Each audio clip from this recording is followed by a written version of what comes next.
Pandemonium. Demon invasion. In an instant, a portal opened, from which countless demons poured into the earth. The extermination of mankind was imminent. The weak humans could do nothing to the demons and were forced to flee. The boy ran with all his legs from the menace chasing him, but a large wolf-like demon caught up with him, and the boy fell to the ground in fear.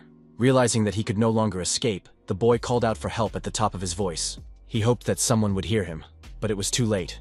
The demon opened its mouth and pounced on him. Just as the wolf-like demon approached, a man appeared out of nowhere and managed to throw the demon away with a kick. This man was one of the few people who could resist the demons. Recovering from the shock, the guy asked the savior, "Is it that awakened?" But the awakened one didn't have time for him, so he advised him to run away from here before the demon came to his senses. The savior was the D-rank awakened one, Lee Jun. As soon as Lee Jun was distracted for a second, the demon woke up and pounced on him. But Lee Jun managed to block the jaws with his hand. Seeing the fangs sinking into his hand, Lee Jun wondered, would his punch be too weak to stun the demon? This meant that his strength was completely useless even against a demon of such a low rank. So would he, with his D-rank, not be able to defeat anyone? Trying to break through, the demon started swinging its claws, causing Lee Jun to inflict lacerations. Restraining the demon with one hand, Lee Jun reached for his dagger. Immediately after, he plunged the dagger into the demon's head with a sharp movement. After dealing with the demon, Lee Jun fell to the ground and tried to catch his breath. Realizing that he had not just been killed by a demon, a guy nearby immediately rushed out, screaming in fear. Lee Jun was forced to admit that he barely managed to fight the enemy. But it was only one monster, and it was enough to make him exhausted. Just as suddenly, Lee Jun felt pain from the wound inflicted by the demons, causing him to cry out. The wound was too deep, which meant he was already incapacitated. D-rank is one of the lowest ranks among the awakened ones. With the strength of a D-rank, he is only able to look at fleeing people begging for salvation. Lee Jun wondered if that was all he could do. After all, if that was the case, then he was just pathetic. Suddenly, Lee Jun heard the sounds of battle nearby. It was an awakened blonde man with a sword surrounded by lightning. The huge monster worm roared with a sonic attack, but the blonde man jumped up. Immediately after, he lunged at the demon and destroyed it in the blink of an eye. Lee Jun was astonished, because that guy had dealt with a monster he would never dare to touch in a few seconds, and he had defeated it with a single blow.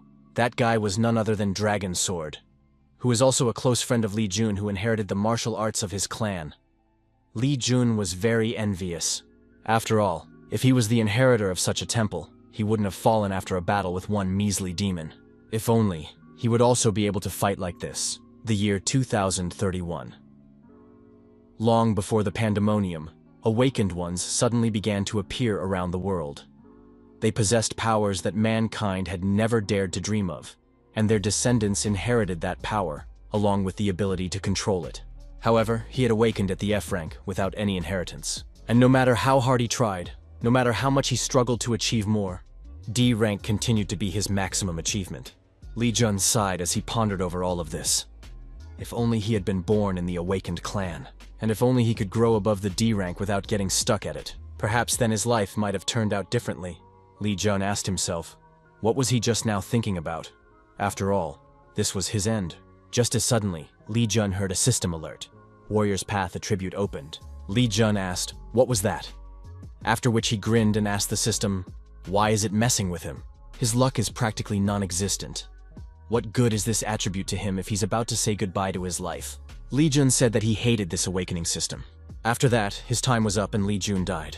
Suddenly, Lee Jun woke up already in bed and was surprised that he was still alive. Then he got up and looked around the room and was very surprised. Lee Jun wondered, did he really wake up in his dorm? He hadn't been here since high school, so how could he be here? How could something like this even be possible? After all, he had clearly been mortally wounded the moment he tried to save a civilian. And after that, he died? Trying to understand what had happened, Lee Jun opened the system window. But seeing the date, Lee Jun understood less and less what was happening now. For it was now January 2nd, 2025. Looking at the year again, Lee Jun couldn't hold back a scream and asked, how could it be 2025 now? The students walking by the door were a bit taken aback when they heard the sudden scream. Lee Jun clutched his head, trying to realize what was happening, because something like this was simply impossible. Lee Jun wondered if it was possible that he had just dreamed his own future. But he immediately rejected this option because it was impossible. Since that was the case, he should check it out again. Lee Jun got up from the bed and then headed to the window. Outside the window was the high school and the sports field, where the training of the awakened ones was just about to take place. It was the same every day, and so to the point of nausea. Looking at this, Li Jun once again wondered, had he really gone back 7 years in time? Had he really gone back? Did he really die from a laceration in his side? Just a few minutes ago, he had still felt that pain, but now it had stopped, and now there was no trace of it. Did this mean that his death was the beginning of a return to the past? Did something that only happens in Manhwa really happen to him? And most importantly, what is he supposed to do now? After all, in 7 years, a great war will once again break out in their world. In the meantime, he won't be able to change anything. Since he had returned to his body 7 years back, Li Jun decided to check what his stats were now. But what he saw was clearly something abnormal. His title was Loser, Potential Outranked, Skills, Meditation 3 Basics, Sword Technique 3 Basics, and Foot Technique 3 Basics FF Ranked, as well as the attribute Way of the Warrior. The system asked Li Jun to choose his path. Li Jun smiled when he saw his stats, for everything was still the same as it was right before he died, except that Li Jun couldn't help but wonder what the Warrior's Way gave him. Li Jun clicked on his attribute, and then the system asked him to choose his path. The chosen path could not be changed. Li Jun immediately remembered the divine martial art of the 9 suns, the classical Dharma transforming stretching, and the divine celestial martial art. After all, these were all martial arts. Li Jun only needs to choose one of these. In his past life, he had achieved nothing but a dishonorable death. Remembering this, Li Jun made his choice and touched the system interface. In this life, he wasn't going to step on the same rake again. Korea and the entire eastern region now resembles a fantasy world with martial arts. Their world became that way because of the first generation of awakened individuals who were faced with 2 choices in the past. The first was the magic and ducks of the Grantos continent. The second was the martial arts of the Murim world. Europe and America chose the magic world of Grantos, while Asia chose the martial arts world of Murim. This was the world he had come back to. And right now, only strong martial artists were around him. But what about those who didn't fit in anywhere? Li Jun decided that first of all, he needed to eliminate the martial artists from the 3 realms. When suddenly Li Jun noticed something unusual. Next to the 9 suns divine art, Dharma classic transforming stretch, and divine celestial martial art, there were the divine source, celestial demon, and violet mist arts, among which the divine source art stood out. As far as Li Jun could remember, the divine origin art was a martial art that did not belong to any particular branch. And since that was the case, ready to take advantage of this, Li Jun chose the art of divine origin. But after a second, he cried out and grabbed the interface with his hands, for the divine source art was not at all what he had expected. After all, his divine origin art was an SSS ranked art, which was simply unthinkable. Along with obtaining a new art, Li Jun had also forgotten the 3 skills of the 3 bases he had previously used, and the first major task, introductory training of the divine origin path, had been created. A while later, after leaving the dormitory, Li Jun found a secluded place and began to meditate. In fact, when he was a young boy, he would often come to practice at this place near the school. He did so as he wanted to concentrate away from the mocking gazes. Too much into his thoughts, Li Jun realized that he couldn't go on like this, and began to shake his head trying to shake out the thoughts of the past, because now was not the time to dig into the past, and besides, things would be different now.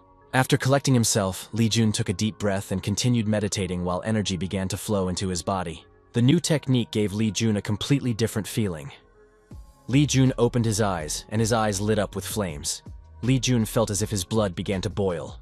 Li Jun now realized what an incomparable sensation SSS rank practice was, unlike his previous FD rank practice. Suddenly, an interface appeared in front of Li Jun and reported that he had received the first star of a martial art founded by a master who had experienced enlightenment at the end of his years. The divine origin art allows one to comprehensively master the concentration of chi energy dispersed in the universe, and blends perfectly with other martial arts. Just by starting, Li Jun realized how strikingly different it was from his previous 3 pillars meditation technique. As soon as he meditated for a while, his strength already began to grow at an incredible rate. Just meditating on this martial art alone would already be able to raise him to unprecedented heights. The system showed Li Jun the first main task, the introductory training of the divine origin path of difficulty level D. The divine source sect was founded by a master who became disillusioned with the world towards the end of his life. To become a member of the sect, Li Jun must reach level 2 of the Divine Source skill. As a reward, he will receive the Source Rings, 100,000 points for the technique tree, and the discovery of a new path. Seeing this, Li Jun was a bit taken aback as it looked quite difficult, but even so, he was confident that with the data as it was now, he would definitely be able to do well. Li Jun meditated until the night, continuing to accumulate energy to reach the second level, but his training was already starting to go too far. Suddenly, someone displeased with Li Jun said that this foolish boy was crawling like a newborn baby. The old man ordered Li Jun to stop his pampering and open his eyes, immediately after which Li Jun abruptly came out of his meditation, and clutching his heart he began to cough. After experiencing such a shock, Li Jun was surprised that he was still alive, and wondered what had just happened. No matter how hard he tried, he couldn't stop the Divine Origin meditation, and if he didn't stop now, he was almost certain that he would die on the spot. An unfamiliar voice explained to Li Jun as he walked around the edge and returned. Not realizing whose voice he was hearing, Li Jun asked the stranger who the stranger was. Just as suddenly he heard a chuckle behind his back, and an old man appeared out of nowhere and asked who he thought he was. Turning around, Li Jun saw an old man in white robes floating against the moon. Li Jun assumed that this old man was a ghost, which the man obviously didn't expect. The old man shouted, "What kind of ignorance is that? And at what point does he even look like a ghost?" Li Jun asked, "Isn't that so?" After which he dared to ask the old man again, who was the old man? The old man coughed, after which he said that he would only say his name once, hence Li Jun should listen carefully. The honorable old man that Li Jun sees in front of him is the strongest person in history. He is a master of martial arts. Li Jun was surprised that this old man is a martial arts master, after which he recognized that it sounded somehow familiar, but he couldn't figure out where he had heard of him. As suddenly, he remembered the information from the martial art founded by a master who experienced enlightenment at the end of his life system.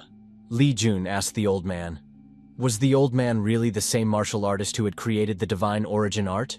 The old man admitted that Li Jun was not a completely brainless child. After which the old man asked if even in spirit form he was so difficult to recognize. Li Jun covered his ears and shouted that he couldn't believe that there really was a person who had created this martial art. He would never dare to think of such a thing, and how could it be that this person was talking to him now? Li Jun asked the old man, "Is the one really?" Only that person couldn't be alive. After listening to Li Jun, the old man became a little bit sad.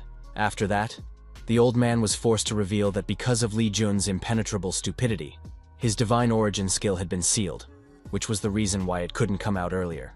The Divine Origin martial art is the strongest in the history of mankind. It would be a huge loss if it were to fade away like this, so he was forced to take some measures. Li Jun was forced to admit that he roughly understood this. The old man asked how it was wrong, and hit the ignorant man on the head with a fan. After which he explained that he couldn't even roughly understand such a great art. The old man shouted at the top of his voice that thousands upon thousands of boys dreamed of hearing a word about a master like him. The old man asked Li Jun, "Is he even listening?" But Li Jun couldn't listen to the master properly because the ghost's screams made his ears close to falling off. Li Kun told the master that he understood and asked if he would mind if he continued practicing meditation now. Only Li Jun turned around as the old man suggested that he try to meditate on his own for at least 100 days, with a small chance of not catching chi spoilage. Frightened by the chi spoilage, Li Jun flashed back to the old man. The old man asked, why was the man surprised? After all, he had just told it like it was. If Li Jun continued to train on his own, he wouldn't even be able to approach 2 stars in his entire life. Li Jun explained to the old man that throwing around such words was definitely not encouraging. So why would he do that to him? What is he supposed to do then? After all, he wishes to become stronger. The old man replied that he did not have any training program for Li Jun, to which he immediately agreed and decided to come up with a program himself. After all, he must still achieve the goal. The old master thought for a moment and then admitted that he liked Li Jun's determination. And if that was the case, then why wouldn't he at least be generous after his death? A short while later, Li Jun went to the tavern to rest and do some business. As Li Jun sighed, a ghost came out of nowhere and asked him why he was sighing. After all, he was so lucky. Grabbing his collar, Li Jun asked his teacher to stop appearing out of nowhere like that, because next time he might be scared to death. The old master opened his fan and innocently missed his disciple's words. After which, Li Jun returned to the phone and asked the teacher if he was serious. And was it really necessary? Li Jun's card was registered and his account was debited with 40 billion won. The old master grinned and said that it was the only way to make him stronger. Except Li Jun couldn't agree with his teacher so easily, because wearing 50-kilogram shackles on his legs was too much. Even the blacksmith he ordered them from looked at him askew, trying to figure out why he needed such shackles. Li Jun plopped down on the table and asked the teacher, "What kind of medieval is this?" Hearing this, the old master clenched his fan and threatened his student that he would still negotiate one day. Li Jun jumped up and offered to let the teacher wear the 50-kilogram shackles himself. But a second later, Li Jun noticed that where the teacher was supposed to be was a waitress. Because of what happened, she thought the guy was not right in the head. At that time, Li Jun was very uncomfortable. Li Jun didn't want to talk anymore and called the interface. As it turned out, leveling up was not as easy as Li Jun had previously thought. But after he learned the Divine Source skill, the Qi energy ceiling increased to 620. This was already enough to realize that Divine Source was definitely a very strong martial art. The old master turned to his only disciple and said that he had to emphasize something again. Namely, that Divine Source was the pinnacle of his martial art, as well as Qi potential development. Li Jun reluctantly agreed with the master's words and said that he was the best. But still, thanks to the teacher's help and meditation, he was able to reach the 2-star level. He had chosen the easy path. Li Jun closed the interface and stood up. The teacher asked where he was going, to which Li Jun replied that his shackles were already ready. As soon as Li Jun walked out of the cafe, he was immediately called out. When he turned around, Li Jun saw 3 people he had known for a long time. The main one of the trio said through laughter that they happened to run into their loser. After which, he laughed and asked what had gotten into him today. After all, he usually spends all his time in his dorm room and never goes out. These 3 scumbags are Li Jun's classmates, and they are all only E rank right now. Although their rank isn't the highest, but compared to the F rank, it's a lot. And unlike him, they inherited their strength from their parents. Li Jun suggested that the trio just get behind him and go on about their business, which the freckle-faced guy obviously didn't like. He motioned to Li Jun and offered to look at the freckled guy and slapped him on the chest. Then he asked if it meant that he could get so bold just because he hadn't been beaten for a while. After that, the 3 of them remembered that Kei Hong had told them not to touch Li Jun before class started, and the freckle-faced guy had even mockingly apologized. Afterward, he asked Li Jun if he would like to go along with them. Right now, they were going to the Divine Force Sect's classes, and with any luck, they wouldn't kick Li Jun too hard, provided he was with them. Not wanting to continue talking to these bastards, Li Jun ordered them to shut up. The freckle-faced guy told Li Jun that he was being too arrogant. After which, he brought up the fact that since Li Jun was of low origin, the master would surely want to practice on him. Furthermore, he had almost forgotten the fact that Li Jun. Before he could even blink, Li Jun was right in front of him and threw him away with a single punch. After which, Li Jun reminded him that he had asked him to shut up. Unwilling to tolerate this insolence, the remaining 2 bastards asked if he had too much nerve and pounced on Li Jun. Li Jun closed his eyes, concentrating his qi, after which a blue flame lit up in his eyes. Now these guys' movements were completely predictable to Li Jun. Li Jun dodged his opponent's first strike, after which, he grabbed his hand and twisted his arm with a light movement. Li Jun let go of the blonde man, after which he fell to his knees and started moaning in pain. His partner was furious about what had happened, and lunged at Li Jun from behind while he was distracted. But Li Jun abruptly turned around and just grabbed him by the fist, which was simply impossible. After which, Li Jun began to squeeze his hand. Realizing that something wasn't right here, the guy asked Li Jun to stop, but Li Jun squeezed his hand, causing him to fall to the ground in pain. In less than a minute, Li Jun incapacitated the 3 bastards bullying him. Li Jun recognized that he knew without them that he was a piece of shit who didn't even have blood awakened in his veins. Li Jun's mother broke a flower pot in anger and screamed. She shouted that such a thing simply couldn't happen, and that he wasn't her son. Li Jun's mother screamed in his face that he was the reason her life had gone down the drain. If that was the case, she would kill him right now. Scared of his mother, Li Jun rushed out. Li Jun ran out the door, where his father was already waiting for him. Through tears, Li Jun turned to his father and told him that his mother was saying that she wanted to kill him. Li Jun asked his father to save him, but he ignored his son's request and just turned away. Li Jun was distraught. He begged his father not to leave and to listen to him. But it was too late. Li Jun's mother caught up to him and grabbed him by the hair. Then she dragged him away. No one wanted him. In his past life, he did anything to be recognized by his family, but this time, things would go differently. Clenching his fists, Li Jun told himself that he was no longer going to waste his miraculously found life chasing something useless. He would build up his own strength and look down on everyone else. And in this life, he's not going to let anyone humiliate him.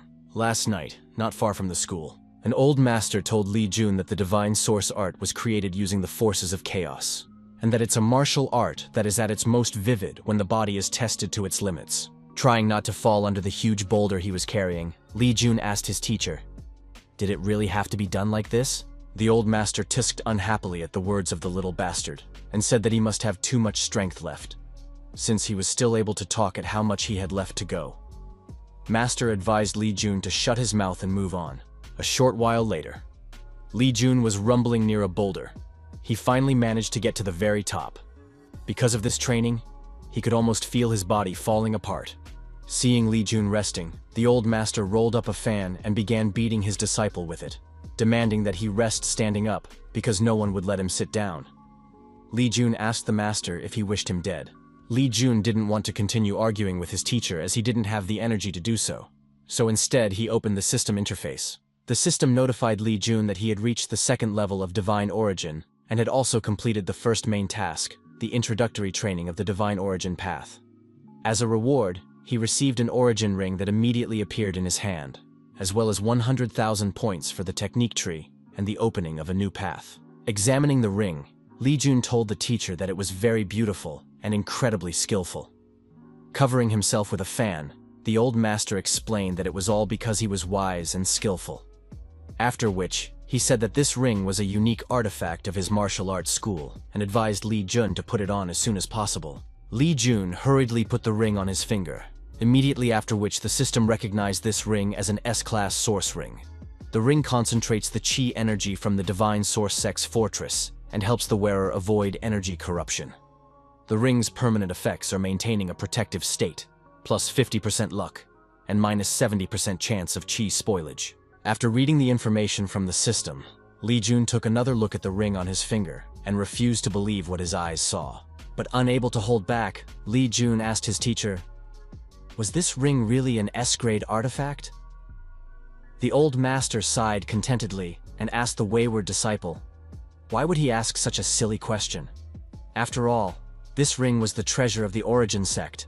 Rereading the information about the ring, Li Jun tried to understand, what had he done to deserve to wear such a treasure? And was it really a good thing? In any case, Li Jun decided to get the next reward, the discovery of a new path. Right after that, he saw the information about his new paths. Path of Order, with a high level of difficulty. The Endless Path of Earthly Sorrows, with a high level of difficulty. And the Sect Path that consumes heaven and earth, with an equally high level of difficulty. Seeing the Endless Path of Earthly Sorrows among the list, Li Jun assumed that this path had something to do with the teacher, and asked him directly about it. But as it turned out, the teacher was no longer around.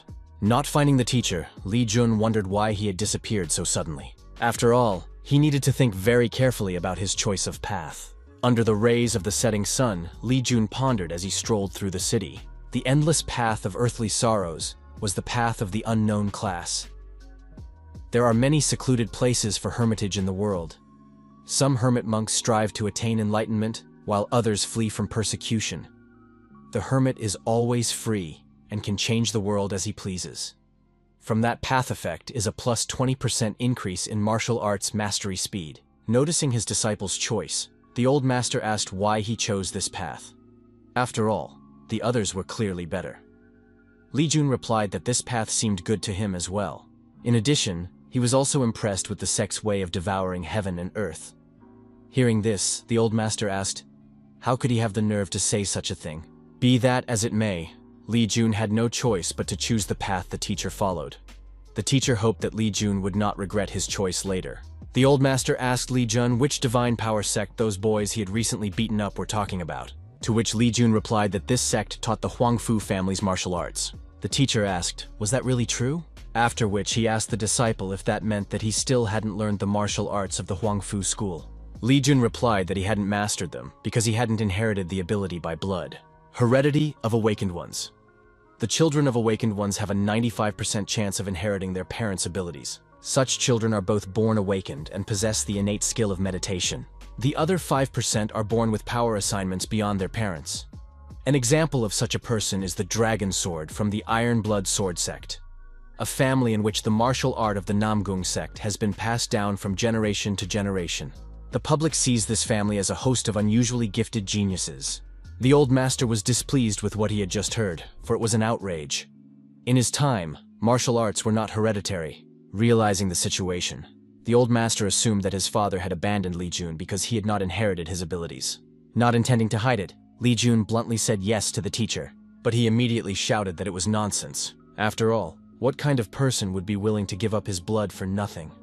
Such a person simply has no right to be called a father. After that, the old master clapped Li Jun on the shoulder and asked him not to worry because he was Li Jun's teacher. Immediately afterward, he shouted that, as a teacher, he would impart to him the knowledge of all the martial arts he knew. Li Jun's father told his son that he would never have any friends and that he himself could never be a friend to anyone. With a menacing look at his son, he asked him to remember this, for he was good for nothing. Li Jun touched his teacher's hand and said with a smile that he hoped for him. After that, Li Jun asked the teacher, why are they only talking about him? After all, he was also curious to know something about the master's past. The old master covered himself with a fan and awkwardly corrected his voice and said that he had committed many sins and had to go into recluse. Li Jun asked if that meant that he was a villain. And if that was the case, he hoped that the one was not the head of an occult sect. The old master was angry at such accusations and started beating Li Jun and ordered him to get out of here right now, and also ordered him not to call him a villain anymore. Screaming in pain, Li Jun asked why he was fighting so painfully if he was a disembodied spirit. Li Jun begged him to stop and promised not to repeat his mistake. Sometime later, during Li Jun's training, the old master said that today's awakened ones are much weaker than most of the warriors of his time, all because they only improve themselves by increasing their skills. He was dissatisfied that they didn't understand the essence of martial arts at all. Li Jun took a deep breath, immediately after which he spun on his foot and pushed off the ground with his foot. The old master promised that if Li Jun reached enlightenment through martial arts, he would make him the second strongest man in history. With a single blow, Li Jun struck the dummy with his strongest punch. A blow that left a deep dent in the dummy and cracked it, but a second later, it broke into 2 pieces. Hearing something strange in the teacher's words, Li Jun asked him to stop, after which he asked, why would he only become second? To which the teacher proudly replied that he was the first. Li Jun didn't dare to argue with the teacher further. The old master folded the wind and suggested that Li Jun move on to the next step in the training, namely to the toughest trial on the verge of life and death, which would be the best condition for Li Jun to gain enlightenment. Li Jun wondered where he would get such a situation from. Suddenly, a disturbing thought popped into his head. Li Jun asked, letting the teacher not talk about this. Stroking his beard contentedly, the old master asked if they had a place here where the strongest of the masters gathered. A short while later, in the main school building, the old master asked Li Jun where he was going, to which Li Jun replied that this place is called the Green Zone, and the entrance to it is located in the basement, where awakened people below C rank are not allowed to enter because it is too dangerous. The Marima school keeps an eye on it. It was rumored that the principal himself had closed this entrance. After descending the stairs, Li Jun told the teacher that they were at the place, after which they looked at the door sealed with seals. As Li Jun had anticipated, the further way in was sealed. The teacher, however, was not surprised to see the 5th formation, and said that they would easily pass through. Li Jun was surprised to hear this, and the teacher explained that this seal was easy to break, and Li Jun could do so if he acted as he had taught him. With a little effort, Li Jun did indeed manage to break the seal, after which he passed through the door. Looking back, Li Jun couldn't stop being amazed that he had actually succeeded. Just as suddenly, Li Jun noticed something strange, and immediately turned around. Right in front of them was a huge portal. Li Jun felt uneasy at the sight of the portal, and immediately began to remove his shackles. Noticing this, the old master turned to his disciple and asked him what he was doing. To which Li Jun replied that he would like to leave the shackles here. The master ordered him not to even think about it, immediately after which Li Jun put the shackles back on. He realized that it would be difficult for him there, so he would still be wearing those heavy weights. On the other side of the portal was a vast desert. The old master asked his apprentice not to worry, as they were the only ones here at the moment. Besides, the time had come, and he would now pass on his skills to Li Jun. Li Jun sensed something strange, and he immediately learned the Heavenly King step skill. It was a B-rank technique, and Li Jun was happy that he had finally mastered something like this. The old master said that the enemies had arrived almost on time, and advised Li Jun to prepare for battle, for the firefoxes had come out to join them. The old master said that this is the Heavenly King step footwork technique, which is the work of the Huangbo clan masters. The basis of the technique is pure physical strength. Most importantly, this technique is not difficult and will be Li Jun's strength. The old master asked Li Jun to show him what he had learned during his training. Immediately afterward, Li Jun was attacked by firefoxes. 3 foxes immediately rushed towards Li Jun, but thanks to his skills, he easily dodged all their attacks. However, because the attacks were so fast, Li Jun couldn't even react properly. The teacher advised Li Jun to use the Heavenly King step to take 2 steps to the right, after which Li Jun would have to bend backwards as far as he could. Li Jun immediately took 2 quick steps to the right and a firefox rushed at him. Immediately after that, Li Jun bent back as far as he could and the fox flew right above him. Realizing that this was a good opportunity, Li Jun struck the trapped fox with all his might, knocking it out instantly. Li Jun himself could hardly believe it, but he had succeeded.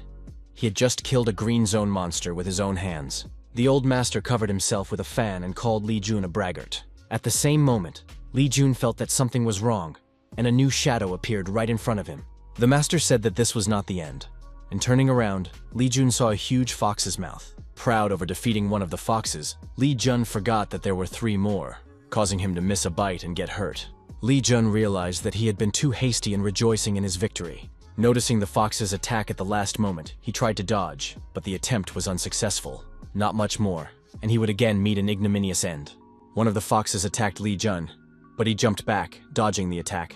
But as he dodged, Li Jun suddenly felt the danger behind him. Immediately after, he had to dodge the fox in mid-air. Li Jun tried to understand when that fox had just managed to dodge behind him.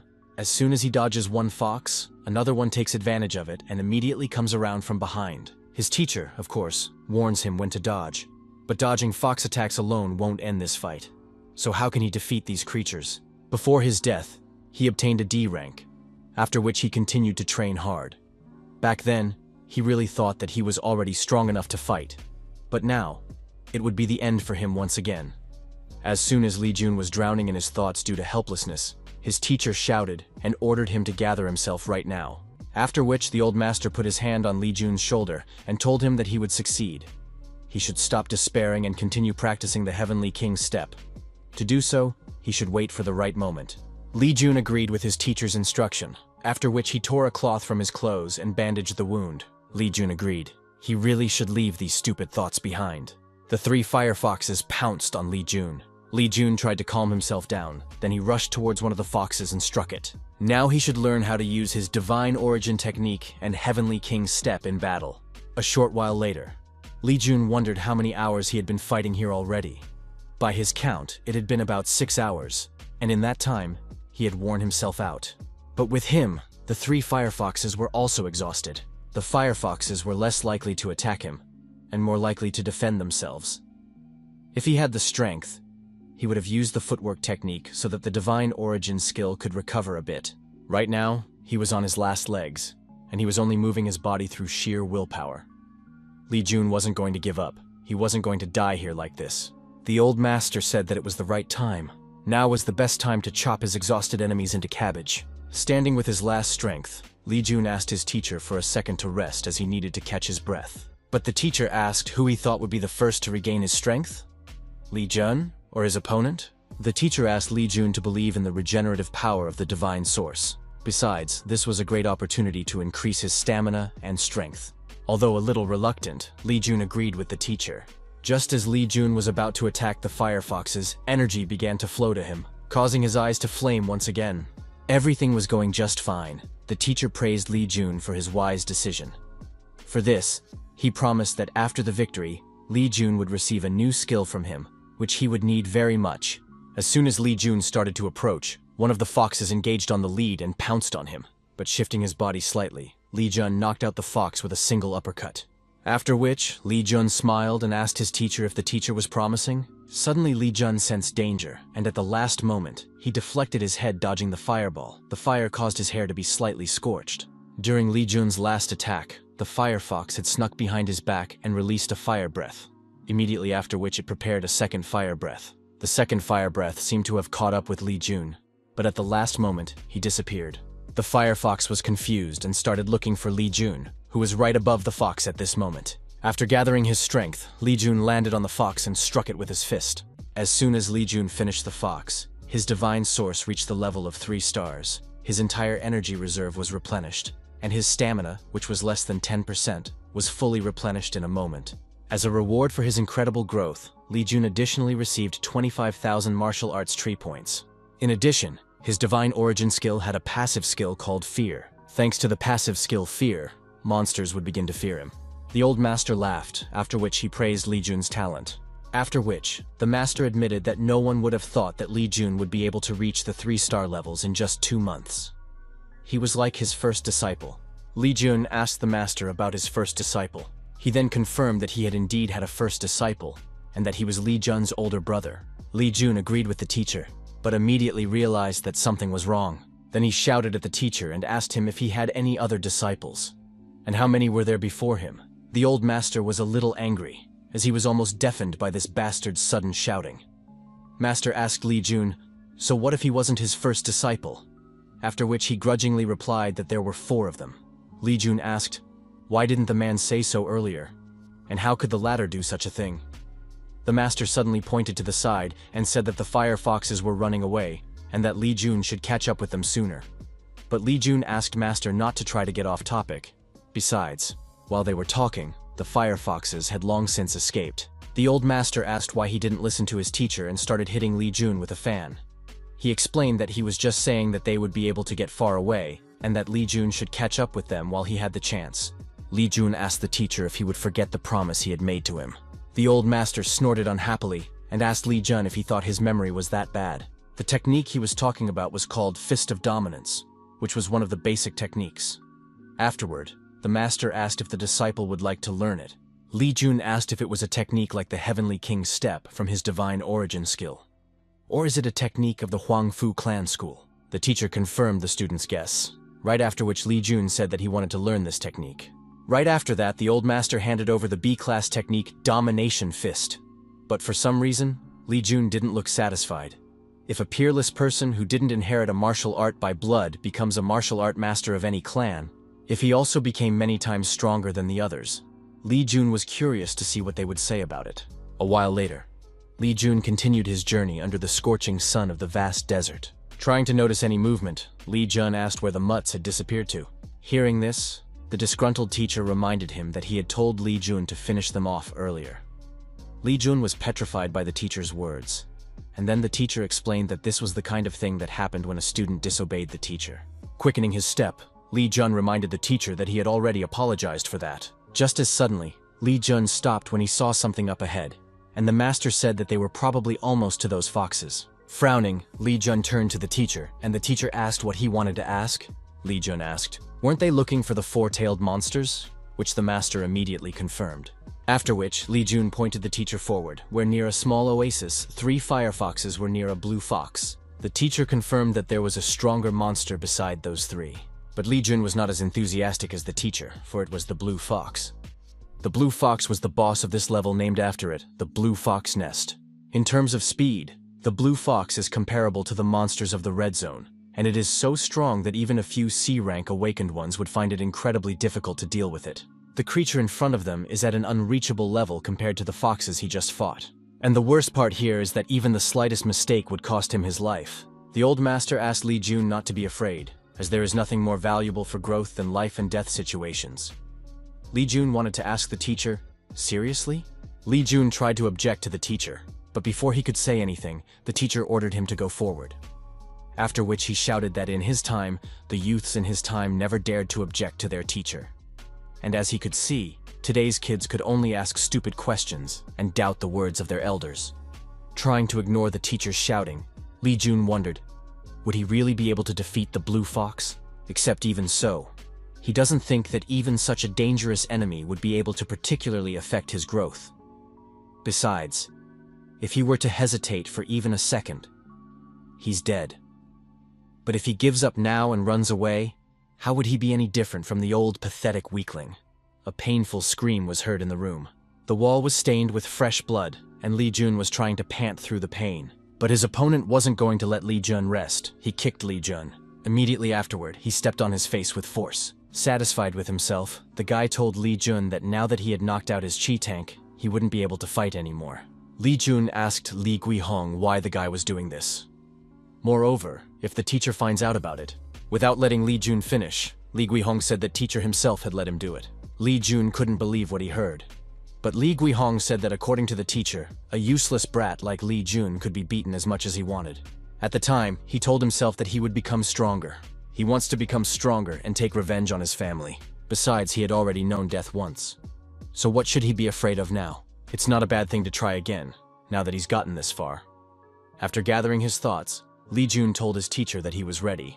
As soon as Li Jun stepped a few steps forward, the red fox sensed him and woke up. This was due to the passive effect of the fear of the divine origin skill. Because of the fear, the 3 fire foxes rose up and began to shiver, until a blue fox rose up and stepped forward.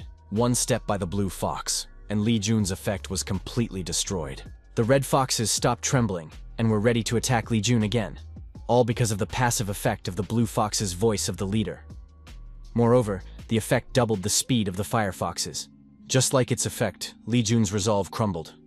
He didn't expect at all that his fear effect wouldn't always work, but apparently the effect was suppressed by the blue fox's presence. The blue fox prepared for battle and blazed with blue flames. Preparing for battle, Li Jun told his teacher that he went into battle, but he suddenly felt uneasy when he didn't hear any response. Li Jun once again turned to the teacher, but apparently he was now alone. Father asked Kihon if he really wanted to compete with Jun, to which the latter replied that he wanted to. He then revealed that he had come to the realization that they couldn't leave the disgrace that Jun was bringing to their family like that. The father asked Kihon who told him to do it, to which Kihon replied with hesitation that it was his decision. His father asked Kihon not to be afraid as he would not scold him for it, and ordered him to tell the truth. Kihon was afraid to even look at his father, for his gaze was sharp and piercing like a sword. Such was the power of the awakened AA rank of their family. Because of his fear of his father, Kihon gave out that his aunt had given him this order. Father was a bit surprised to hear about Shin's mother, but it means that she wishes for this disgrace to be gone. His father explained to Kihon that in their world only the strongest survive, and that their clan does not need any weaklings. Such people must be gotten rid of. They must be trampled on. Meanwhile, in the lair of the blue fox, the palm tree near the oasis was on fire, and everything around it was blazing.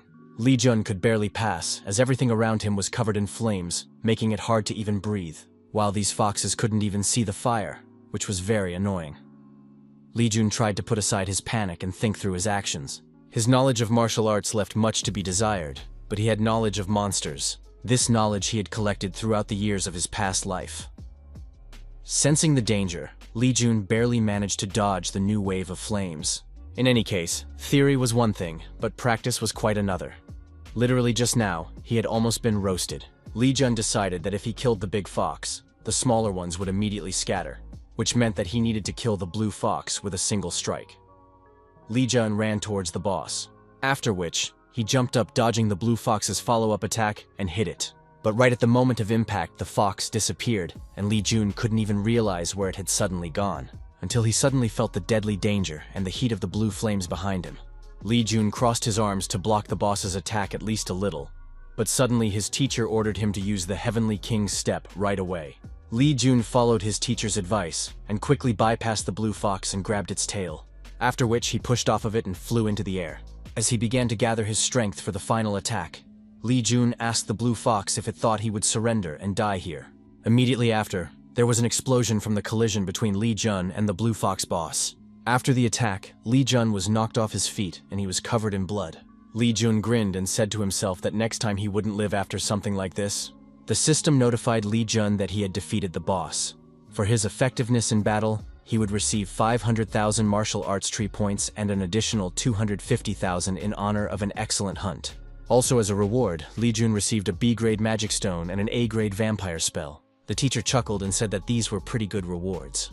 A book with an A-class vampire spell that allows you to suck the health out of your opponent. This book is the best way to increase Li Jun's skill in a short time. Li Jun approached the master, and the master inquired about what he wanted to ask. But to the master's misfortune, Li Jun asked, where did the master disappear to? Immediately after which, the old master awkwardly turned away. Li Jun revealed that he had been calling for the teacher with all his might. He thought that the teacher had left him because he thought he was useless. The old master cleared his throat and said that he would never abandon his disciple, and he had not withdrawn at all because he thought Li Jun was useless, rather the opposite. Li Jun looked at his hand. It was the hand that killed the monster, and he did it with just one blow. The old master advised him to learn the vampire's spell as soon as possible, and then added that if he obeyed him, his skills would only grow faster. Li Jun asked if that was true, and the teacher wondered if the one didn't think he was some kind of liar. Li Jun admitted that he didn't think so. At the same time, he tore open the vampire skill book, and at the same moment he learned the A-class vampire spell. The teacher said that it was just fine, and that there was only one thing left, after which he poked a fan at Li Jun's chest and ordered him to suck the life out of all the monsters at that level. A short while later, in Li Jun's room, while changing his clothes, Li Jun summoned the system and opened his stats. Li Jun's title had already changed from loser to master's last disciple. He had also already almost reached C rank, and yet he had as many as 3 skills. Looking at this, tears flowed from Li Jun's eyes. They were tears of happiness. The old master asked what happened to him, to which Li Jun replied that it was nothing. The students were hurrying to avoid being late for class, and Li Jun was walking behind them leisurely. The old master asked his disciple why he was walking so slowly. "Isn't he late for class?" Li Jun asked. "What does he care? After all, he won't be on time anymore anyway." Hearing this, the teacher shouted in Li Jun's ear, "How dare he behave like this? After all, he, a lousy person, should be greedy for knowledge." Li Jun smiled and said that he only needed one teacher. After hanging in place for a few seconds, the old master suddenly realized what exactly Li Jun meant. After that, he rather agreed that one good teacher was enough in life. Li Jun felt a little embarrassed at how easy it was to deal with his teacher. Suddenly, someone shouted at Li Jun and asked if he was going to class. Li Jun turned around and saw Li Kehong and his associates in front of him. Li Kehong told Li Jun that he looked too happy for some reason, and Li Jun told Kehong not to push his luck and to go his own way. Li Kehong was hurt by Jun's words. They hadn't seen each other for only a few months, but as it turned out, that was enough for Jun to forget how to behave. Li Kehong wondered where he had gotten the nerve to be so bold. After all, the competition would already start tomorrow. The old master asked what kind of competition it was, and Li Jun had already forgotten that the teacher still did not know about it. So he decided to tell him that it would be a competition that the school organizes for beginners. And in these competitions, the newcomers are assigned a rank, while the competition is opened by the lower ranks. While Li Jun was talking to himself, Li Kehong asked what he was muttering to himself and did he know any rules of decorum? Li Jun asked what rules of decorum is he talking about? After all, it was Kehong who was the one who was saying that he would hit first and then start talking afterward. Li Kehong was clearly not happy with what Li Jun had just said, and his acquaintances behind his back started laughing at Li Kehong. Clenching his fists, Kehong asked, "How dare this lowlife?" Immediately afterward, he shouted that he would kill Jun and instantly approached him, but Li Jun managed to dodge his lunge. Li Kehong was amazed at how he dodged and started attacking in all directions, trying to hit Jun, but somehow the little rat was too slippery and dodged. What's more, that ratty little rat still dares to laugh at him. While Li Kehong was being humiliated, Li Jun had gotten the side quest, Give Li Kehong a Whipping, and it was a quest with 0 difficulty. The teacher was hoping to see Li Jun teach Li Kehong, a disciple of the Huangfu clan, a lesson. To complete the quest, one must easily defeat Kehong, and as a reward, Li Jun would receive 100,000 martial arts tree points. While Li Kehong was trying to hit Jun, he mentally thanked his teacher for creating such a quest. Originally, Li Jun had intended to finish off Li Kehong in a competition, but since it came to that, Li Jun tripped Li Kehong. Kehong stumbled and fell to the ground. Then he looked up and saw Jun in front of him. Li Jun said with a smirk, "What a retard Kehong was." Li Kehong was enraged at how Li Jun was embarrassing him and using the technique. After losing his temper, he got up and was about to crush Li Jun with one punch of his hand. But what happened next shocked everyone present. After all, Li Jun was able to stop Li Kehong's fist simply by exposing his palm. Li Kehong tried to realize what was going on, and why couldn't he move his hand? Kehong asked what the man was doing and ordered him to let him go. Li Jun agreed to let go and removed his palm. But even after that, the painful feeling in Kehong's arm didn't go away. After regaining control of his hand, Kehong cried out painfully and fell to his knees. Li Jun walked over to Kehong and said that he knew what he was trying to do. After which, Li Jun asked if it was something his relatives ordered him to do. Li Jun kicked Kehong with his foot and told him that he would not be able to humiliate him like before. And for what he had done to him, Li Kehong would get the full measure of what he had done to him. Afraid of what Li Jun was going to do, Kehong asked what he was doing and if he was going to. Tears flowed from Li Kehong's eyes and he pleaded for Li Jun not to do it, but instead of mercy, only pain followed. A while later, at school, Li Jun was pleased that he had managed to obtain and complete this quest, and as a bonus, 100,000 martial arts tree points had also been added. Hearing Li Jun's satisfied laugh, he was asked if he was laughing now. Li Jun cleared his throat and replied that he was not laughing. Only the teacher who was closest to him noticed that Li Jun was laughing like a scoundrel. Li Jun quietly replied that it wasn't like that. Li Jun was asked if he had any idea what he had done. He had broken another person's chi tank, and it wasn't even an ordinary disciple, but a disciple from an awakened family. Li Jun replied that he had acted according to the charter at that moment. But the accuser was not willing to accept such an explanation, and asked where in the charter did it say such a thing. To which Li Jun replied that it is Article 1, Part 4. When a student feels mortal threat from an attacker, he has the right to defend himself. After checking Article 1, Part 4, the prosecutor's face creased with anger at this bastard, because that's what it really said. He then turned to the chairman, but the chairman raised his hand to stop him. The chairman agreed that it could indeed be a defense, but even so, what does Li Jun intend to do next in his situation? The disciple Li Kehong belonged to the awakened family, and he personally didn't think that they would leave things that easy. This person, Han Minsun, is the chairman of the Murim Military School, and is also the heir of the Ji family, where the martial arts of the Zhuge clan are passed down. Li Jun sensed Han Mingsun's aura. He assumed that he sensed it because Han Mingsun is A rank, and if it wasn't for the divine origin art, he would have fainted by now. Li Jun told the chairman that he didn't think it was their problem and suggested that he might have forgotten that he himself comes from an awakened family and is even the direct heir of the head.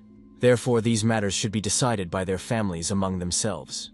After saying that, Li Jun heard the people around him muttering amongst themselves. Han Mingsun was surprised by this Li Jun, as no one other than the dragon sword had been able to withstand his aura yet, except that he had previously been told that Li Jun was a failed scum from the awakened family. In the end, the hearing ended in Li Jun's favor. Those who had seen Li Jun and Li Kehong fight began to gossip about how strong Li Jun was. One of the teachers turned to Mr. Kim Dae-hyun and reminded him that the hearing was over and asked if he was going to leave. To which Mr. Kim Dae-hyun replied that he still had work to do here. The teacher was surprised by this and wished Dae-hyun good luck, then left. As soon as the door closed, Dae-hyun started pounding his fist on the table and throwing mud at Li Jun. At this hearing, they were supposed to sink Li Jun. In exchange for custody of the students of the awakened families, he received money, gifts, and even training and techniques. But some outcast from the awakened family suddenly ruined everything. And if things continue like this, not only will he lose the support of the awakened families, but they might even turn against him. Whatever it takes, he must deal with Li Jun. Walking around the school after the hearing, Li Jun heard everyone around him discussing how he had beaten the tyrant Kihon, except no one could understand how some weakling could do it. Li Jun said to himself that if the hearing had failed, it could have grown into a major problem. But he had managed to win thanks to the divine origin art. Hearing this, the smug master told his disciple that it was natural, and after all, he had also once been in a similar situation. Back then, the leaders of the 9 great sects and 5 great families were judging him, and, while the teacher was smugly talking about something, Li Jun pondered the fact that the hearing must have been called by Kim Tae-hyun, the class teacher. Kim Tae-hyun was very closely related to the heads of the awakened families, and it was likely that after the incident with Li Kehong, he might have broken those ties. Just as suddenly, Li Jun heard a familiar voice from the window. Kim Tae-hyun said that it was him and that he was sorry for what happened to Li Kehong. Kim Tae-hyun explained that he had insisted on a hearing, but it had all gone to waste. What Dae-hyun heard further frightened him, and he asked how they were suddenly going to cut off the funding. After all, it just shouldn't happen. Kim Dae-hyun started begging for a chance and even promised to fix things during the interclass competition. From what he heard, Li Jun realized that the school had decided to have a competition between classes, rather than a general competition. The old master awkwardly asked Li Jun why he was so hated by his own family. After all, it couldn't be that it was all just because of inherited abilities. Li Jun replies that he's just unlucky. His aunt really hates him, and it bothers her a lot that his father loves his mother so much. The master was surprised to hear this, for this is really strange. If Li Jun was born to a woman he loved, why would his father not love his son? Li Jun replied that his father loved his family much more than his mother. For the sake of his family, he would sell his soul. Master agreed that Li Jun was not so lucky, and Li Jun reminded him that he was not comforting him at all right now. But in any case, he had long since gotten used to this kind of life, In the past and now, his relatives will do their best to drag him down. Except he's not what he used to be. With anger at his relatives, Li Jun clutched the jar. After that, he threw it on the floor and left. He was sure that his family couldn't break him anymore. The next day in the school's gymnasium, it was competition day. Many students were whispering amongst themselves as Li Jun, the student who had knocked the key tank out of Li Kehong, was nearby. Everyone wanted to understand just how strong he was, and how a D-ranked guy could suddenly change so much. Covering himself with a fan, the old master asked whose disciple was this disciple that was making so much noise around him? To which Li Jun replied that he was his disciple, and that it was only because of him that he had become like this. Kim Dae-hyun saw what the students were doing and ordered them to stop talking and go to the classroom. As soon as everyone arrived, Kim Dae-hyun told them that he would be creating a simulated battle with a monster for the students in this room. As always, the enemy would be randomly generated, but it would always be at the students' level. Teacher Kim Tae-hyun asked everyone to prepare themselves as he will be calling them out using a log. Just like the portals to other worlds, the simulations were also very dangerous, since the administrator sets the level of the opponent, and anything could happen here. When it was Li Jun's turn, he would crank the difficulty to the max and then say it was a system error. The day of the competition is the best time to get rid of that brat once and for all. After watching the teacher's face, the old master told Li Jun that he had, "I'll kill you," written all over his face. The master wondered how such a scumbag even managed to become a teacher. Realizing where this was going, Li Jun said with a smirk that he wasn't going to silently tolerate this. A little while later, it was Li Jun's turn, and he entered the simulation room. Teacher Kim Tae-hyun asked what kind of opponent he wanted, to which Li Jun replied that he didn't care. Since he was so sure, Kim Dae-hyun asked if he was even willing to fight a demon. Demons are the name given to those who have awakened and become criminals. An example of such people is the Death Demon Lotus criminal group, and that's the kind of opponent Kim Tae-hyun is offering to his disciple. It was clear that Kim Dae-hyun wasn't even hiding anymore, and was threatening him directly. Li Jun agreed to fight the demon. After hearing the agreement, Kim Dae-hyun said that if he suddenly felt threatened, he should just say so. As soon as the teacher pressed the button, the mechanism started working and began to select the conditions for Li Jun to test. A random selection of terrain generated snowy hills and D-rank difficulty for him. A few seconds later, Li Jun found himself in the actual snowy hills. His teacher wished him good luck during the test. Seeing this, Li Jun felt a little uneasy about how badly Kim Tae-hyun wanted to kill him. The snow severely limits his field of vision, making it difficult for him to navigate, indicating that this is a high difficulty level terrain. But what's more important now is the system-generated enemy. His opponent is the Whitebrow Ice Villain. He is one of the highest ranks of the Lotus Demon Death Lotus, of which there are only 7, and they are called the 7 Evils. The White-Browed Ice Villain is a true monster and an aged crazy maniac, and the only thing he loves is killing. And that's the kind of opponent that teacher Kim Tae-hyun offers to his student. Kim Tae-hyun is obviously crazy to make him look like that.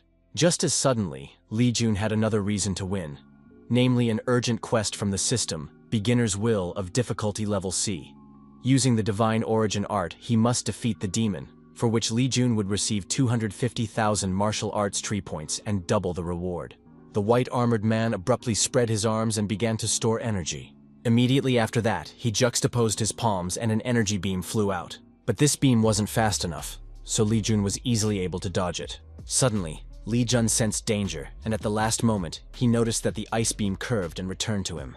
Before he could react, Li Jun was damaged by his opponent's first attack. Transferring the attack, Li Jun recognized this skill, for it was the martial art of an ice master from the North Sea Ice Palace. Without wasting any time, the white-armored man rushed towards Li Jun. After a moment, he was right beside him, surprising Li Jun. Because of the white-haired old man's speed, he didn't even have a chance to dodge. Li Jun had no choice but to block the white-bearded fiend's attack. Unable to kill Li Jun with this attack, the white-armored man hurriedly broke the distance. Although it was all a simulation, but his opponent was very strong. He was very strong, however. Li Jun gathered the energy in his hands, preparing to fight the demon. Right now, Li Jun was having fun. After all, when would he ever get the chance to fight such a master? Li Jun gathered energy in his hands to attack the white-armored demon. In the next instant, he was at his back, ready to strike. But as soon as Li Jun struck, the white-armored demon managed to dodge the attack at the last moment. Li Jun was not going to miss such a chance, and rushed after him as he tried to break the distance. Abruptly turning around, the white-armored demon once again began to gather energy to attack, and Li Jun was about to get ahead of him. But as soon as he hit the white-browed ice fiend, the white-browed ice fiend began to disappear. Lee Jun wondered if Kim Tae-hyun had suddenly decided to turn off the simulation room, after which he unhappily kicked a piece of the floor, as he had only gotten into a rage. On the flip side, teacher Kim Dae-hyun was trying to figure out how this was even possible. Somehow Lee Jun had managed to break his chi system. Of course, in a simulation, the difficulty is lower than it would be with the same opponent in real life. But even so, it's at least C rank, and even the most experienced disciple wouldn't be able to. Even he himself would find it difficult to deal with such an opponent. Lee Jun received a reward for the battle. Even though he couldn't overpower the opponent, Lee Jun was satisfied with the fact that even so, he had picked up an award. Furthermore, he had gotten the rank credit he wanted, all thanks to the origin ring. He was able to quickly go from a useless F rank to a D rank, and he had even pummeled Lee Kae-hong. With this, he would surely be able to provoke his relatives. Suddenly, someone called out to Lee Jun. Clenching his fists, Lee Jun wondered who needed him all of a sudden. But when he turned around, he saw his students running towards him to praise him for his performance in the competition. Lee Jun asked, "Didn't they see how it ended?" To which he replied that they had seen everything, and it looked as if the movie had ended at the most interesting point. Listening to his fellow students, Lee Jun smiled. Nothing like this had ever happened to him in his previous life. Lee Jun couldn't help but admit that it was very pleasant. Upon hearing this, one of his classmates asked him, "What did he just say?" To which Lee Jun replied that it was nothing like that. The next day, a big change was seen. When Lee Jun passed by, fellow students bowed and greeted Sunbai. Lee Jun was amazed at this behavior, and the teacher was watching it caustically. Before Lee Jun could ask what they were doing, one of the fellow disciples said that he was Ho-soo, a new disciple. After that, the disciples bowed to Lee Jun again and asked for the leader to lead them. Watching this, the old master could already barely contain his laughter. Lee Jun was trying to understand why these guys were suddenly greeting him as if he was the leader of a criminal gang. And what interested him even more, are these guys really 17 years old? It's clear from the look on their faces that they want him to become their criminal mastermind. Lee Jun felt awkward and slapped his forehead. Lee Jun then asked them not to greet him like that anymore. Ho-soo asked why that was, and could it be that they did something wrong? Afraid that this would continue, Lee Jun asked who is he to be called a ringleader, especially he's not a mobster at all. The 5 disciples bowed again and all together asked Lee Jun to apologize. Lee Jun shouted and ordered them to stop behaving like this right now. Finally getting into his classroom, Lee Jun exhaled very tiredly, after which he said goodbye to the students who called him the ringleader. These jerks had followed him all the way to the classroom and only now left him alone. Stroking his beard, the master said that such was the burden of the strong. Just as suddenly, a student burst into the classroom with a clatter. Immediately after, he challenged Lee Jun, but he refused, saying that he was tired and asked him to leave. But the disciple was not going to obey Lee Jun and drew his sword and attacked him.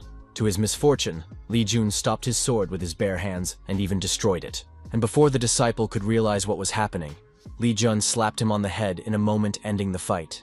After which, Lee Jun advised him to learn how to listen to people. The old master heckled and told Lee Jun that he had become quite popular. Lee Jun grudgingly asked if he really thought that was popularity. One by one, the disciples of the school came to Lee Jun to test the strength of the disciple who had recently been considered a loser, but all of them were instantly knocked out. Tired of all these students, Lee Jun lay down on his desk and tried to rest from it all. Letting out a long exhale, Lee Jun said that he wasn't some kind of crouching tiger, but all these students were getting in and out of him, and it wasn't going to end.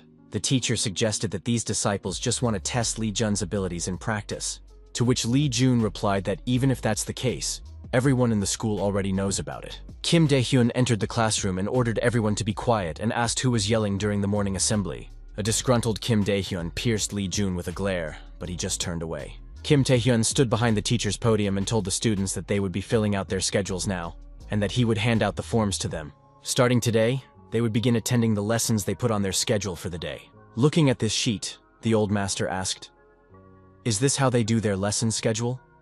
To which Lee Jun replied that they have to allocate their own classes for leg techniques, weapon techniques, and martial techniques. They mainly have classes in these 3 areas, and even if you only practice one, it is not certain that you will be able to become a master. While practicing more than one was much harder. The teacher wondered what he would write, which made Lee Jun think about it. A little while later, after everyone had sorted out the forms, Lee Jun took the form to the class head and asked if she should turn it in, to which she replied that she could turn it in as well. But as she was folding the forms, she happened to see Li Jun's form, which surprised her. After all, Li Jun had written all the existing items in it. A while later, the school's sports field. The teacher in today's class had noticed that they had quite a lot of attendance this year. After which she noticed that in the crowd of students was Li Jun. She bowed to him, but Li Jun just nodded back. His teacher was Cha Kyungjin, who everyone calls Red Lotus Fist. She is from a B-rank awakened family, and became famous for her fairness and independence. Even an outcast from the family like him, she shows respect just like the others from the awakened families. Li Jun smiled as she is really cool. If it was Kim Tae-hyun in her place, he would have purposely ignored his existence. Cha Kyungjin said that today, they would be learning the 10-step Divine Fist technique, which was a derivative of the 100-step Divine Fist technique. This technique came to them from the Divine Dragon Monastery, which is the successor to the Shaolin Monastery, and they should start with the basics first. Cha Kyungjin signaled, after which an assistant brought out a box. Cha Kyungjin said that these were shackles weighing 20 kilograms each, and that they should put them on their hands. As they put on the shackles, the students asked if they really needed to do something like this. They had all heard about how difficult a subject it was, but this was too much. Li Jun felt a little embarrassed as he hadn't expected the fact that he would find it useful to wear 50-kilogram shackles on his legs. Once everyone had put on the shackles, Cha Kyungjin explained that they all had to stand in the horse pose shown by her assistant and stretch their arms forward. She also forbade them from using qi while practicing. One of the students dared to ask how long they should stand like that. Cha Kyungjin smirked and asked, how long do they think they themselves will be? Of course, they would have to stand like that for the rest of the lesson. 40 minutes passed, the students were still holding on. After an hour, some of the students couldn't stand like that anymore and had to give up. At the second hour of the lesson, all the students gave up, but not Li Jun. The students started discussing amongst themselves, how much longer was Li Jun going to hold on like this? And how had nothing fallen off like this yet? Moreover, neither his arms nor his legs were still shaking from fatigue. With his steadfastness, Li Jun had managed to surprise Cha Kyungjin. Because of this, she was able to see that he had defeated young Master Lee Kae-hong, not by any tricks at all, as some might have thought. Heading towards Li Jun, Cha Kyungjin clapped her hands together and said that was enough. Li Jun wondered why they were done, since there was still time until the end of the lesson. To which Cha Kyungjin replied that she didn't think he needed to continue this exercise. Cha Kyungjin told Li Jun that she would teach him the 10-step Divine Fist technique. After which, she handed the technique manual into his hands. Cha Kyungjin told him that the refined and perfected formula in the textbook was the techniques, and that it would not be easy to learn it. Li Jun was surprised at how easy it was for him to get his hands on this technique. Li Jun began to quickly flip through the textbook, and seeing this, Cha Kyungjin explained that this textbook was not from the dungeon, making it impossible for him to consider it a martial arts system. This meant that he would have to read and study it like an ordinary book. Moreover, he would have to try his best to study it. Before Cha Kyungjin could say anything, Li Jun put away the textbook and stood up. After which, he made a few smooth movements with his hands and used the 10-step Divine Fist technique. The energy thrown out from the technique slipped to the side, almost striking Cha Kyungjin, which Li Jun shocked her. Li Jun awkwardly said that he had failed, and even the system said that he had failed to master the technique. The old master tisked a few times, then explained to his disciple that such a technique couldn't be learned in 1 minute. But Li Jun said that he would read for another minute, and he would definitely master the technique. While Li Jun was contemplating the fact that he would have to memorize the entire textbook, the master confessed that this was the first time he had seen a talent like Li Jun. At first, he thought that this boy was a dummy, but as it turned out, his talents developed gradually. Covering his smile with a fan, the master said to himself that he really hoped to see what he could achieve soon. His talent was not like that of a heavenly demon, which allowed one to absorb the knowledge of martial arts like a sponge. And at the same time, it wasn't like a heavenly warrior's endowment. So how could it be that this person went from a dummy to a genius overnight? Cha Kyungjin couldn't understand how such a thing was possible. When suddenly Li Jun approached her, Li Jun said that he did not calculate the amount of energy put into the technique, which caused the explosion, and asked if this meant that in order to properly perform the 10-step Divine Fist technique, one should be more careful about the amount of qi used. Surprised at how well Li Jun said it, Cha Kyungjin confirmed his words and explained that he should learn to control his qi reservoir. Li Jun just took in the 10-step Divine Fist technique even before listening to her explanation. After a few seconds, Li Jun performed a few smooth movements, then he swung his fist, releasing a wave of energy. A shocked Cha Kyungjin asked, how was this even possible? and Li Jun was pleased as he had managed to master the technique, and the 10-step divine fist was added to his list of skills. A while later, the teachers all tried to agree with Li Jun together, arguing amongst themselves. Feeling a headache because of them, Li Jun asked them to take turns asking questions. Immediately afterward, one of the teachers shouted that he was first and told Li Jun that he thought his hands were just made for the spear. The perfect position of the shaft and natural movements like the flow of water. Li Jun's very talent screams that he should choose this art, his Zhou family's divine spear art. Interrupting him, another teacher said that Li Jun is perfect for swordsmanship. After all, his skills are so good that he is already capable of matching the dragon sword. Li Jun should learn iron blood techniques from his family. Except his friend, that dragon sword is also in their possession. The third teacher pushed the second teacher away and shouted that it's not like that, because Li Jun will make an outstanding poison expert. He already has very promising achievements, and therefore, the 10,000 Poisons Shadow family will always be happy to accept him. The teachers said that they understood and asked him to put that bottle away. After which, the teachers continued to argue over who would get Li Jun. Seizing the opportunity, Li Jun ran away. After getting outside, Li Jun tiredly sprawled on the grass. Earlier, he hadn't even thought about joining another family. But why were they starting to bother him? Teacher said that it was also a burden, and Li Jun finished strong before asking if that was what he meant to say. Teacher stared at Li Jun unhappily for interrupting him, and Li Jun giggled at him. Just as suddenly, Li Jun heard a familiar voice. It was teacher Cha Kyung-jin's teacher.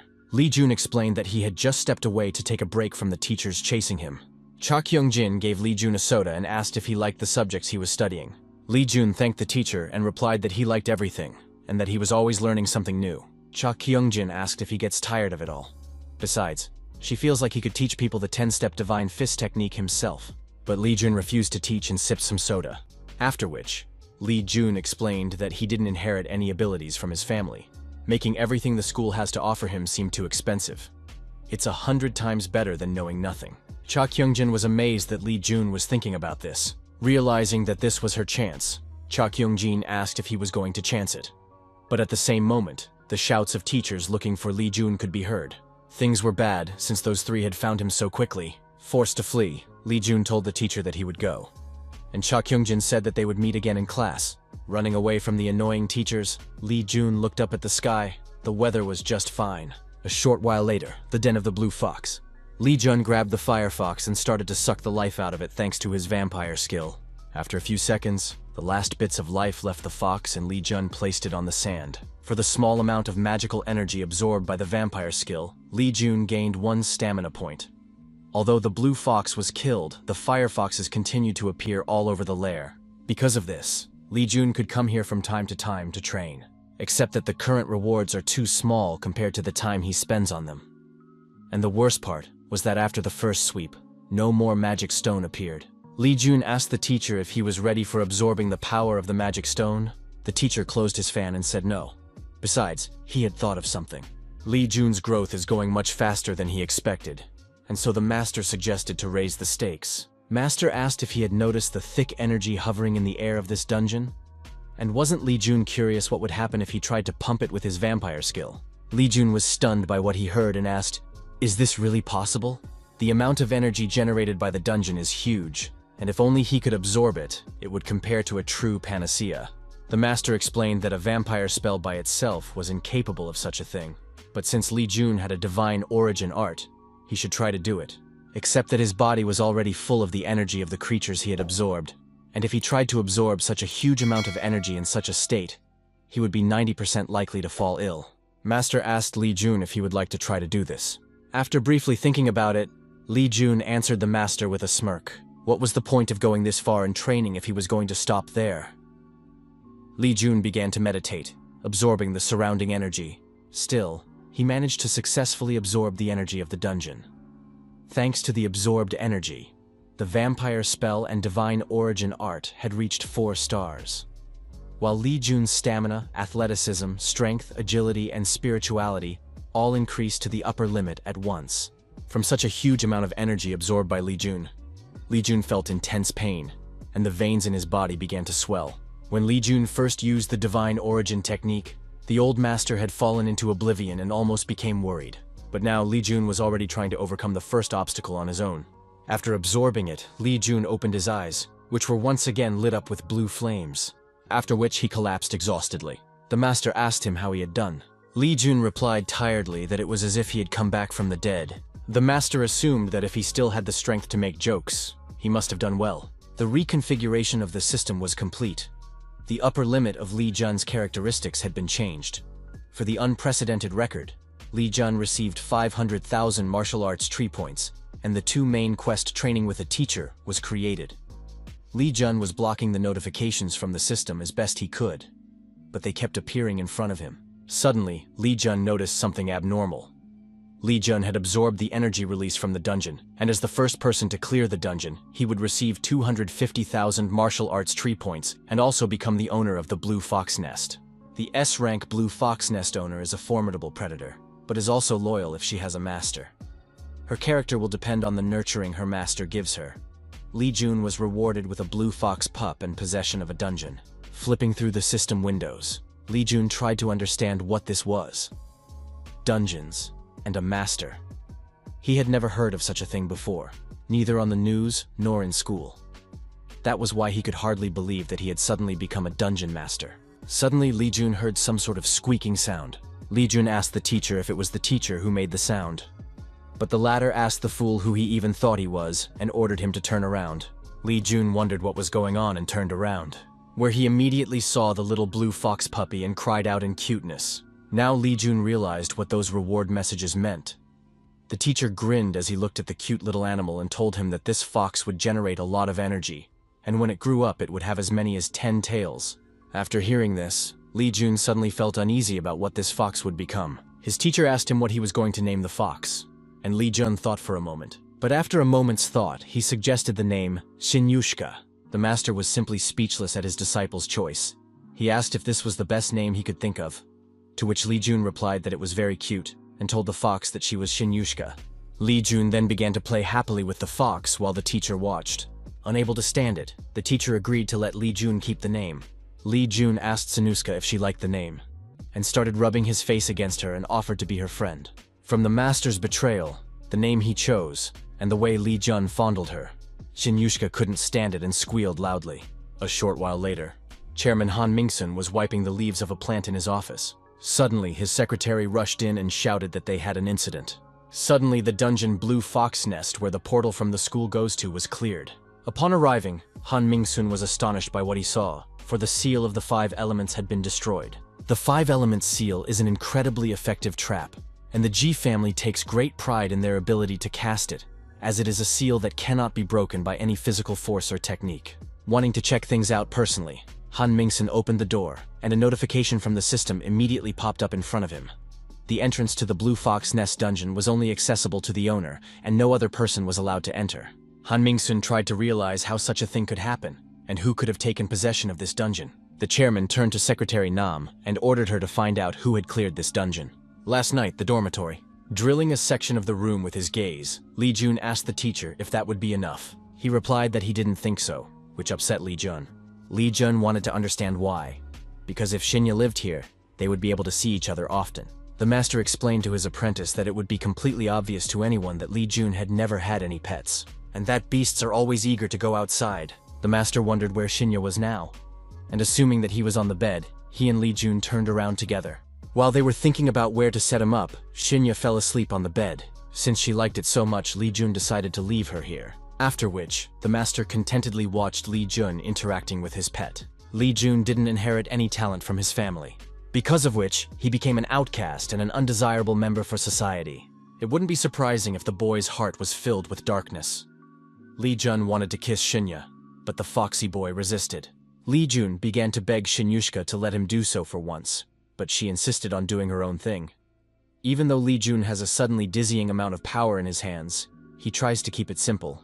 Li Jun doesn't act like some personalities who are willing to destroy both himself and the others just to get revenge. It's much better than if he became like his first apprentice who turned into a vengeful and bloodthirsty monster.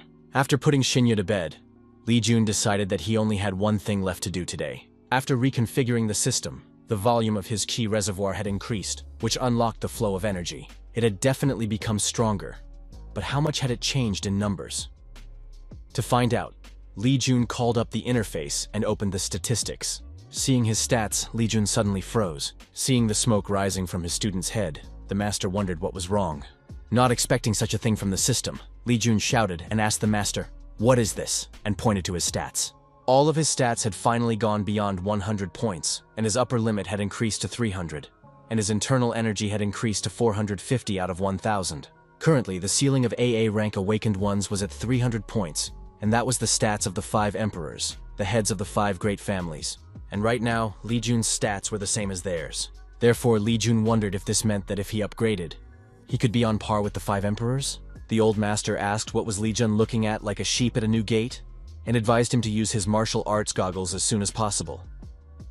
Li Jun admitted that he had already forgotten that he was saving up his goggles. He then opened a skill tree where he could pump up some of his skills or raise his stats in exchange for a huge amount of tree points. Li Jun had already accumulated a lot of points, and now he had to think about how to spend them.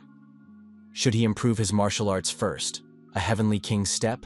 The teacher replied that with his physical form, it was useless for Li Jun to learn this technique now, as he might just break down. Therefore, he suggested that he should start by pumping the "Teacher is a Friend of Nature" and "Statistics," which gave him plus 15 to strength. Hearing that he would break, Li Jun wondered if the improved technique Heavenly King's Step was that cool, since the teacher was trying to keep him from practicing it. Except, the teacher had clearly forgotten how curious he was. Suddenly, Li Jun pointed to the side and asked the teacher to look at it in horror. The teacher looked out the window, but still not seeing anything interesting, he asked, "What's the big deal?" This was enough time for Li Jun to spend 650,000 points to pump up his martial arts. After spending the points, Li Jun was able to learn the Heavenly King Step better, so he was able to obtain a new technique called Infinite Spear Technique. In order not to be deafened by the teacher's unhappy shouts, Li Jun immediately covered his ears. But to his surprise, there was no deafening noise.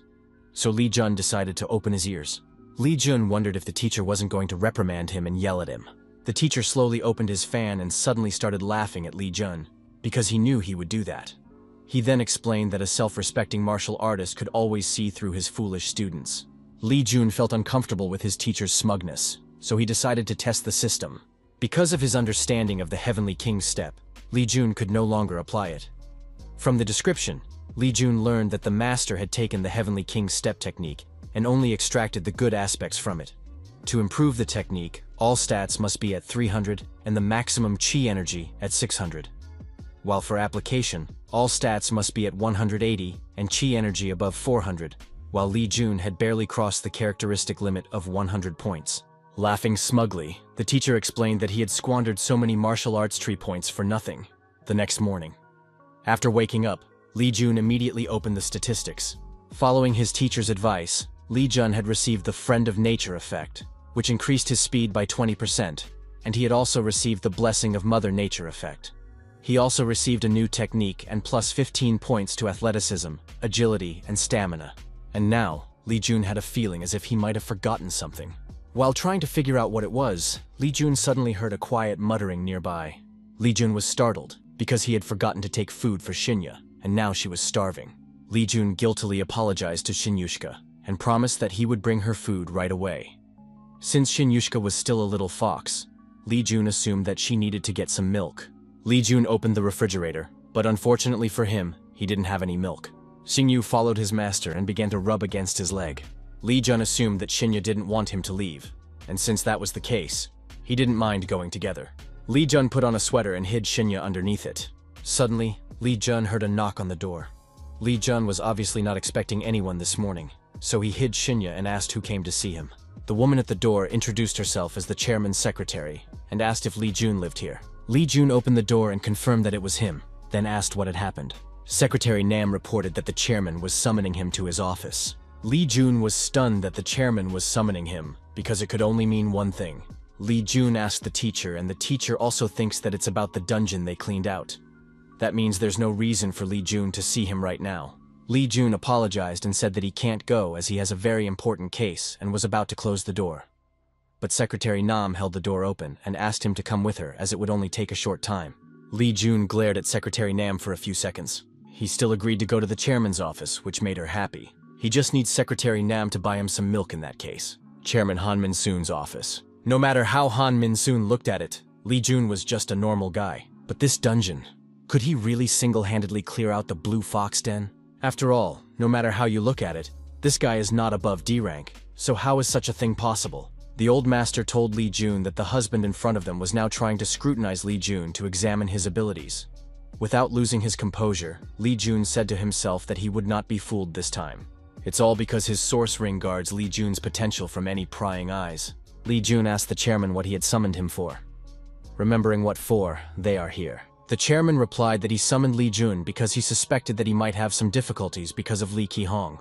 After which, the chairman asked how his father, the Emperor's Fist, was faring now. But after a few seconds, Han Mingsun realized that he had asked about him for nothing. For Li Qihong replied that he was an outcast in his family and had no idea how his father was doing. Han Mingsun cleared his throat before apologizing and admitting that he was wrong to ask such a question. But since Li Jun was so calm, he made sure he was fine and could let him go. Li Jun said goodbye and left. As soon as Li Jun left the office, Secretary Nam asked the chairman what he thought of him, to which the latter hesitantly replied that he didn't know. He then explained that he had never been able to see what Li Jun's true abilities were. Before the secretary could ask the question, Chairman Han Mingsun admitted that he was confused, because this had never happened to him before. Be that as it may, they should call GU over as soon as possible. Back in his room, Li Jun smilingly greeted Shinya and said that his brother had returned. Shinya, on the other hand, was contentedly licking up the rest of the milk from her bowl at this moment. Li Jun wondered if she was that hungry and poured more milk. Shinya yapped contentedly in response. The system alerted Li Jun that Shinya's affection had increased by 5, and that Shinya was satiated. But Li Jun ignored it and went to his cutie. According to the system, Shinyushka had reached 1% in growth progress, and her affection was already 25 points. Shinyushka's stats were currently at F rank. It was also written in the stats that Shinyushka was fed up, and that the milk was delicious. Ignoring all the text about Shinya being satiated, Li Jun tilted the fox towards the bowl, pondering that Shinya's characteristics were so low because he had just been born. After which, Li Jun wondered where he would put Shinyushka when he grew up. Master reminded him that this wasn't the only problem, which Li Jun was forced to agree with. The fact is that Han Minsung has begun to suspect him, which means he'll have to be much more careful in his movements, and wary of Bison. Bison is the G family's information gatherer, and with his help, the G family controls many dungeons and artifacts. Li Jun admitted that he was worried about the fact that he would be under 24/7 surveillance. And so he had to think of something. For starters, he should use his right to possess the Blue Fox Nest. The teacher was a little surprised that Li Jun was thinking about this. After which the teacher added that he had been thinking about it for some time now. After gathering himself, Li Jun walked to the place behind the school where he usually practiced. After which, he used the system to establish a connection with the Blue Fox Nest. After entering the portal, Li Jun once again saw the desert oasis, making sure that he had indeed joined the Blue Fox Nest, which meant that he would now have a place to leave Blue Fox when he grew up. Li Jun had made himself a hiding place, and now he would be able to avoid Bison's surveillance. Next, Li Jun chose to set up a destination daisy mount. After wasting one of his 2 remaining attempts, Li Jun created another portal that he can close at any time. Jumping into the portal, Li Jun instantly moved to his room. Thanks to his mastery of the dungeon, Li Jun had already solved one of the problems. Li Jun's next step, however, is to build up his own strength. A few days later, Li Jun's school. Li Jun has spent the last few days in the dungeon, but unfortunately, he still hasn't managed to raise his skill level. He also didn't receive any new quests. Of course, Li Jun realized that after clearing the Blue Fox lair, he would have to look for a new dungeon with a higher level. More importantly, he already had one such dungeon in mind. It was the Chlorine Dungeon, which was the Green Zone dungeon where the Firestone artifact was located. From his past life, Li Jun remembered that this dungeon was discovered by a monster tamer who had just found the stone.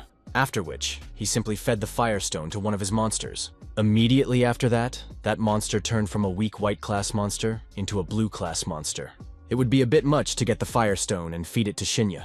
Li Jun suddenly heard his fellow students discussing something heatedly while looking at the corridor. They were all surprised to see the ice flower, Han Ji-yu. But what was she doing here? To the students' surprise, Han Ji-ye walked into the classroom where Li Jun was studying. After that, she approached him and asked him if his name was Li Jun. A little confused, Li Jun replied that it was indeed him, whereupon Ji-yu smiled and said that he knew her and that she had just been promoted to 6th grade. Li Jun wondered what the hell was going on here. Han Ji-yu is the eldest daughter of the Ji family, the martial arts heirs of the Juga family. She is an awakened B rank and has been nicknamed the Ice Flower. She was supposed to be promoted to the first elite class, but what is she doing here in the 6th grade, where the E and D rank losers are all together? The future had clearly changed, but there was still nothing wrong. Han Ji-yu extended her hand to Li Jun and offered to be friends, but he waved her hand away and said that she shouldn't approach him and that he didn't want to be friends with anyone. Afterwards, Li Jun saw her reaction, which made him feel uncomfortable. Han Ji-yu had just been rebuffed, and she was barely able to keep from hitting Li Jun. Li Jun covered his face with his hands and said to himself that he just couldn't be friends with her. The master wondered what he would do now. Li Jun explained that the Dragon Fist, which is his half-brother, had his eye on Ji-yu, whereupon Li Jun saw that Ji-yu took a seat on the side and wondered why she sat so close to him. After which, Li Jun explained to the teacher that if his brother saw this, he would come in a frenzy and try to kill him. So why did she suddenly talk to him? The teacher said that he had a few guesses and asked what the power of the families was at the moment. Li Jun said that there was a federation of 15 great families, a martial arts federation, and a demonic death lotus. Within the federation of 15 great families, there are 9 great sects and 5 great families. Master assumed that it was the Ji family that inherited the Jugi family's martial arts, which Li Jun immediately confirmed. The master then admitted that he didn't think that the Ji family was only holding on to power because of their strength, and that these rascals were absorbing the talents of today. Li Jun asked how the latter could know this, and the teacher told him that unlike other families, the Zhuge are weak in martial arts, but they make up for it by inviting the most talented to join them. They even recruited an ice flower and probably sent her to test Li Jun. Li Jun asked if he wanted to keep his hands on that scary girl. Hearing Li Jun's words, Ji Yue gritted her teeth in anger. The teacher explained to Li Jun that he was currently weaker than the ice flower, which meant that he should think about how he could trick her. Li Jun was unwilling to listen to this any further and didn't want to be dragged into this at all. Li Jun said that he didn't want to socialize with Ji Yu. A few classes later, in the school gym, the teacher told the students that he hoped they were ready for the exams. He then noticed that they had a new girl and suggested a competition lesson for which he needed 2 volunteers. The teacher asked who wanted to go first, right after which Ji Yu raised her hand. The teacher was pleased with Ji Yu's aspiration and suggested that she choose an opponent. Without too much thought, Ji Yu said she was choosing Li Jun and pointed at him, which Li Jun clearly did not want. Li Jun and Ji Yu drew their swords, then took their positions. Ji Yu asked if he was ready to fight, to which Li Jun replied that he wasn't actually ready. He didn't want to fight and wanted to understand why she chose him. As the opponents prepared themselves, the teacher announced the start of the fight. In the next instant, Han Ji-yue simply disappeared from her seat, surprising even Li Jun. Immediately after that, he saw her appear in front of him and was already drawing her blade. At the last moment, but miraculously, Li Jun still managed to dodge her strike. But without giving him time to act, Ji Yue intercepted her sword with her other hand and attacked Li Jun again. Li Jun managed to make a block, and due to the surge of their energy, their blades missed each other. Han Ji-yu was an awakened B rank, and she was much stronger than he expected. With her attacks, she's trying to gradually exhaust him, except he is able to fend off her attacks, and with each strike, her movements become more and more clear to him. After a few strikes, Li Jun was already able to see the weaknesses of Ji Yu's style. Han Ji-yu was outraged at what Li Jun was doing, because after a few exchanges of blows, he could already see all the weaknesses of her iron blood sword and strike ahead of her. How was he able to get into her attack so quickly? Things were getting worse, because if she continued to stall, she would lose. Han Ji-yu realized that she had no choice but to use her special attack against Li Jun. When they crossed swords again, Li Jun asked Ji Yu if she was going to use a top-down sword strike. Han Ji-yu was astonished at what she heard, and asked how he understood. Taking advantage of the moment, Li Jun gave a victorious strike, after which he hit his sword in its scabbard. Suddenly, some of Ji Yu's curls shortened and sprinkled on the ground. Han Ji-yu quietly hid her sword in her scabbard. Afterwards, she said that she was admitting defeat. After fighting with Li Jun, Ji Yue stopped bothering him and began to float in the clouds frequently, which couldn't hide from Li Jun, because she was the one who had recently been harassing him. Li Jun noticed that after that fight, Ji Yu seemed to be in a state of prostration, and asked if it was such a shock. Suddenly, the master appeared and asked, why did Li Jun cut her curls? And what would happen if Ji Yu thought it was an insult? Li Jun replied that it came out by accident. In the future, the Ji family and the Iron Blood Sword family are the only families that will oppose them. One day, they will unite and fight them. And since that's the case, Li Jun doesn't mind forming a friendship with them. After finishing his lessons, Li Jun headed to Shinya's dormitory. Suddenly, He was called from behind by Han Ji-yu, after which she came over and asked him if he was busy. To which Lee Jun replied that he was free right now. Han Ji-yu invited Lee Jun to dinner, and Lee Jun awkwardly accepted. Lee Jun couldn't understand what was going on right now. And what about Ji-yu? Lee Jun asked his teacher if it was possible that Ji-yu was planning to kill him quietly and then bury him somewhere. The teacher said that if that was the case, he would wish his student to rest in peace beforehand. For dinner, they headed to a pizza place. Ji-yu took a piece of pizza and took a bite to show how delicious it was. Looking at this, Lee Jun couldn't help but think about what a good appetite Ji-yu had. Lee Jun even wondered if this pizza was really that good. He was even scared to check it out. Noticing that he still hadn't touched the pizza, Ji-yu asked why he wasn't eating. Lee Jun tried to think of an answer, but in the end, he decided to say straight out, he doesn't know why they're here. After removing a slice of pizza, Ji-yu said he's just being articulate. Lee Jun asked, what does she mean? To which Ji-yu replied that the girl bought him the best pizza and he's harumphed like some donkey. Lee Jun was stunned at what he heard. After finishing, Ji-yu wiped her mouth and said it was time to get down to business.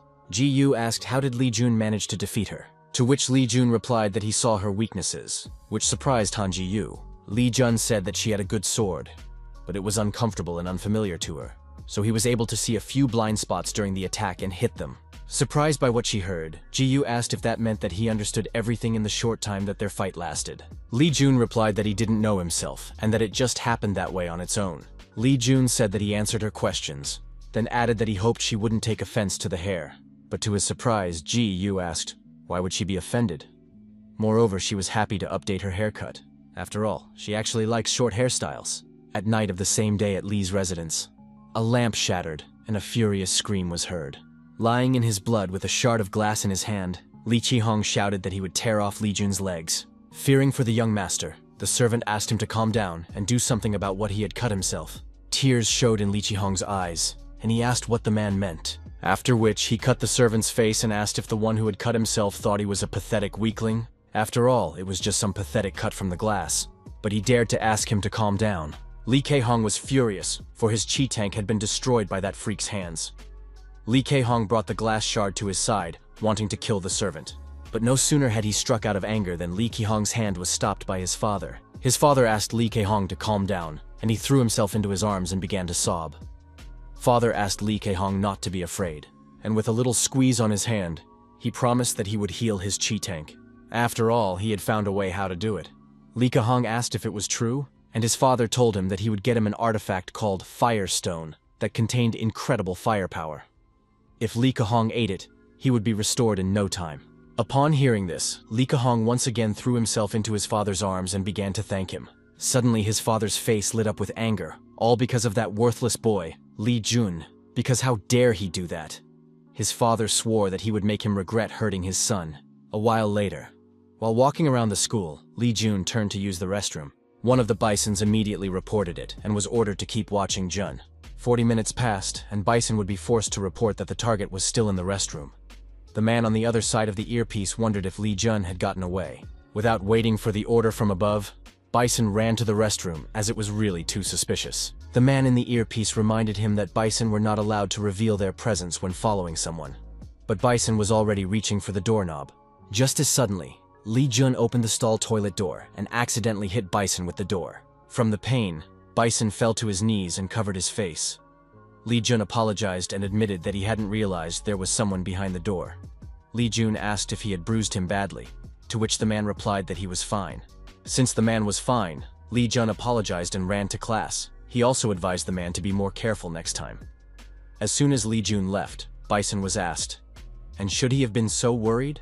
Bison could only apologize for almost exposing himself, except that Lee Jun already knew that he was being followed. Lee Jun told his teacher that he almost got caught, and that it took much longer this time. The teacher said that he had time to deal with everything. Lee Jun agreed with the teacher and said that those Bison goons didn't even suspect anything. In fact, he was absent because he was going through the portal to sell the magic stones he had accumulated. He thanked himself over and over again for being prepared and placing the portals in the right places, for that is the bare minimum of what is required when you are being watched by the Bison. The master asked if the deal was clean, which puzzled Lee Jun. The master then reminded him that Lee Jun had signed all the documents with his real name when he sold it. The contract says that he gives the Federation of Great Families access to his data. Li Jun's signature was on the document, and the bank itself belonged to the divine phalanxes. Li Jun was fine with all of this. After all, something like this would be an additional way to screw with their heads. Moreover, the B-class magic stone he sold was not so simple, as such stones could only be found in the dungeons of the Blue Zone. Knowing this, he can only laugh as he imagines how everyone will be wondering, how could this bigot get such an artifact? He's happy to let them puzzle over how all of this could have happened. A little while later in the school cafeteria, Li Jun, several fellow students approached Li Jun and one of them asked Jun if they could sit next to him. Suddenly, a tray was dropped on the table next to Li Jun, and those students were told to get the hell out of here. Looking menacingly at those disciples, Han Ji-yu said that this seat was taken. Fearing Ji-yu, the disciples apologized to her and quickly left. Afterwards, Ji-yu sat down as if nothing had happened and took out her chopsticks. Li Shun wondered why she had scared those students away. After all, there would have been enough room for everyone at that table. To which Ji-yu replied that she was uncomfortable with a lot of people around. Li Jun asked if she thought that he also doesn't like having people around? Or maybe even he doesn't even like to sit even next to her. Doesn't she realize that? Except Ji-yu didn't care about Li Jun's opinion. Li Jun was confused because of how impenetrable Han Ji-yu was. To prevent something like this from happening again, he decided to ignore her and not talk to her about it. As soon as Li Jun started eating, Ji-yu asked what techniques he was learning besides the 3 fundamentals technique. Li Jun asked, why would she want to know that? To which Ji-yu replied that no one with the 3 basics technique simply could have that kind of strength. Li Jun asked if she really felt that way. Not wanting to continue the conversation with Ji-yu, Li Jun said that he had had enough and that he still had things to do. Han Ji-yu thoughtfully watched Li Jun walk away.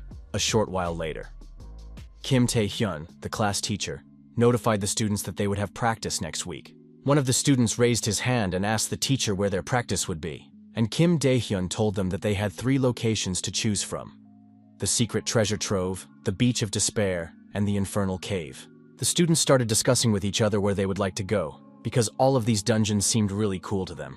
While Li Jun already knew where he wanted to go, it was neither sooner nor later than it should have been. He chooses the infernal cave. Except it all happened somehow too fast. Was it a coincidence? Li Jun didn't think so. All this time, Han Ji-yu had been glaring at Li Jun. That couldn't avoid Li Jun's attention. Unable to bear it, Li Jun asked what she wanted to ask him, but instead of answering, Ji-yu threw a folded-up piece of paper at him, in which she asked him not to pay attention to her as she was just looking at him. Li Jun angrily squeezed the sheet. He was already fed up with this girl and her 4-dimensional personality. When he returned home, Li Jun lay down on his bed. He was already tired of all this. Li Jun tried to understand why he was being followed by all these strange people. One keeps greeting him like a senior and showering him with compliments, while the other just watches him and asks him not to pay attention, because she shouldn't annoy him in any way and wants him to just ignore her. Knowing what his student is thinking, the master said that it is the burden of the strong. Li Jun asked, why does the strong one even have to put up with all this? Immediately after that, he covered his ears and the master started yelling at the lousy student for snapping at the teacher. Just as suddenly, Li Jun noticed that something was missing here. Li Jun told the teacher that Shinya was missing, and she always meets him when he comes home. Upon hearing this, the teacher agreed that it was really strange and assumed that the pet was just sleeping in a corner somewhere. Li Jun started pacing around the room and calling for Shinya. This continued until Li Jun looked under the bed, and what he saw horrified him. Shinya had curled up under the bed and was shivering and squeaking. The next day, Li Jun was sitting on a bench outside the school cradling his briefcase. Li Jun opened the briefcase and apologized for not being able to open it earlier, but now he could climb out and look around. Shinya climbed out of the briefcase and yapped happily. Last night, Li Jun took out Shinya and placed him on the bed, then decided to check the interface. Everything seemed to be fine and nothing had changed much, but Shinyushka's magical energy was almost at 0. Shinyushka is sick due to the lack of magical energy. Li Jun asked Shinyushka not to be afraid, and after promising to fix everything, touched him. But before Li Jun could do what he had planned, the teacher asked what he was going to do. Li Jun explained that he was going to give Shinyushka energy, but his teacher immediately forbade him to do so, because if Shinyushka suddenly rejected Li Jun's energy, he would feel much worse. Worried about Shinyushka, Li Jun asked what he should do in such a situation. The teacher explained that it was not a weak animal at all, and that it would definitely be able to wait for the day of practice. Li Jun should just take Shinya with him. Li Kun would pet the ailing Shinya and still agreed to be patient. Right now, Li Jun was satisfied that the teacher was able to competently give Shinya some magical energy since he was not so exhausted now.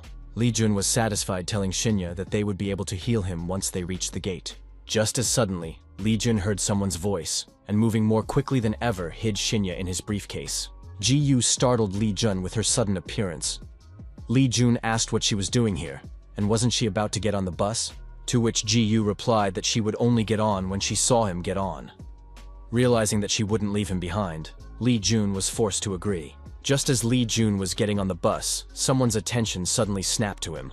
Li Jun asked the guy who he was, and he remembered that he still hadn't introduced himself properly. Then he raised his hand and introduced himself as Ho Su, and asked the Sunbanim to teach him how to practice. Li Jun was surprised to hear this name, because he had heard it once before. Or had he imagined it? Li Jun asked that Ho Su not greet him like that again. Suddenly, Ho Su bowed and loudly promised the Sunbanim that he would make it up to him. Li Jun felt terribly embarrassed for him, and he only wanted to know one thing: when would this all end? Li Jun took a seat on the bus, and as expected, Ji Yu sat next to him. When it was already time to leave, the class teacher entered the bus and asked if everyone was in place. He also reminded them to buckle up. Kim Dae-hyun laughed mentally as he looked at Li Jun. He was very pleased with Li Jun for choosing the infernal cave, because it made his task so much easier. This time, Li Jun would not be able to escape his fate.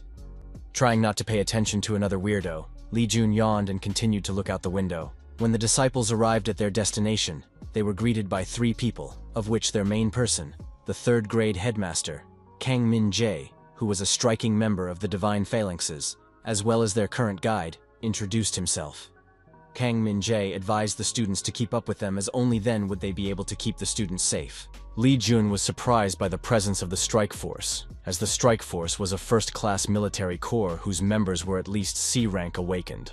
Such a guide was certainly too good to accompany the disciples, and since that was the case, it wasn't hard for Li Jun to guess that they wanted him dead, or they had already learned about the Firestone and where to find it, though he couldn't rule out the possibility that both were true. Noticing Li Jun in the crowd of disciples, the members of the strike team agreed to start the operation. Li Jun smiled as he looked at the fact that these people weren't even trying to hide their intentions. This family really had everything in hand. Since that was the case, Li Jun didn't mind making them think that he had fallen into a trap. If he killed them in the dungeon, they wouldn't have the chance to call out for help. Suddenly to herself, Han Ji-yu sensed something ominous, and preparing to draw her sword looked in the direction where Li Jun was just standing. Ji-yu couldn't help but wonder, what was that just now? And why did such bloodthirstiness suddenly begin to emanate from Li Jun? The strike team was successfully advancing through the dungeon in place with the disciples, until Kang Min-jae suddenly stopped the disciples. Kang Min-jae explained that the unexplored part of the dungeon was next. He admitted that he understood the disciples' curiosity, but he should only lead them through the explored areas. Hearing about the unexplored area, the disciples only became more interested in the dungeon, and even decided that they would come back here in the future. Kim Dae-hyun said that it's not every day you get to go to a place like this, and asked Kang Min-jae if the strike team would let them look around for a while. Kang Min-jae thought about it. After all, he and the rest of the squad were here, and they would be able to keep an eye on the curious students. Kang Ji-yu immediately objected to the idea of going further, as the disciples should only be led around safe areas. After all, they have a common practice now. Because of Ji-yu's words, Kang Min-jae and Kim Dae-hyun's plan might have failed, but suddenly someone stood up for them. Li Jun asked Ji-yu what was wrong with her, and suggested that they just look around a bit. After all, it's sure to be fun since they're in a dungeon. Ji-yu asked if he was crazy by any chance. Li Jun smiled and reminded that everyone is curious to look around a little sometimes, and besides, they are protected by the teacher and the Divine Phalanx Strike Force. Kang Min-jae said that they would take that as the majority opinion and suggested that they move on. Several goblins stood in the way of the group.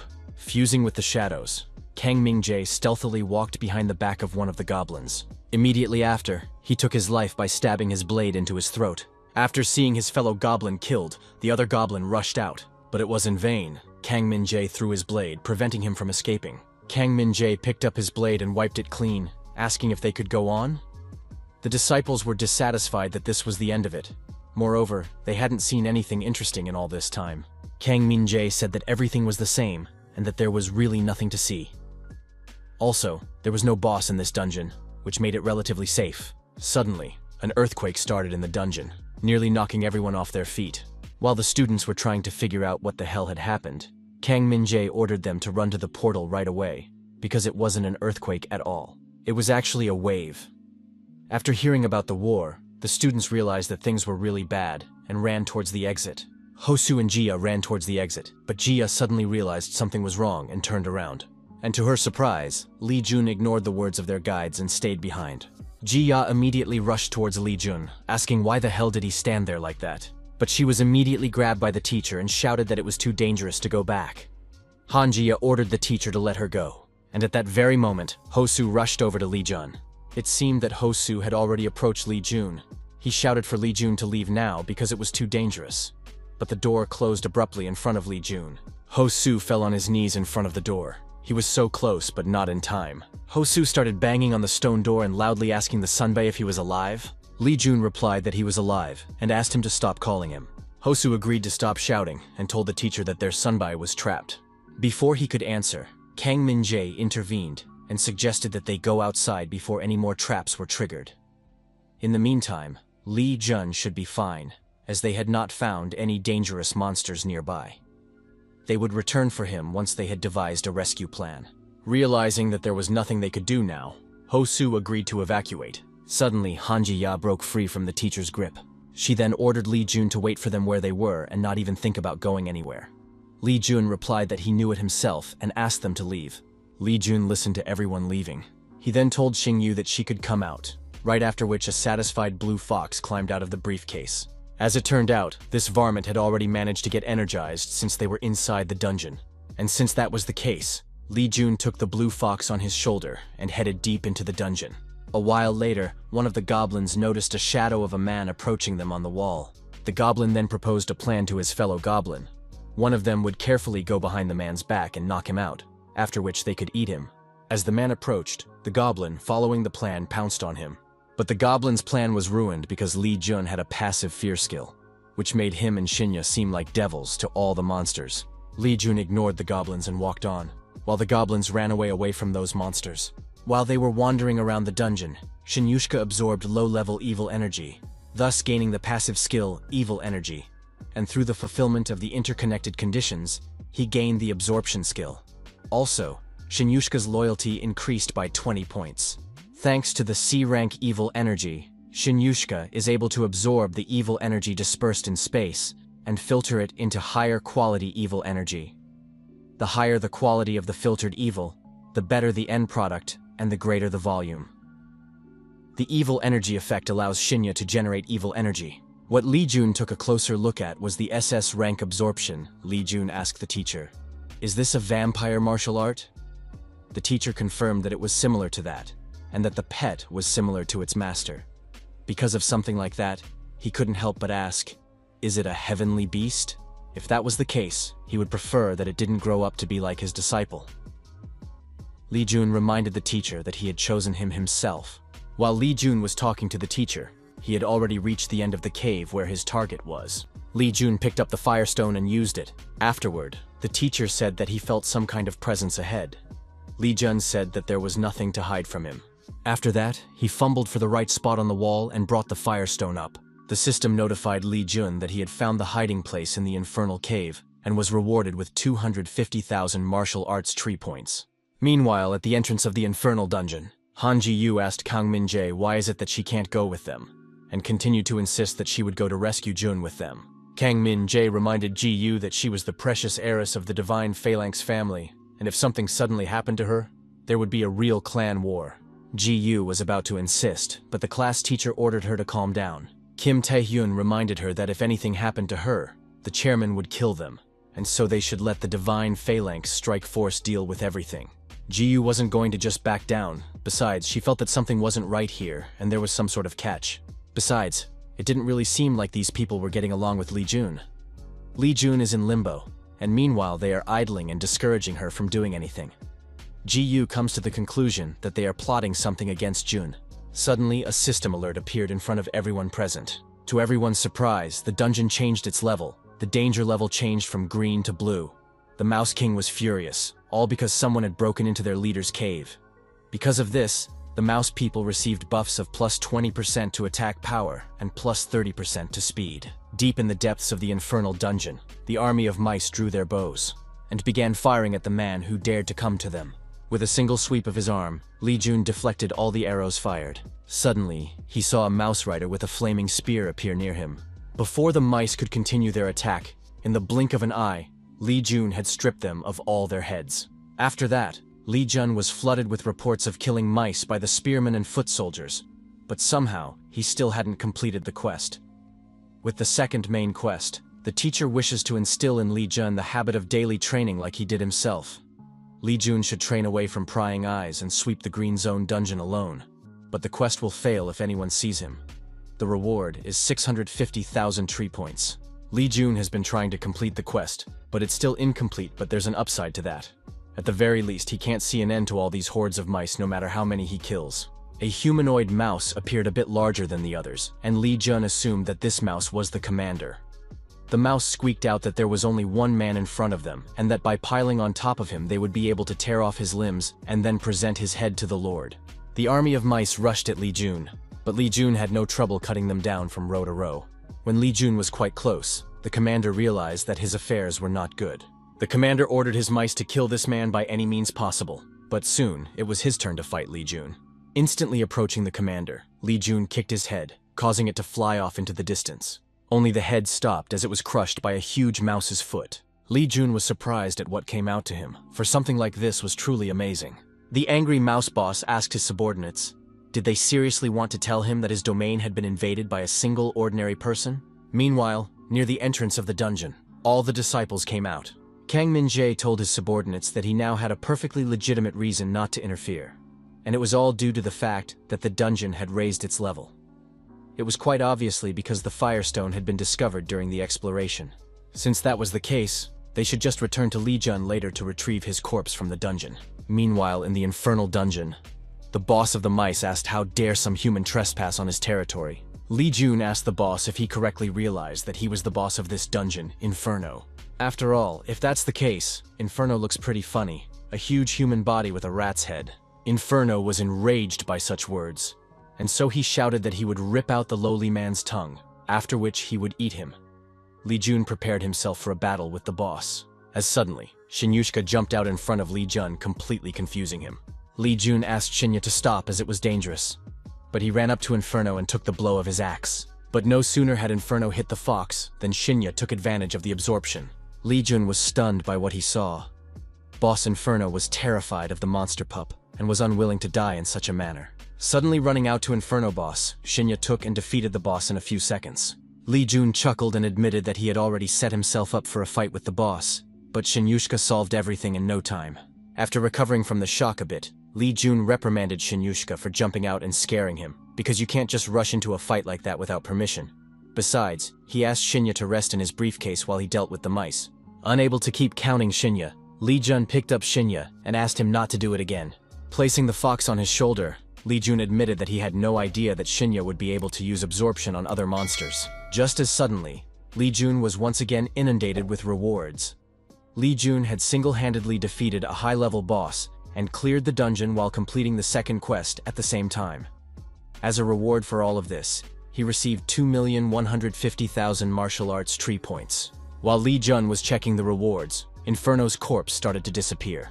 And Li Jun noticed that there was something left in its place, and it was something he knew about. The Transcendent Emperor Spiritual Development Technique had fallen out of the Inferno.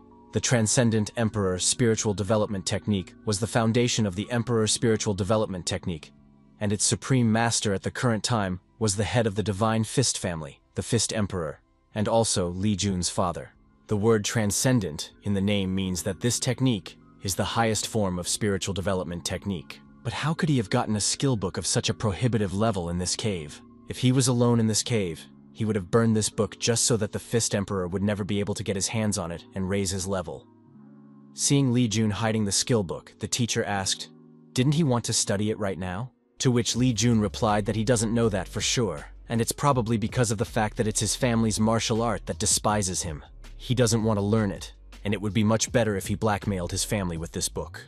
The dungeon was cleared, and the system asked Li Jun if he wishes to become the dungeon master.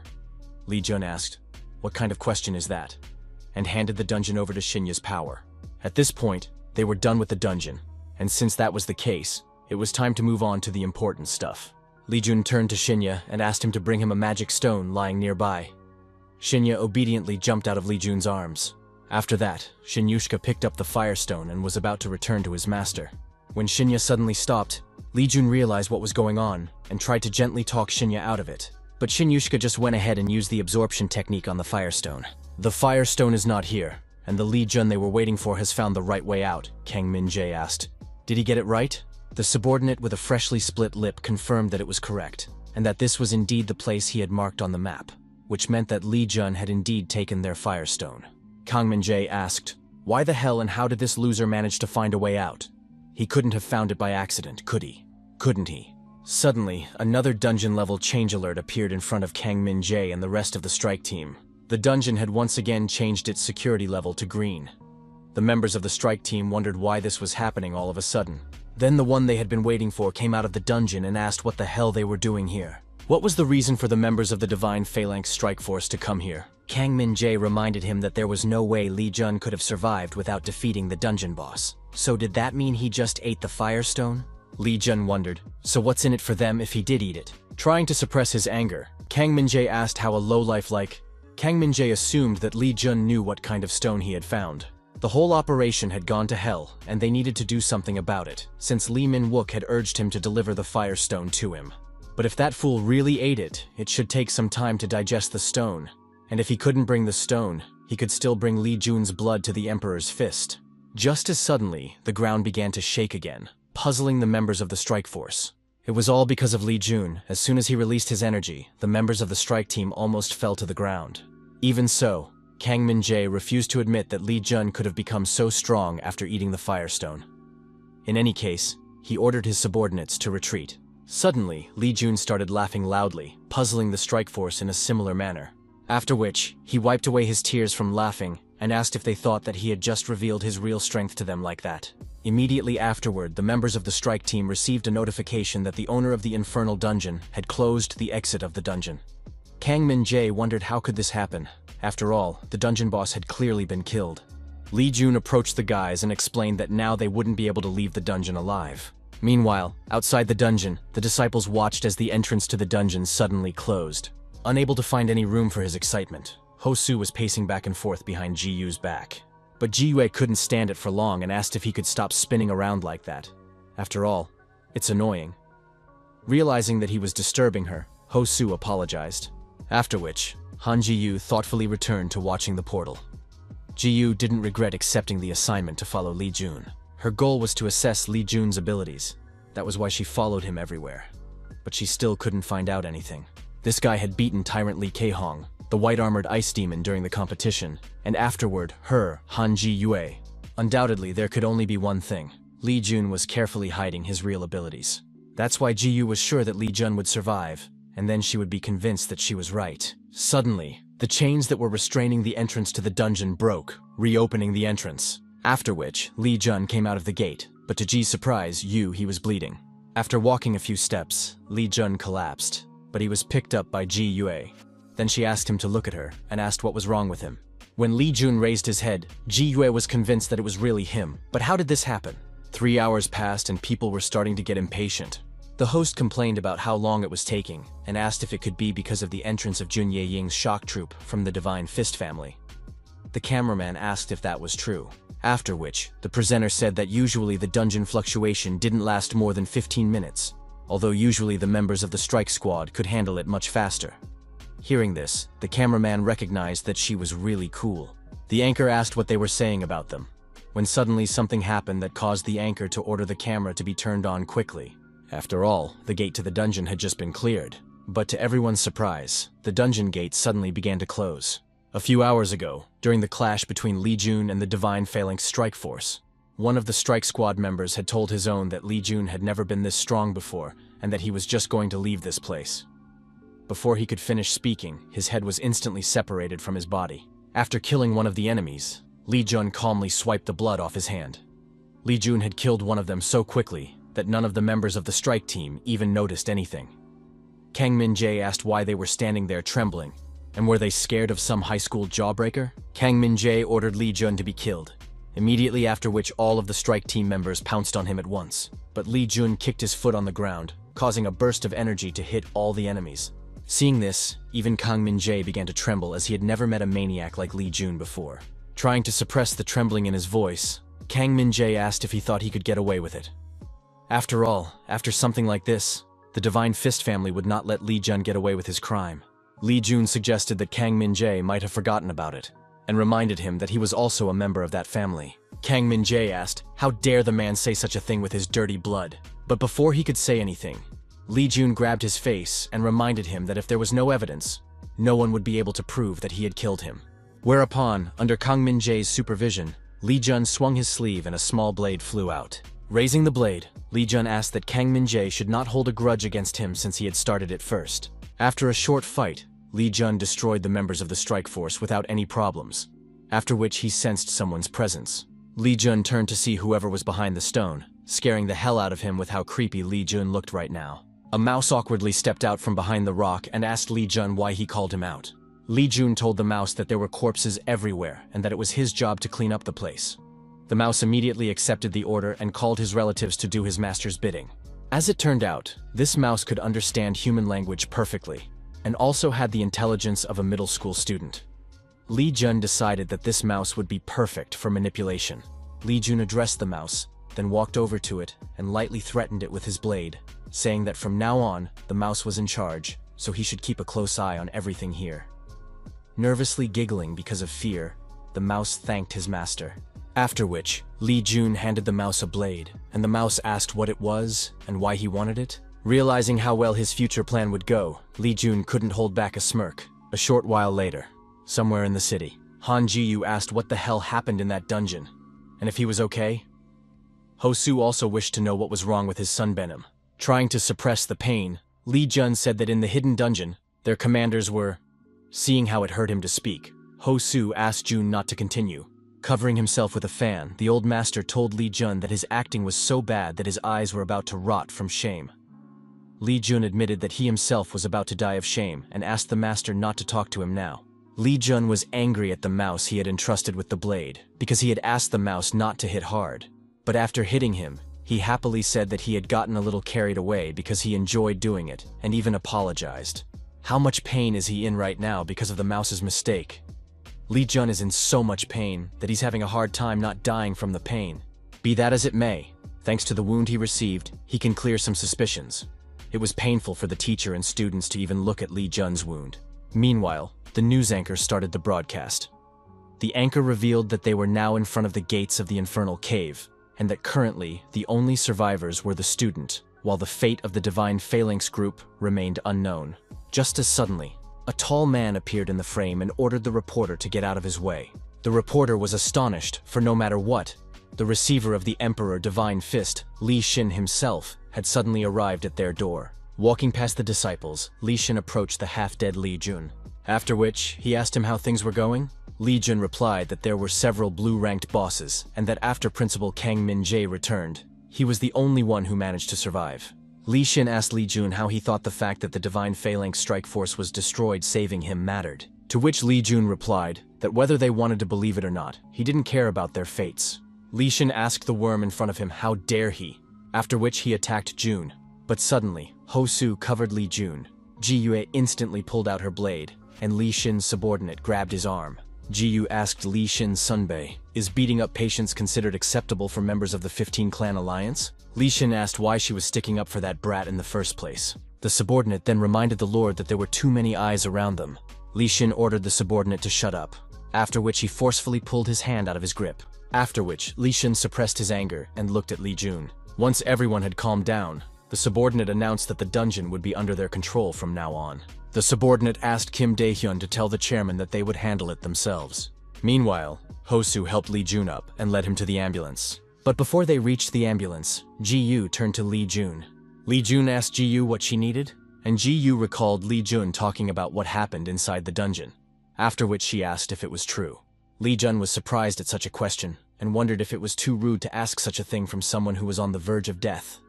No sympathy could be expected from her. Suddenly, Ji-yu slapped Lee Jun and promised that he would regret being alive if it turned out that he had lied to them. Ho-soo was terrified and started begging Ji-yu to be more lenient with him. A while later at school, Hearing a knock, the chairman asked a guest to come in, and then Ji-yu entered the office. The chairman asked how Lee Jun was feeling right now, to which Ji-yu replied that she kept watching, but she still couldn't say for sure. Realizing everything, Chairman Han Min-sung said that Lee Jun is definitely outstanding, and as he sees Lee Jun is successfully hiding everything even from Ji-yu. After that, Han Min-sung said that not too long ago, they received a call from their bank. They said that Lee Jun had sold them a top-grade magic stone. Ji-yu was stunned by what she heard. According to the eyewitnesses, during that time, Lee Jun had not left the school for a second. Ji-yu said that it was just as she thought, Lee Jun was hiding his abilities. Now they have to find out how much his skills are and how did he suddenly get such a huge strength. Ji-yu said that Lee Jun is hostile to divine power, which means they definitely have a chance. Han Ji-yu asked her uncle to entrust it to her, and she would try to convince Lee Jun. A while later, Blue Fox Den. Lee Jun decided to start simple and ordered Blue Fox to sit, immediately after which he sat down. Next, Lee Jun held out his hand and ordered him to give his paw, and Shinya meekly gave him his paw. Lee Jun praised Shinyushka for his obedience and gave him a reward of magic stones. After which, a message appeared saying that the Blue Fox had successfully absorbed the Fire Stone and that his level had reached 35%. All of Shinya's stats increased, and he also learned the Death Flame skill. Lee Jun took the satisfied Shinya in his arms and asked, "Was it tasty?" Lee Jun was puzzled by the fact that although Shinyushka was getting stronger, his size did not change. Although he had obtained an S-rank Death Flame, burning the opponent to death, but for some reason, his ability level was rather low when it should reach at least B rank. The old master speculated that Shinya's abilities aren't growing because of the fox's small size. Lee Jun asked if they would know for sure if Shinyushka ate more artifacts like the Fire Stone, to which the master replied that probably. Moreover, Lee Jun should remember that he also had to evolve, and so he asked him not to forget that the longer the tail, the easier it was to step on. Lee Jun should gain as much strength as possible until he was exposed. Lee Jun agreed with the teacher and promised to remember this. The teacher also reminded Lee Jun that he was already running late. At first, Lee Jun was surprised at what he heard, but then he remembered that he had completely forgotten about the time. Lee Jun explained to Shinyuksha that he had to go to school and promised that he would be back soon. Shinya said goodbye to his master, waving his paw at him. Clearly oblivious to the counting of time, Lee Jun ran out of the restroom, where he was already waiting. Hosu bowed to the Sunbanim and congratulated him on his return. Suddenly he remembered something and abruptly straightened up and promised to correct his behavior. While Hosu questioned him, did he sleep well last night? And had his wounds healed? Lee Jun mentally observed that this guy was incorrigible. Lee Jun turned to Hosu and recalled that they had only glimpsed each other a few times. But he only remembered Hosu after they had officially met. So Lee Jun asked him why he was so worried about him. Hosu felt a little embarrassed, but he still said it. Earlier, he had heard about how Lee Jun's Sunbenim had taught a lesson to the bastards bullying other students, which impressed him a lot. It is because of this that he truly respects his Sunbenim. Now Lee Jun realized what was going on, except that he had actually beaten those scoundrels because they were bothering him. Suddenly Lee Jun realized that he had seen this guy before, because in his past life there was someone like this too. Park Hyung-jin asked Lee Jun to let him introduce someone, namely his right-hand man, Ho Il-soo. Ho Il-soo asked the master not to mention his rank, when suddenly Park Hyun-jin saw Ji-yu nearby. Immediately after that, he left the two behind and ran towards her, loudly asking where she was going. Lee Jun was amazed that this guy just ran away, and Hosu agreed. Just as suddenly Hosu cried out that this was really cool. After all, in order to do righteous deeds, one should not bend to one's surroundings, and therefore, he sincerely supported his master. Frightened by such a sudden impulse, Lee Jun agreed with Ho Il-soo and recognized that he had found a good master. Hosu agreed that his master was the best, after which he admitted that he was not Ho Il-soo, his real name. Seeing his Sunbenim suddenly thoughtful, Hosu asked if something had happened. Meanwhile, Lee Jun was matching Hosu with his acquaintance. Lee Jun mentally shouted that this was crazy. After all, the person in front of him was really Jue Il-soo. Lee Jun wanted to ask this crazy Park Hyun-jin, who even introduces people with a fake name. Although he is a stubborn old man in character, but this crazy person will get an AA rank in the future. Lee Jun suddenly walked over to Hosu and grabbed Hosu by the shoulders and suggested that they should be friends. Hosu was surprised at such a sudden proposal, but still agreed. After that, Lee Jun put his arm around Hosu's head and they walked to the classroom together. Suddenly they heard the sound of running behind them, and the source of the sound was chanting Jun's name. Before Lee Jun could realize what had happened, he suddenly found himself on the floor, after which Lee Jun asked, what the hell was he doing? Park Hyun-jin apologized and held out his hand, asking if he was still that weak. Park Hyun-jin then asked who is that next to Jun, to which Lee Jun replied that it was his dear Huba. Ho-soo told Park Hyun-jin that he was pleased to meet him for the first time and introduced himself as Ho-soo. Park Hyun-jin told Ho-soo that Junior Jun would soon be his junior, which meant that he would be able to take care of Ho-soo just like he did. Ho-soo acknowledged that he was honored. Suddenly, Park Hyun-jin noticed something and started looking at Ho-soo. Ho-soo then turned to the younger man and asked if he would like to... As suddenly Lee Jun grabbed Park Hyun-jin by the shoulder and ordered him not to steal Ho-soo from him. But still, the latter asked if Ho-soo would like to join the Iron Blood clan. By joining the clan, he wouldn't lose anything, and only... Lee Jun reminded him that he had found Ho-soo first. But Park Hyun-jin suggested leaving the decision up to Ho-soo, this time. Unable to intervene in their argument, Ho-soo tearfully asked not to fight over him. Looking at this, the master recognized that Lee Jun is always trying to act like an adult. And as it turns out, Lee Jun can laugh just like his peers. A little while later, in the school cafeteria, Lee Jun reminded that the committee would be meeting during the lunch break. Lee Jun asked Park Hyun-jin, wasn't he going to go there? Park Hyun-jin pointed to a figure barely visible behind a mountain of buns and replied that he wanted to skip out just like her. Meanwhile, Han Ji-yu was quietly eating her buns, oblivious to Lee Jun's surveillance.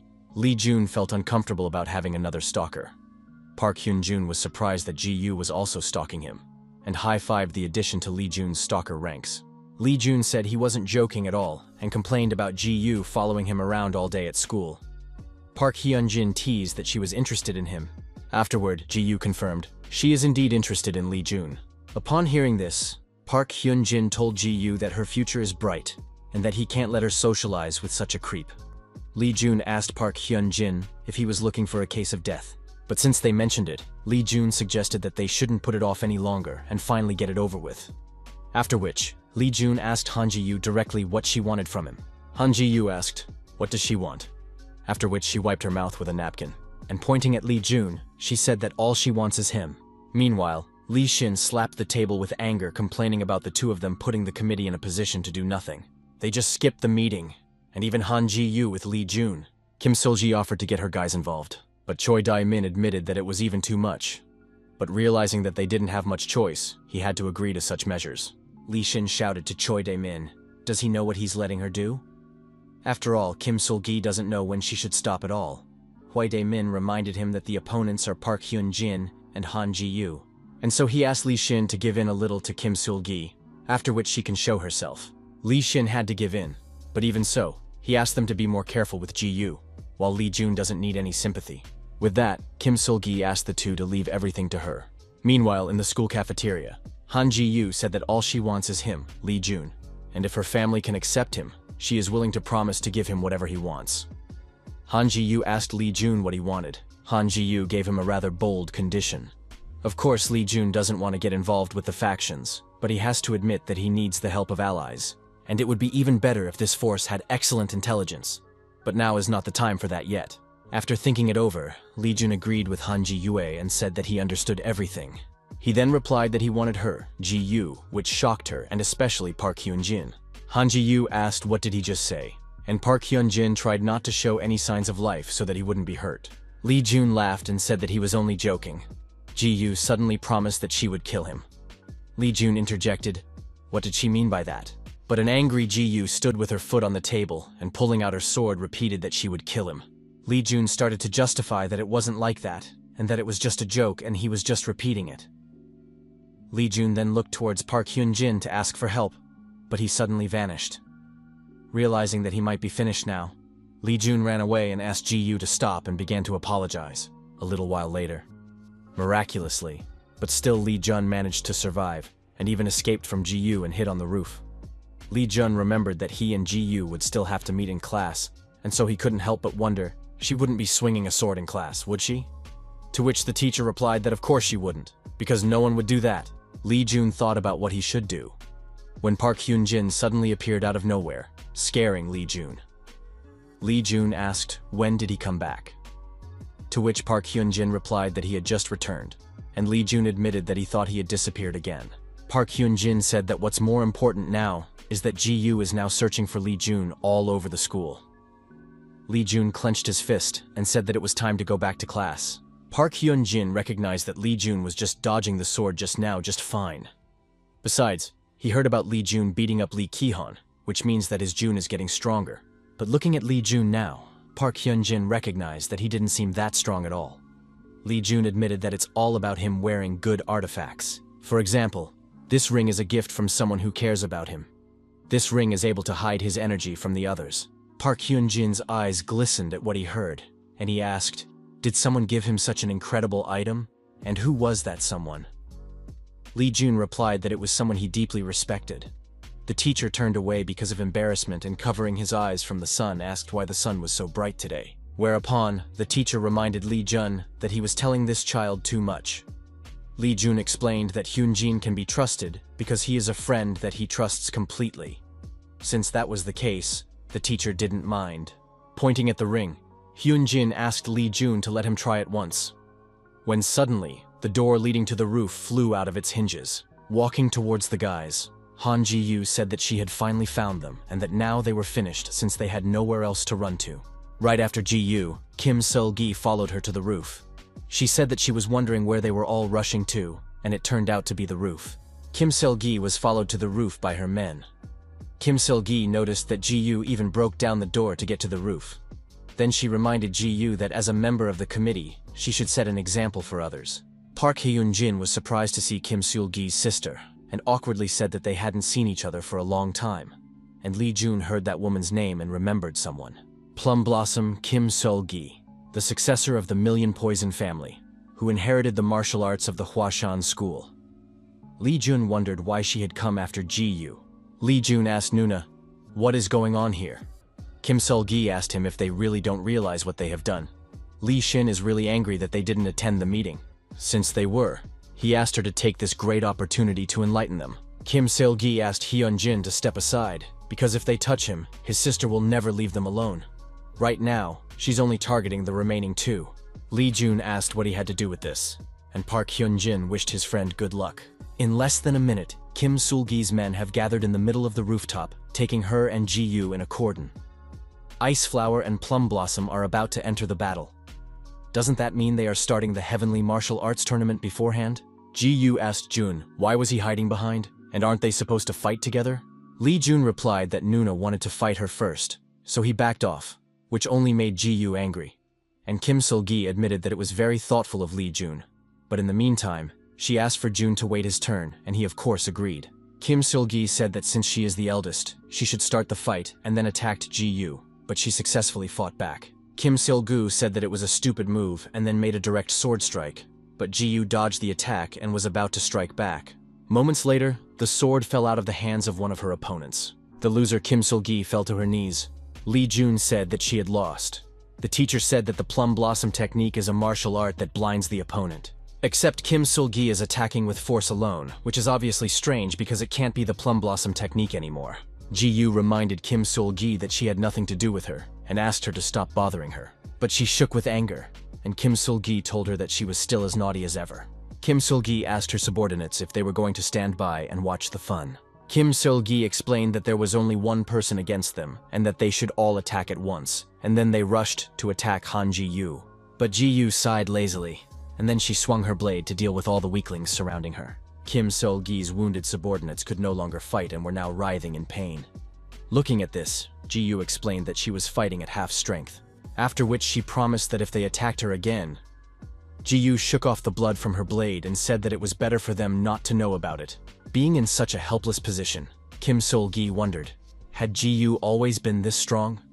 Except it was simply impossible. She flatly refused to believe it. The ice flower had indeed turned out to be strong.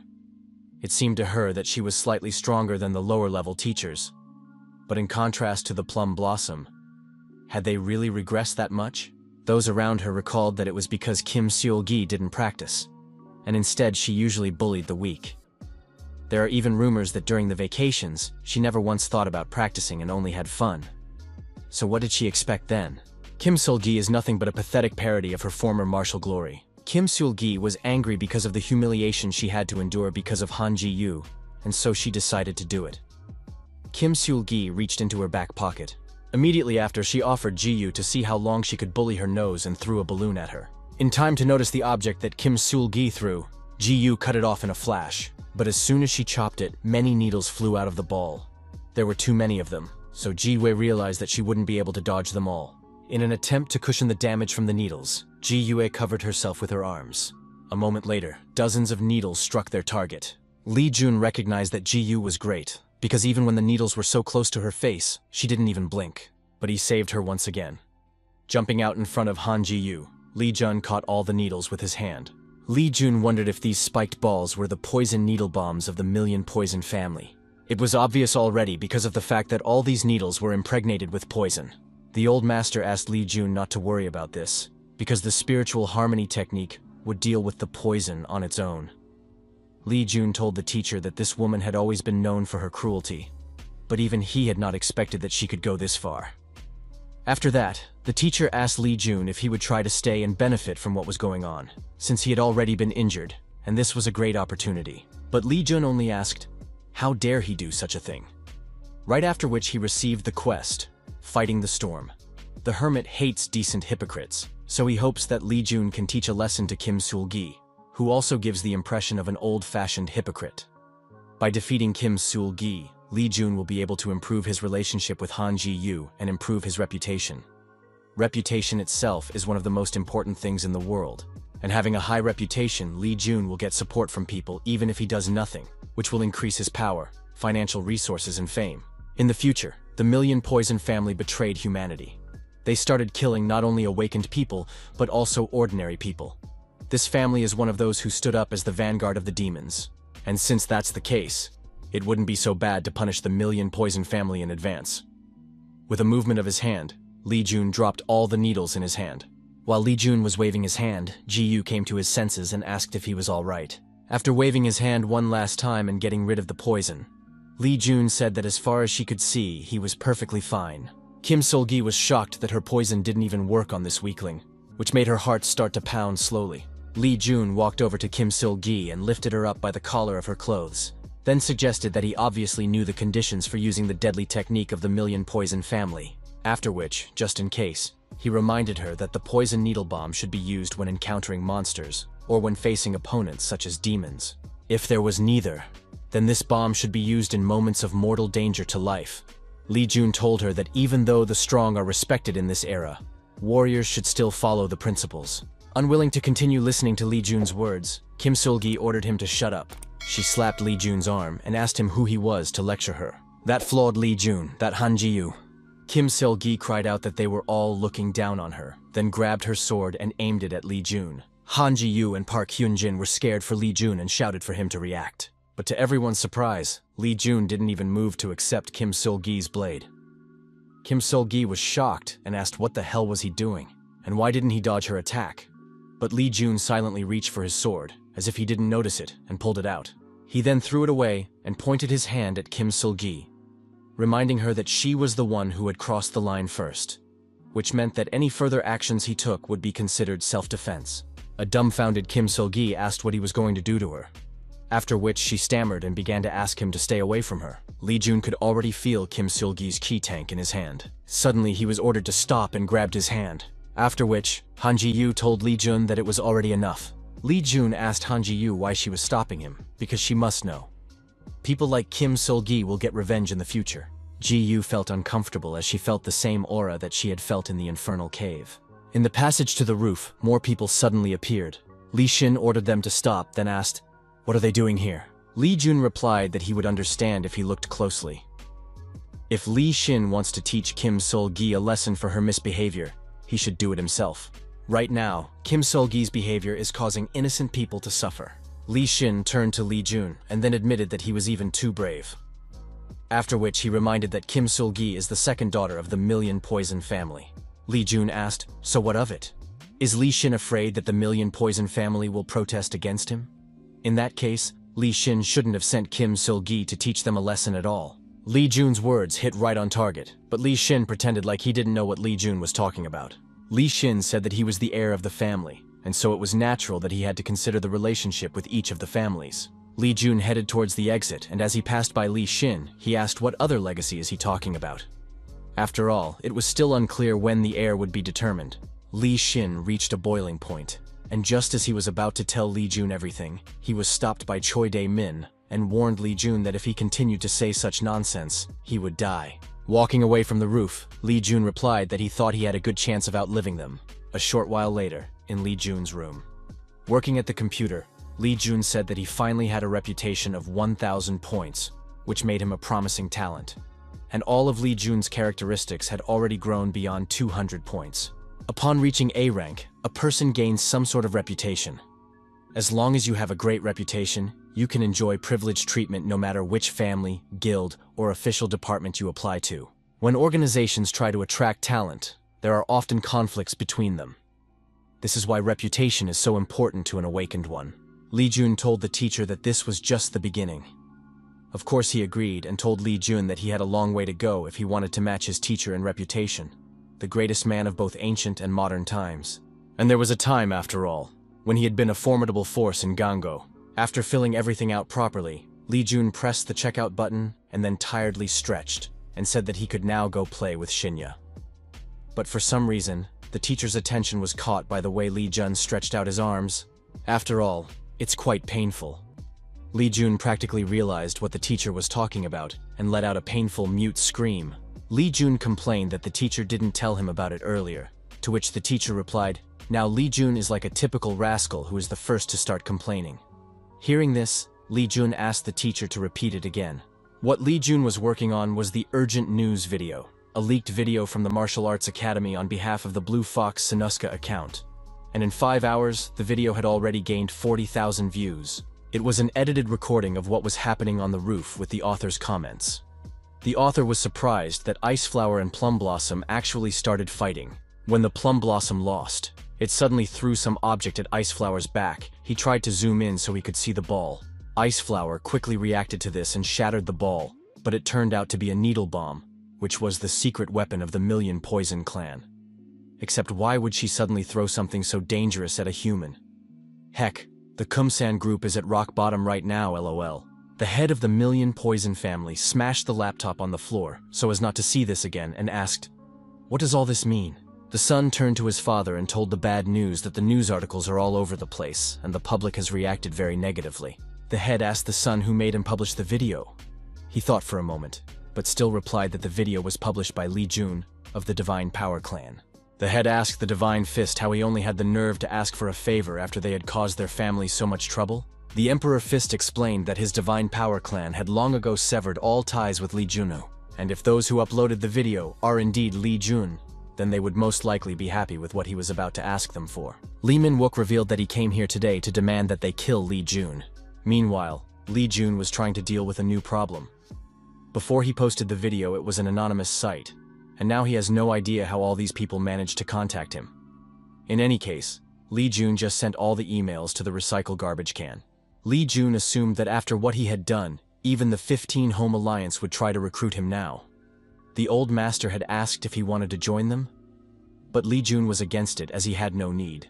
Moreover, joining such an organization would only limit himself. The master said that he could do whatever he wanted, because he would be strong enough to survive all of this alone. Li Jun agreed with master, but he still added that having a backup plan wasn't a bad idea either. Right now, however, he was thinking of ways to make Shinya more useful. Master asked if Li Jun had a plan, to which he replied that before he could start looking for a martial arts manual for Shinyushka, he would need to find a heritage flower. The legacy flower, or as they call it, the god flower, is an incredible artifact that can upgrade meditation that has already been mastered. From now on, the martial arts that Shinya will learn will be based on specific meditation techniques. Using a supreme imperial chain blade with a meditation technique already in place could not only hinder the development of his true strength, but also warp his life energy midway, putting him in danger. The heritage flower only grows in black areas, but there is still one place. And of course, Li Jun knows the location of the heritage flower that hasn't reached the flowering stage. After sorting out his thoughts, Li Jun headed to the Blue Fox nest. Upon seeing his master, Blue Fox immediately jumped into his master's arms, who of course missed him. Afterward, Li Jun asked the mice how they were, and if they liked it here. The mouse that got what it deserved giggled awkwardly, after which it greeted its master. The mouse then said that thanks to the materials honorably provided by the master, they were able to set up everything here. Li Jun admitted that he was happy about it, and then asked the mouse his name. The mouse introduced himself as Dae-gur. Li Jun tapped Dae-gur on the shoulder, startling him, and told him that he was in charge from now on. Noticing his reaction, Li Jun asked him why he was afraid of him. The frightened Dae-gur replied that he thought the master would hit him again. Li Jun explained that it was revenge for what Dae-gur had done that time, but there was nowhere to hit him, since his face already looked like a nightmare. Dae-gur reminded that he did it on master's orders, but Li Jun pretended like he didn't remember such a thing. Li Jun then said that Dae-gur should give instructions to the other mice to create a path between the other gates as well. Dae-gur asked him to leave that to him. Dae-gur then explained to his mice that they were to take up their work, and they immediately took up their tools and dispersed. The old master asked Li Jun what he was trying to do with these mice. Li Jun told him that heritage flowers die as soon as they leave the gate, and it so happened that the only way to bring a flower to his gate was to go through the gate. And luckily, the mice had the talent to create the gates he needed. The master chuckled a few times and then asked, "Wouldn't it be easier to bring Shinya to the gate and feed him the flower already there?" Li Jun laughed softly and asked the master not to make such a naive suggestion. Then reminded the master that he knew who he was his apprentice, and he already had the whole plan of action. Sometime later, somewhere in the city, the secretary told the boss that they had managed to locate the target. Without stopping to cut his nails, the boss asked, "And where is he?" To which she replied that their target had entered the Blue Gate, the recreational Great Plains. The boss recalled that this gate was still not open and asked, "So why did the target head there?" To which the secretary replied that they weren't sure about that yet. The boss jumped up from his chair and said that it didn't matter. After all, the president had ordered them to finish all of this as soon as possible. The boss quickly gathered his men and offered to go train the ignorant boy from the Divine Power clan. After all, he should learn what happens when someone goes too far sometime. A while later, in the blue level dungeon, the recreational Great Plains, the deer was quietly spending time in the forest as he suddenly heard some rustling. Immediately after which, he hurriedly ran away from the sneaking Li Jun. Li Jun complained that it was difficult to move around in this area because of the swamp, but his target should be close by now. Suddenly, Li Jun noticed that a soft glow was emanating from the rock he had just been resting against. After searching for so long, he had finally found the heritage flower. Li Jun called out to the gate, immediately after which it opened and mice came out to him. Dae-gur was glad that he had summoned them, for they had been waiting for his order. Li Jun pointed to the heritage flower and asked Dae-gur and the mice to make a gate right underneath it. Dae-gur asked what the flower was, as it was obviously not an ordinary artifact, to which Li Jun replied that it was a heritage flower. When Dae-gur heard this, he was almost speechless because it was the same divine flower. Li Jun confirmed it once again and explained that he needed to move it for breeding. Realizing what kind of flower it was, Dae-gur swallowed, thinking that with this flower, he would no longer have to dance in front of this man. Seeing Dae-gur's hesitation, Li Jun put his hand on his shoulder and asked if the flower was tempting him. This almost scared Dae-gur to death. After nearly having a heart attack, Dae-gur could only reply that he had never thought of such a thing. Li Jun asked, "Who knows? Maybe the mice will get one of the flowers someday too." Hearing that, Dae-gur excitedly promised to do his best. Li Jun said that in that case he would leave all the work to the mice. Dae-gur asked Li Jun to stop and asked why he wouldn't follow them. Li Jun replied that he would later since he still had a lot of things to take care of here. After dealing with the heritage flower, Li Jun started looking for something in the forest. And after a little while, he still found a small town. Li Jun stayed in the dungeon to find the orcs who were the local monsters. Li Jun tried to count them from afar, but after counting to 7 he realized that there were quite a few of them.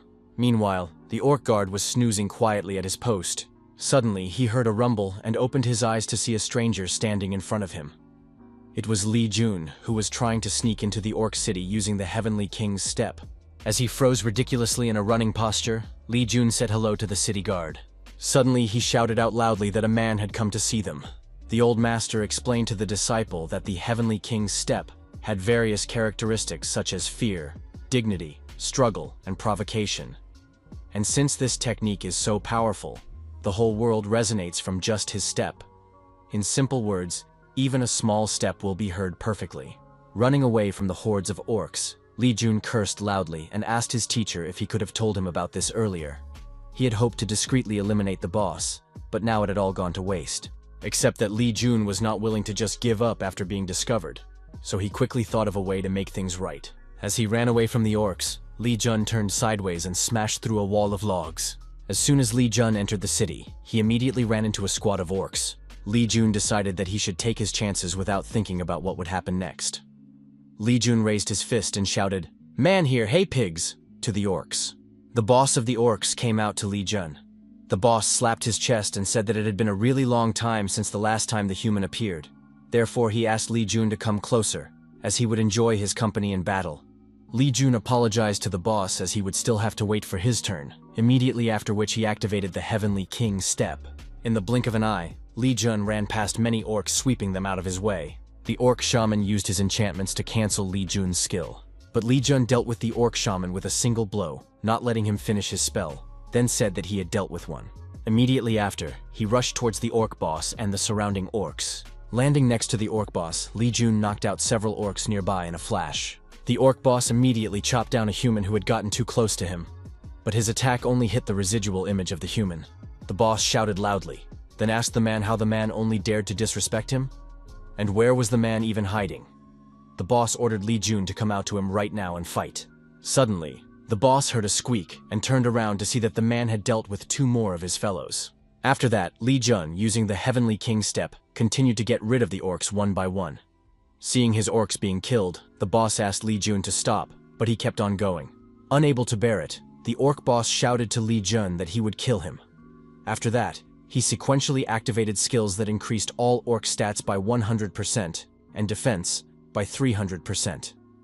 The system also announced that if Li Jun didn't kill all the orcs within 5 minutes, the hidden skill Mad Hurricane would be activated. Li Jun admitted that he simply couldn't believe that the man was so focused on using skills like this. Hearing the man's voice behind him, the boss turned around and saw that the man had managed to find the little orc and had taken him hostage. Li Jun had noticed that there was quite a big difference between an illusory body and a real body. The real body is fragile enough that he would break it if he strained his arm even a little. Realizing the situation he was in, the boss dropped the axe and asked Li Jun not to do it, to which Li Jun replied that he should do it, followed by a snap from Li Jun's hand. As after killing each boss, the system flooded Li Jun with alerts. Just that Li Jun had killed the recreational Great Plains boss, for which he gets 500,000 tree points, and he also got 1,580,000 tree points for mopping up the Blue Gate. As it turned out, even in an unfinished gate, you can get good rewards. Of course, he was disappointed by the fact that he didn't receive any martial arts manuals, but looking at all these treasures, he couldn't say that it wasn't worth it. In addition, Li Jun received a B-rank orc leather vest engraved with Archmage Murloc's magic, which gave him 30% fire resistance and 15% water resistance. And he also received a double-bladed blood axe whose blade was soaked in the blood of hundreds of people. The axe increases the wielder's strength by 45 and deals 500 attack.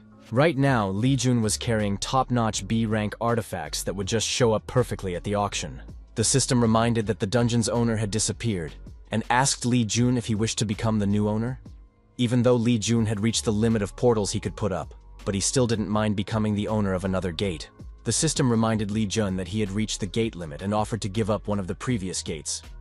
Previously, Li Jun didn't know about the possibility of reselecting a gate, but since the system offered it, he decided to sacrifice the infernal cave. The old master asked his disciple if he was sure he should make such a decision so easily. Li Jun explained that all the mice had already moved out, and that the legacy flower was now in the Blue Fox lair. Right now, he had simply given up on something that he no longer needed.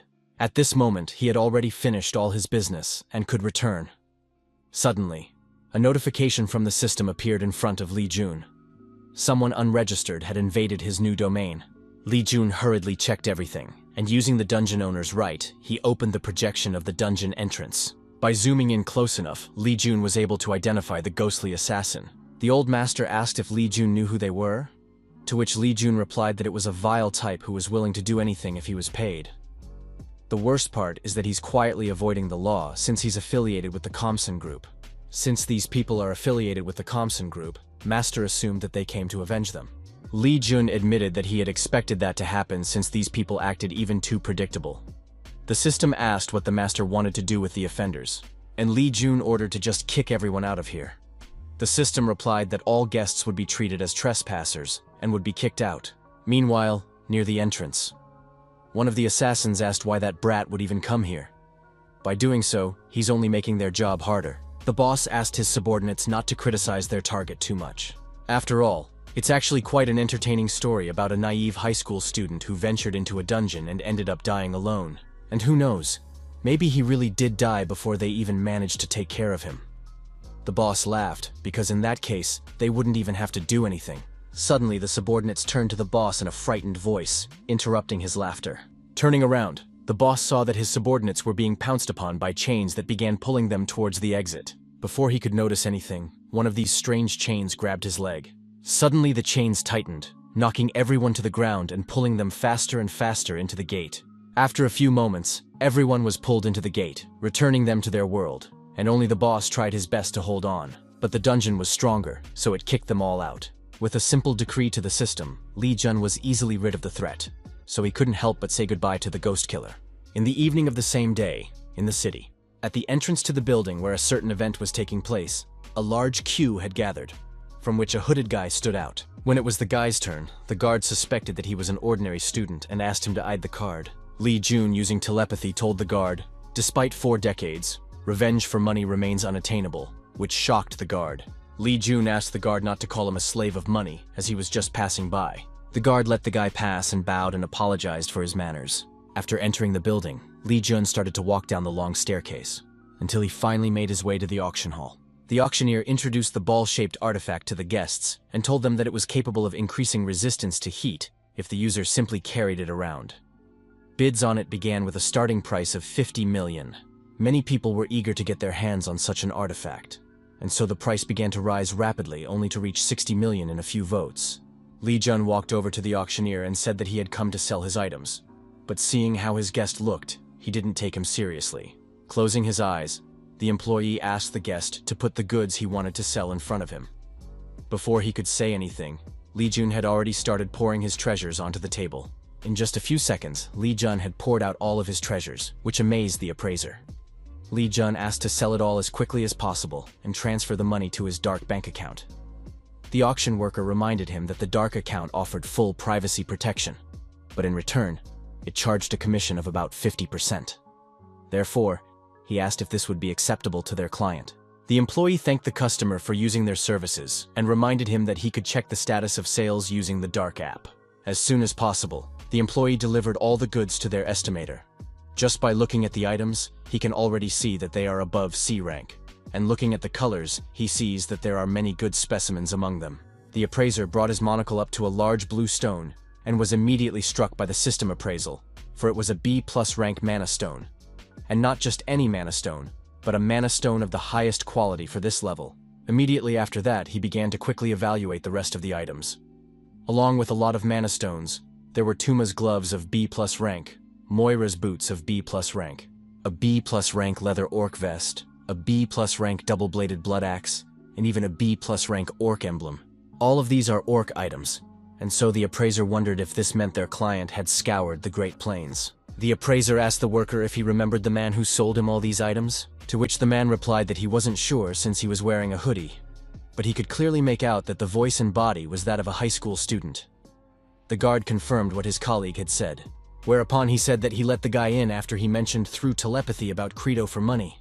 The appraiser was amazed to hear about the Credo for money. After all, his grandfather only told this password to his benefactors, so how could some high school kid say something that even VIPs don't know? The situation was more serious than he had anticipated, and so he dared to inform his grandfather.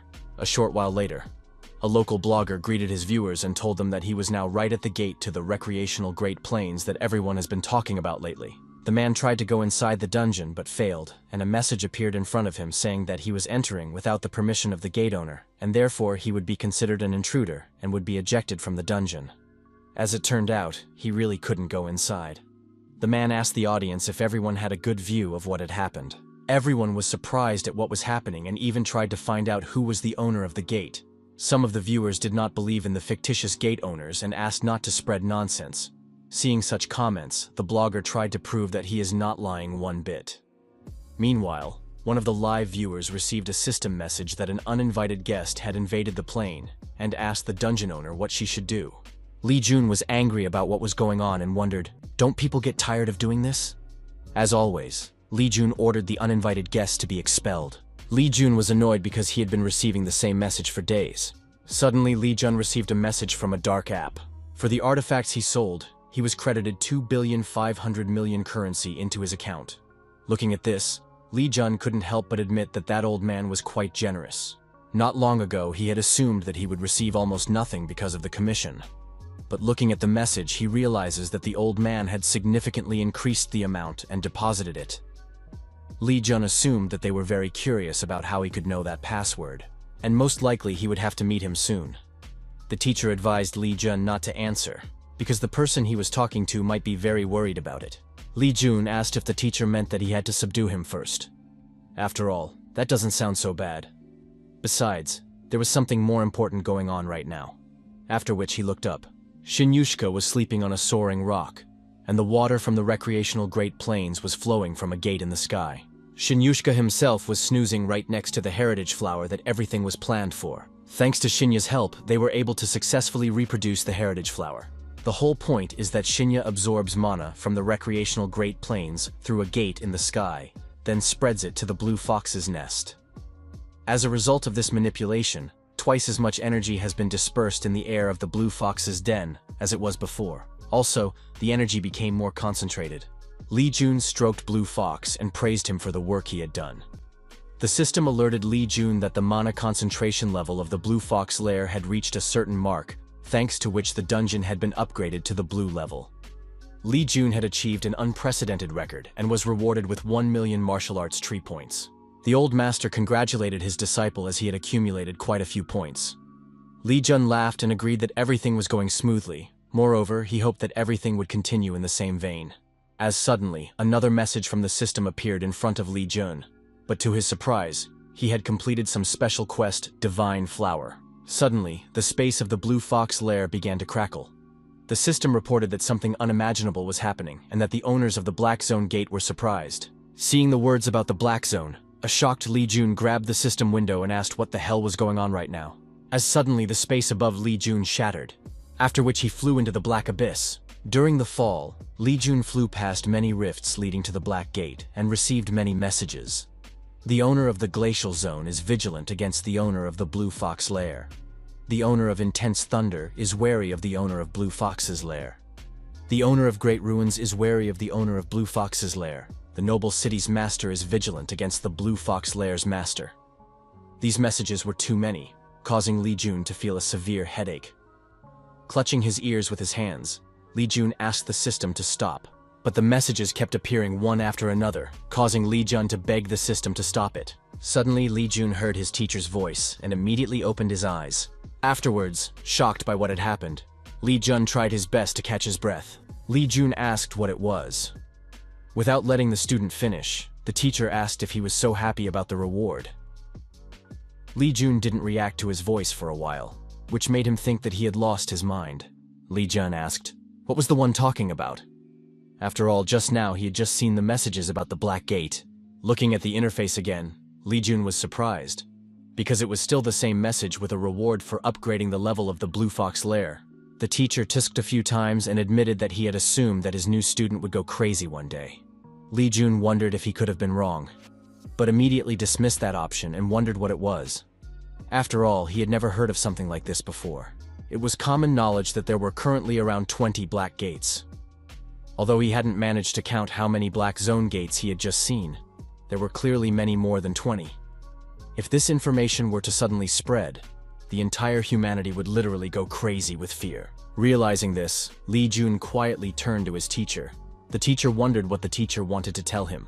After which, Li Jun slowly turned around to his teacher and asked the teacher if he thought he tended to make trouble for himself. The teacher wondered if he had just realized it now. The next day, Martial Arts High School. The ghost assassin wondered if this was really the school their target went to. The boss praised the school as it really looks luxurious and dignified for the children of noble families. The boss asked his subordinates, "What about the shield?" After which one of them replied that he had already checked everything and knew how to destroy it. The ghost assassin praised his subordinate, after which he took off his glasses. This is his second chance to kill the boy after the disgraceful first attempt, and if he fails this time too, he simply won't be able to look his boss in the eye. The ghostly assassin said that their target was Li Jun of the Divine Power Clan and ordered his men to find him. A little while later, Li Jun opened the interface to check his stats. All of his stats were already above 230, gradually approaching the maximum. And to pump the path of earthly sorrows, he needed even too many tree points. The Hermit's enhancements, Qianmu delay and stats, internal energy cost 10 million each, while martial arts cost all 15 million. The further he pumped, the more he lacked tree points. Also, he needs to be more careful even if he only wants to pump one stat. Suddenly, Li Jun noticed Ji sitting beside him and asked, "Is she serious? Why does she keep staring at him like she wants to burn a hole in his eyes?" Moreover, he thought she went to the dining room with Hyunjin. Han Ji asked, "Was it him?" And Li Jun wondered what she was even talking about. Han Ji said, "Recreational Great Plains," right after which Li Jun turned away and answered no. Ji called him a liar for that, and Li Jun wondered why she was asking if she wouldn't believe him anyway.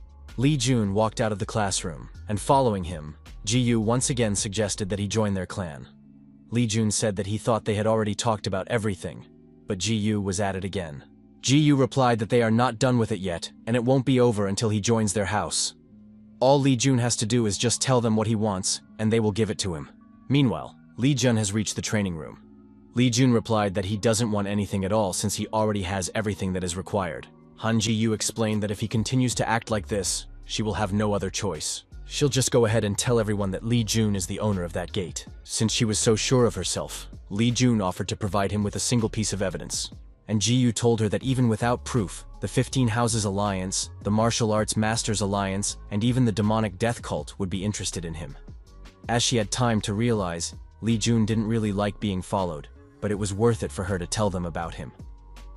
After a short pause, Li Jun raised his hands and agreed that he had lost. And since that was the case, he didn't mind becoming allies, even if it was already overkill. Ji agreed with Li Jun and said that it would be enough. Li Jun opened the weapons cabinet for training and reached for the spear and asked Ji if she knew how stubborn she was. Seeing the spear, Ji wondered if he even uses a spear, to which Li Jun replied that it was none of her business, which made her quite angry. Li Jun finally got around to practicing the SS rank infinite spear technique.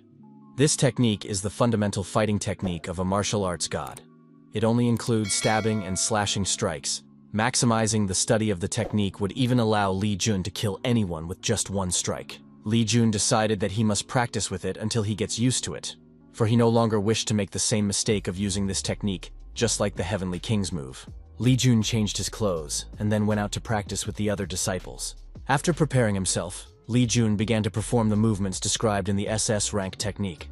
As it turned out, it was not as easy as he had previously thought. Li Jun assumed that it was because his hands were still not used to the spear. Suddenly, Li Jun felt a threat from above and immediately turned his head. And at the same moment, a ghostly assassin broke through the ceiling and was already preparing to destroy its target. But Li Jun reacted in time to block the ghost assassin's attack and threw him away with a swing of his spear. The surprised ghost assassin asked how some worthless brat had managed to deflect his attack. Li Jun, on the other hand, recognized the person who had tried to catch him in the dungeon a while ago. The suffocating killing intent he senses from him. Thanks to him, Li Jun is able to recognize the ghost killer even if he covers his face. The ghost killer assumed that Li Jun already knows about him, which means he has another reason not to let Li Jun live. Suddenly, Han Ji jumped out in front of Li Jun and tried to shut him down and asked the intruder who the intruder was. She then reminded him that this was the Muram High School of Martial Arts, and it was clearly no place for such assassins. The ghostly assassin said that it was none of her business and ordered her to get out of his way. After all, she was not his target. Just as Ji was about to answer him, Li Jun asked, "Why doesn't he just stop flapping his tongue and get on with his job?" The ghost assassin suggested that Li Jun should look at how arrogant he was. And this was after he had only repelled one of his attacks. The ghost assassin's figure suddenly began to blur in the air. After which the assassin said that it was because of their arrogance that it was so easy for him to kill such brats. At this moment, the ghost assassin pondered over the inconsistency of the information. He had been informed that the target was somewhere between D rank and C rank. But having met the target in person, he could tell that Li Jun was no less or more than a B rank. Be that as it may, this brat is no match for him. After going behind Li Jun's back, the ghost assassin was about to execute him. But at the last moment, Li Jun suddenly turned to him. Suddenly sensing danger, the ghost assassin hurriedly broke the distance. He was already one step away from completing the mission. But what was it? His intuition suddenly trumpeted to him that if he continued for even a moment longer, he would simply die. Li Jun praised the ghost assassin for his advanced reaction, because if he had just a moment longer, he would have broken at least one of his wrists. The ghost assassin was hurt by the arrogant asshole's words, so he was about to attack him again. In the next second, the ghost assassin disappeared into thin air and appeared right behind Li Jun, preparing to stab his blades into his back. But Li Jun twisted his spear in his hand to cover his back and asked if he was being too predictable by attacking him in the back for the third time. The ghostly assassin offered to see if he could withstand his onslaught and began to quickly attack Li Jun. But Li Jun had no trouble repelling all of the ghost assassin's attacks by simply twirling his spear with one hand. Thanks to this small skirmish, Li Jun realized that it would be better if he let his spear go lower and brought one foot back. As soon as he got into the right stance, the system alerted Li Jun that he had applied the infinite spear technique. Immediately after which, Li Jun attacked the ghostly assassin from 4 directions at once. To his horror, the ghost assassin suddenly noticed that he couldn't move his body. At the last moment, Li Jun's spear stopped a few centimeters away from hitting the ghost killer between the eyes. Without waiting for the blow, the ghostly assassin opened his eyes and saw Li Jun's spear simply scattered. Li Jun was not happy, as the weapon could not keep up with his technique, leaving only a small part of its shaft in his hand. What was even more serious was that he wouldn't be able to practice the technique until he found a more useful spear. Looking at this, the ghost assassin tried to realize, how could an ordinary high school student be stronger than him? He definitely wouldn't be able to defeat this monster. And since that was the case, he should run. Before the ghost hunter could move, a punch flew into his face. After knocking the assassin to the ground, Li Jun reminded him that he had yet to let him just walk out of here like that. Just as suddenly, Li Jun was ordered to stop. Turning around, he saw the ghost assassin's accomplices who had taken his classmates hostage. One of the assassins said that if Li Jun hurt their boss, these guys would be in danger. Li Jun admitted that he didn't even realize that the assassin wasn't alone, and asked why they didn't bring someone stronger in that case. He hadn't even sensed these guys because of how weak they were. Ignoring the words of the weaklings behind him, Li Jun stepped on the ghost assassin's foot, causing a loud crunch to be heard. The assassins were worried about the boss, and Li Jun said with a smirk that they could do whatever they wanted to those guys since they weren't even his friends. They always mocked him and called him retarded, because of which he would even say they were on bad terms. The assassins were amazed at the callousness of their target, while the classmates almost sobbed. Li Jun asked the ghostly assassin who hired him. The assassin asked if the one really thought he would answer him. Li Jun said that he didn't have to say anything if he didn't want to, and stepped behind the ghost assassin's blades, adding that it was still what he expected him to say. Abruptly rushing towards the assassin, Li Jun forcefully thrust his blade straight into the wall of the training hall. Afterward, he admitted that he hated people like this. Slowly sliding the blade towards the ghost killer's neck, Li Jun said that he was unlike him, the one who was lucky enough to be born with strong fighting abilities and was treated with respect by everyone from the beginning. But what did he do? He chose killing people as his job and makes a living doing it. When the blade was already at the assassin's neck, Li Jun told him that he had lived with terrible pain all his life only because of martial arts. Unable to bear it, the ghost assassin's subordinate ordered the crazy bastard to let their boss go now. Li Jun notified the ghost assassin that his subordinates were unable to read the room's surroundings. The ghost assassin ordered his men to stop, then ordered his idiots to shut their mouths. The case was just awful. He simply can't die here and is even willing to wait to kill. After all, one day the hour would come when Li Jun would kneel down praying for his life. Suddenly, the door of the training hall was rattled open. The school staff suspected something amiss due to the shield shutting down and rushed to the rescue. Chairman Han Ming-soon ordered everyone present to lower their weapons, then said that they would take action if any of them just tried to move from their seats. Han Ji-yue was overjoyed at her uncle's arrival, while Li Jun grudgingly threw away his blade. Trailing behind, the staff of Muram High School tied up all the delinquents who had broken into their school. Among the offenders, the chairman spotted a ghost killer, and most importantly, that one was the only casualty here, while all the students were fine. The chairman assumed that Li Jun had defeated their leader first, which was a pretty good move. But at the same time, he is horrified by what has happened. He of course realized that Li Jun was strong, but now he can clearly see that he is a real monster. Moreover, he begins to doubt that Li Jun is even a high school student. Just as suddenly, the ghostly assassin began to laugh quietly. Chairman Han Mingson asked, "What's so funny?" The ghost killer thanked the chairman for his timing, because if he had been even a minute late, he would have been dead by now. The chairman admitted that he hoped that the ghost killer didn't expect him to get out of here safely. The assassin replied that they would see about that. This assassin was starting to piss off the chairman, because he knows that all the bastard's arrogance lies in the fact that the Divine Power Clan and the Thompson Group will stand up for him and make him let him go. The chairman turned to Jun and asked, "Would it be all right if they took care of this man themselves?" Lee Jun replied no, because he had not finished his business with them yet. Lee Jun approached the ghostly assassin and asked everyone to wait a little longer. A loud slap sounded in the room, followed by a knocked-out tooth rolling across the blood-splattered floor. The battered ghost assassin begged Lee Jun to stop, but Lee Jun ignored the assassin's pleas and kicked his head. The ghostly assassin reminded Lee Jun that he had already destroyed his elixir, then asked if he hadn't tortured him enough. The Phantom Killer asked what else he wanted to do to him, to which Lee Jun replied, "Nothing at all," and kicked the assassin's head again. The chairman and the ghost assassin's associates watched the beating with their mouths open. One of them even tried to run to the boss, but a member of the school staff stopped him. Stunned by Lee Jun's actions, Han Ming-sun tried to understand what was Lee Jun's purpose. After all, it is impossible to live by relying on strength alone. He shows not the slightest mercy to anyone who tries to hurt him. That's why he doesn't worry about the recoil catching up with him later. His hard and determined eyes are now filled with confidence that his actions are not wrong. And unfortunately, he knows one person with the same look as Lee Jun. This is the man who has been dubbed the best, for he is the most powerful head of the Iron Blood clan, also being the only awakened S-rank in Korea. Remembering Mr. Han, Chairman Han Min-sun involuntarily shuddered. Meanwhile, Lee Jun had finished sloping the ghost assassin. Han Ming-sun asked if the latter was done with his business, to which the latter replied that he was finished. At least he thought that was enough. In that case, Chairman Han Ming-sun told Lee Jun that he would like to talk to him in private, which Lee Jun was fine with. Han Ming-sun ordered a subordinate to keep an eye on the ghost assassin and the others, after which, Han Ming-sun together with Lee Jun headed to a more secluded place. Looking around, Lee Jun said that it was a great place, and more importantly, he didn't even realize that there was something like this outside the campus. Han Ming-sun said with a smile that it was a secret place that only he and those he trusted knew about. Lee Jun inquired as to what the latter wanted to talk to him about. He had already told Han Ji-yu about it, and he would just leave this place if he asked him to join their clan again. Han Min-sun was surprised and asked if he had already understood. Lee Jun replied that he had it all written on his face. Since Lee Jun had already understood everything, Han Min-sun decided to say it straight. Han Ming-sun asked if he was sure of his decision. After all, the Divine Skill Clan could provide him with the best treatment. Lee Jun replied that he was unwilling to join the clan alliance. Han Ming-sun then said that even if the latter was unwilling to join them, they could still create a good relationship between them. Han Ming-sun asked what the latter thought about exchanging tokens.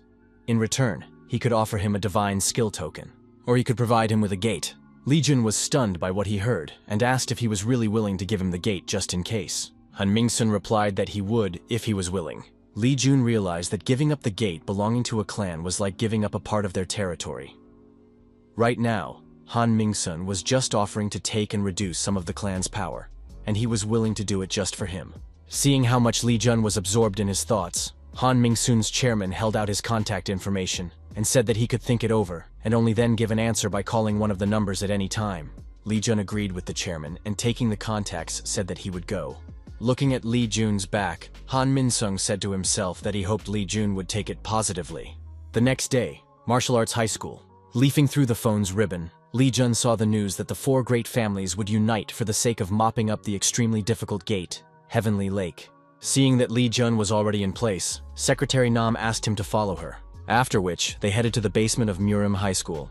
Right in front of the grate, Chairman Han Min-sun was sitting on a chair. Upon seeing Lee Jun, he immediately greeted him. Lee Jun asked why the chairman had called him here. He replied that the ghost killer would be released soon. Lee Jun was surprised that it had happened so quickly, and the chairman explained that it was because the Divine Power Clan and the Thompson Group were putting a lot of pressure on them. The current alliance of 15 great families was no longer the same as before. He could hardly even believe that they were suddenly trying to kill one of their own kin. Lee Jun had noticed that the chairman was clearly well aware of the Divine Power Clan, which meant that he shouldn't be so surprised by what was happening. The Divine Power Clan is one of the clans of the 15 Houses Alliance, a group of very cold-blooded people. And no matter how strong Lee Jun is, he is still a child that needs to be protected. Is it even possible to fight against such a group and survive?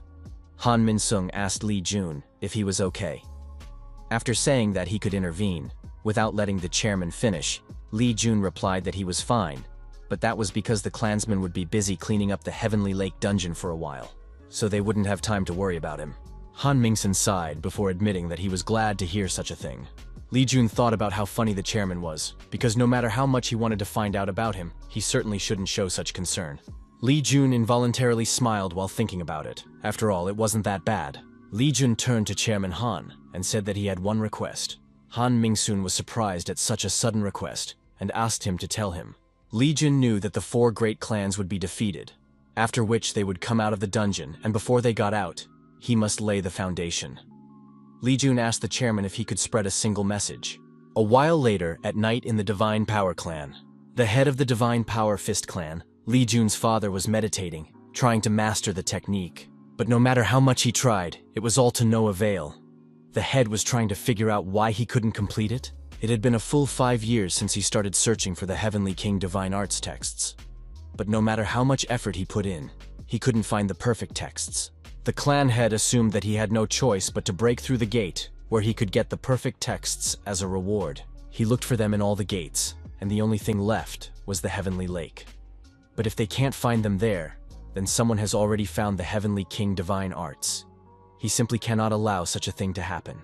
The clan head's thoughts were interrupted by a sudden knock on the door. The clan head recalled that he had ordered not to be disturbed when his doors were locked as he was practicing. While the head dressed, the apprentice apologized and explained that he had to come as there was urgent news to report.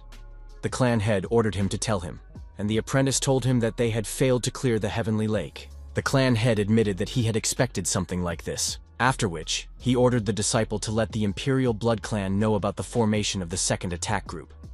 In addition, this time they should increase the size of the group to include the 5 Elements group, in addition to the Dusun group, which would double the combat power. The apprentice accepted the order and then said that he had something else. The head asked, "And what is it?" After which, the disciple revealed that Mr. Li Jun had defeated a ghost assassin. Hearing about such a thing, the clan head asked again just in case, was the person talking about the A rank and Kamsen group's assassin? To which the latter replied that it was exactly that, and as he had heard, Li Jun had defeated him single-handedly. And then he started torturing him, completely ignoring the fact that they had hostages. The clan head grinned when he heard that. After that, he lost his composure and started laughing deafeningly. After laughing to his heart's content, the clan head seriously wondered if this boy had really done it. After all, if he did, he finally looked like a descendant of their clan's divine power, and thanks to the boy, their family's reputation would become even louder. As the clan head was pondering this out loud, the disciple was forced to point out that this was not necessarily the case. After all, rumors were now circulating online that it was the Divine Power Clan that had sent a ghost assassin in an attempt to get rid of Li Jun. The clan head wondered who had started spreading such nonsense. But the disciple pointed out that it wasn't really nonsense. After all, it was said that Li Min Wook had actually ordered the Kamsen group to eliminate Li Jun. The clan head, Li Jun's father, was angry after all. Li Min Wook really decided to get his way for revenge. A tiger can't give birth to a wolf cub, hence his father wondered how much the latter had changed. He has to check it out for himself. Blue Fox Den. Looking at the city from afar, Li Jun couldn't help but praise the mice for their work. Looking at this, Li Jun realized the exact reason why the demons had taken the mice and made them work in the first place. Not much time had passed, but the city was already so big that he could clearly see it from afar. The smile suddenly fell off Li Jun's face, and he took out the very notes. Since everyone else was doing their work, he decided not to slack off either. He had originally planned to use the records as bait to gain an advantage over the Divine Power Clan. But now he was beginning to wonder what would happen if he decided to use it himself. What would happen if he hid the technique but someone found it? What would happen if he trusted someone to store the technique, but that person appropriated it? There is only one safe way to prevent all of this from happening, and that is, without any emotion, Li Jun tore apart the S-rank Heavenly King S-rank Divine Art, thanks to which he immediately learned the technique. He also receives 50 billion martial arts tree points as a reward for mastering the S-rank technique. After scattering the scraps of the technique, Li Jun said that it wasn't as special as everyone said it was. He was really expecting something cool from this technique after all. Even the martial arts king himself wanted to get his hands on it. But all this technique gave him was extra internal energy. And all this time he had been treated like trash because of this technique. Li Jun wondered if it was serious, Shouting that it annoyed the hell out of him, Lee Jun abruptly opened the classroom doors. Park Hyunjin said hello to his friend, while Han Ji-yu continued to calmly drink her milk without paying attention to him. Lee Jun asked, "What are those guys doing right outside the school anyway?" Park Hyunjin remarked that there were quite a few people there. Lee Jun was very unhappy that there were too many people running after him. He had people from the Martial Arts Alliance, people from Divine Skill, people from the Sacred Dragon Temple, and others. He barely managed to get past them. He had just arrived at the school, but he was already exhausted. Not allowing Lee Jun to continue complaining, he was suddenly handed something. Lee Jun asked Ji-yu, "What is this?" And Ji-yu wondered if he couldn't see it. After all, it's a spear. Han Ji-yu recalled that he had recently said that he needed a better spear than the training spear, so the chairman had given him a gift. Lee Jun asked if it was a bribe just in case, to which Ji-yu bluntly answered yes. Lee Jun decided not to refuse such a gift and asked Ji-yu to give Chairman Han his thanks. Han Ji-yu admitted that she didn't even expect Lee Jun to accept the bribe so easily. She had assumed that he would refuse at least once. Lee Jun asked why not, since he likes bribes, and besides, he really likes this spear. It was an A-rank weapon, a blood spear that becomes sharper and sharper by drinking blood during battle.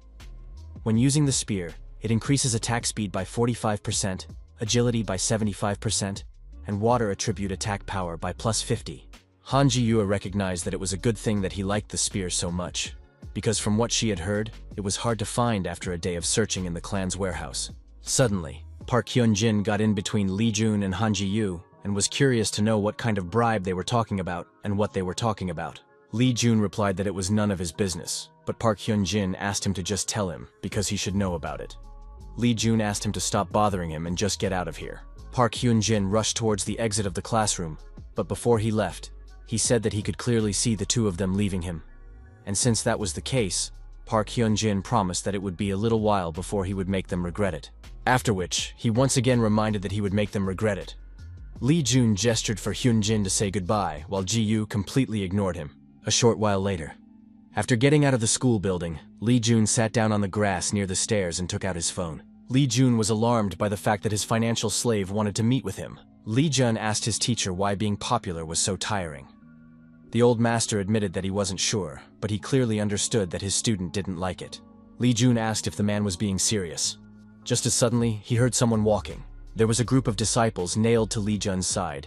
The chief among them greeted the young master and told him that they were from the Heavenly King's group from the Divine Power clan. The disciple relayed that their head wished to see him and asked the young head to follow him. Completely ignoring the presence of the disciples from his clan, Lee Jun began to examine the bloody spear he had received as a bribe. Unable to bear the fact that this trash was ignoring them, one of the disciples shouted and asked why the hell he was pretending not to hear them. But a moment later, Lee Jun's spear was suddenly right in front of his face. Lee Jun told the disciple that it was very rude, because he dared to insult a member of the chief clan of the Divine Power clan. And since that was the case, Lee Jun asked how he was going to pay for it.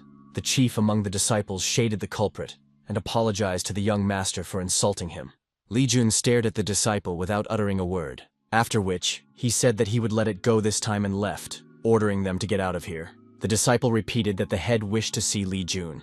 As suddenly a murderous intent rose up from Lee Jun and he asked, "Did none of them hear him ordering them to leave this place?" Such a sudden surge of killing intent from Lee Jun stunned the disciple, but pulling himself together, he agreed with the young master and said that they would see each other again. After finishing with them, Lee Jun left, but on the way, someone noticed that Lee Jun's killing intent was incredibly strong. The stranger said that it would be good if Lee Jun just killed that student, because it wouldn't be a bad thing if he continued to hold back those urges. Lee Jun said that he didn't know what he was talking about, but the stranger laughed again, and then asked him not to play nice in front of him. After which, he introduced himself as Min-seok Cho from the demonic death cult. Lee Jun was surprised to hear this, for it was none other than one of the 7 evils. Lee Jun told the demon that they were wasting their time on him, as he had no plans to join their demonic death cult.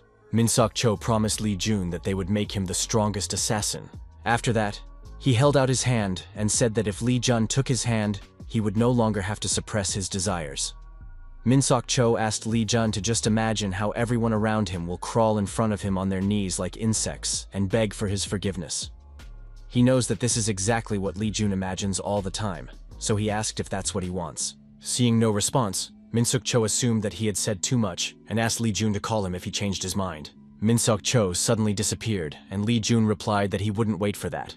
After which, Lee Jun wondered, would he really not need to hold back? While Lee Jun was pondering this, the rock he stepped on started to crack. That didn't escape the teacher's attention.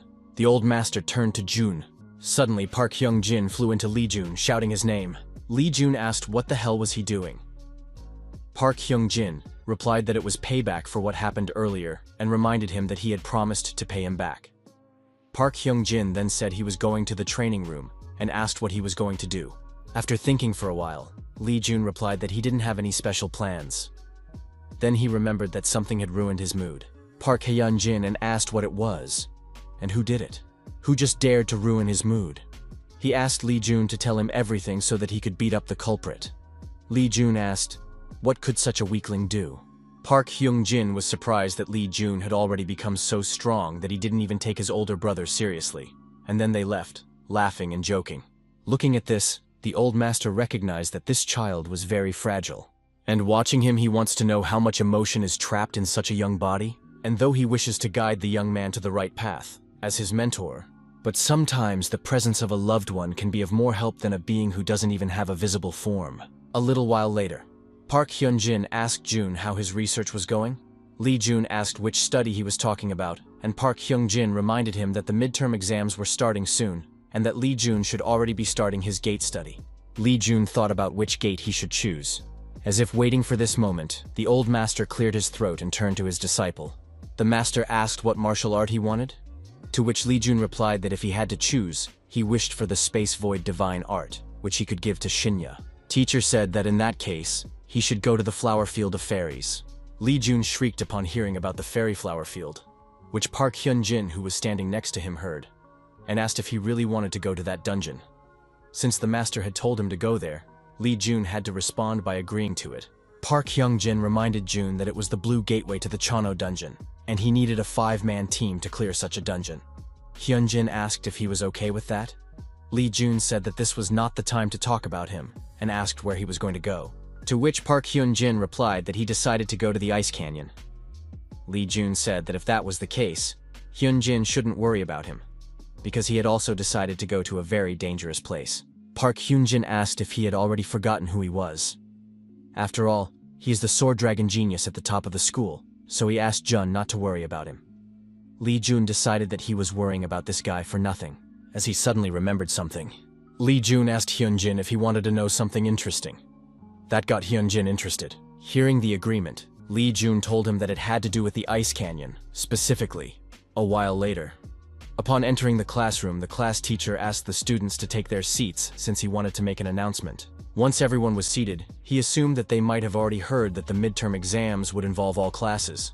Students will have to form teams of 5 to sweep the white, green, or even blue gates.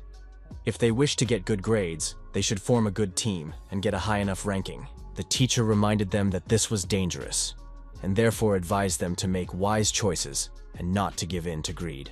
Immediately after the announcement, the students started making arrangements with each other to form a team, with only Lee Jun watching everything alone. The teacher asked Lee Jun who he planned to form a team with, to which Lee Jun replied that no one would want to be on the same team with him.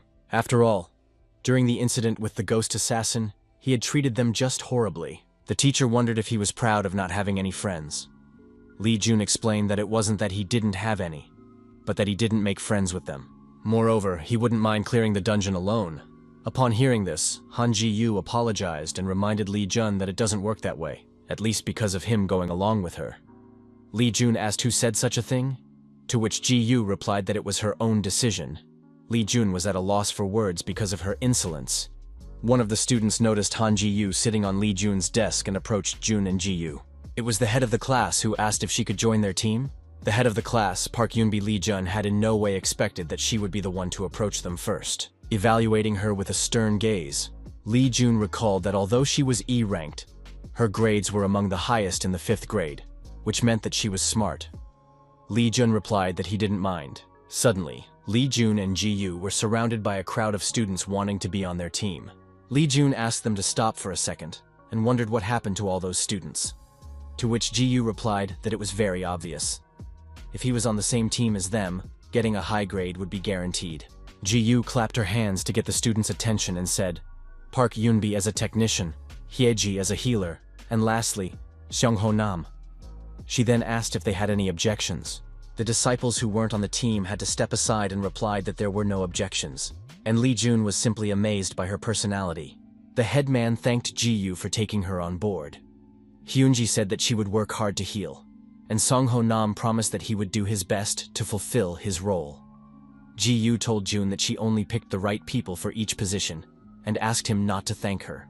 Ji-yu had indeed put together a good combination, because among the low rankers, only those with good skills were gathered, even though no one considered his opinion in doing so.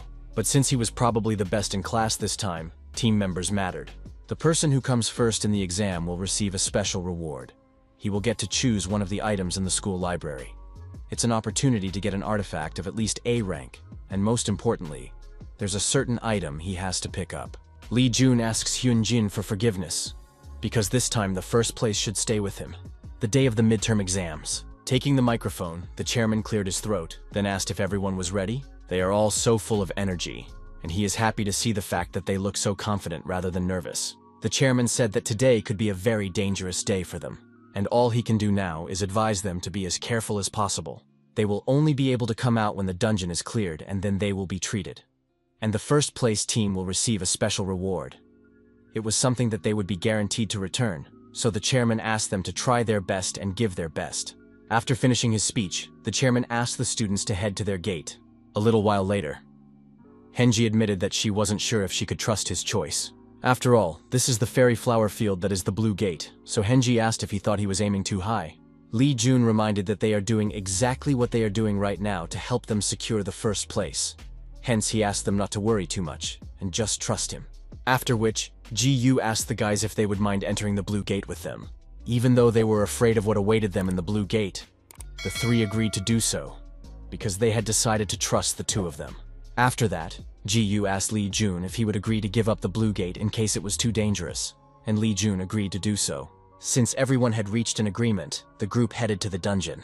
When they passed through the gate, the system alerted the group members that they had entered the flower fairy field. Lee Jun revealed the map and told them that this place was inhabited by fairy monsters, and that it was divided into 2 zones. They could reach the fairy flower field if they followed the path to the east, while on the opposite side was the fairy refuge. Their goal is the fairy haven. The local fairies won't attack them while they are carrying the honey obtained from the flower field, so they can easily get them if the timing is right. Lee Jun asked the team member not to be nervous, because he and Ji-yu would take care of everything, and all they needed to do was to support them. After finishing the briefing, Lee Jun said that they could depart, as suddenly 2 system windows popped up in front of him. Although these creatures are fairies, but they are still monsters, and therefore they should destroy all the fairies. As a reward, Lee Jun would receive 850,000 martial arts tree points. On the second window, there was an urgent quest number 2, a natural enemy of fairies with B rank difficulty. The fairies were collecting honey for someone against their own will, and so they should eliminate an unknown enemy, for which the fairies would grant them favor. Lee Jun was surprised, for he had not expected to receive 2 completely opposite quests, and although both quests are of the same rank, the rewards are very different. Noticing Jun staring at the same spot, Heji asked if he had something wrong, to which Lee Jun replied that it was no big deal, and that he was just thinking about it. Lee Jun decided to think about the quest choice while they walked to their destination. As the group walked along the field, fairies flew around them and talked merrily amongst themselves. Park Yunbi noticed the fairies in the flowers nearby and looked at them and said quietly that they were incredible. Park Yunbi then had an irresistible urge to look at them a little closer. Park Yunbi reached out to grab one of the fairies and bring it to her. But at the last moment, Lee Jun interrupted her by grabbing her arm. He then advised her not to touch the fairies as she might provoke them. Park Yunbi recoiled and acknowledged that she had made a mistake, then wondered why she had suddenly decided to do that. And then she said that for some unknown reason, when she saw those fairies, she suddenly wanted to get close to them and... Lee Jun explained that fairies had the ability to mesmerize people, so she was not to blame for what had happened, because low-ranked awakened people could easily be mesmerized. Lee Jun asked Park Yunbi not to stare at the fairies for too long if possible. Lee Jun told the squad members that from now on, they would no longer play and wander around, but instead, they would follow where the honey fairies were going. Han Ji-yu assumed that they would do this to ambush them, but Lee Jun said it wasn't like that and that they were changing the plan. which shocked the others. Li Jun explained himself by saying that there appears to be a monster inside that is opposing the fairies, and that it was the exact enemy they needed to achieve a battle with. Han Ji-yu asked, why did he suddenly decide to change the plan? Moreover, they didn't even prepare for something like this properly since it's too sudden. Li Jun reminded Ji-yu that gate sweeps don't always go according to plan, then asked who knows, suddenly passing with a secret condition would also give them extra points for the exam. Han Ji-yu was stunned by what she heard and asked, is he seriously talking about the secret condition in the dungeon? To which Li Jun replied that he was absolutely serious. Ji-yu felt a headache over something like this, but their team members on the contrary were interested in the secret dungeon clearing condition. Meanwhile, in the other dungeon, one of the disciples hit the lizardman with all his might, pushing him back to his own. He then began to beat the lizardman to death, shouting for it to die while his companions watched nearby. Yongyan noticed that Li Xin was working even too hard today. Choi Dai-min suggested with a smile that he was probably inspired to do so by his younger brother. Their partner asked, what younger brother? Then she assumed that she meant Li Jun. Hearing this, an even angrier Li Xin asked, didn't he order her not to mention that name in front of him?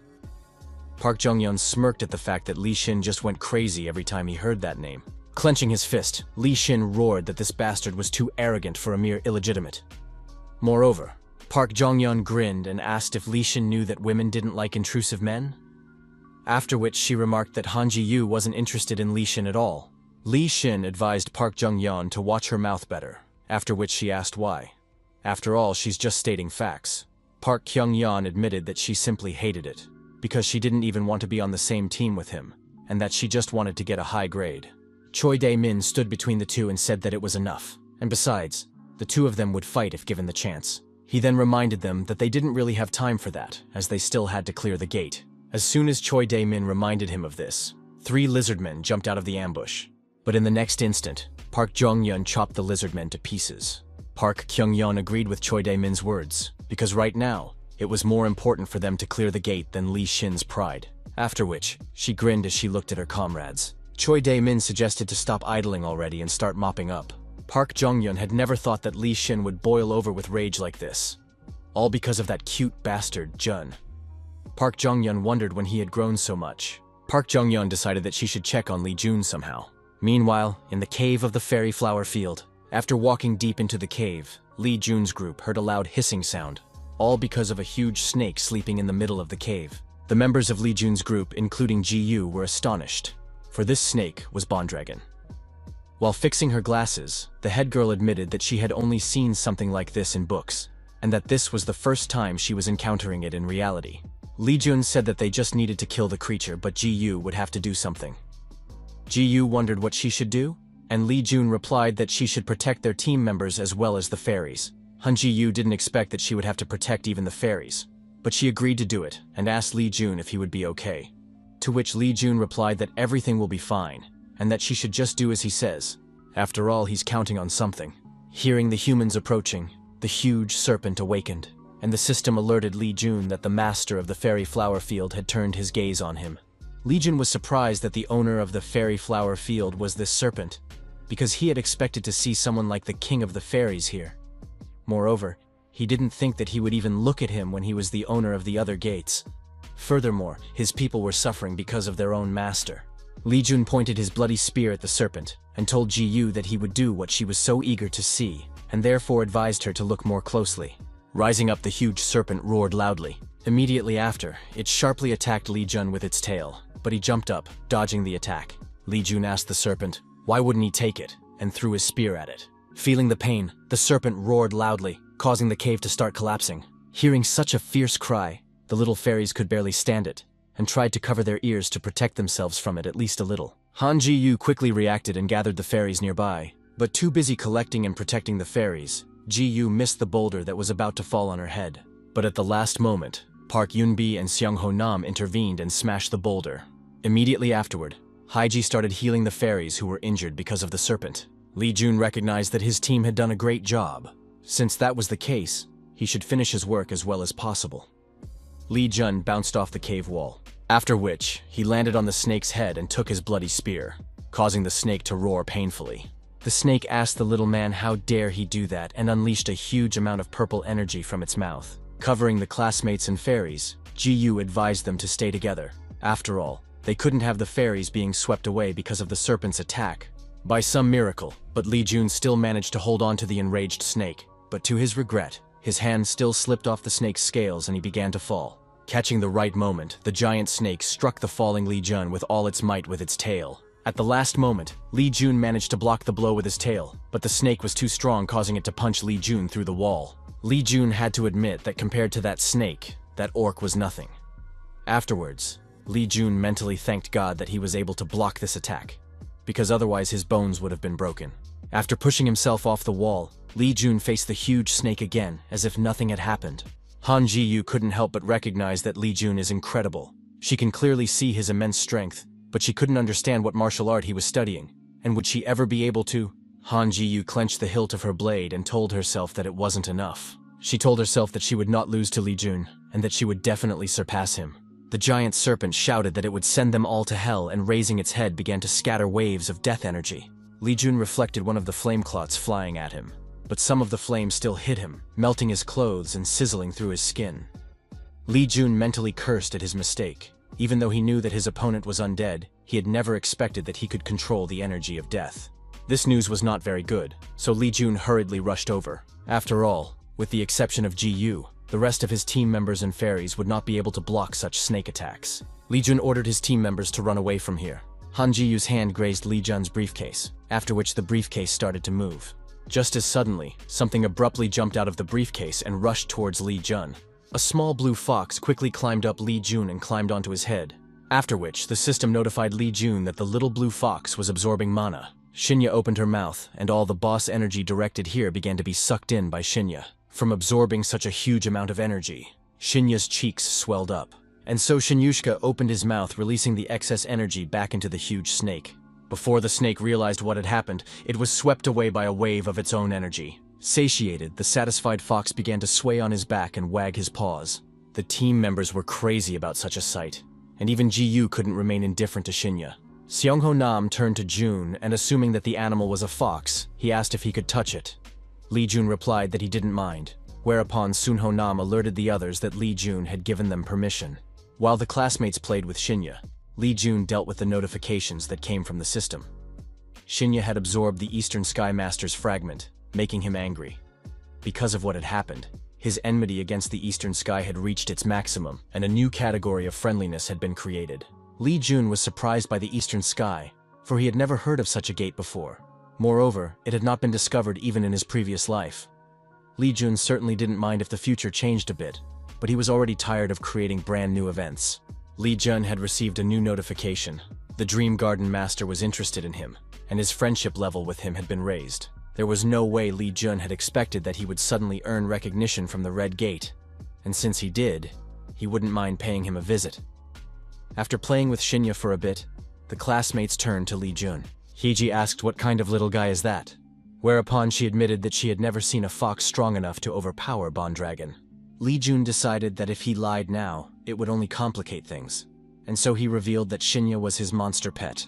Hearing this, the companions once again smiled at Shinya and continued to squeeze him. He was even too cute, which made them doubt whether it was really a dangerous monster. Just by looking at how cute he was acting, all thoughts of such a thing would fall away. Watching from the sidelines, Li Jun mentally remarked that Shinya even liked being squeezed by strangers too much. Li Jun told his classmates that they were the only ones who knew about Shinya, so he asked them to keep him a secret and not tell anyone about him, which they immediately agreed to. The fairies who were rescued by these people were quietly watching what was going on. The fairies landed on their knees and greeted their new master, after which Li Jun received a notification that the dungeon master had changed, as well as a message saying, "The Dream Garden Master wishes to confirm, is Shinya the master of the Forbidden Area?" Li Jun had not heard of any Forbidden Zone before, hence he wondered what it was. The fairies told him that the Forbidden Zone Master has 10 tails, just like this little blue fox Shinyushka. There are 11 rulers in the gate, and these rulers have overwhelming power in the Black Gate. And the owner of the Forbidden Zone is precisely one of them. After returning to the ground from the grip of the humans, Shinya began to nicely comb his hair with his paw. Looking at this, Li Jun wondered, was this really related to the Black Zone? Or had he misheard after all? The old master oohed and said that they had found out this big secret just as he had expected. After which, he said haughtily that he knew from the beginning that Shinya was clearly an unusual creature. Li Jun asked if he could wipe his drool and repeat it normally, after which, Li Jun told the fairies to stop bowing and stand up. While the overly proud master was wiping his drool, the fairies asked if he wasn't going to overkill them. Li Jun asked Shinya if he was going to kill all the fairies. He yapped happily. The fairies thanked the god for keeping them alive and then thanked their new masters. Han Ji-yu asked Li Jun to take his time, and reminded him that their goal was to clear the gate, while they couldn't clear the gate without killing the fairies. Li Jun said that they had already cleared the gate, which surprised Ji-yu, and then called out the interface. And Li Jun was immediately flooded with alerts for killing Bondragon, 35 million tree points for killing the secret boss, for completing urgent quest number 2, which increased his friendship with the fairies, and he also received 850,000 tree points and receives honey fairies as a reward. The system also notified him that the fairies wanted to serve him, and Li Jun agreed to do so. But the system reminded him that he can't expand his territory because his Shinya level is too low. He could give up one of his territories in exchange for the fairies' flower field. Li Jun was unwilling to give up the Blue Fox Lair, so he sacrificed the Great Plains. For clearing the gate, Li Jun received the Space Void Art, 2 B-rank mana crystals, and a fairy seed. After finishing with the business in the dungeon, Li Jun invited the team members to return to the school, after which they left the gate. A short while later, Martial Arts School, Chairman Han's office. While the students were taking the exam, the chairman was reviewing the students' information. The chairman assumed that if nothing unexpected happened, Li Xin's team would take first place. Although Li Jun had put together a decent team, but most of his team members lacked something. Secretary Nam entered the chairman's office and apologized for disturbing him. The chairman asked what was the big deal, and Secretary Nam told the story. Li Jun's team came out of the Blue Gate and had already returned to the school. Li Jun and Ji-yu gave the chairman the sweep data, and Chairman Han was surprised to see that they had cleared the Blue Gate in just 20-30-52. Han Mingsun questioned Ji-yu just in case, did they really do all that? Which Ji-yu immediately confirmed. Chairman Han asked if they recorded the testing process, to which Ji-yu replied of course, and handed the chairman the camera hanging on her jacket. On the recording, Chairman Han saw the students making their way through the flower gardens of fairies, and how they encountered a huge snake. The chairman was amazed to see Bondragon on the recording, for no one had ever thought that such a creature could be hiding in a field of fairies. Almost without blinking, the chairman continued watching the footage as he watched Li Jun fighting Bondragon.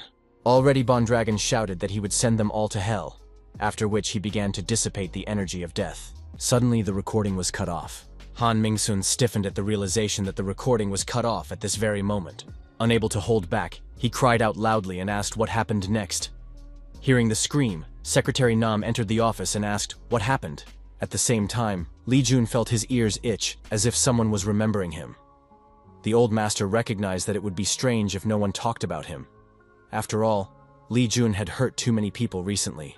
Li Jun turned to the master and said that he had a question for him that interested him. Li Jun asked the master how he knew that the Space Void Divine Art would be specifically on the Flower Fairy field. The old master was puzzled by such a question. Therefore, he covered himself with a fan and pretended as if he didn't understand at all what Li Jun was talking about right now. Unhappy with the master's reticence, Li Jun reminded him that he was the one who had told him the location of the divine technique. He had only wanted this technique, so was it really worth it now to pretend as if he had forgotten about it? Not getting an answer from the teacher, Li Jun decided to give up. Li Jun asked his teacher if he still didn't trust him. The old master didn't expect to suddenly hear such a thing. But Li Jun continued. He admitted that he had tried to become his best student, one that he could be proud of. Not knowing what to do in such a situation, the old master asked Li Jun to wait so that he could explain himself. But Li Jun suddenly asked him to forget about it, and crocodile tears flowed from his eyes. Li Jun said that since he was such a narrow-minded disciple who couldn't even serve his master who was hiding secrets from him, he should leave. The old master couldn't bear it, so he agreed to tell everything to this stubborn man. The master said that for some reason he could tell Li Jun from which gate certain art texts fall. But no matter how he thinks, he himself doesn't know why this is so. Li Jun asked if it was true, and the man grudgingly replied that he is an adult who only tells the truth. Li Jun turned to the master and admitted with a twinkle in his eyes that he had never doubted that his righteousness as the strongest warrior of mankind was unrivaled. He already respected him even more than his ancestors. And since that's the case, Li Jun asked, which gate should he go to next? The master admitted that he had expected such a thing from Li Jun. Angry, the master raised his fan and explained that he was not going to say that, because he was worried that the disciple would start to rely too much on his master to find what he wanted without making an effort. Trying to avoid the teacher's fan, Li Jun explained that good information was only valuable if it could be utilized. After all, putting in less effort for greater efficiency is a good thing. The old master ordered Li Jun to close his mouth and caught up with him and hit him on the head with the fan, whereupon Li Jun started complaining that it hurt. After which, Li Jun started running away from his ruthless master. The master interjected, "What did he just call him? And did he happen to want to become a spirit like him now?" A while later, the video was interrupted, after which the secretary explained to us that it was the futazas of the sweep of the fairies' flower field. There was silence in the hall. Everyone was trying to think about what they had seen. The teachers refused to believe what they were seeing, because how could Li Jun do something like that? Almost none of them had any idea how to take it. Kim Dae-hyun's class teacher mentally cursed, because this meant he was finished. Kim Dae-hyun wondered if he should have even messed with Li Jun in the first place. Once the Divine Power Clan found out how special Li Jun was, they would immediately make him a member of their house. If something like that happens, then there's a possibility that this guy will decide to take revenge on him for that incident in the test room. Suddenly, someone turned to Kim Dae-hyun, causing him to involuntarily gulp. Noticing his behavior, Chairman Han asked him what he was thinking about. He replied that it was nothing like that. He was thinking about how strange it was that Li Jun had suddenly become so strong. Previously, Li Jun was a disciple using the 3 bases meditation technique, which is one of the lower techniques. But as if out of nowhere, he had gotten the spear technique that he used against Bond Dragon. Because of all this, he started to think about whether Li Jun had someone behind him who was helping him become stronger. Since he started talking about it, Kim Tae-hyun decided to follow through. Kim Dae-hyun raised his voice and said that it doesn't make any sense, because Li Jun defeated the Blue Gate boss single-handedly, and the latter is an opponent that even an awakened A rank like their chairman would have to contend with. It is because of this that he suspects that Li Jun was trained by someone they don't know about. Chairman Han ordered Jun's class teacher to stop. He then assumed that Kim Tae-hyun was trying to imply that there was someone who fed Li Jun the heritage flower and trained him in martial arts. If that's the case, then that means Li Jun already had that potential from the beginning.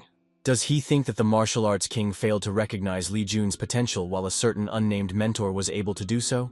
After Chairman Han's words, silence hung in the hall. Chairman Han asked the other teachers, what did they think of this? Meanwhile, Li Jun went through the gate and asked the fairies, how were they doing? The fairies immediately flew to him and greeted their master. After that, they told him that everything was wonderful now. Flying around him, they told him that the territory of the Forbidden Zone's master was amazing, and that the air here was much different from that of their previous gate. Li Jun admitted that he was happy with how well they were doing, after which he asked if the mice were bothering them. To which the fairies replied that those were kind to them, and that they liked it a lot. Tigger grinned at the fairies that were pulling his hair and ears. He asked the fairies to tell him if they needed anything. Li Jun awkwardly suggested that this mouse was only acting like this because fairies were much stronger than mice. The teacher explained that this kind of behavior was usually called life wisdom, which was the reason why these mice could survive anywhere. The teacher advised Li Jun to watch it and learn. Li Jun realized that he had nothing to worry about, so he said goodbye to the fairies and Tager and went back through the gate. After returning to the school, Li Jun went out into the school corridor, where he heard some shouting through the window. As it turned out, it was the chairman with the teachers arguing about something. Li Jun noticed that Chairman Han and the teachers looked very serious and wondered what could have happened. From their demeanor, the old master assumed that something bad had obviously happened. Li Jun decided that it wouldn't be much of a problem if he and Master decided to eavesdrop on them. Chairman Han asked the teacher, could these be signs of a change or a gate being breached? And what about the children inside? The teacher replied that it doesn't look like a gate change, and since the monsters aren't coming out, there's no way it's a gate breakage. They had tried to contact the students earlier, but the attempts were fruitless. And since the gate is surrounded by chains, they can't even go inside the dungeon. One of the teachers reminded that the students who entered this gate are the heirs of powerful houses such as the Iron Blood Clan and the Divine Power Clan. If anything happened to the students inside, they would be in big trouble. Han Mingsun realized that such a thing could happen in any exam. But since they live in an era where the strongest survive, adults only have to watch from the sidelines as the children are exposed to dangers. And Han Min-sung thought it was all very pathetic. Han Min-sun reminded that they had no choice right now. Right now, they must immediately suspend the midterm exams and form a support branch in the school. although they can't go inside this gate, but they can still keep watch and be prepared for any horrible incidents that might happen. According to the elders, Li Jun realized that something bad had happened to Li Xin's team. Except why was it happening right now? He wondered this since there were no casualties or injuries in his previous life. Of course, Li Jun was okay with Li Xin being in danger, but unfortunately, Jung Yan went along with them. Park Jongyeon is his older sister and she has always taken care of him, demonstrated her new skills on him, and even bought up all the buns with the condition that he would eat them in 10 seconds. Now that he thought about it, Li Jun realized that she was actually always bullying him. But it wasn't out of contempt, it was a different kind of bullying. One day when he was being bullied, Jongyeon intervened and asked the guys if they could stop bullying Jun. After all, the only person who is allowed to bully Jun is her. After thinking about it, Li Jun suggested that he's probably just wrong. In any case, she's Hyunjin's sister and Li Jun wouldn't mind meeting her. Meanwhile, in the Lizardman's dungeon, not far away from the Lizardman boss, Li Xin's group was hiding and things were not going well for them. Li Xin complained that they were not notified about the Lizard Queen. Park Young-yeon, who was supporting the injured Kim Seol-gi, advised Li Xin to speak louder if he wanted the Lizardmen to find them. She then explained that it was only because he killed the Queen's children for no reason. Park Jong-yeon asked why he decided to act on his own. After all, he had framed the entire team with his rash actions. Li Xin explained that he was just trying to clear the gate as soon as possible, and asked Jong-yeon not to lecture him. Park Jong-yeon grinned and said that she guessed why he did that. In fact, he's only pretending that he's not, but he's still worried about falling behind Li Jun. Li Xin orders Jong-yeon to shut his mouth, and before he starts yelling in anger, Choi Dae-min asks them to calm down. Then he says that he has an idea. If they continued to hide here further, they would eventually be found and caught. And so they should take a risk, and all of them together use their strongest skills against the Lizard Queen.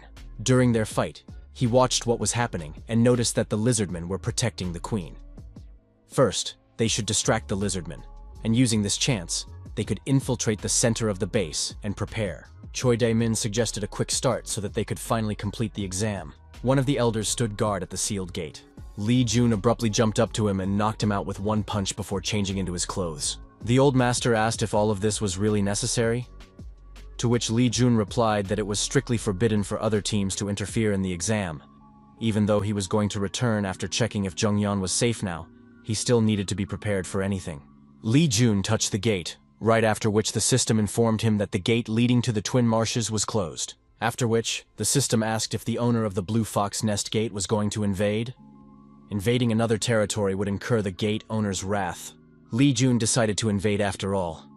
The system warned that the gate had been forcefully opened, and that the owner of the Twin Swamps now considered him an enemy. As soon as Li Jun entered the gate, he received an alert that the owner of the Twin Swamps had blocked the intruder, and was using volcanic eruption skills and Thunder Razor.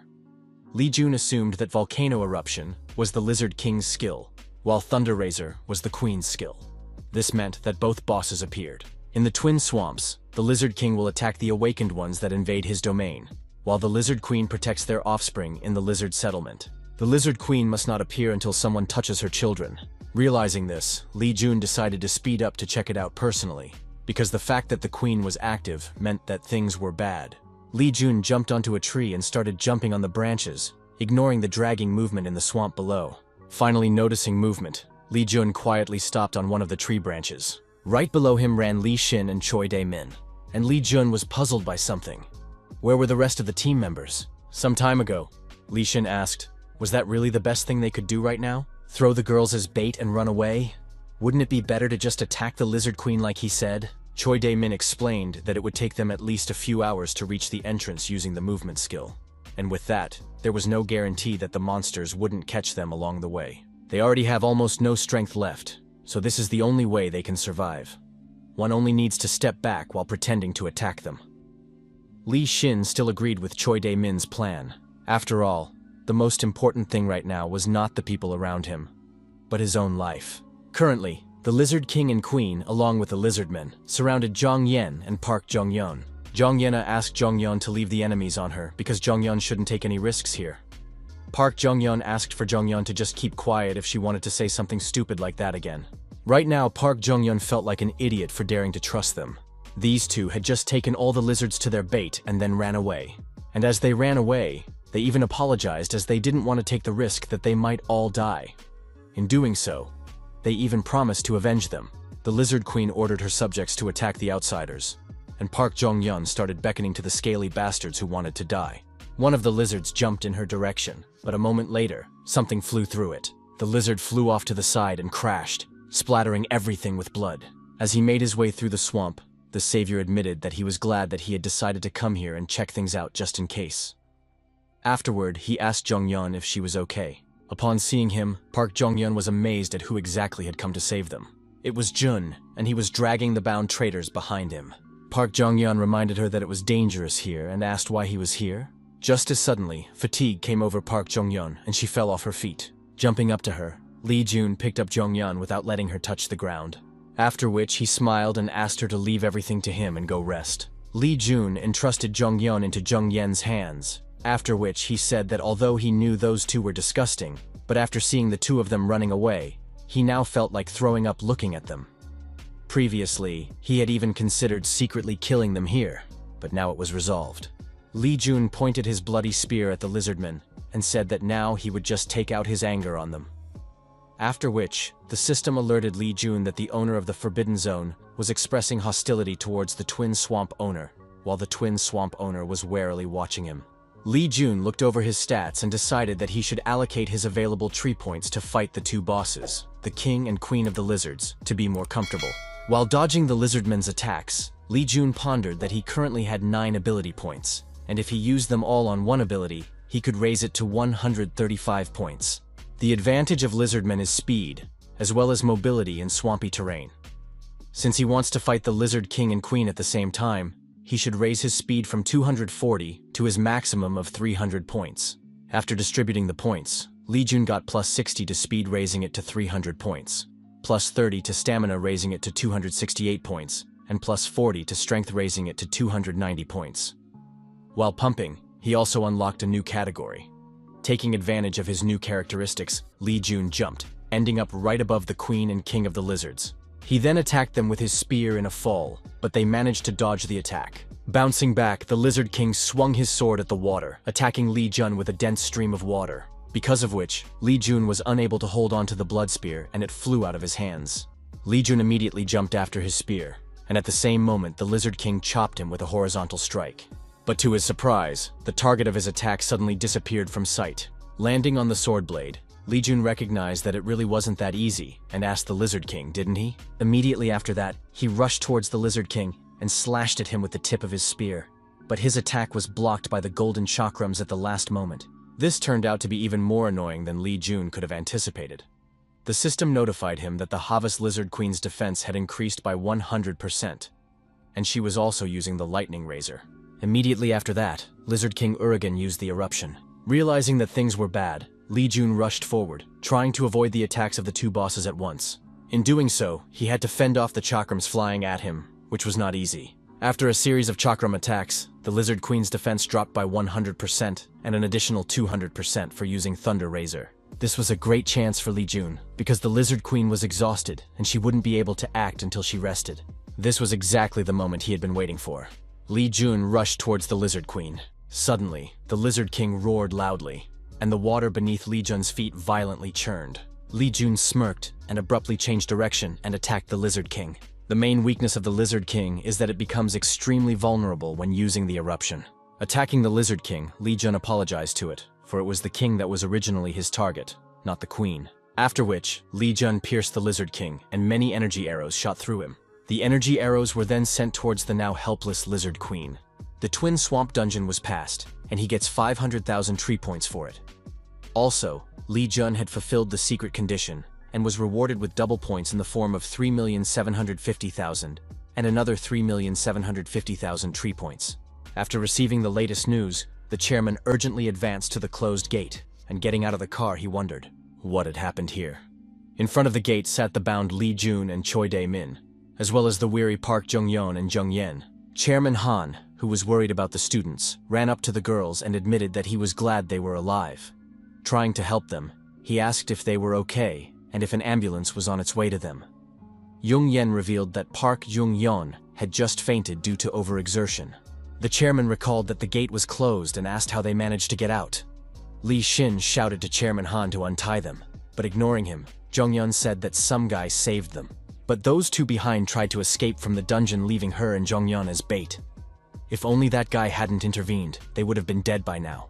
Upon hearing about this, Chairman Han Min-soon said that he intended to inform their clans about it, and also bring it up for judgment. Lee Shin and Choi Dae-min didn't dare to utter a word when they heard about their reprimand.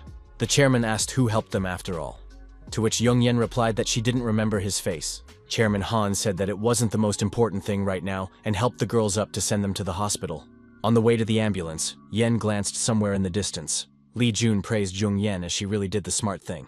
After all, she realized that he didn't want anyone to find out about his role in saving them. Even her teacher praised her because she only needed to see his disguise to realize that. The Million Poison Clan, which includes Poison Flower, and the Iron Blood Clan, which includes Sister Jong-yeon. Since both clan houses are quite large, there's no way they would look past this. Thinking about this, Lee Jun wondered how the Divine Power Clans and the Imperial Blood Clan would react to this. A short while later, at the school's infirmary, Lee Jun was sitting in the room with Jong-yeon, who still hadn't regained consciousness after the incident at the Twin Marshes. Park Jong-yeon, wounded and exhausted, was sleeping peacefully. Looking at her, Lee Jun couldn't help but think out loud that many people might have known that Jong-yeon was actually a good person, if only she was more friendly. Suddenly, Park Hyun-jin rattled open the ward door and shouted to his sister that he heard that she was hurt. Lee Jun asked Hyun-jin to be quiet since Jong-yeon was sleeping right now. As they approached, Park Hyun-jin asked if it was true. Lee Jun asked what the other one was talking about, and an angry Park Hyun-jin shouted that when the gate problem started, Lee Shin and Choi Dae-min tried to escape, leaving Jong-yeon and Poison Flower as bait for the lizards. Lee Jun did not comment on this. Gritting his teeth in anger, Hyun-jin roared, "Those bastards!" After which, he turned around and headed towards the exit of the room. Lee Jun asked where he was going, to which Park Hyun-jin replied that he had to take revenge on those guys. But Lee Jun told him that Hyun-jin didn't need to do that. Hyun-jin turned around and asked if not him to teach those guys a lesson. Then who?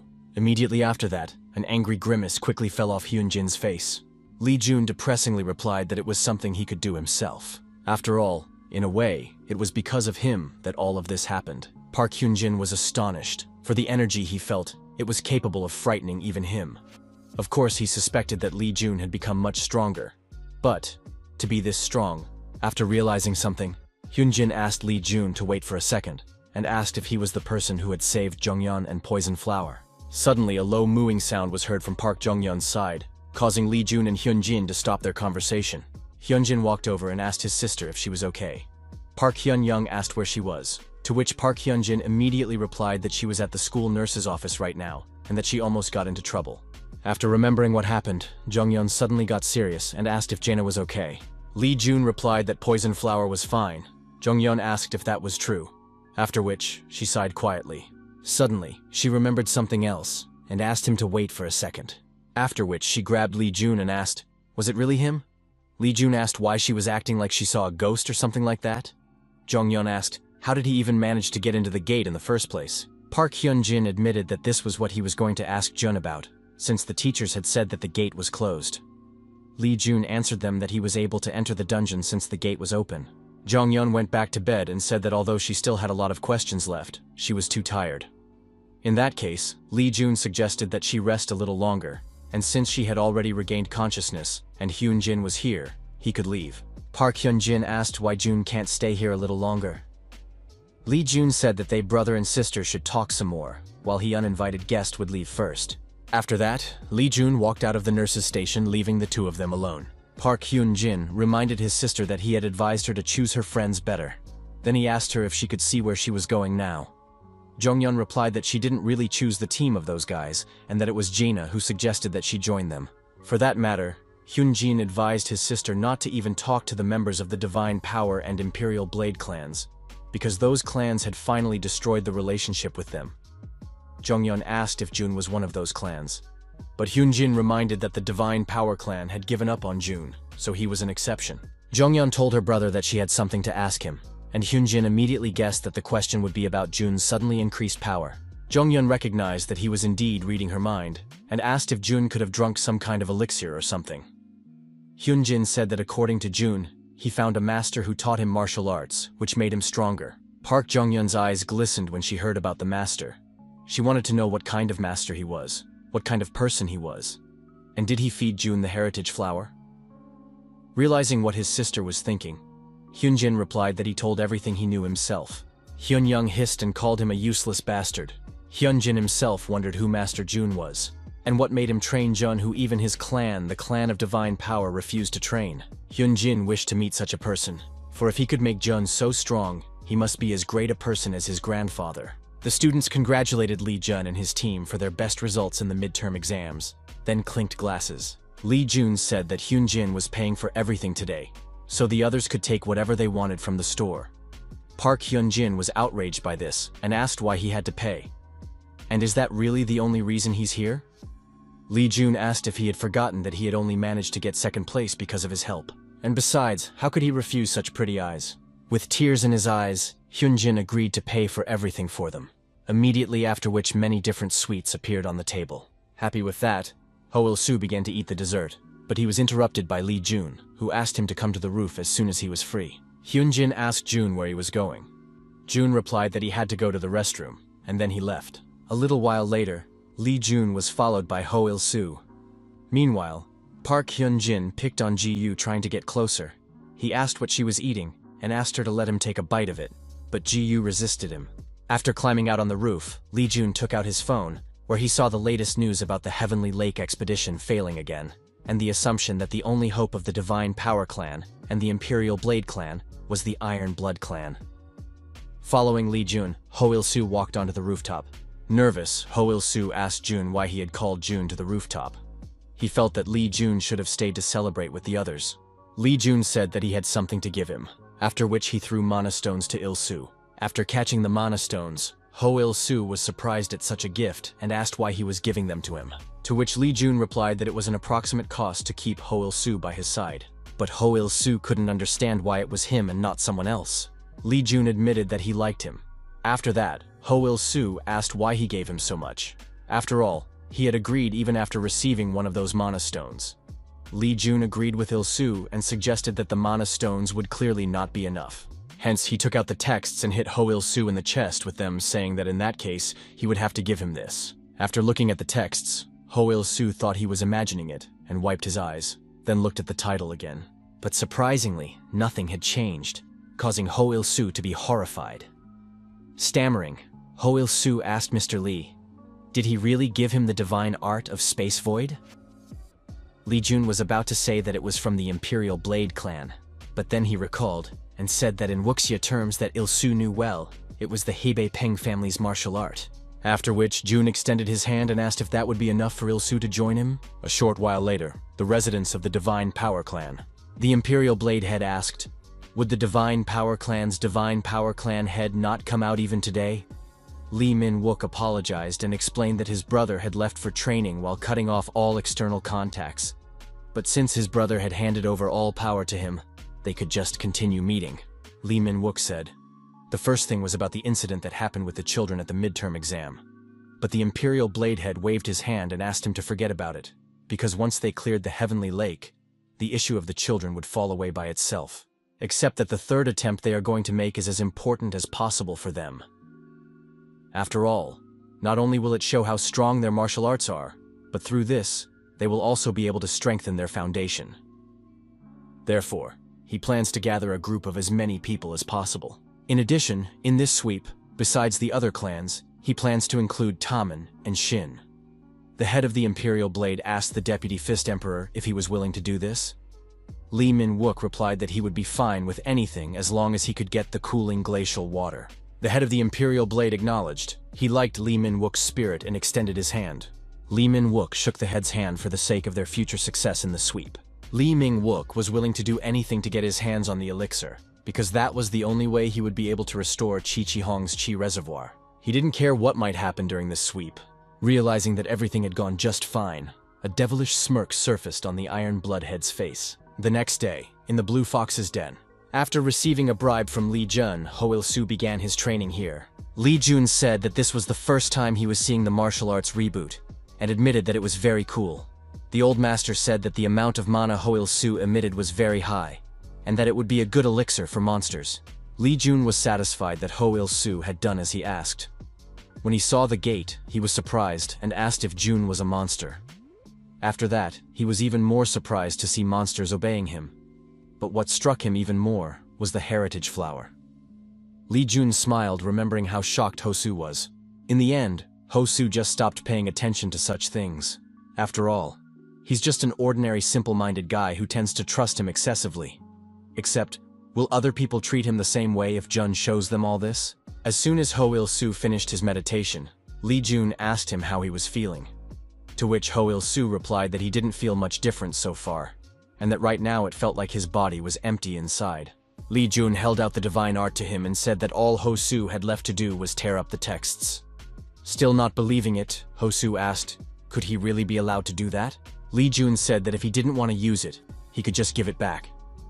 Ho Il-soo silently tore the text apart. All of a sudden, Hosu was enveloped by energy, filling that emptiness inside. Li Jun congratulated Hosu, because just now, he had mastered an S-rank martial art that even the Imperial Blade Head had failed to obtain. All of a sudden, Ho Il-soo kneeled down in front of Li Jun, surprising him. After which, Ho Il-soo said that there was no one in his life who had treated a mediocre awakened like him so well. But unlike others, Jun had given him faith and courage so that he could become stronger. Ho Il-soo solemnly placed his hand on his heart and said that to repay Li Jun for his support, he would swear allegiance to him. Li Jun could not have expected such a thing to happen. But after a few seconds, his surprise changed to a smile. Li Jun asked Hosu not to forget these words, as he would be commanding him a lot. After which, Hosu shouted that he would do whatever Li Jun wanted. A little while later, Li Jun returned to the martial arts school. The old master asked Jun if he really liked it that much. To which Jun replied that of course he liked it, because usually people have a hard time finding someone like Hosu.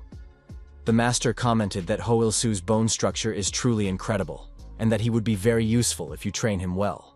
Li Jun confessed that he originally only wanted to give Hosu one art, the divine art of space void. But now he wanted to find something else for him. The master chuckled, for this meant that Li Jun was really interested in Ho Il-soo. The old master asked his disciple if he had a specific version of the technique he wanted to obtain. To which Li Jun replied that he would like to give Ho Il-soo an imperial chain blade. After which, he puppy-eyedly told his teacher that he certainly knew where to look for it. The old master admitted that in this kind of way, Li Jun was making him age more and more. The disciples stood in Li Jun's way, whispering about something, all because of the Divine Power Clan disciples who had arrived. Upon seeing their young master, the Divine Power disciples immediately greeted him. Unhappy with their presence, Li Jun asked what brought them here this time. The eldest disciple reported that he had a message from the head of the family. Li Jun said that there was no way he wanted to hear it and headed to his classroom. But no sooner had Li Jun entered than the older student said that the head was asking him to participate in the contest for the heir. Upon hearing this, Li Jun let out a quiet laugh, after which he admitted that he simply had no words for what he had heard. Li Jun wondered if this person had such a hard ass. After all, no matter how much he provoked him to come in person, all he does is keep sending his underlings. The disciple told the young master that the head had ordered him to participate in the Heavenly Lake Sweep as his first assignment. But Li Jun was unwilling to do so, and replied that he had no intention of participating in the air competition. The senior disciple reminded that a member of the Divine Power Clan could not disobey an order. Without turning back to them, Li Jun asked if he had ever been a member of the clan. Before the older student could even get a word in edgewise, Li Jun rattled the classroom door shut. After which, Jun returned to his desk, his heart pounding heavily. The students who were watching were even embarrassed by what had happened. Li Jun recognized that his father was really good at pissing people off. Even though he refused to participate, he would still end up having to play the game arranged by his father, which made Li Jun sick as hell. So what does he have to do to escape his father and the Divine Power Clan? Han Ji-yu asked. Why was the classroom suddenly so quiet? Turning around, Li Jun saw Ji-yu entering the classroom, but she was immediately stopped by Park Yoonbi and Hyeji, and tried to explain that just a moment ago, people from the Divine Power Clan were here. Seeing Ji-yu, Li Jun realized that he had forgotten about the Divine Skill Clan. Li Jun stood up and asked Ji-yu if they could exchange a few words. He said it was about an important matter that she had talked about earlier. Han Ji-yu asked Jun to follow her, after which they left the classroom. Park Yoonbi and Hyunji, surprised by what happened, couldn't help but wonder what the big deal was. When they were alone outside the school, Ji-yu asked what he wanted to talk about. Li Jun asked her to tell Chairman Han that he agreed. Ji-yu was surprised by such a sudden decision, and assumed that it was all about the Divine Power Clan. She then asked what he wanted. Li Jun replied that as he had said earlier, he wanted exclusive ownership of one of the gates. Han Ji-yu asked Li Jun to let her borrow his name, which puzzled Li Jun. Ji-yu explained that they needed a good reason to let him into the divine skill gate that he needed. After all, if they let him in without a reason, they would have to face backlash from the participants. Realizing what the problem was, Li Jun agreed. There was one rule in the Divine Skill Clan. It was designed to give maximum support to new clan members, and one of them was the exclusive right to the gate. When a newly minted clan member went on a gate hunt, he would share the spoils with the clan in a ratio of 8-2. Li Jun held out his ID card to Ji-yu and offered to make sure that they would both benefit 1-1. After which, Ji-yu took out her phone and hurriedly told her uncle about everything. Li Jun knew that although this innovative rule was different from the modern rule emphasizing blood relationship, this rule has huge disadvantages. Li Jun said that for the sake of good relations in the future, he was willing to solve one of their clan's problems. Ji-yu asked, "What problem is he talking about?" Li Jun explained that he was talking about the people they had taken away. They had gone to other clans. There was no way Ji-yu expected to suddenly hear this. Ji-yu jumped up from her seat and asked, "How did he know this?" Li Jun said that the icebird, Li Hansen, communicates with the Imperial Blade clan, while the black bear Bei Daejun communicates with the Sacred Power clan. The Divine Mastery clan wants to solve this problem as soon as possible, but they just don't know how. Therefore, he is willing to give their clan what they have been searching for years, the poisonous blood technique. Ji-yu asked him to take his time and asked if he had this technique. Li Jun looked at his master, who of course should know it. After which, he replied to Ji-yu, something like that. A short while later, Ji-yu came to Chairman Han's office, nervous about what he had heard.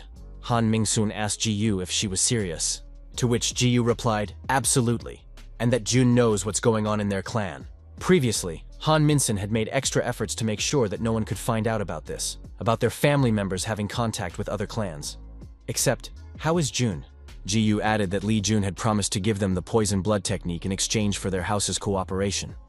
Not believing what he heard, Han Mingsun jumped up. He was trying to figure out how could Li Jun have this technique, and if he had it, it would be a huge loss to hand it over to them. Ji-yu said that Li Jun asked her to tell her that everything would be fine as long as the Divine Mastery clan enclosed access to top-level information and offered sufficient support. Ji-yu asked her uncle what he was going to do. Han Mingsun laughed, after which he asked, "Isn't it obvious?" He asked for Ji-yu to tell Li Jun that they are looking forward to cooperating.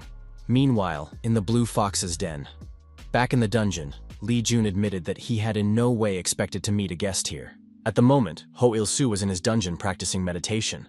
Since there was nowhere for Ho-su to practice the space void technique as others might notice, he had left the gate open in Ho-su's room, but he had in no way expected Ho-su to literally settle here. The old master admitted that he was happy to see how hard he was practicing. Suddenly, Li Jun noticed that something was wrong and used his technique to see everything. Seeing the huge amount of mana around Ho-su, Li Jun asked if it was because of the concentration of mana inside the gate. He didn't expect Ho-su to reach 2 stars so quickly. The master said that he was right, because there was only a thin line between pure energy and mana.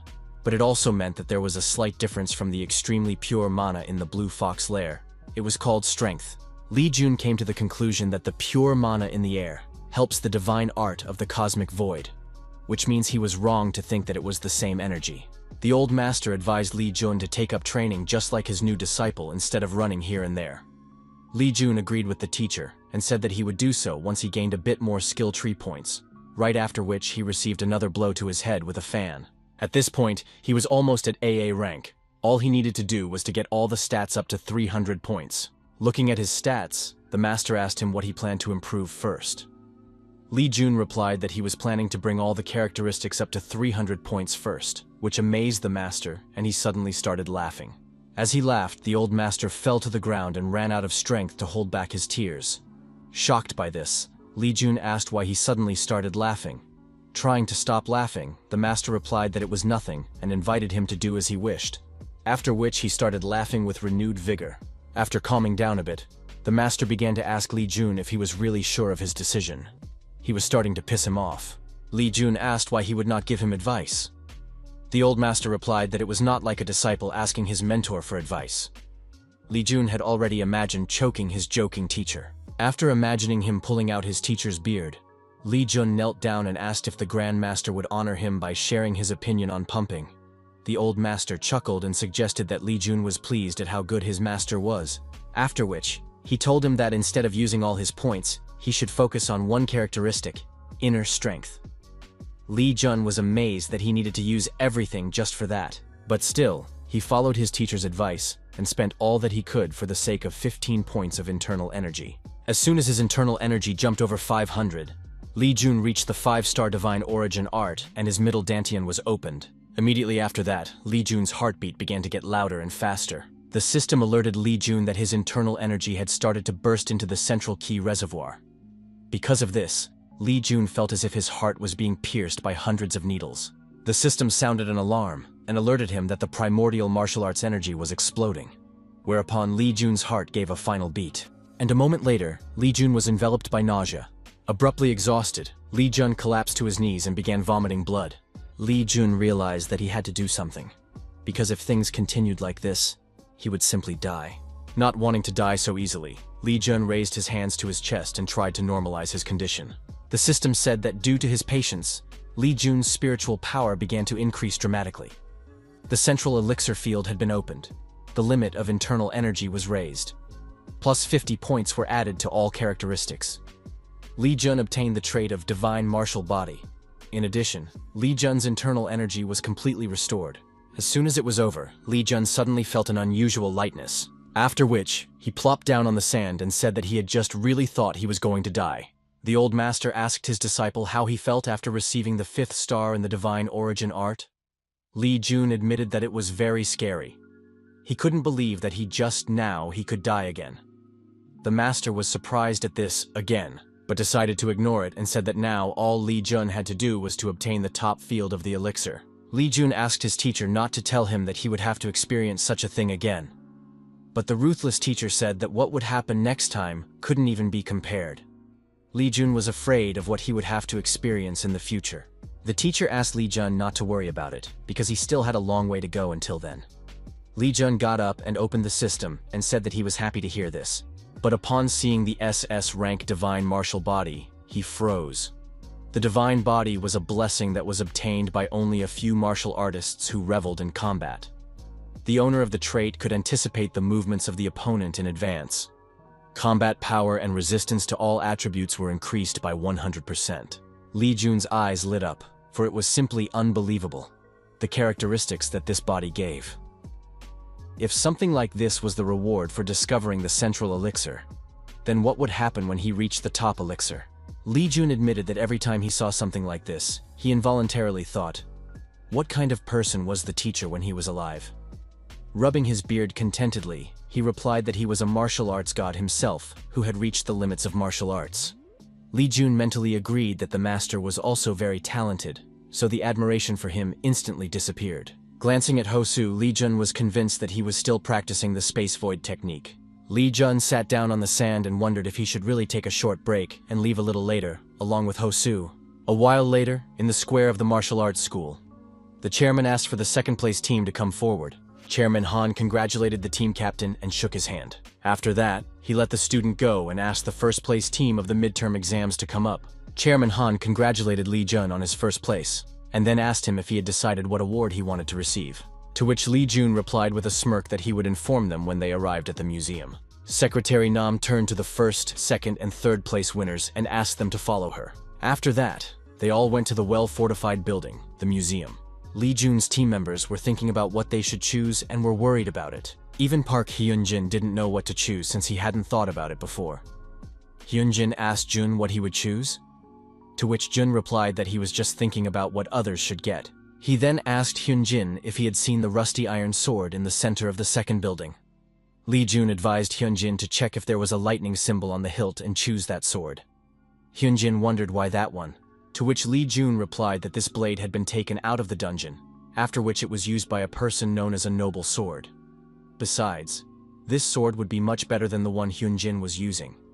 Hyunjin was confused by what he heard and asked if it was true. And even if it was true, how did Jun know about it? Li Jun replied that he learned about it from the master. Hyunjin reprimanded. Then he reached out to Li Jun and admitted that in that case, he really should pick that rusty sword. Then he thanked Jun for the advice. Jun agreed with Hyunjin and asked him to let him get behind and go get the sword already. Hyunjin chuckled and said that they would see each other again, then left.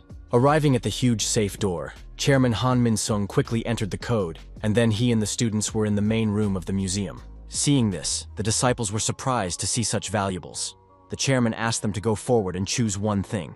Behind the glass barriers were valuable books, paintings, blades, and other things. Headman Park Yoonbi took the golden rod in her hands and recognized that it was simply incredible. Looking at all these treasures, the disciples quickly found the items they wanted. Suddenly, Lee Jun, who had been standing at the entrance all this time, ordered them to stop now. After which, he ordered them to put back everything they liked while he was still being polite to them. After that, Lee Jun distributed the artifacts that suited them among his friends. For Yoonbi, he picked the ice gloves. Heeji of all the artifacts got the yin-yang needles. But for Songho Nam, he chose a red martial arts uniform. Chairman Han couldn't help but recognize how impressive Lee Jun's performance was. After all, freezing gloves were great for female technicians who had strong yin energy, while yin-yang needles and red martial arts uniforms are great for Heiji and Sonho Nama. Chairman Han wondered if he had offered these artifacts because of what he knew about them, or did he just have an incredible eye? After dealing with that trio, Lee Jun told Ji-yu that he had picked up something for her as well. Lee Jun advised her to choose the Urim sword, which is also called a whip sword. But Ji-yu didn't agree with this choice, because the Urim sword was a weapon that all awakened people avoided. Because if an awakened person used it in the wrong way, the blade would only harm the owner. Moreover, she had never used the Urim sword before. Jun turned to Ji-yu and asked her a question. Jun asked what was most important to her when choosing a sword, besides strength, weight, and flexibility. Ji-yu answered without hesitation that she prioritizes strength with extreme speed. Lee Jun immediately interrupted her, saying that was the wrong answer. Jun explained that true extreme speed wasn't achieved by hitting hard or fast. It was actually due to the flexibility and elasticity that the muscles in her entire body utilized. The Urim sword is a weapon of extreme flexibility, and when those two flexibilities reach harmony, wouldn't she wonder what would come of it all? A little while later, Park Hyun-jin ran over to Jun and asked to see his artifact because it's really cool. Ignoring the electricity discharges from his new weapon, Hyun-jin said that as soon as he saw it, he knew that this artifact was made especially for him. Hyun-jin then asked Jun if he could see the lightning bolts running through the weapon.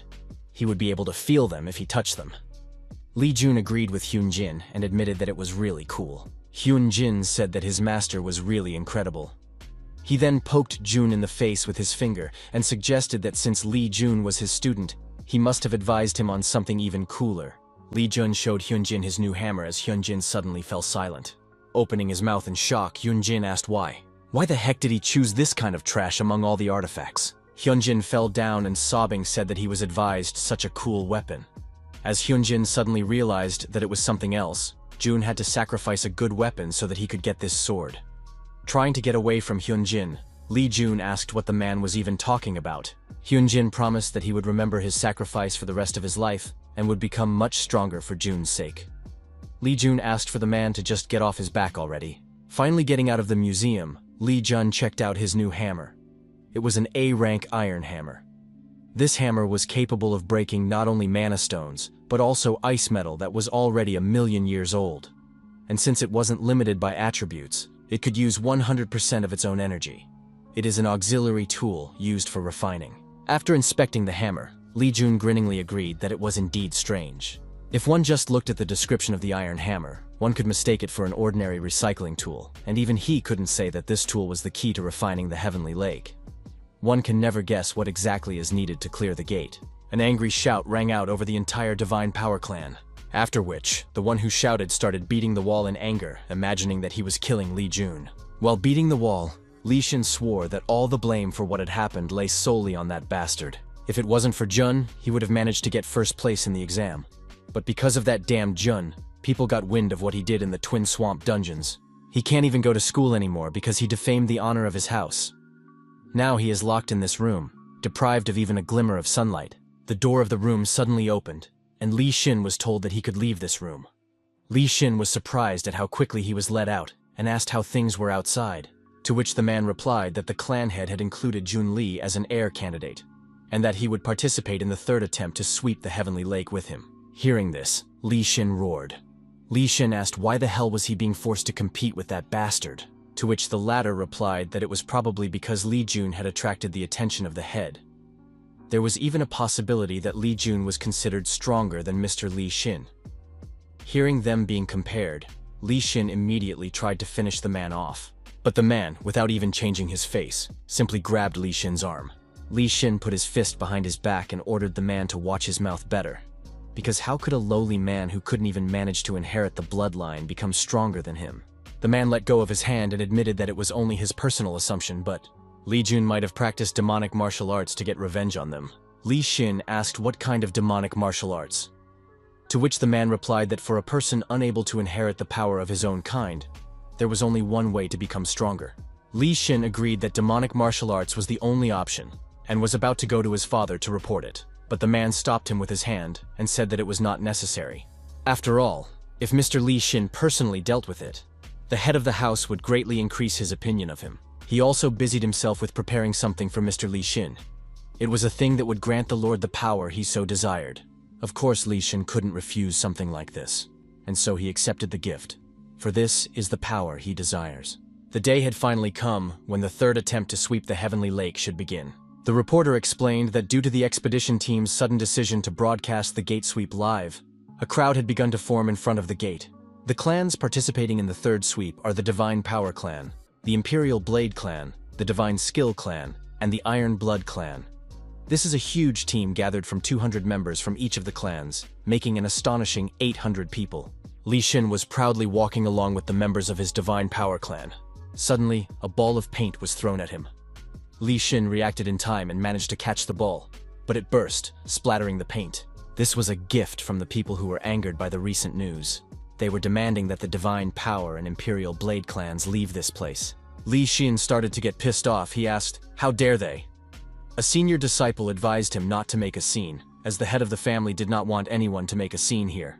Suddenly the people fell silent with their mouths open, for he had come to the people involved in the Heavenly Lake cleanup. People began to applaud the man they had already nicknamed the Ghost Spear, Li Jun. Many people even started taking pictures of him as if he was a TV star. The old master was surprised to hear about the Ghost Spear, and asked his disciple if they could talk about him. Li Jun said that it was like that, and that it was all because the school shared the video of the fairy flower field sweep with the public. Ghost Spear is the nickname that people nicknamed him after they saw him using a spear. The master wondered if they should have nicknamed him Dragon Spear in that case. After all, that name would suit him better considering who he had slain. Li Jun explained that unfortunately, that name had already been taken by a member of the Great Divine Spear clan. Just as suddenly, Li Jun heard someone calling his name. Before he could turn around, Park Hyung-jin crashed into him again, and then he was right on top of him. Dumbfounded, Li Jun asked what the hell was he doing, and asked him to get off. Hyun-jin said that he couldn't because his sister had to get off him first, which stunned Jun even more. Park Jong-yeon, who was comfortably on top of her brother, said that she didn't want to get up. Why would she want to get down from them if she's so comfortable here? Jong-yeon asked, did the two of them really shirk their training? After all, they should at least be able to carry it. They should be able to do more. Han Ji-yu was forced to go after these idiots. Li Jun complained that he might die before they even passed through the gate. Not wanting those to continue to embarrass themselves, Ji-yu decided to pull at least Jun out from under the rubble. Suddenly someone spat, almost hitting Li Jun. Looking up higher, Li Jun realized that it was Li Xin. Li Xin called Jun a scum and advised him to watch his back. Li Jun mockingly asked if he was so worried about him. Has he finally decided to grow up? As he left, Li Xin replied that he could think whatever he wanted, but the Heavenly Lake would definitely be their grave. Li Jun exhaled and complained about how Li Xin always talks like a villain doomed to fail. Meanwhile, Ji-yu was poking at the half-dead Hyun-jin. A huge gate opened in the middle of the city, and 800 martial artists stepped inside. After passing through the gate, Li Jun found himself on the surface of an ice lake, and in the distance, forests and beyond snowy mountains could be seen. The system alerted Li Jun that he was in the Heavenly Lake dungeon. The master of the Heavenly Lake would not let his guard down. Li Jun thought about the fact that ever since Shinya became the owner of the Forbidden Area, the owners of all the other gates had started to be cautious when he approached them. Except none of that really mattered, since he was going to mop them up anyway. An old man from one of the groups came forward to introduce himself. He was Choi Dae-woon, also known as the Apostle of Wind, and he would be leading the third expedition to clear the Heavenly Lake. Choi Dae-woon assumed that everyone here already knew how to clear the Celestial Lake, and so he would skip this part. But he would like them to keep a few things in mind. There are always unpredictable things happening inside the gate, and that often results in the loss of lives. So if anyone dies here, it will only be because of their own powerlessness. And he hoped that all the members of the expedition would keep this in mind. Lee Jun smirked the entire time, realizing what this old man was leading up to. Lee Jun tried to brush off this old man's evil aura while complaining. Wasn't Choi Dae-min's grandfather old and wise enough to be ashamed of such a direct expression of his murderous intent? And this, at an official dungeon clearing event. The old master chuckled as he covered himself with his fan and admitted that he was happy because of how popular his disciple was becoming. The Heavenly Lake is also known as the Invincible Gate. During the first attempt to mop up the gate, Napus monsters, which are blue-level creatures that dwell in the shallow waters of the dungeons, began to appear from various places. Once they have dealt with the swarm of Napus appearing here and there, the portal to the next level will be opened. Under the Napus wishing the Napus to die, one of the Napus lost part of his torso, while the other lost his head. They were smashed by Li Xin with their bare hands. Li Xin laughed madly and asked how these vile creatures only dared to challenge him. The senior disciple reminded his men that their goal was to help the master hunt in comfort. While everyone around them was fighting the Napasas, Li Jun was watching them with his spear in his arms. Jun had picked up on the way Li Xin was wasting his inner strength, just because it was all being broadcast live. Except what if his strength along with his fuse ran out near the end? Meanwhile, one of the Napas crawled up to Li Jun and roared loudly, intending to kill the little man. Before Li Jun could react, a steel whip flew near his head, injuring his cheek and also shredding the leopard. Ji Yu asked Jun if he was okay. Li Jun, trembling, replied that he just might have died. Ji Yu said it was his own fault for letting his guard down in the middle of the sweep. Getting off topic, Li Jun remarked that Ji Yu had started using the Urim sword. Ji Yu admitted that she had learned how to use it a bit, and although it was still difficult for her, she could chop even faster thanks to the Urim sword. Looking at the pool of blood behind her with the corner of his eye, Li Jun couldn't say that she had somewhat learned how to wield it. A second ago, he hadn't even felt Ji Yu's sword fly right next to his face. In fact, it was even too fast. Li Jun was forced to admit that Han Ji Yu was called a genius by everyone for a reason. Choi Dae-woon was watching all of this. He had been told earlier that the true elite of the Divine Power Clan, the Heavenly Kings group, had joined them. And as he can see, it wasn't just a bluff. At the same time, Dae-min and the Black Lions are fighting well, but they still have a long way to go to match Sa-hyun Jun, the leader of the Heavenly Kings group. Perfect control of inner strength and the ability to maintain the clan's divine power without flaunting his might. If Sa-hyun Jun's luck accompanies him, he would soon be able to reach the AA rank. They should have noticed such a person before the Divine Power Clan does. It's a shame. But if one looked at everything from the other side, he sees Li Jun, a completely pathetic kid. He prefers to use a spear instead of his house's martial art. Li Xin and Dae-min suspect Jun of being the one who killed the Lizard King and also knocked them out. But looking at that trash, he can't even imagine it. Li Jun asked Ji Yu to be more careful and try not to hurt him next time. Ji Yu was displeased with his rebuke and asked if he wanted to see her cut off his mouth by chance. If that person is really that strong, Dae-woon is sure that person was just using a ruse. Does the lousy man really think he can survive here after seeing the dark side of the Imperial Blade clan? Meanwhile, the members of the mop-up team had dealt with all the monsters that had jumped out at them.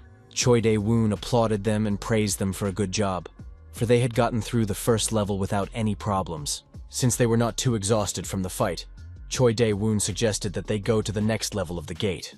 On the second level of the Celestial Lake, they will have to pass through an area full of traps and obstacles, and all this on the surface of the Heavenly River, each drop of which weighs 600 kilograms. Thanks to that, it will instantly kill anyone who falls into it. Their goal is to cross the river on a small stone path, but if they fail to follow the set pattern of stones, numerous obstacles will appear, causing harm to all those trying to cross the river. If someone made a mistake and fell into the water in order to avoid the obstacles, due to such immense pressure, even the strongest of the awakened would be turned to ashes, disappearing without a trace. The old master admitted that he had no idea that there would be heavenly water. Li Jun inquired if there was heavenly water where the teacher lived, to which he replied that there was, and moreover, it was the home of a 1,000-year-old golden turtle. Hearing about the 1,000-year-old golden turtle, Li Jun imagined an ordinary turtle and asked, "Shouldn't such a turtle be a spiritual being?"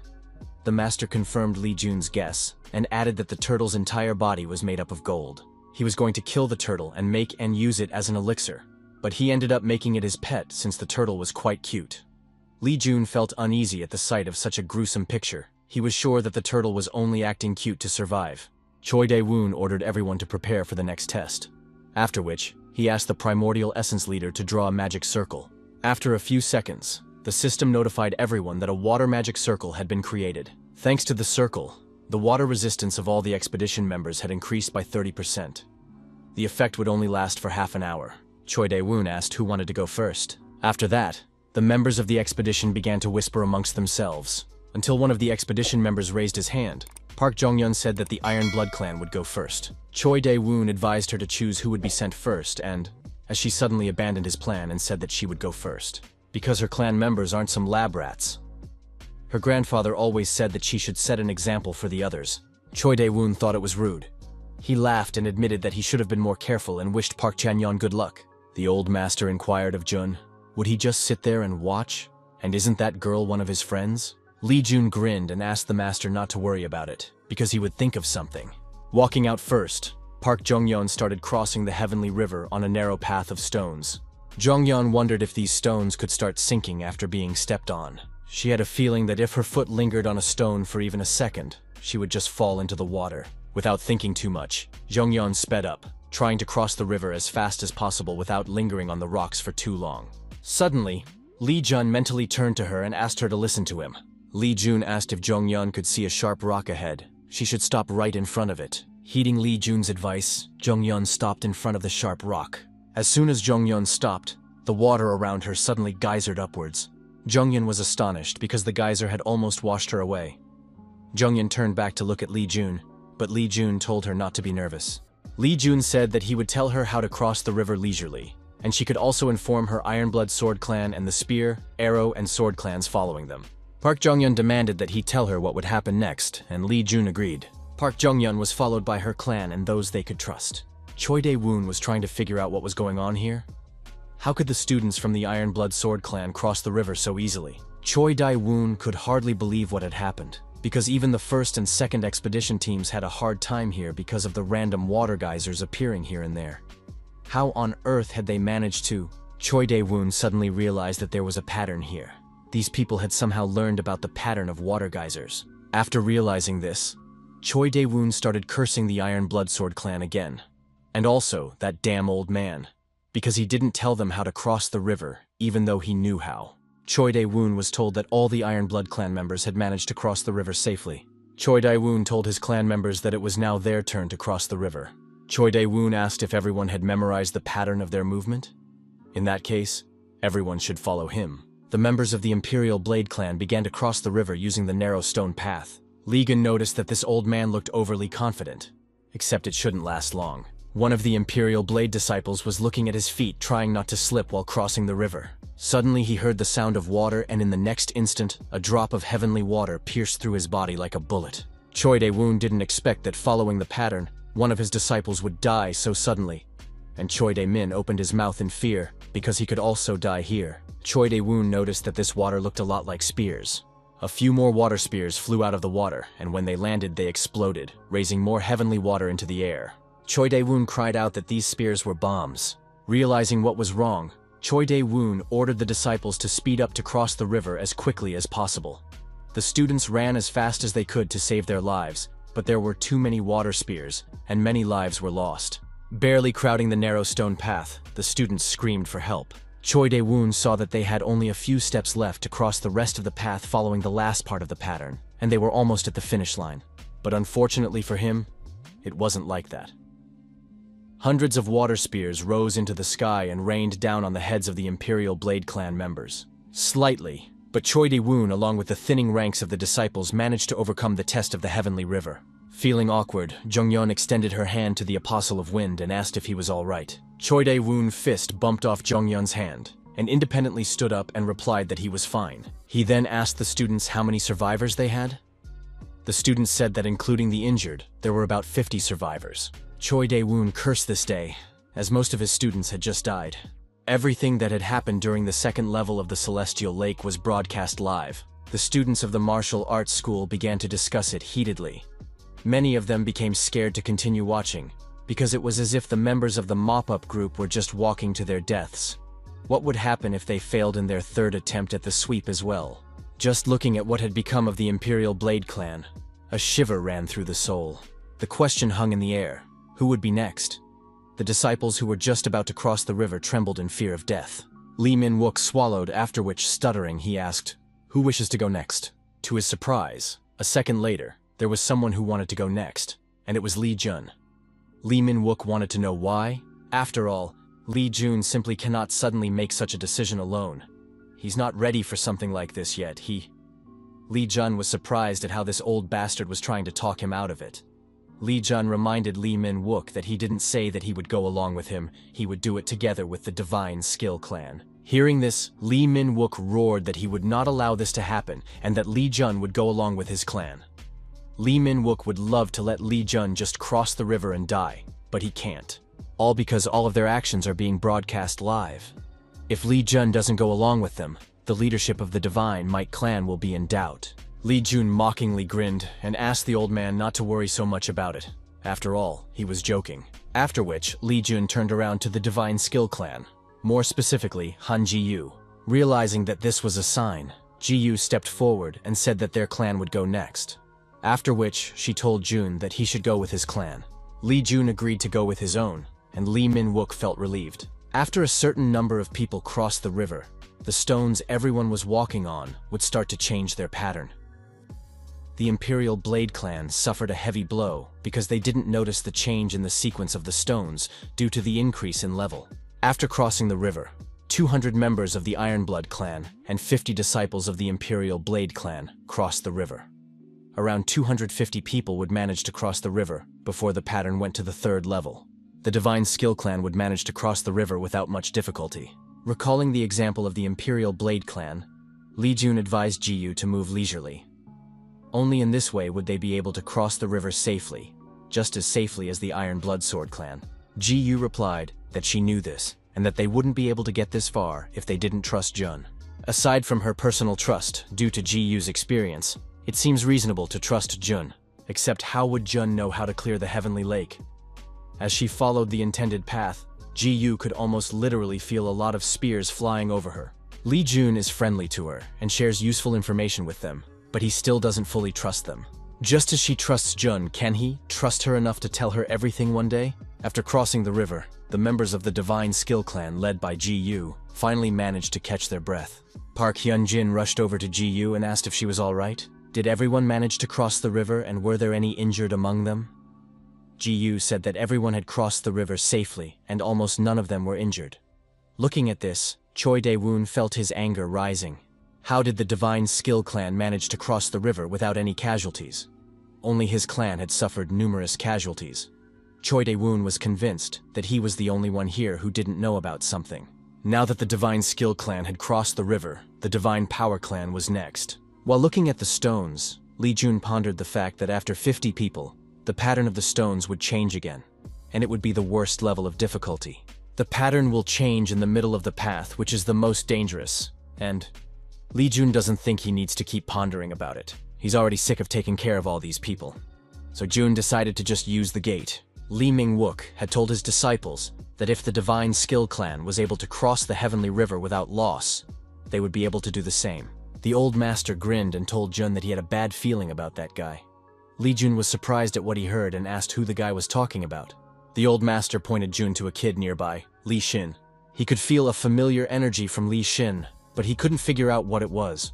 So Master advises Lee Jun to keep an eye on his relative. A little while later, the Divine Power Clan started crossing the Heavenly River. Suddenly, arrows flew out of the water, aimed at Lee Min-wook.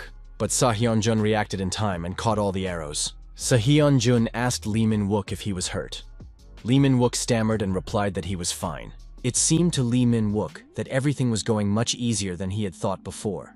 And if things continued like this, they would be able to safely. Lee Jun guessed that Lee Min-wook had relaxed after walking halfway down the path, and so he smirked, for now the very thing was about to begin. Suddenly the water around the path began to bubble, forming geysers. The geysers shot upwards, causing the divine power disciples to speed up. After speeding up a bit, Lee Min-wook ordered the disciples not to panic or be afraid. They should continue on their way, avoiding the water pillars. Li Xin jumped from rock to rock as he suddenly sensed something ominous in the water pillar nearby. Li Xin ducked down and a spear flew right above him. With a knee strike, Li Xin broke the spear, immediately after which he looked at the source of that threat. But what he didn't expect was to encounter werewolf sharks here. Li Xin wondered how a red-level monster could appear here, because it was known that such monsters only appeared in the higher-level gates. A trio of shapeshifters jumped out of the water and rushed towards their prey, but Lee Min-wook intervened and threw the shark-shifters away with one punch. Lee Min-wook asked Li Xin if he was okay, and Li Xin was happy to see his uncle. Lee Min-wook suggested to hurry up and cross the river since the water pillars had subsided. When suddenly, they heard a sound like something falling into the water. Looking up, Lee Min-wook and Li Xin saw that more than a few dozen disciples of their clan had been mangled. Lee Min-wook wondered, could it all have been done by the werewolf sharks hiding in the water pillars? Even if that was the case, werewolf sharks shouldn't have caused so many people to die. What actually attacked the Heavenly King's group? The shapeshifter sharks kneeled down. The mini-boss, a huge Sharku monster, appeared. Sharku roared loudly, inspiring his kin, causing the speed, water attack power, and water magic of the shapeshifter sharks to increase by 30%. Due to the terrain of the Heavenly Lake, the shapeshifter sharks in the lake become monsters above the red level. Li Jun wished to know how the Divine Power Clan's Divine Power Clan disciples would be able to deal with the worst-case scenario. Just as suddenly, Li Jun heard a system notification sound. Opening the system window, Jun was surprised by what he saw. The gate owner's ability had been activated, causing the enemy's buffs to be neutralized. The Abyss ability had also appeared. The Divine Origin Technique ability, Fear, was activated, immediately after which Fear and Abyss were combined. Li Jun was surprised that his fear was suddenly activated and wondered why. After which, Li Jun unhappily looked at the werewolf sharks that attacked them. The system alerted Li Jun that Sharku was warily watching him, and that the sharks were afraid of him. Li Jun just couldn't believe how quickly and easily everything was resolved. The disciples of the Divine Power Clan were afraid to even move because of the huge werewolf shark, while the latter was afraid of Jun. Li Jun mentally asked Sharku, why was he suddenly going to retreat? After all, his victims are right in front of him. Li Jun ordered Sharku to attack them, to execute all those people in front of him. Sharku was frightened by Li Jun's creepy aura, and so he jumped into the water and swam away quickly. The system alerted Jun that Sharku was scared of him and ran away. With this, Li Jun set an unprecedented record. For this, Li Jun receives a double reward. Li Jun received 40 billion tree points. Li Jun was simply shaking with rage while his teacher snickered at him. Li Jun simply couldn't believe how things had turned out. The system had alerted Jun that he had received the title of Gray-Eyed Assassin. Li Jun sighed. At least the title was pretty good. For slaying red-level monsters with just a glance, Li Jun received a title that increased the damage on werewolf sharks by plus 200%, and also increases the defense against the element of water by plus 100%. The old master remarked that quite a few disciples had survived from the Heavenly King and Death Leap groups. Li Jun said that's what makes him angry. Park Jong-yeon said that since they don't know when the monsters might return, they should step back before they start drawing the magic circle. Ji-yu admitted that she was thinking the same thing, because by moving away they can avoid more deaths due to monsters. Choi Dae-woon said that there was something he wanted to discuss with them before doing so. Jong-yeon asked what he wanted to talk about, and Choi Dae-woon revealed that he suspected that someone was trying to harm their expedition team. People began to notice that it was really very strange. The Imperial Blade Clan had lost 150 lives.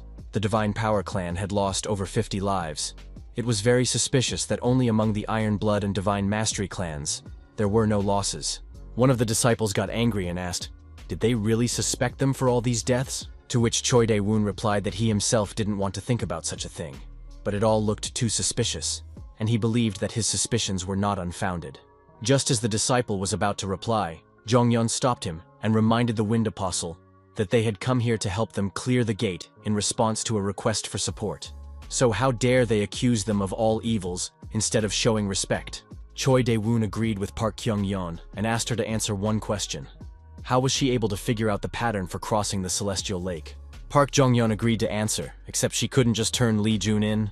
Han Ji-yu called Choi Dae-woon a rude person, because even if he is a Wind Apostle, he has no right to harass others without any proof. Proof? Choi Dae-woon bowed his head and admitted that he didn't have any proof yet. However, gathering his strength, Choi Dae-woon kicked the ground with his foot. From the pressure of the Wind Apostle's strength, the divine skill and iron blood disciples fell to their knees. Choi Dae-woon said that he could make them confess to the crime. Continuing to pressure the disciples, Choi Dae-woon suggested to see what would happen if they never found out which of them was right. Suddenly, Lee Jun stepped between them and ordered Choi Dae-woon to stop. Choi Dae-woon asked Lee Jun how dare he interrupt the elder like that. He then said that it wasn't good to expose his illegal origin like that. Lee Jun apologized to the old man and admitted that he really should be more understanding, considering Wind Apostle's advanced air and mental instability. Lee Jun explained that he had to intervene because the fact that the head of the expedition team was suspicious of his own allies was too pathetic. Choi Dae-woon asked how dare he. But before he could even let him finish, Lee Jun said that he was doing it because he didn't want to see the old man's heart attacked because he was too angry. Lee Jun asked, begging to be allowed to make a suggestion. Since they feel like their groups are only destroying one by one, so why don't they just split up? The affected clans would be able to move on their own, as well as their side. Lee Jun grinned and asked, "Doesn't sound bad, right?" On the other hand, a silence hung while Choi Dae-woon pondered over the bastard's suggestion. In the end, Choi Dae-woon agreed to do so. Lee Min-wook reminded that Lee Jun was a member of their clan, but Choi Dae-woon ordered him to stop. After all, there must be some limit to this whiny child. Right now, their top priority was to mop up the gate. Lee Jun was in agreement with the Apostle of Wind. Besides, all the cameras had been destroyed while trying to cross the Heavenly River, which meant that they didn't have to worry about losing their reputation due to the live broadcast. Of course, it would be better if the old man didn't go along with them. Lee Jun had planned to kill Lee Min-wook as soon as he got the chance, but he would still have the opportunity to pursue it. Choi Dae-woon said that their group would be exploring the sea cave to the west. Lee Jun, on the other hand, was going to head towards the glacial gorge to the east. Choi Dae-woon mentally laughed at this little dumbass, because the sea cave they were going to had already been explored during the first and second expedition. Choi Dae-woon can barely hold himself back from laughing at the fact that this bastard decided to go into a dangerous and uncharted area. Choi Dae-woon wished Lee Jun's group good luck. Lee Jun, on the other hand, admitted that he wasn't going to lie so blatantly and wished Choi Dae-woon bad luck. A while later, in an ice cave, Lee Jun's group took a break. Ji-yu asked Jun if it would be okay for him to be estranged from his clan like this, to which Lee Jun replied that it was fine, because he had originally planned it that way. And the sea cave is actually much more dangerous. He's just trying to survive. Jun held out a plate to Ji-yu and thanked her. Lee Jun chose the ice gorge since this place is the lair of Sharku and his werewolf sharks. As soon as they know he's here, they'll immediately run back to the Heavenly Lake.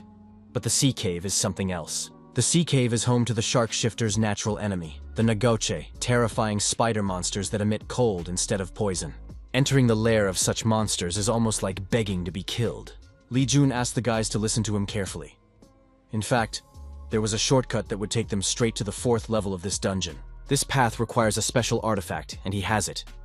The others are just required to cover for him. Park Jung-yeon was surprised at the information that Lee Jun had, and asked where he got this information from.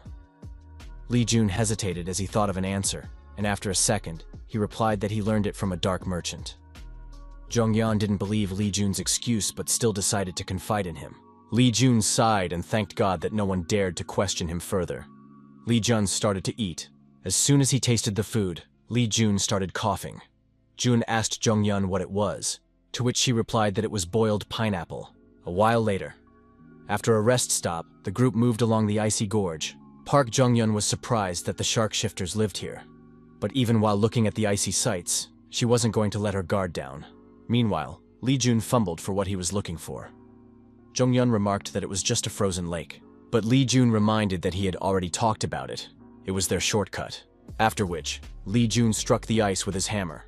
The sound of the impact echoed throughout the gorge. Dumbfounded by what Jun was doing, Jung-yeon and Hyunjin asked what the hell was he doing. After which, Jung-yeon reminded them that because the sound was so loud, it would attract monsters from all around the area. Right after that, one of the members of the cleanup team ran up and shouted that they had a huge problem. The werewolf sharks had shown up and they had surrounded them. Ji-yu immediately went on full alert and ordered everyone to prepare for battle.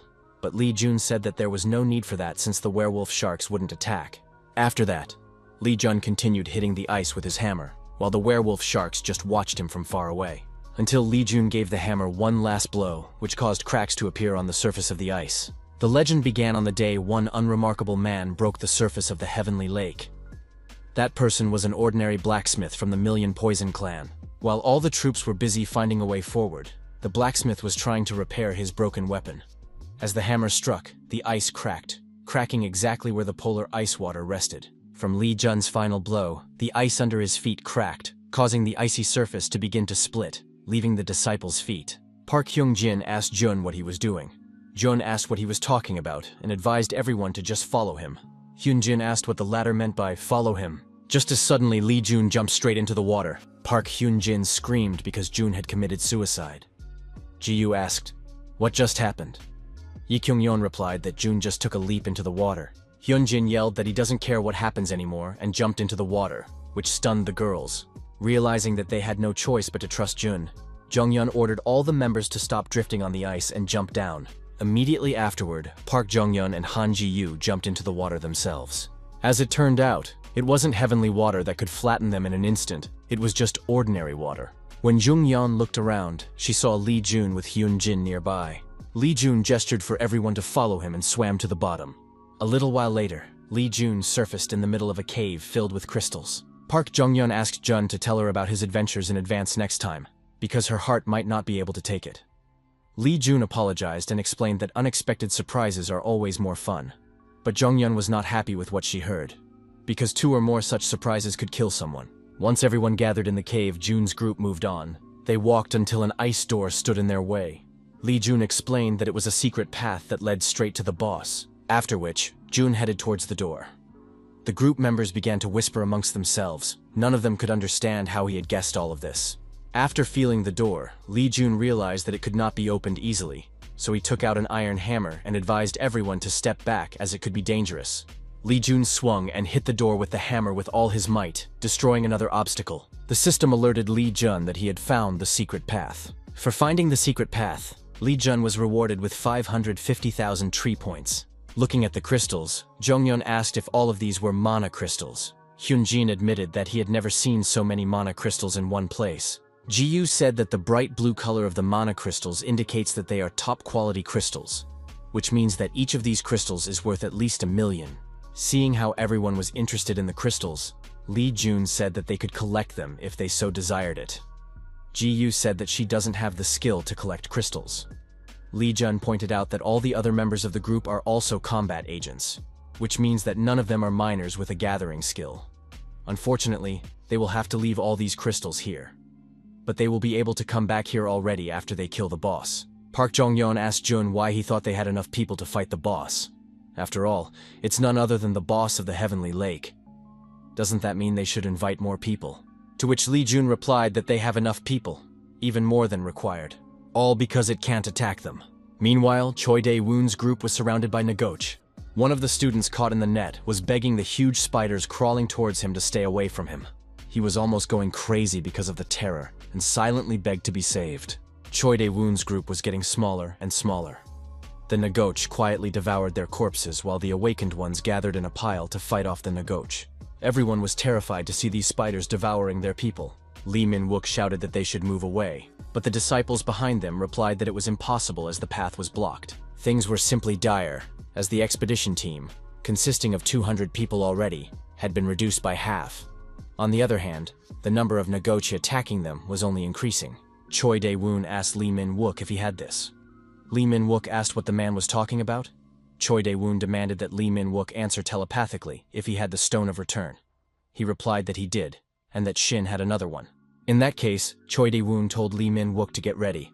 They should use their subordinates as bait to buy themselves time to use the return stones. A return stone is a one-time thing that can save a life at a critical moment. The Stone of Return is an extremely expensive item created by one of the witch houses overseas, making it very expensive. For this reason, most of the awakened are unable to even touch the return stone for the rest of their lives, and only the key figures of the clans within the dangerous gate are able to obtain them. And so Dae-woon proposes to use them now? Tormented by his conscience, Lee Min-wook asked, "Are they the only ones who will be saved? What will happen to the others?" Choi Dae-woon asked if he wanted to die with the others, but Lee Min-wook replied that wasn't exactly what he meant. Choi Dae-woon said that he understands how worried the latter is about it, but if the entire Death Jump group dies, then Lee Min-wook's position in the house will crumble. But by surviving, he will always be able to build a foundation. Choi Dae-woon promised that he would help him with that. He would do whatever it took if they survived. Gritting his teeth, Lee Min-wook asked, letting the man memorize his words. The disciples were fighting off Nagoch with their last strength when they suddenly noticed something strange. Mr. Dae-woon, along with a few people, used the return stones to escape from the battlefield, leaving them all here. Choi Dae-woon promised that one day he would avenge them all. Right after that, he disappeared. The situation of the students worsened drastically. For now they were left without a leader, surrounded by Nagoche. They didn't want to believe that it would end like this. But what could they do? Seo-hyun-jun turned to one of the students in the group, Ugun, after which he extended his hand to him and said that Mr. Shin had always looked at him with awe. Seo-hyun-jun said that he still needed to finish his work here, and handing Ugun the return stone, said that the Lord would be sad if he died here and therefore Ugun should go instead. Ugun trembled due to his overflowing emotions towards the boss. After all, he had given up saving himself for him. Ugun bowed to Seo-hyun-jun and covered his face with his hand and thanked the boss. But he wasn't trembling because of his indecision to leave everyone here. He was trembling because he was trying to hold back his laughter. Wugong used the return stone and left the Celestial Lake dungeon. Despair hung around. Everyone was certain that this was where they would meet their end. Seo-hyun-jun ordered the members of the group to listen to him. Seo-hyun-jun asked that they not forget that their mission was to serve the Divine Power Clan. Seo-hyun-jun shouted that it was now left for them to make sure that their master survived. All those who survived should grab their weapons and continue fighting, and those who failed would never be forgiven. Excitedly, the members shouted that they would follow the boss to the very end. Suddenly, Lee Jun felt a thud from afar. Lee Jun asked the master what was it, and the man replied that it was Hwanbo's energy. Lee Jun thought of Hwanbo, of the Divine Power Clan. He remembered that no one but his father could use the divine arts of the Heavenly King. Although Shin Lee is trying to learn them, but he is unable to control the energy so skillfully. Just as suddenly, Lee Jun remembered that there was another suitable person. It is the leader of the Heavenly Kings group, who is also the deputy leader of the Divine Fist Alliance, Seo-hyun-jun. Except there is something strange here, because mere Nagoche is in no way enough for Seo-hyun-jun to suddenly have to unleash his power. The old master suggested that something else might have happened. Lee Jun was about to go scouting, but noticing that he was going somewhere, Ji-yu asked what he was going to do. Lee Jun suggested that they look around a bit, since the boss wouldn't get them here anyway. The old master pondered, who is the boss of this place? It had been quite some time, but the one still hadn't shown himself, which made him different from ordinary bosses. Lee Jun assumed that the boss can't come out of the water since he lays eggs, and the boss's name is the 1,000-year-old golden turtle. Before Lee Jun could finish, the master shouted at the top of his voice, "What?" which made Lee Juno's ear spurt blood. Lee Jun complained to the master about scaring him and asked, "What happened?" Master asked, hadn't he told Lee Jun earlier that the 1,000-year-old golden turtle was his pet? Only now did it come to Lee Jun's attention that such a thing had indeed happened. After which, Lee Jun asked the teacher to stop for a second and asked why the teacher was so sure that his pet and this boss were the same creature. After all, it doesn't make any sense. Lee Jun pointed out that it must have been over 1,000 years ago, and the story of the turtle probably happened far away in China when the master was still alive. The old master interrupted Jun and asked if he had called his master a Chinese. The master then explained that he was actually a man from the brilliant and great Goryeo. Lee Jun was amazed at what he heard, because he hadn't even considered that the master could be Korean. Jong-yeon noticed Jun talking to himself and asked what happened that he suddenly shrieked. Realizing that he was oblivious, Lee Jun replied that nothing like that had happened. Lee Jun clutched his hands on his head, and twisting what he heard once again asked, "Is the strongest person in the world of martial arts the person from Goryeo?" The old master said that it was impossible to judge something without seeing it for yourself, and if Zolotushka was really here, then she would be the eldest for his disciple. Lee Jun asked the master again, what did he just call the turtle? Lee Jun decided not to waste time and hurried to Seo-hyun-jun. Lee Jun also decided not to tell the master that Zolotushka didn't sound much better from Shinyushka. Meanwhile, in Nagoch's lair, in the sea cave, many disciples have fallen to the monsters of Nagoch. But at the same time, the disciples killed many of the Nagoch. At this moment, Seo-hyun-jun along with the surviving disciples were holding on to their last breath. But a second later, the Nagochi shot out a web depriving Seo-hyun-jin of the ability to swing his arms. Nagochi's web was nothing special to Seo-hyun-jun.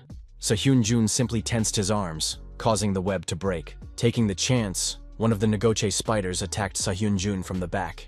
Suddenly he turned around and grabbed Nagoche's head with one hand, then used his other hand to grab his back. Immediately afterward, he tore Nagoche apart with a single fist strike. Meanwhile, Lee Jun had reached Nagoche's lair, and what he saw surprised him. The Nagoche's web was incredibly strong, making it impossible to tear with brute force. But Sahyun-jun managed to do so. He tore it apart. The teacher remarked that Sahyun-jun had no choice but to use brute force. Lee Jun wondered why he couldn't see the rest of the group. More importantly, he can't even feel his uncle's energy here. Or even Choi Dae-woon's. The Nagoche eat quite little. After a successful hunt, they return to the nest and don't come out of their den for a while. It's logical to assume that people like Choi Dae-woon and Lee Min-wook would sacrifice their own people to save their own skin. Knowing this, Jun was about to clear the gate as soon as he found them fighting. Suddenly, Lee Jun remembered what the matter was here. These guys were just taking advantage of the return stones, using their subordinates as bait. After realizing what scum they were, Lee Jun suddenly began to laugh madly and darkly, which frightened even his master. But his laughter did not last long, as Lee Jun realized. Clawing his fingers into the wall of the cave with anger, Lee Jun wondered, are they even human? Who do you even have to be to run away, leaving your subordinates to perish? Clutching the fragments of the wall with anger, Lee Jun roared that they were just the scum of the earth. Sahyun-jun, exhausted from the battle, sighed heavily. Taking advantage of his opponent's condition, one of the Nagoche sneaked up on him from behind. In the blink of an eye, Sahyun-jun's neck was wrapped in a strong web. Immediately afterward, the Nagoche pulled him toward him, right under the feet of his companions. A second later, Sahyun-jun was face to face with Nagoche. Drooling, Nagoche was about to execute the little man. But as soon as he was close enough, Sahyun-jin took the limb Nagoche was holding him with and bit it off. The wounded Nagoche squealed in great pain, and Sahyun-jin took advantage of the situation and got out from under the spider. Immediately afterward, Sahyun-jin destroyed another Nagoche. One of the students asked the boss if he was okay, to which Sahyun-jin replied that he was fine. But looking at his hand, Sahyun-jin saw it trembling. He had already killed hundreds of Nagoche, and now he didn't even have the internal energy left to continue fighting. But fortunately, the Nagoche they see are the last group of spiders in the cave. With the remaining number of Nagoche remaining, the rest of the group will be able to escape from here. Sahyun-jin revealed that he had almost no internal strength left. The disciple admitted that he had already guessed that and said that he could provide the rest for them. But Sahyun-jin refused. Sahyun-jin said that he would make a path for them, after which they would have to escape from here. The disciple shouted that they weren't going to, as he suddenly sensed mortal danger. In the blink of an eye, Sahyun-jin approached him and grabbed Nagoche's head. Immediately afterward, he squeezed his hand and blasted Nagoche. Sahyun-jin said that this was his last order and asked that they all obey it. The disciples could hardly believe what was happening and began to whisper amongst themselves. Then they all said no, they were not going to obey this order. Sahyun-jin said they were all idiots, but they ignored him and helped him up. The question became, who would go first? Immediately after, the disciple with the scar volunteered. Turning around, the apprentice told the commander that he hoped they would see each other in the next life. Immediately after that, he burst out of his seat, rushing towards the crowd of Nagoche. Suddenly, someone grabbed him in flight by the scruff of his neck. After that, the disciple who was about to sacrifice himself went to meet the wall. The angry disciple asked who dared to do this to him. Lee Jun asked the disciple who let him go to his death like that. Not believing that he was really here, the disciple pointed his trembling hand at Lee Jun and asked how he suddenly found himself here. But Lee Jun didn't let him finish and demanded an answer. How dare he point his finger at him? Did this mean that the latter wished to be beaten up again? The disciples from the Heavenly King's team were terrified. They didn't want to face the young master's anger anymore. Lee Jun walked over to Sahyun-jin and said that the latter looked just awful. Sahyun-jin was surprised that the young master had survived, but was still happy about it. Lee Jun noticed that Sahyun-jin was barely alive at the same time. After which, he asked if they didn't have anything for treatment. Sahyun-jin admitted that they had used everything they had. Lee Jun sighed and then admitted that he also didn't bring anything with him for such an occasion because he didn't think he needed it. In that case, he had no other choice. Lee Jun summoned the blood spear and said that he would have to kill all those things before he passed away. Lee Jun looked at Nagoche and asked what should he do to them. The old master inquired. Wasn't the latter going to use the Heaven's Origin art? To which Lee Jun replied that he wasn't going to. Instead, he would rather show them a show. Lee Jun was going to test how powerful his new ability was. Using the Heavenly King Divine Art, Lee Jun rushed into battle. Without any trouble, Lee Jun quickly dealt with one Nagoche after another. With barely discernible speed, Li Jun destroyed the monsters using painfully familiar movements. The disciples of the Divine Power Clan were astonished when they saw this, for the young master was clearly using the divine art of a heavenly king. It was only Sahengjin who realized that this was not entirely true, because such movements would be impossible if he was using the Heavenly King divine art alone. Sahyunjin speculated that it might have been the Heavenly King's divine skill. After a short fight, the Nagoche felt threatened by their new enemy, which frightened them greatly. Realizing that this person was impossible to deal with, the Nagoche rushed out, but Li Jun was not going to let them go so easily. Grabbing one of the Nagoche by the head, Li Jun asked the spider where they were going. Pulling Nagoche by one of his limbs, Li Jun explained that if he wanted to live, they shouldn't have tried to fight in the first place. Li Jun asked if what he was saying was correct, and a second later, a loud crunch was heard from Nagoche's limbs. A while later, having finished with Nagoche, Li Jun stretched his neck a little. Previously, he had never thought that he would waste his energy on a small thing like this. The Heavenly King disciples who were watching the brutal battle stood there with their mouths hanging open, still in shock. Turning back to the disciples, Li Jun asked, what were they doing? And were they going to continue to just stand still? Or were they not going to pack it in? The frightened disciples agreed to accomplish everything.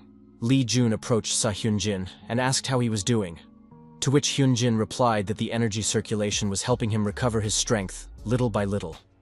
Meanwhile, one of the disciples asked why they were even listening to Li Jun. His comrade asked rhetorically, does the latter wish to stay alive? Sahyunjin asked the young master what he had just used. Was it a Heavenly King skill? Li Jun was surprised at his awareness and wondered how the latter had guessed it. Sahyunjin admitted that he was skeptical of the thought at first, but as it turned out, he was right. After which, he asked how the latter had gotten hold of the records and mastered the Heavenly King's art. Li Jun lazily replied that it just happened that way. Sahyunjin asked why the latter showed him that he had mastered the divine art, to which Li Jun replied, because it was Sahyunjin. His subordinates would no longer want to serve Choi Dae-woon and Lee Min-wook, who had abandoned them, while Sahyunjin was the kind of person who wouldn't ignore the opinions of his subordinates. Li Jun extended his hand and asked Hyunjin if he would like to join him. Sahyunjin was surprised at such an unexpected offer, but still, he took Li Jun's hand. Sahyunjin promised that he would think about it, and then Li Jun asked him to let him know that he wasn't going to wait too long for an answer. Li Jun asked if he was going to report what he had seen to his father. Sahyunjin replied that he would. Li Jun recognized that it was a good thing, because it was exactly what he had hoped for. Li Jun advised Hyunjin to go to his subordinates as soon as possible. After that, he asked for Hyunjin to just look at them. They were worried that he wouldn't faint again, so Jun asked Hyunjin to do something about it. Sahyunjin thanked the young master and headed towards his subordinates. The old master wondered why the latter was letting Sahyunjin go so easily. And wouldn't it have been better to make him join him?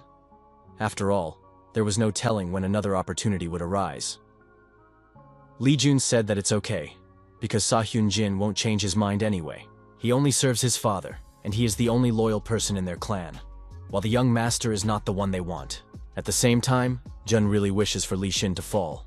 Refusing to support the Heavenly King's group guarding the air will have a great impact on Li Xin. Covering himself with a fan, the teacher said that he was happy if the disciple was able to achieve what he wished for.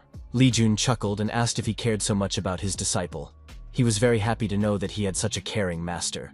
Trying to hide his embarrassment behind his fan, the master asked the little bastard to stop teasing him. Li Jun noticed that things were going smoothly in the dungeon and wondered how things were going outside right now. The gate to the Heavenly Lake. A crowd of people were waiting for the return of the awakened expedition, until suddenly people started coming out of the gate. The people began to rejoice that the expedition team had returned. But to their surprise, no one else came out of the gate. People were immediately worried about what had happened on the other side and wanted to know what happened to the rest of the team. Choi Dae-woon took the microphone, after which he revealed that unfortunately for him, the third attempt to sweep the Sky Lake had also ended in failure. Choi Dae-woon revealed that it was impossible to broadcast because the cameras were destroyed midway through. But despite everything that happened, they're going to continue trying to sweep the gate to try and save as many people as possible. One of the reporters interrupted the Apostle of Wind and asked what happened to the Ironblood Sword Clan and the Divine Skill Clan. Choi Dae-woon admitted that he wasn't sure, but since none of them had used the Return Stone, we should expect the worst. People were stunned at what they heard, since so many people had died, including the Sword Flower, Ice Flower, and even the Sword Dragon. Unable to withstand the influx of emotions, some of the people began to thank Mr. Choi Dae-woon, for at least he and his small group survived. People rushed towards Choi Dae-woon thanking him for this. For all together they would be able to finish what they had started. Choi Dae-woon thanked the people around him for their support, each and every one of them. A short while later, a memorial altar with pictures of those who had died during the third mop-up expedition was set up near the gate to the Heavenly Lake. Choi Dae-woon lit incense and then bowed to the dead, along with the other survivors. People were discussing the fact that these people barely escaped death, and they went to great lengths to remember the other victims. Previously, everyone thought that Lee Min-wook was only famous because of his cruelty. But seeing him bowing before his fallen comrades, many people decided to write off the cruelty as evil rumors. All of this is really impressive. Lee Min-wook heard the people around him start to speak well of him. He felt as if a weight had been lifted from his shoulders, because the people who were destined to die had died. And then people began to look at him more favorably. And since it was like this, Lee Min-wook smirked, thinking about how he could get back on his feet using this situation. Suddenly, the people around him started shouting that something was happening to the gate. Hearing this, Lee Min-wook's heart went into heels. Judging from the gate's reaction that everyone saw, the gate had been scrambled. Lee Min-wook trembled. He tried to understand how such a thing could happen. Just as suddenly, Lee Jun came out of the gate and immediately greeted his uncle. After which, he grinned crookedly as he looked at him at the altar. A few hours ago, after clearing the gate, Ji-yu had asked Park Hyun-jun how he was doing, to which the latter replied that he couldn't find him. Ji-yu wondered where Lee Jun could have disappeared to all of a sudden. Park Hyun-young said that they had no choice and that they should continue exploring the dungeon relying on... Suddenly Lee Jun showed up and said that there was no need for that. The trio was surprised that Lee Jun suddenly appeared after all that searching. Lee Jun asked, had they been looking for him all this time? Immediately after, an angry Jong-yeon asked, where has he been all this time? They've been looking for him all this time because he never came back. Lee Jun apologized to them several times. Lee Jun threw Seo-hyun-jin to the ground, and it was only at that moment that Jong-yeon realized that the Heavenly King's team members had come with Jun. Lee Jun said it was a long story, but before he started, he asked if they had any medicine. The disciples from the Heavenly King's team rushed to their boss with tears in their eyes, worried about his condition. A while later, Lee Jun recounted what had happened, but the expressions of shock still remained on the faces of the listeners. A heated discussion began among the students. How could this old man only dare to lead a gate-clearing operation and then run away leaving his subordinates behind? None of the disciples wanted to deal with these scum anymore. Park Hyun-jun promised that if he survived, he would bring the Imperial Blade and Divine Authority clans to justice, including the case that happened recently. Ji-yu added that the members of the Divine Mastery clan would also cooperate with the Iron Bloodsword clan. Lee Jun said that they will be able to survive and get out of here, because after all, there is only 30 minutes left before the gate is cleared. Park Hyun-jun and Han Ji-yu were surprised to hear this and asked if it was true. Lee Jun asked why he would lie to them. Lee Jun then pointed to the water and said that he would jump in right away and pass the gate. Ji-yu demanded Jun to stop and reminded him that this lake was made up of heavenly water. Lee Jun took off his jacket and said that's why he plans to go there alone, because he's the only one here who can bear the weight of the heavenly water. Lee Jun threw his jacket to Ji-yu and asked her to keep his jacket. Immediately afterward, Lee Jun plunged into the deadly heavenly water. The Divine Mastery disciple turned to Ji-yu and admitted that she understood that she was trying to follow Lee Jun in this way, but she was worried that he was directing her too much. Ji-yu asked her student not to say that, because if it wasn't for Jun, they wouldn't have been able to pass the second level. Clutching her jacket, Ji-yu told her that once Jun cleared the dungeon, he would gain fame and reputation that they dare not even dream of. Meanwhile, in the heavenly water, Lee Jun was nearing the bottom. The teacher advised Lee Jun to continue to protect his body from the heavenly water using the heavenly source art, because if he were to break for even a moment, he would immediately turn to dust. After a short dive, Lee Jun still found the path leading to the boss. Immediately afterward, he swam through the cave until he finally came to land at the other end. Lee Jun took off his shirt and began to squeeze the water out of it, while the teacher turned away to avoid looking at his student.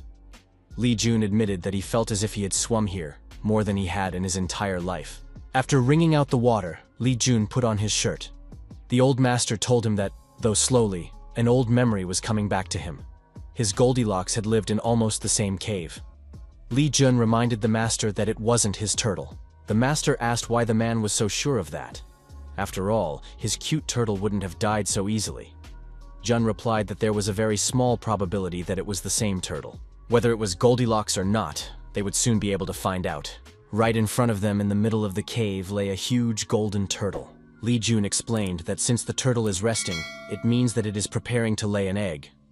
When suddenly the teacher's eyes glistened and tears flowed from them, he said that it is Zolotushka.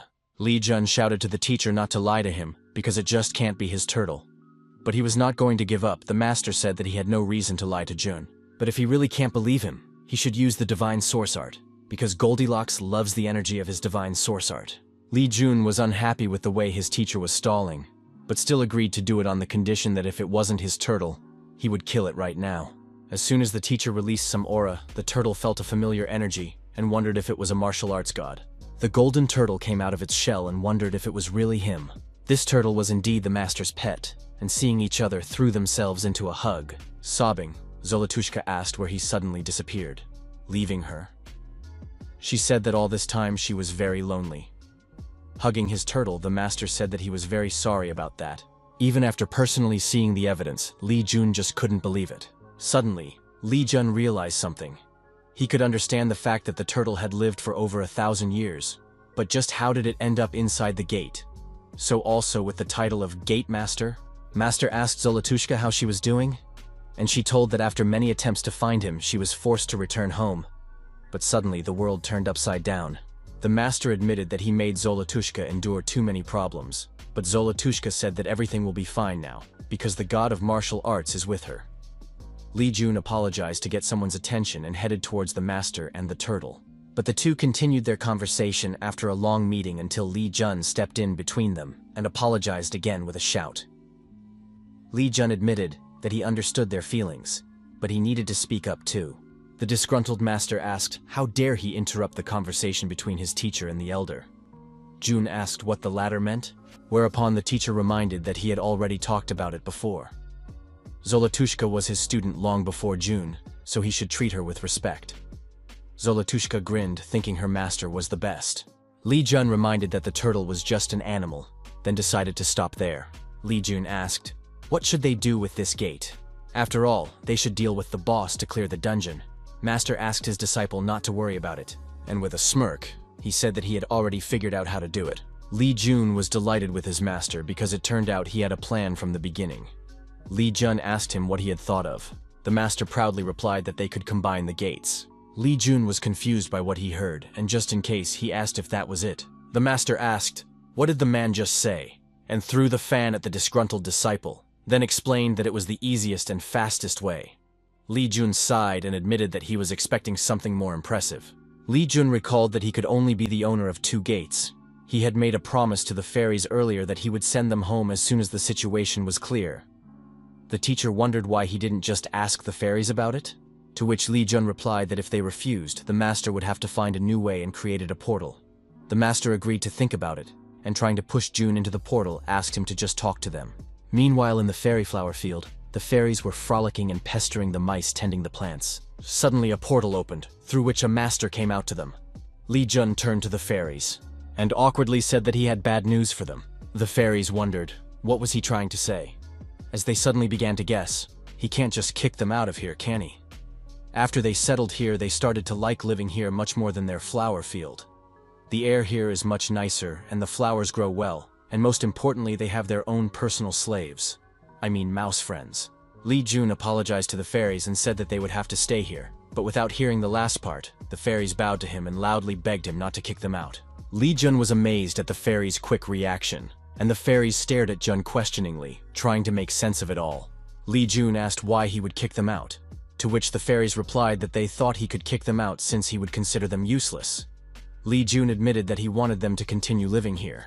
As suddenly the fairies started laughing, for they were scared, thinking that he would kick them out. The fairies admitted that they felt much better here than in the fairy flower field.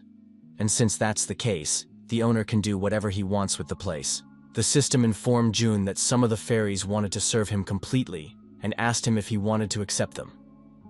Li Jun agreed, and the system told him that some of the fairies now obeyed him, and that his friendship with the fairies had increased, for which he received 1,800 reputation points. Li Jun thanked the fairies for agreeing to stay and asked them to continue doing what they were doing here. Mouse reached out to follow his departing master, but to his dismay, the fairies returned to him. The old master asked what did the fairies say, to which Jun replied that luckily the fairies liked living in the blue fox's den, which meant he could get rid of their former home, the fairies' flower field. The master put his hand on Goldilocks and said that it was no problem now. And since that was the case, Lee Jun should make this dungeon his own as soon as possible. Goldilocks was pleased that she would finally be reunited with Master. The 1,000-year-old golden turtle submitted a request to become Lee Jun's ward. Lee Jun sacrificed the fairy flower field, after which he finally became the owner of the Heavenly Lake. After becoming the owner of the Heavenly Lake, Lee Jun obtained items registered in this dungeon such as 5 A-rank mana stones and an imperial chain blade. Lee Jun was pleased with what he had received, because now he would be able to give this skill to Hosu. Meanwhile, the master was scratching Goldilocks' chin. The master said that they had found both Goldilocks and the technique they were looking for here. And because of that, Jun was able to shoot down 2 birds with a single stone. But Lee Jun had swept up that they had one more thing left to do, which meant 3 birds with 1 stone. Lee Jun admitted that he had originally wanted to take the energy crystal of the 1,000-year-old turtle, but to avoid stomach pain due to overeating, he would make do with the glacial water. After saying that, Lee Jun took out a bottle and filled it with glacial water. Lee Jun was confident that Shinya would like something like this. Jun said that he did not want to make the others wait too long and offered to return to the others, after which he and the master headed for the exit from the cave. Leaving, the master waved goodbye to Zolotushka. The members of the expedition group who were in the gate received a message about the clearing of the dungeon, after which they began to rejoice at the success. Currently, Lee Jun admitted that he was wondering where his uncle was right now, all because he couldn't find him anywhere. And so, after coming out of the gate, he saw him. A dumbfounded Lee Min-wook asked, how did they manage to come back alive? Lee Jun asked, what did he want to say? They had defeated the monsters as usual and were still alive. Hearing this, the reporters who were filming a report on the dead members of the raid suddenly changed the story and told the viewers that the gate had been cleared after all. The reporters began to ask the members of the group how they managed to clear the dungeon, and who exactly was the local boss. Previously, the expedition team leader had revealed that several of the team members had been sacrificed, so they wanted to know what exactly had happened there. While Park Jung-yeon and Park Hyun-jun posed for the cameras, Lee Jun confessed that he didn't even know where to start, because not many people would be able to believe what happened inside that gate. So Lee Jun suggested asking the people who came out of the gate first about it. After all, they should know more than anyone else about what happened. Suddenly, Lee Min-wook rushed towards Lee Jun and ordered him to stop and tried to grab the microphone. After which, Lee Min-wook guiltily revealed that they had used the return stones thinking that everyone else had died. Lee Min-wook shouted out that he wasn't sure if they could come back alive, and that he was very happy to see them return. Lee Jun grinned and asked his uncle not to make such a show of himself, as it was Lee Min-wook who started the conflict between the group members, saying that the Iron Blood Sword and Divine Skill clans had malicious people lurking in the clans trying to sabotage the expedition. There was a buzz around them. People wanted to know, what did Lee Jun mean? And what really happened after the broadcast cut off? One of the reporters raised his hand and asked what happened inside the dungeon. Lee Jun recognized that it was a good question. Lee Jun forcefully snatched the microphone and revealed that while at the 3rd level of the Heavenly Lake, they were forced to split into 3 groups. The first group was the Divine Power Clan and the Imperial Blood Clan, while the second group was the Divine Skill Clan and the Iron Blood Sword Clan. However, they parted for the reason he had just told them. Afterward, Lee Jun asked for Choi Dae-woon to say something and asked why he was just keeping silent on the sidelines. Lee Jun said that he was sure that he just couldn't do that. After all, he was the one who suggested using the return stones, leaving his subordinates trapped. That's the reason why the Black Lion and Death Leap groups were destroyed, and that's why Choi Dae-woon can't say anything with his mouth. And after all, no one would have thought that they would try to put things behind them, after which pretend that they were sorry. Lee Jun directly said that they were disgusting. Just as suddenly, Choi Dae-woon pulled out his sword and yelled that this brat was trying to slander him, and that he was just trying to destroy him along with the Imperial Blood Clan.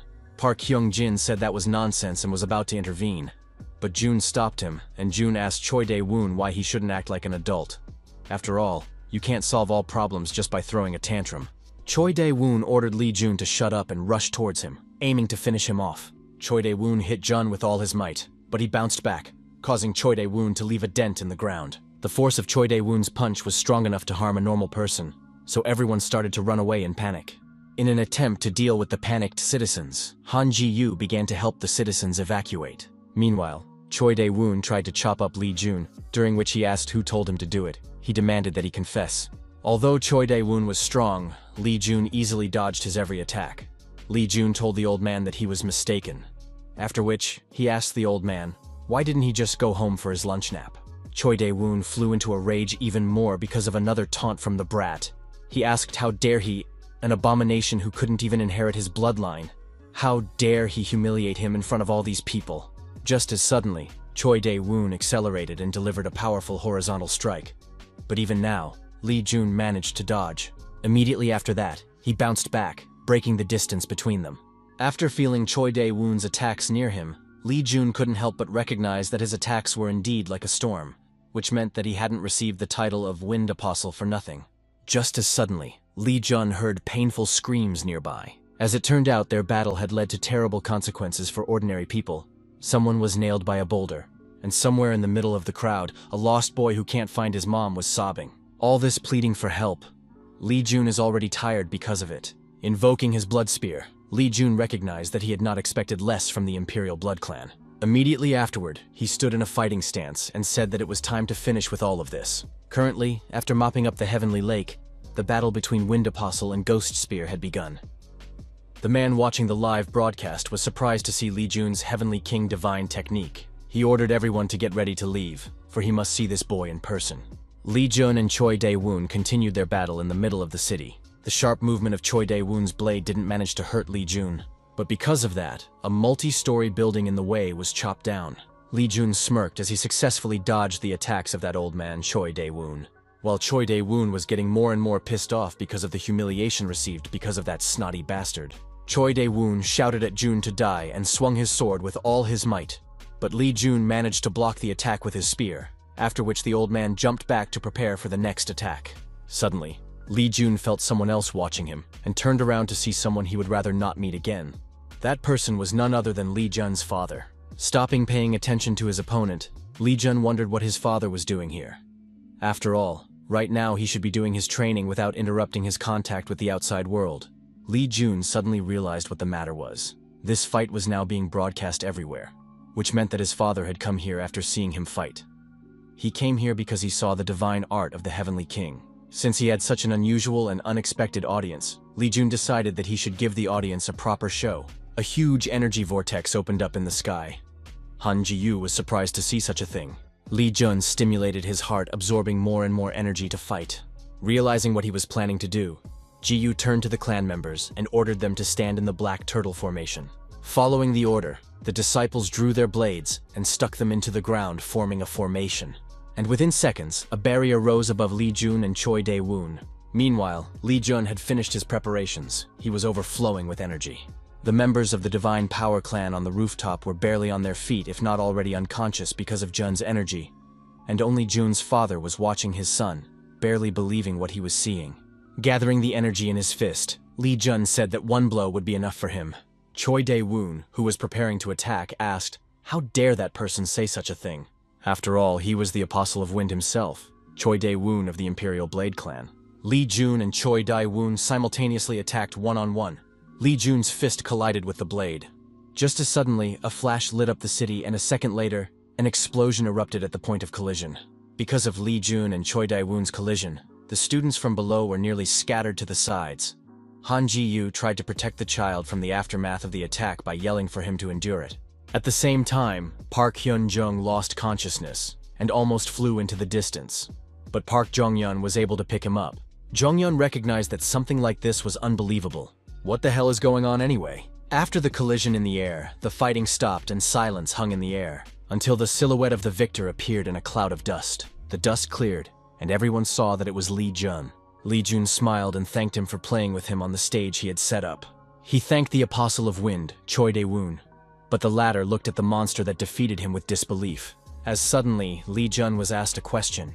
Had he really gotten hold of the Heavenly King's divine art? Lee Jun replied to his father that he must have seen everything himself. His father confirmed this and admitted that he had guessed that Jun would notice him. He then said that he wanted to chat with Jun, but there were too many eyes here, and so he would get to the point. His father extended his hand to Lee Jun and motioned for him to go back home. Seeing this, Lee Jun told his father that he really hadn't changed. after which he said that he had no intention of going back home. Becoming more serious, his father asked Jun if he understood what he was telling him now. He had just made the Imperial Blade clan his enemy by destroying their Wind Apostle. Choi Dae-woon ducked to the ground and shaking his whole body repeated something about how something like that just couldn't happen. Jun's father asked his son what he was going to do about the aftermath. Lee Jun grinned and once again said that he was still the same, so he asked his father to be honest. Lee Jun asked his father to be straightforward about the fact that he is worried that he will die along with the divine art of Heavenly King. He is worried that he will lose the divine art now that it is right in front of him. Jun was advised by his father not to let his emotions overpower him. He shouldn't throw tantrums anymore because of what happened in the past. Lee Jun interrupted his father, saying that he can deal with the consequences, all because the Divine Skill Clan had agreed to accept him. After which, Lee Jun said that they had nothing more to talk about, and therefore he would leave him. His father reminded Lee Jun that he cannot change the fact that he is his son, and eventually Jun will return home no matter what. Sometime later, after the incident with the Gate of the Heavenly Lake, with a shout of why he doesn't say anything, Park Young-sop slapped the table, after which he asked if he thought that everything would resolve itself if he continued to remain silent like that. Park Young-sop turned to martial arts king Lee Gunmu, who was the head of the Divine Power Clan, and also to the King of Blades, Choi Gangyu, who is the head of the Imperial Blade Clan. Divine Mastery Sage, as well as Divine Mastery Clan leader Han Jun asked the Sword King, the head of the Iron Blood Sword Clan, then turned to the Martial Arts King and the Blade King, and said that they would have no choice if they refused to cooperate. The Blade King grinned and inquired, for what exactly do they have no choice? Would they suddenly attack his Imperial Blade Clan? Or would they think of something else? Unable to endure the rudeness of the Blade King, the Sword King jumped up on the table and asked, hadn't he already forgotten who it was who had asked for support in mopping up the Heavenly Lake at the beginning of all this?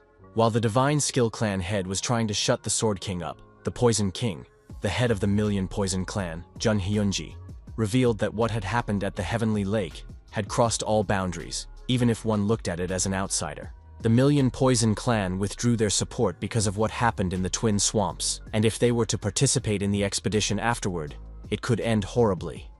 All because the Imperial Blade Clan and the Divine Power Clan showed utter disrespect to the House Alliance.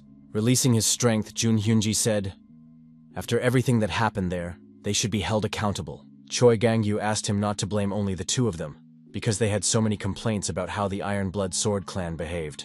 After which, Hui Gangyu accused Park Young-sop of already knowing how to clear the Heavenly Lake. Park Young-sop replied that it was utter nonsense. Hui Gangyu asked, if it was nonsense, then how did his clan manage to clear the second stage of the Heavenly Lake with such ease? According to the Wind Apostle, the Iron Blood Sword Clan's clan leader had told his subordinates how to pass the Heavenly Lake without unnecessary sacrifices. The Sword King didn't know what he should do in this situation, for a while ago, Park Jong-yeon revealed that she learned how to pass the second stage without unnecessary sacrifices thanks to Lee Jun. He told her everything through telepathy. And if Jun hadn't done that back then, they definitely wouldn't have been able to survive the massacre. Even Park Young-sop thought that it all looked very suspicious, but there was no way he could talk about what he had learned from his daughter right now. Choi Gangyu reminded those around him about how his Imperial Blade Clan was desperate to purify the Heavenly Lake. Knowing this, the Iron Blood Sword Clan had withheld all information from them, and so he had to ask if they were worried about what might happen to their clan if this news got out. Han Jun admitted that they can't ignore the betrayal within the alliance. Lee Gunmu asked what they wanted from him and the King of Blades. Han Jun said that first, they would hold an open press conference, where they would formally apologize to all the citizens. After that, after a tedious meeting of the heads of the houses, Lee Gunmu finally returned home. It was only when he passed through the gate that he was reminded of what he had promised about him not coming back here. Mijin asked, letting Lee Gunmu not talk about how he had forgotten about the promise he had made to her. It was the wife of the Divine Power Clan head, Choi Mijin, who was originally a member of the Imperial Blade Clan. Lee Gunmu admitted that he had no choice after all. Lee Jun had studied the Heavenly King Divine Arts. Unwilling to listen to such excuses, Choi Mijin ordered him to shut his mouth. She then reminded him, shaking with anger, that she had promised to kill Lee Jun if he wasn't kicked out of the clan. And now, Lee Gunmu invites him back, breaking her promise. He wants to bring back this lowlife, this illegitimate child that dared to slander even his own uncle. Lee Gunmu ignored Choi Mijin and went about his business while Mijin shouted at his back that he would see what would happen if he dared to bring the bastard home. Choi Mijin scrambled to her feet and shouted that she wasn't going to just sit there and do nothing. Back in her room, Choi Mijin trashed everything before sobbing on her bed, asking how dare he do that to her. While the nanny tried to comfort the lady, Choi Mijin admitted that although she wanted to tear him apart out of desperation, she was trying to keep her promise to Lee Gunmu. The nanny wiped Madam's tears and asked her to calm down, because it might ruin her beautiful face. Choi Mijin took the tea and asked Nanny what she would do in turn if someone didn't keep their promise. The nanny admitted that she didn't even know what to say here, after which she admitted that she would let him face the consequences of his actions. Choi Mijin grinned and said that was the way it should be, after which she hugged her and asked if she knew that she was the only one she could rely on. Choi Mijin asked if she could kill Lee Jun for her. Would she do it for her? The nanny grinned and said that Madam could trust her, and that she didn't need to worry about anything else. After calming Mistress down, Nanny went outside and asked the maids to keep their voices down as Mistress was sleeping. The maids were shocked at how quickly this woman was able to calm the mistress. As far as they could know, Hui Mijin had taken this woman with her when she married into the Divine Power clan, which meant that she trusted her a lot. Moreover, they can hardly believe that this woman is already over 60 years old. One of the maids asked another if she had heard the rumor about the nanny. According to the rumor, she had been Madam's nanny since she was born. And since then, the expression on Nanny's face had never changed. A while later, the Martial Arts Academy. Park Hyun-jin read out the news. Ghost Spear Lee Jun managed to learn the Heavenly King's divine arts that even a martial arts king couldn't get his hands on. Ghost Spear chose the Divine Skill clan instead of his home. Ghost Spear defeated Wind Apostle. What is his strength? Listening to the hot headlines, Lee Jun barely suppressed a shiver due to embarrassment. Unable to bear it, Lee Jun asked Hyun-jin to stop it, whereupon he asked how much longer the latter was going to read it. And why can't he just read it without saying it all out loud? Smiling, Hyun-jin said, "That's all because." Could he imagine how happy he was that everyone was now aware of his potential? After that, Hyun-jin asked Ho-soo if he agreed with him, to which Ho-soo replied that he felt the same way, and they laughed. And only Lee Jun was unhappy that Ho-soo was doing the same thing. Ho-soo remembered that the press conference was about to start and asked if they were going to watch it. Hyun-jin was surprised at how fast the time had passed before it started and suggested that they watch it together. Since those two were going to watch the press conference, Lee Jun said he'd rather sleep than watch it. Park Hyun-jin asked Jun not to beg him to show him the tape afterward. After that, Hyun-jin, along with Ho-soo, started watching the press conference. Lee Gunmu told the people that what happened at the Heavenly Lake was entirely their fault, the Divine Power clan and the Imperial Blade clan, and therefore he apologized on behalf of his brother and son for the dishonor caused. One of the reporters asked if he was apologizing to the houses that had entered the gate with them, or are they apologizing for deceiving people all this time? Choi Gang-yu said that they are apologizing to everyone. The reporter then asked if the reporter meant both of the issues mentioned in the question. Wanting to move things along, Choi Gang-yu asked if there would be any more questions. Hyun-jin asked Ho-soo only to look at Choi Gang-yu, trying to ignore that person. And Ho-soo asked, "Isn't he at least a little embarrassed?" Lee Gunmu asked the next question and immediately found someone willing to ask. The man with the laptop said that he had heard earlier that the Imperial Blade clan was offering a demonic calamity as a prize at the upcoming festival as an apology. Was this rumor true? Lee Gunmu acknowledged that it was true, immediately followed by a clamor in the hall. Park Hyun-jin, who was shocked by the surprise, asked if he heard it correctly. Demonic calamity would be the prize at the Heavenly Demon Festival?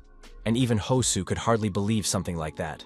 Just as suddenly, Hyun-jin received a blow to the head, causing him to let out his phone. A gloomy Lee Jun said that it just couldn't be.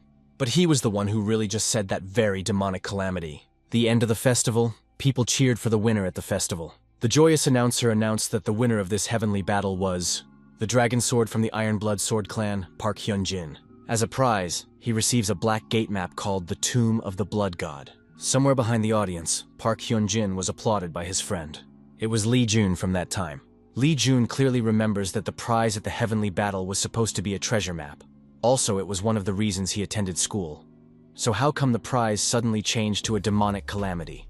No one can get to the Tomb of the Blood God without carrying the treasure map, and even they were trying to get their hands on the map. Just as suddenly, Lee Jun remembered that he also wished to get his hands on the demonic scourge, and this was despite the fact that this weapon had nothing to do with the Blood God. Park Hyun-jin crept up to Jun and addressed him by name in a creepy voice. Immediately afterward, he abruptly took his phone and said that if he missed him, he could have just told him instead of punching him in the face. Lee Jun pleaded guilty and said that the man surprised him. Lee Jun went back under the tree and wondered if it was a good sign or a bad sign since the prize had changed. Lee Jun asked the master what he thought about it, but the master didn't answer anything. Then Lee Jun once again spoke to his master, bringing him to his senses. The master awkwardly asked, "What did the man just say?" And Lee Jun revealed that he was unsure about the prize change, and so he inquired from the master. The old master wondered why the latter was so worried. After all, he would get whatever he wanted anyway. Lee Jun confessed that he hoped that what the master was saying was correct. Lee Jun rejoiced at the fact that his master had finally recognized his strength.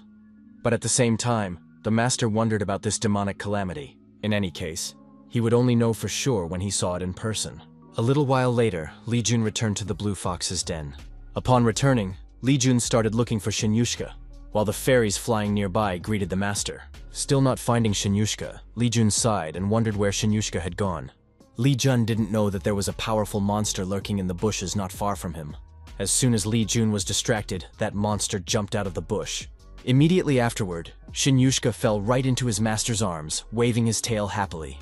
Seeing Shinya, Lee Jun was overjoyed that he had finally found him.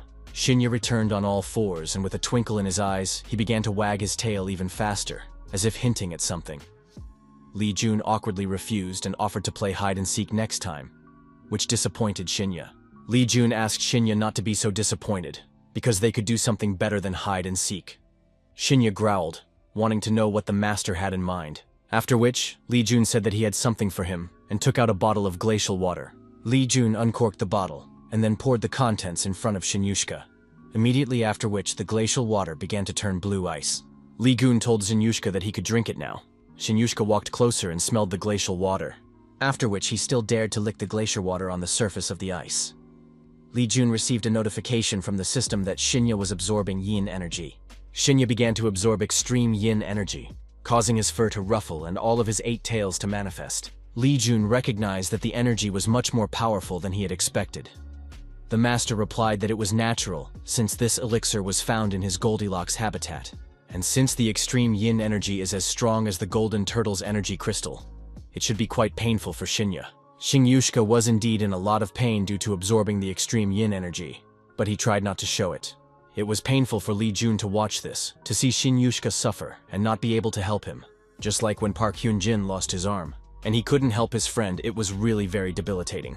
Meanwhile, Shinya finished absorbing the extreme yin energy, right after which he roared loudly. Snowflakes crumbled around Shinya. Lee Jun caught one of the snowflakes, after which he squeezed it and praised Shinya for the job he had done. After eating extreme energy, Shinya raised his level and fell asleep.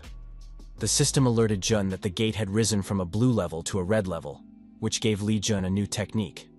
Lee Jun had achieved something that no one had ever achieved before, and also received 10 million tree points. After scratching Shinya's fur, Lee Jun once again praised him for his work and suggested playing hide-and-seek once he had rested. Lee Jun realized that Shinya had shrunk because he had used up all his energy. Just as suddenly, Lee Jun heard another system alert, which surprised him. The owner of the Forbidden Zone had grown. As a reward, Lee Jun could merge the 4 zones. The system asked if he wished to merge the Blue Fox Lair and the Heavenly Lake. Not expecting to see such a thing, Lee Jun reread the text once more before shouting loudly, "What the hell is this?" Instead of increasing the number of gates he could possess, he could only increase them by combining them with others. Previously, he hadn't even thought that such a thing was even possible. Lee Jun wondered if he should do it now. After which he said yes, and the system asked about the direction in which the owner wished to increase the dungeon. Lee Jun was surprised that he could choose even that, and without thinking long, he chose the north.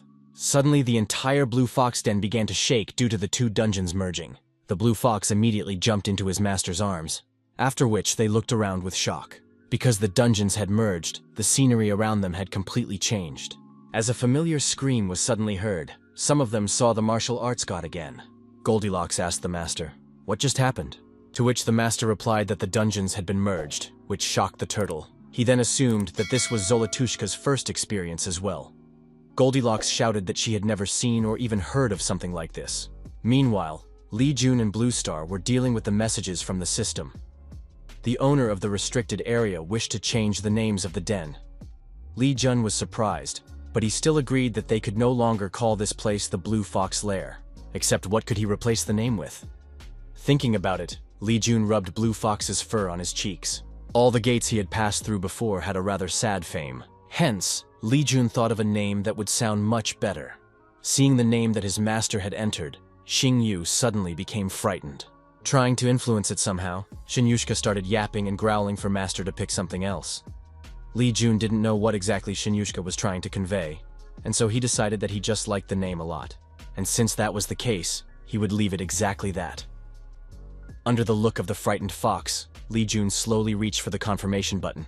Li Jun was pleased with himself after all. The name Forbidden Area of the Four Shrines showed his master's toughness.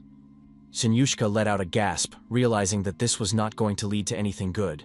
Suddenly, the sky was colored red and danger warnings began to appear everywhere. Li Jun wondered, what was happening now?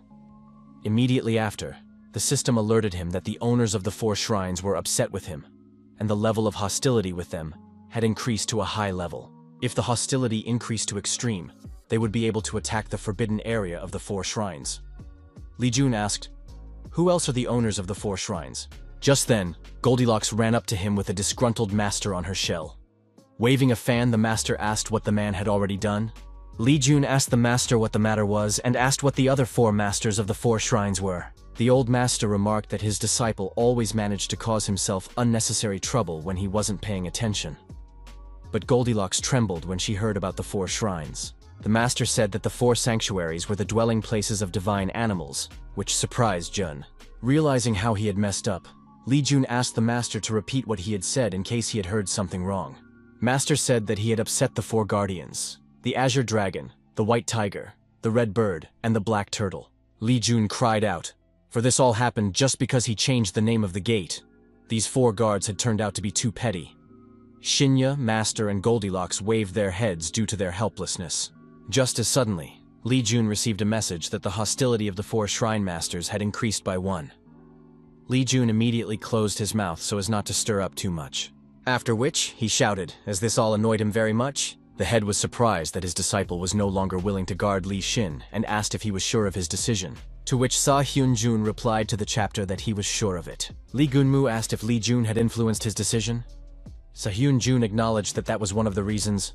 Shin Li, he had told him to treat Sa Hyun-jun well and earn his trust, but instead he had finally lost his trust. Clenching his teeth in anger, Li Gunmu called Shin a lowlife. Afterward, he told Sa Hyun-jun that he was giving him permission. Sa Hyun-jun confessed that he didn't expect that the head would so easily give him permission to stop guarding Li Xin. Li Gunmu revealed that he had no choice but to cover up the mistake his foolish heir had made. Li Gunmu told Sa Hyun-jun that the latter is a valuable talent. He is the deputy leader of the Divine Fist Alliance that he leads. Moreover, Sa Hyun-jun has already been chosen to be the next leader, and therefore, he has no intention of losing him. After which, Li Gunmu said, "Stop talking about it," and asked what did he find out about Li Jun. Sa Hyun-jun apologized to the leader and admitted that he hasn't learned anything significant yet. Li Gunmu asked if he hadn't found out anything at all. Sa Hyun-jun revealed that, including that Jun had used the Heavenly King's divine arts. He also used unidentified spear techniques and other martial arts. But the only thing he could say for sure was that he must have had a mentor who made him grow quickly and reach such a high level. But unfortunately, he couldn't find out who it was. After listening to Sa Hyun-jun, the head said that he understood everything now. Jun had really gotten things right. Li Gunmu reached his hand towards the moon and said that if Li Jun studied the divine art of the Heavenly King, he would definitely be able to surpass his father. Whereupon Li Gunmu squeezed the moon in the sky. Li Gunmu ordered Sa Hyun-jun to give everyone orders to bring Jun back home. They must take him no matter what. Meanwhile, Li Jun was marveling at how Shinya had changed. His height had reached 70% and his rarity had reached red. Shinya's abilities rose from level D to A, while his speed reached an unprecedented SSS level. He also gained a new skill, which was the cherry on the cake. Li Jun picked up Shinya and started scratching him, asking who is the good boy here, and whose child is so cute. Li Jun turned around and asked the boys if they agreed with him. Sharku and his shark shifters lined up, afraid to make any unnecessary movement.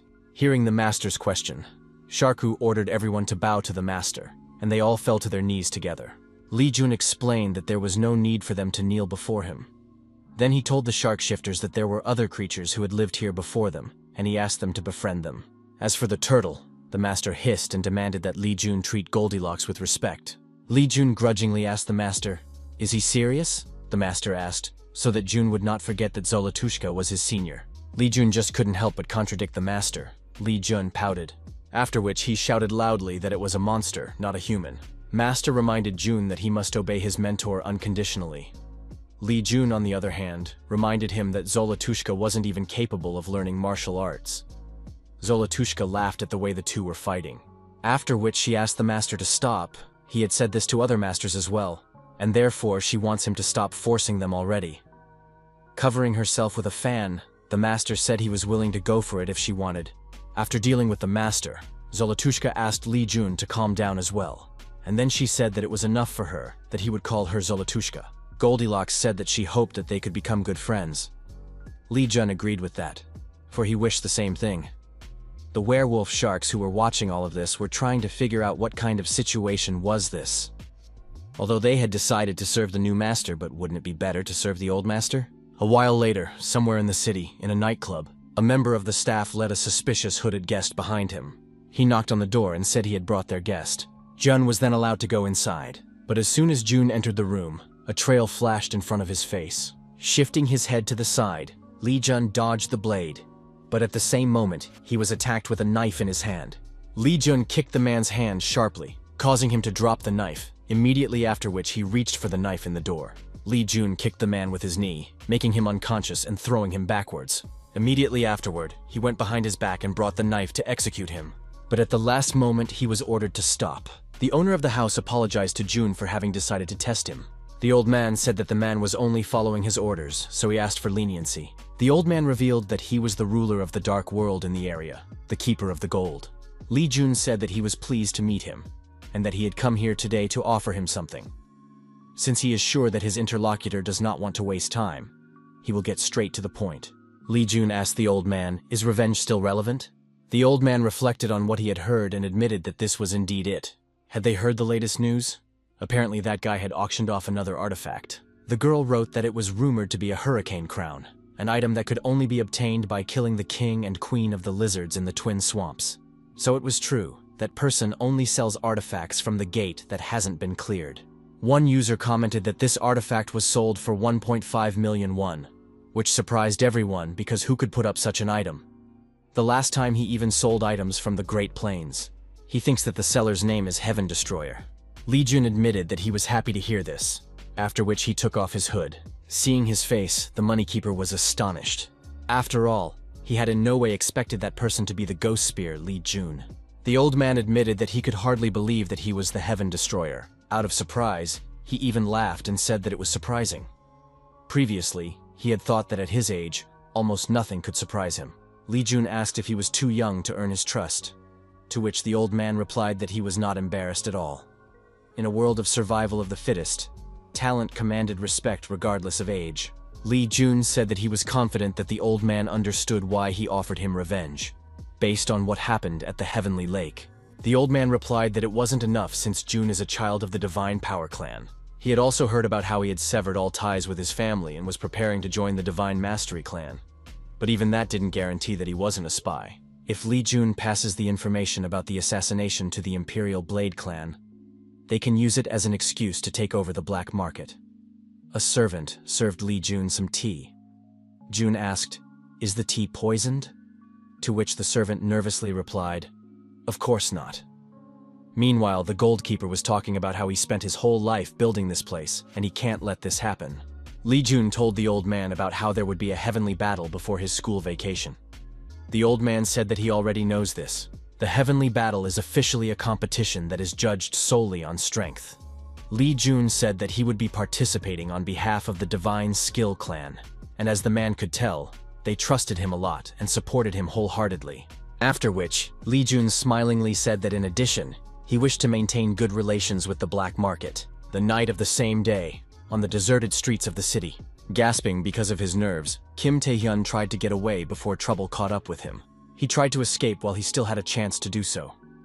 The best thing he can do now is to move to a remote village and live far away from the civilized world, because that's the only way. But to his misfortune, Kim Dae-hyun suddenly heard a question, "Where are you going?" Lee Min-wook asked, how dare he run away without doing his duty?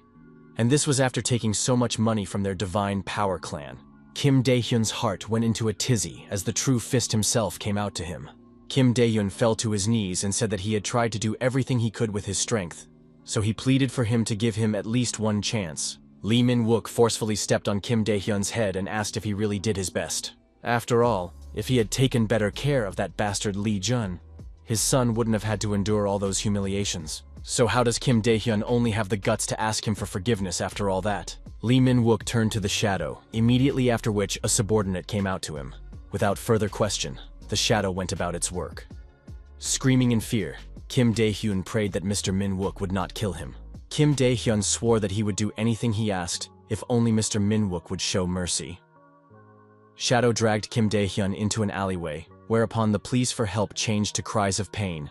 The next morning, martial arts school. Lee Jun's classmates were discussing something heatedly while he read the message.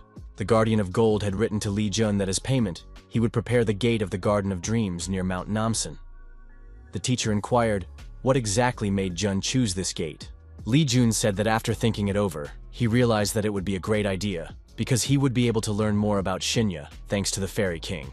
With this information, he would be able to better educate his fox cub. The old master was surprised by Lee Jun's decision, but he still had to admit that he was right about something. Lee Jun admitted that what he wanted to know the most was why all the other black gates were so hostile towards him. Leaning back, Lee Jun pondered, why are the four guardians so hostile to his foxkin? He really doesn't want to acquire new enemies in addition to the ones he already has. Slumping down on his desk, Lee Jun said that he still has too many things to deal with. So why can't the others just leave him alone? Noticing Lee Jun snickering, the head teacher asked Han Ji-yu to take a look at it. After all, Jun just sighed after looking at Ji-yu.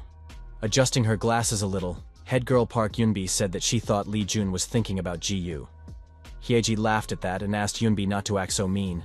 Han Ji-yu turned away from them and said that she didn't even know who was interested in what he thought of her. Laughing quietly behind Ji-yu's back, Park Yunbi and Hyeji called her shy. Yunbi then handed Ji-yu a book and advised her to read it, because it was her favorite love novel, and in the current situation, it should be perfect for her to familiarize herself with the process. Ji-yu awkwardly asked, what exactly is the one she was talking about?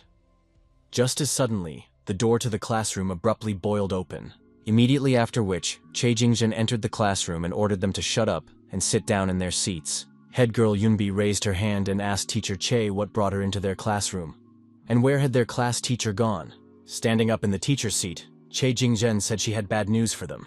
And gloomily, she said that their class teacher Kim Tae-hyun had died in an accident. Yesterday, when he was returning home after drinking, he was attacked by a monster that came out of the gate. The students began to whisper about what they had heard, because no one wanted to believe that their teacher had suddenly died like that. And also a monster that had escaped, which could mean another tide of monsters. Teacher Chae said that although the exact cause was not known, it was supposedly due to the monster manifestation in the gate nearby. As Lee Jun expected, Kim Tae-hyun was killed. Unlike the tide of monsters erupting from the portal, the manifestation of the monster is due to unknown fluctuations, allowing a part of the monster's body to pass through the gate. No matter how strong the awakened person was, the monster body part that suddenly appeared would quickly grab him and drag him into the gate, except that the monster's manifestation wouldn't have happened at such a perfect moment. Most likely, they were cleaning up the trash that had been put aside while the heavenly lake was being cleaned up. In the end, all of this wouldn't have happened if Kim Tae-hyun had managed to kill him. It was probably his uncle, who resented Kim Tae-hyun's inability to finish the job the most, who took care of cleaning up that trash. Just as suddenly, Lee Jun heard his classmate start sobbing, for she felt very sorry for their class teacher, since what happened to him is something no one deserves. Lee Jun wondered, are they sentimental just because they are young? Or is it that even when such a rotten soul dies, there are those who will grieve for him? Meanwhile, someone was leafing through a suddenly enlarged black market catalog. As it turned out, the black market had recently found some truly worthy goods. With a glance out the window, the man ordered the servant to prepare to leave. After all, they should go to the black market for some shopping, at night of the same day. The Gold Guardian apologized to Lee Jun as he had misheard Lee Jun's words. The servant even overflowed the water from what he heard. Not believing his ears, the Guardian of Gold asked Lee Jun if he could repeat what he had said again. Li Jun was eating chocolate at this moment. Li Jun once again said that he would like to buy rice seedlings and seeds in bulk, and asked if they could find him goods of decent quality. As it turned out, the gold keeper heard everything correctly. The old man inquired why he needed all this, to which Li Jun replied that he didn't have a specific reason. Taking a bite of the chocolate, Li Jun confessed that he was just thinking about farming all of a sudden. Some time ago, in the forbidden area of the 4 shrines, Li Jun, along with his monsters, had started farming. A little while later, much to Li Jun's surprise, the fruits began to sprout even too quickly. While the fairy was pulling the poor mouse's hair while giving out orders, Li Jun was amazed at how fast everything was growing. The blue fox nest was originally a place where it was terribly difficult to nurture any plants, but now he could see that this problem no longer concerned his monsters at all. The fairy laughed and said that it was actually very simple, because after their slaves, that is, their mouse friends, planted the plants, they fairies use their abilities to speed up the growth of the plants. Thus the plants start to grow very quickly, so that the harvest takes no more than 1 week. Having personally seen the progress on the farm, Li Jun couldn't help but agree with the fairy. The Guardian of Gold promised to prepare what Li Jun needed, but he asked Li Jun to wait a little longer as the farm goods were far from their trade area. Li Jun was satisfied with this result already, and asked the old man not to rush into this so strong. The Gold Guardian asked where would Li Jun want to pick up his goods, to which Jun replied that he would wish to pick up everything in Busan. The Guardian of Gold was surprised at the choice of location and asked if he was sure. Li Jun said that he was completely sure, and the old man had to agree with him.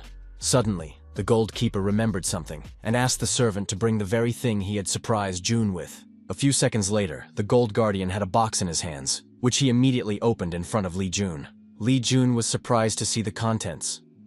The Gold Keeper explained that he had prepared it to make it easier for Li Jun to move around since he frequents their black market, and he hoped that Li Jun would like it. After taking care of business, Li Jun followed the servant to the exit as he suddenly noticed that there was an auction being held today. Noticing that the customer had stopped, the servant recalled that they had put up the auction items in advance. He told him that all of these things would be auctioned for VVIP persons only. Li Jun pondered for a moment, looking at the items from below. Suddenly, his eyes caught on the Demon Killer Blade, which surprised Li Jun, because he had not expected to see such an artifact on the black market. The Demon Killer Blade was created to kill demons, and depending on the wielder, this blade could serve both good and evil purposes. Thanks to memories from his past life, Li Jun knows that the blade will become very famous in the future, thanks to the ghost of a sword from a demonic death cult. Since he has seen this blade here, what should he do? At one of the seats in the auction hall, there was a man who was so eager to get here after seeing the catalog. He asked the acolyte how their ammunition situation was, to which the man replied that he had brought about 2 billion won, which was more than enough. That man was Gil Pilsen, the son of the evil blade, as well as one of the 8 evils of the demonic death cult and the future ghost blade. As soon as Gil saw the Demon Killer Blade, a smirk stretched across his face, for he really liked the name of this artifact. Gil even wondered how the black market had found such a thing. After checking the description of the blade, Gil learned that it was one of the blades wielded by the Lord of Blades, and was used exclusively to fight a demonic cult. The blade increases the wielder's strength by +50 and stamina by +40, and grants a +40% damage bonus against demons. Gil asked the acolyte if he thought they should get such a weapon to look cool, after which he agreed that the sir had a keen eye. The auction host turned to the ladies and gentlemen and announced that their auction for VVIPs was declared open. Immediately afterward, he introduced their first item, the Demon Killer Blade, the starting price for which was 100 million. One of the people present almost immediately put up a bid of 120 million. Immediately after that, the price quickly rose to 200, 250, 300, and 400 million, which was 4 times the original price. Gil Pilsen bid 700 million on the lot, which amazed even the auctioneer. The host asked if anyone had bid above 700 million. Gil Pilsen smirked, because he knew that no one here would dare to outbid such a high bid. Just as the auctioneer was about to sell the item for 700 million, someone from the back row suddenly raised his number. After which, the black-haired man called out a price of 2 billion, which made the entire hall fall silent. From the way the blade suddenly fell out of his hands, Gil Pilsen jumped up from his seat. No one present could outbid the price of 2 billion. The servant turned to Sir and said that they had run out of ammunition, then asked what should they do. Since no one was able to outbid the 2 billion bid, the Demon Killer Blade was sold to the man at the back of the hall. Gil Pilsen asked what the man had just said, after which he ordered the acolyte right now to search for information about that bastard. In the evening of the same day, after the auction, the old master frowned at Li Jun's behavior. Li Jun asked Master if he was still angry with him. He asked Master to calm down. It's not the same time as when Master lived, and things have changed a lot. It is now a fact that this weapon was used by demonic cults in the distant past. But the teacher was not relieved by these words. Clutching his fan with anger, the old master said that it still did not change the whole matter, because this blade, a product of the demonic cult, created using human flesh. With tears on his face, the old master slapped his chest and said that he was deeply saddened that his disciple was using such a despicable artifact. Li Jun was even a little uncomfortable with how stubborn this old man was. Li Jun asked his teacher to be sympathetic to his actions this time, then took out his blade. He added that, for what it was worth, he had acquired a great item. After looking at the Demon Slayer blade, the old master couldn't help but admit that this blade was indeed excellent. Li Jun admitted that he had expected similar words from his teacher. Although this blade might look like an A-rank weapon from the outside, but if you put enough power into the blade, the Demon Slayer awakens, making its powers increase. It now adds plus 100 strength, plus 100 stamina, and plus 100% damage against demons. The blade also has a hidden effect. The more attacks it deals to demonic cultists, the stronger the blade and the user's inner strength becomes. It was this feature of the demon killer that made the ghost blade so strong in the past life. Since there are many people in the demonic cult using demonic energy, the ghost blade simply killed its subordinates to increase the characteristics. Li Jun was very pleased with himself, because he managed to get the blade right before it fell into the hands of the demonic cult. Moreover, Li Jun thought that this blade would be perfect for Hosu, as he could not tolerate injustice. Knowing that there was a tail following him, Li Jun asked, why wouldn't the latter show himself? Gil Pilsen reprimanded, and admitted that there was no way he expected that the Heaven Destroyer could sense their presence. Gil Pilsen walked out with a horde of assassins and suggested that it wasn't a simple rumor that the Heaven Destroyer was passing through an undisclosed gate. Li Jun explained that anyone would have sensed such a strong lust for killing coming from Gil Pilsen. Gil Pilsen admitted that the Heaven Destroyer didn't seem like a dumb person to him, and so he decided to get straight to the point. Pointing his knife at the Sky Destroyer, Gil said that the Demon Slayer should belong to him, so he politely asked him to hand over the blade, after which they would part peacefully. Gil Pilsen swept up that his opponent possessed artifacts from the recreational Great Plains as well as the flower field of fairies. The Sky Destroyer has access to rare artifacts, which made him famous. Recently, everyone is only talking about certain identities, like an example of a ghost spear or something like that. Even this kid has managed to receive praise from many people. But to him, all those famous kids are just ordinary lowlifes. Looking at the Sky Destroyer, Gil Pilsen recognized that a person like him could be very useful. This meant that his father would be very happy if he returned to the cult, bringing the Heaven Destroyer with him. With a glimpse of Gil Pilsen, Li Jun asked, "What is this idiot who can't even express his murderous intent properly saying?" Immediately after which, Li Jun released his killing intent and advised Gil to learn more about how to do it. Gil and his friends were instantly enveloped in panic. They saw a predator in front of them, from which there was no escape. Gil Pilsen could hardly believe that he was actually afraid of someone's murderous intent. Gil decided that this couldn't go on any longer, for he was none other than the son of an evil blade. Gil Pilsen roared and asked his subordinates what it was they were doing. Instead of trembling, they should all attack the Heaven Destroyer together and take all of his artifacts. Giving in to their lust for profit, Gil's subordinates dared to pounce on the lone awakened man. But such robbers were unable to do anything to Li Jun, and he dealt with them all in a matter of moments. Gil Pilsen was horrified to see how the Heaven Breaker had single-handedly dealt with so many people. Gil Pilsen fell to the ground and said that something like this simply couldn't happen. Li Jun headed towards Gil. On the way he asked if the latter was really a ghost blade?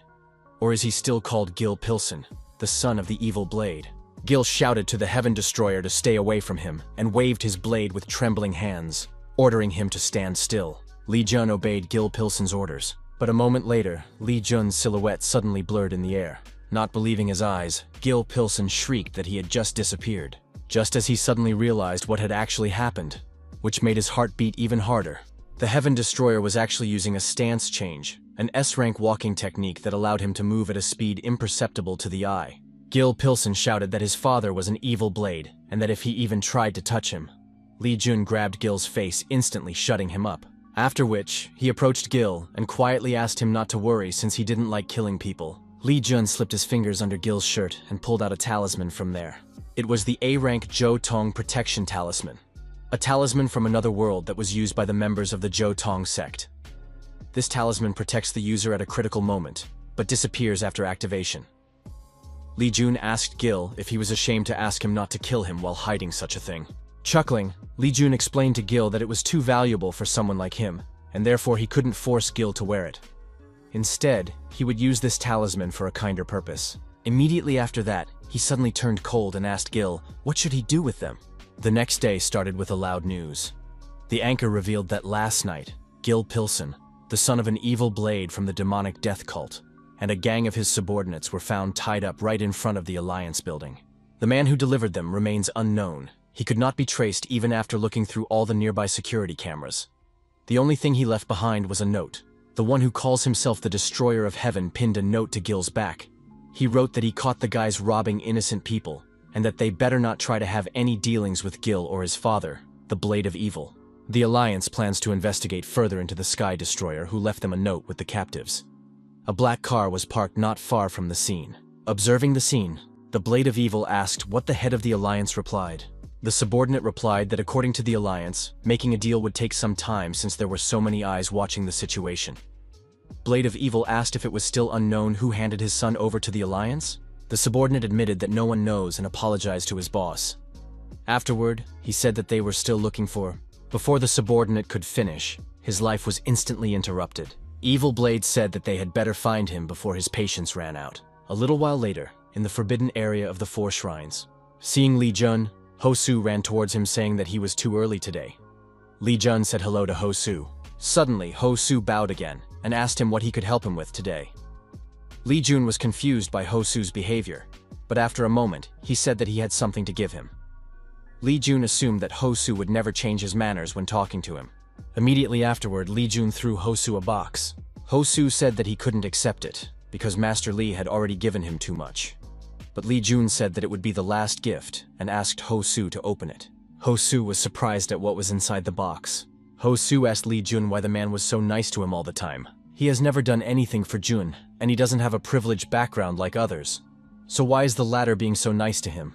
Lee Jun has been kind to Hosu because he's impressed with his abilities, but he's also too embarrassed to say it. Therefore, Lee Jun lightly kicked Hosu with his fist. After that, Jun smilingly told Hosu that he should train even harder from now on. Lee Jun turned around and left and said that was the end of it. Hosu meanwhile grabbed the shoulder that Jun had hit. Hosu assumed that Jun was only telling him all this to make him feel more comfortable. Hosu bowed to Lee Jun. He believed Jun's heart was as wide as a calm ocean. He was deeply honored by him and full of respect. Hosu vowed that he would serve him for the rest of his life. In the evening of the same day, Lee Jun was playing with Shinya as he suddenly received a phone call. Lee Jun said hello to the caller, whereupon the caller greeted the Heaven Destroyer and said that he was a black marketer. The goods the partner was asking about arrived at the designated place. Lee Jun thanked the black market worker, to which the man replied, "You're always welcome," and asked him not to hesitate to talk if he needed help. Lee Jun smiled as he looked out the window and said that it was time to get ready. Meanwhile, in the pavilion, a subordinate reported that Lee Jun was finally getting into action. The subordinate asked where was he going, to which the subordinate replied that he was heading to Busan. Looking at the bloody flower, the nanny wondered why a high school student would want to go to Busan. Anyway, it's the perfect place to deal with him. Nanny grinned and ordered the maid to prepare everything. After all, they were heading to Busan. There was a knock on the door, after which Choi Mijin allowed Jinwoo to enter. Choi Mijin calmly asked what happened, and Jinwoo revealed that Lee Jun had left the area under the protection of the school. Choi Mijin was surprised at what she heard and asked if it was true. The nanny said that it was, and that because of that, she would be gone for a while, and while she was gone, Woogan would take care of Madam and her son in her place. Choi Mijin agreed with the nanny and wished for her to return safely after eliminating the little bastard. As soon as the nanny left, Lee Shin asked his mother if the nanny was capable of fighting. After all, he had previously thought that she was just an ordinary servant girl. Choi Mijin replied that of course Nanny is capable of doing it, because she is far from being an ordinary person. Their nanny is one of the people his maternal grandfather acquired when he cleared the Red Gate. Lee Shin was stunned upon hearing this. He jumped up and asked if that meant they were monsters. To which Choi Mijin replied that they weren't monsters, they were just ordinary people like them. Except they are a little different in their essence. Busan, a city that is called the second capital of Korea. However, it is now abandoned because of the breakthroughs in the dungeons. Hordes of monsters rushed in from the crude gates, after which they took over all of Busan. The 15 Houses Alliance, the Martial Arts Alliance, and even the demonic death cult tried numerous times to repel Busan, but all of their attempts were in vain. Eventually, Korea gave up trying to save Busan completely. The only thing they could do was keep the monsters from escaping the city. To this day, Busan remains a city whose gates have not been cleared.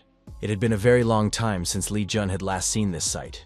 The disciples nearby were angry, for these bastards from the Divine Power Clan. No one could even think of them teaming up with demons from another world, betraying all of humanity. It was too vile even for them. The disciples turned to look at Lee Jun, and one of them said that he still found it hard to believe that there was only one person left on their side from the Divine Power Clan, and that person was a D-rank lowlife. It was painful for Lee Jun to listen to all of this towards him. Suddenly, the injured Park Hyun-jin came back to him. Park Hyun-jin asked Jun how he was feeling. He also reminded him that the battle with the demons would begin very soon.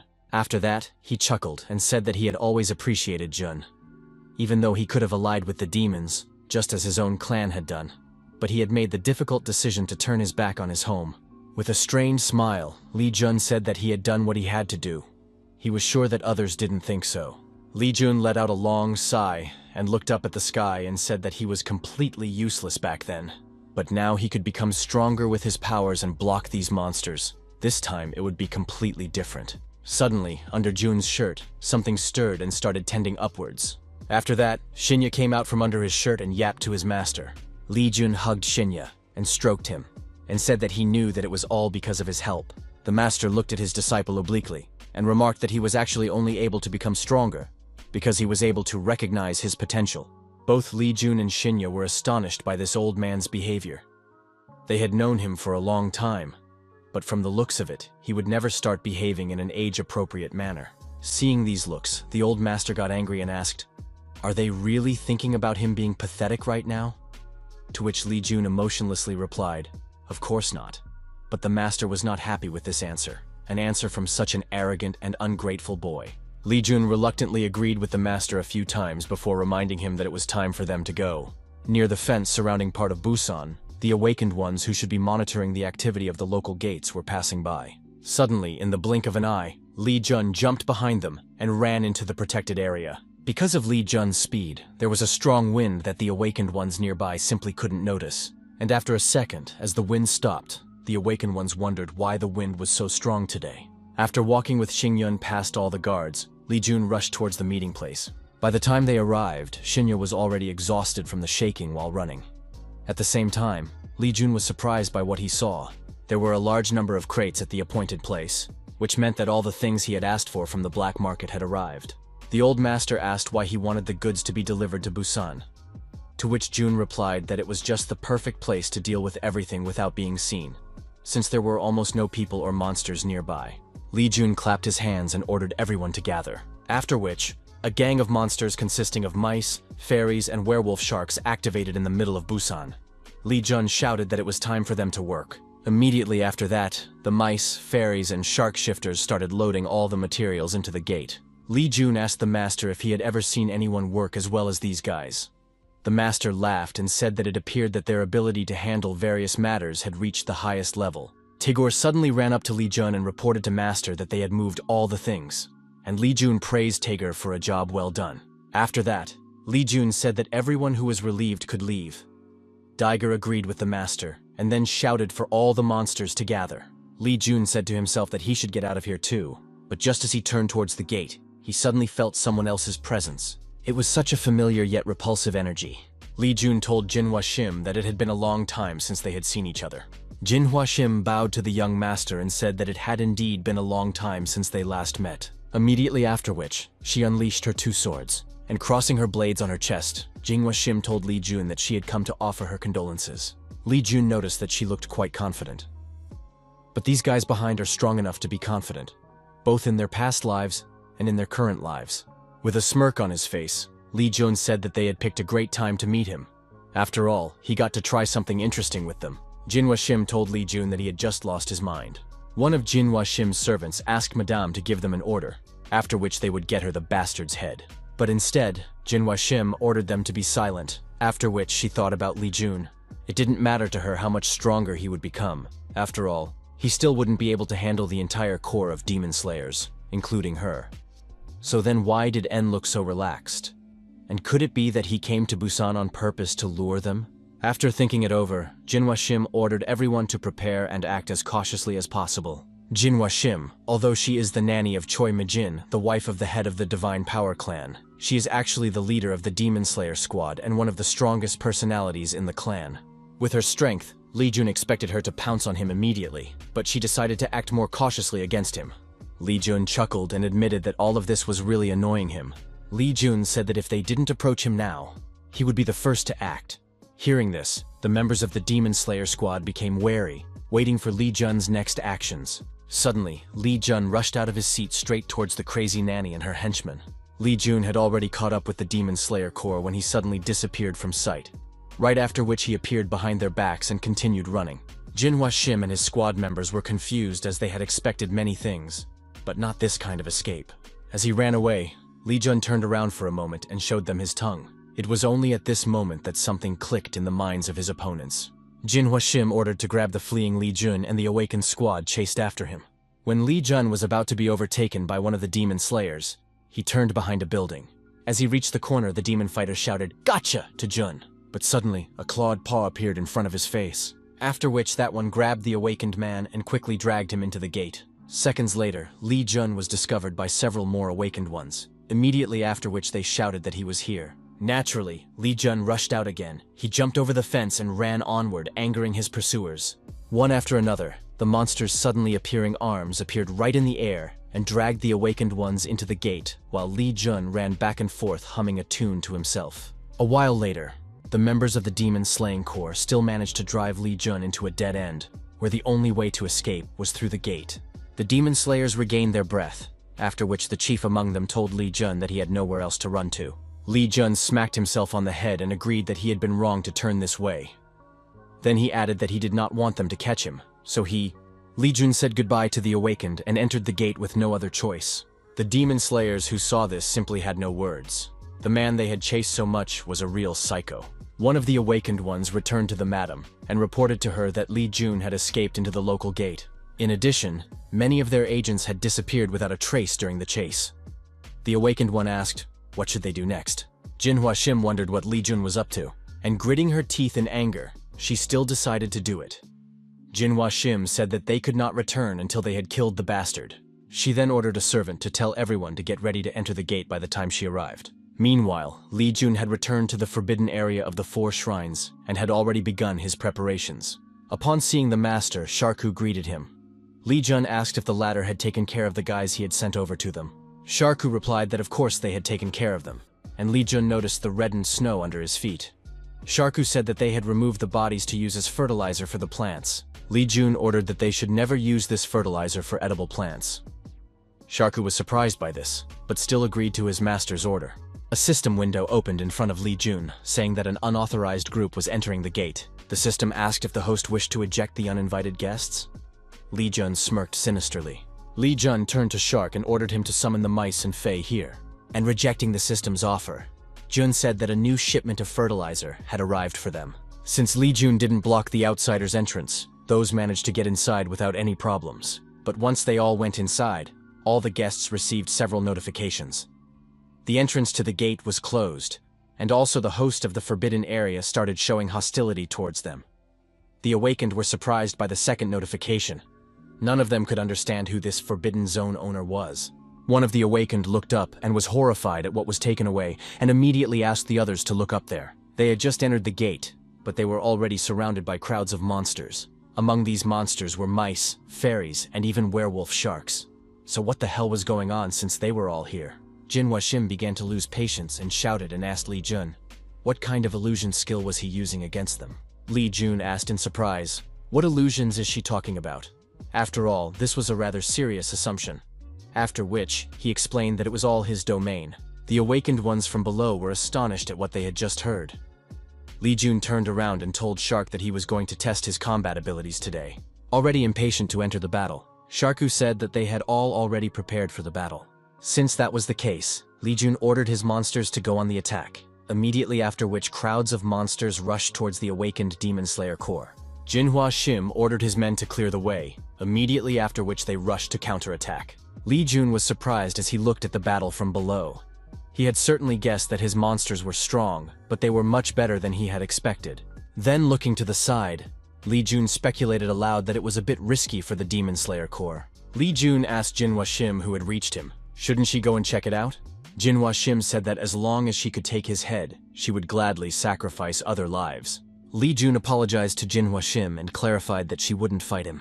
Jinhua Shim was surprised at what she heard, but afterward, someone terrifying appeared in front of her. Behind Li Jun's back, a huge blue nine-tailed fox appeared as if out of nowhere, reeking of deadly menace. Li Jun said that the younger generation should respect their elders, but since she was a demon from another world, one of the monsters that brutally destroyed worlds, the huge blue fox approached Jinhua Shim.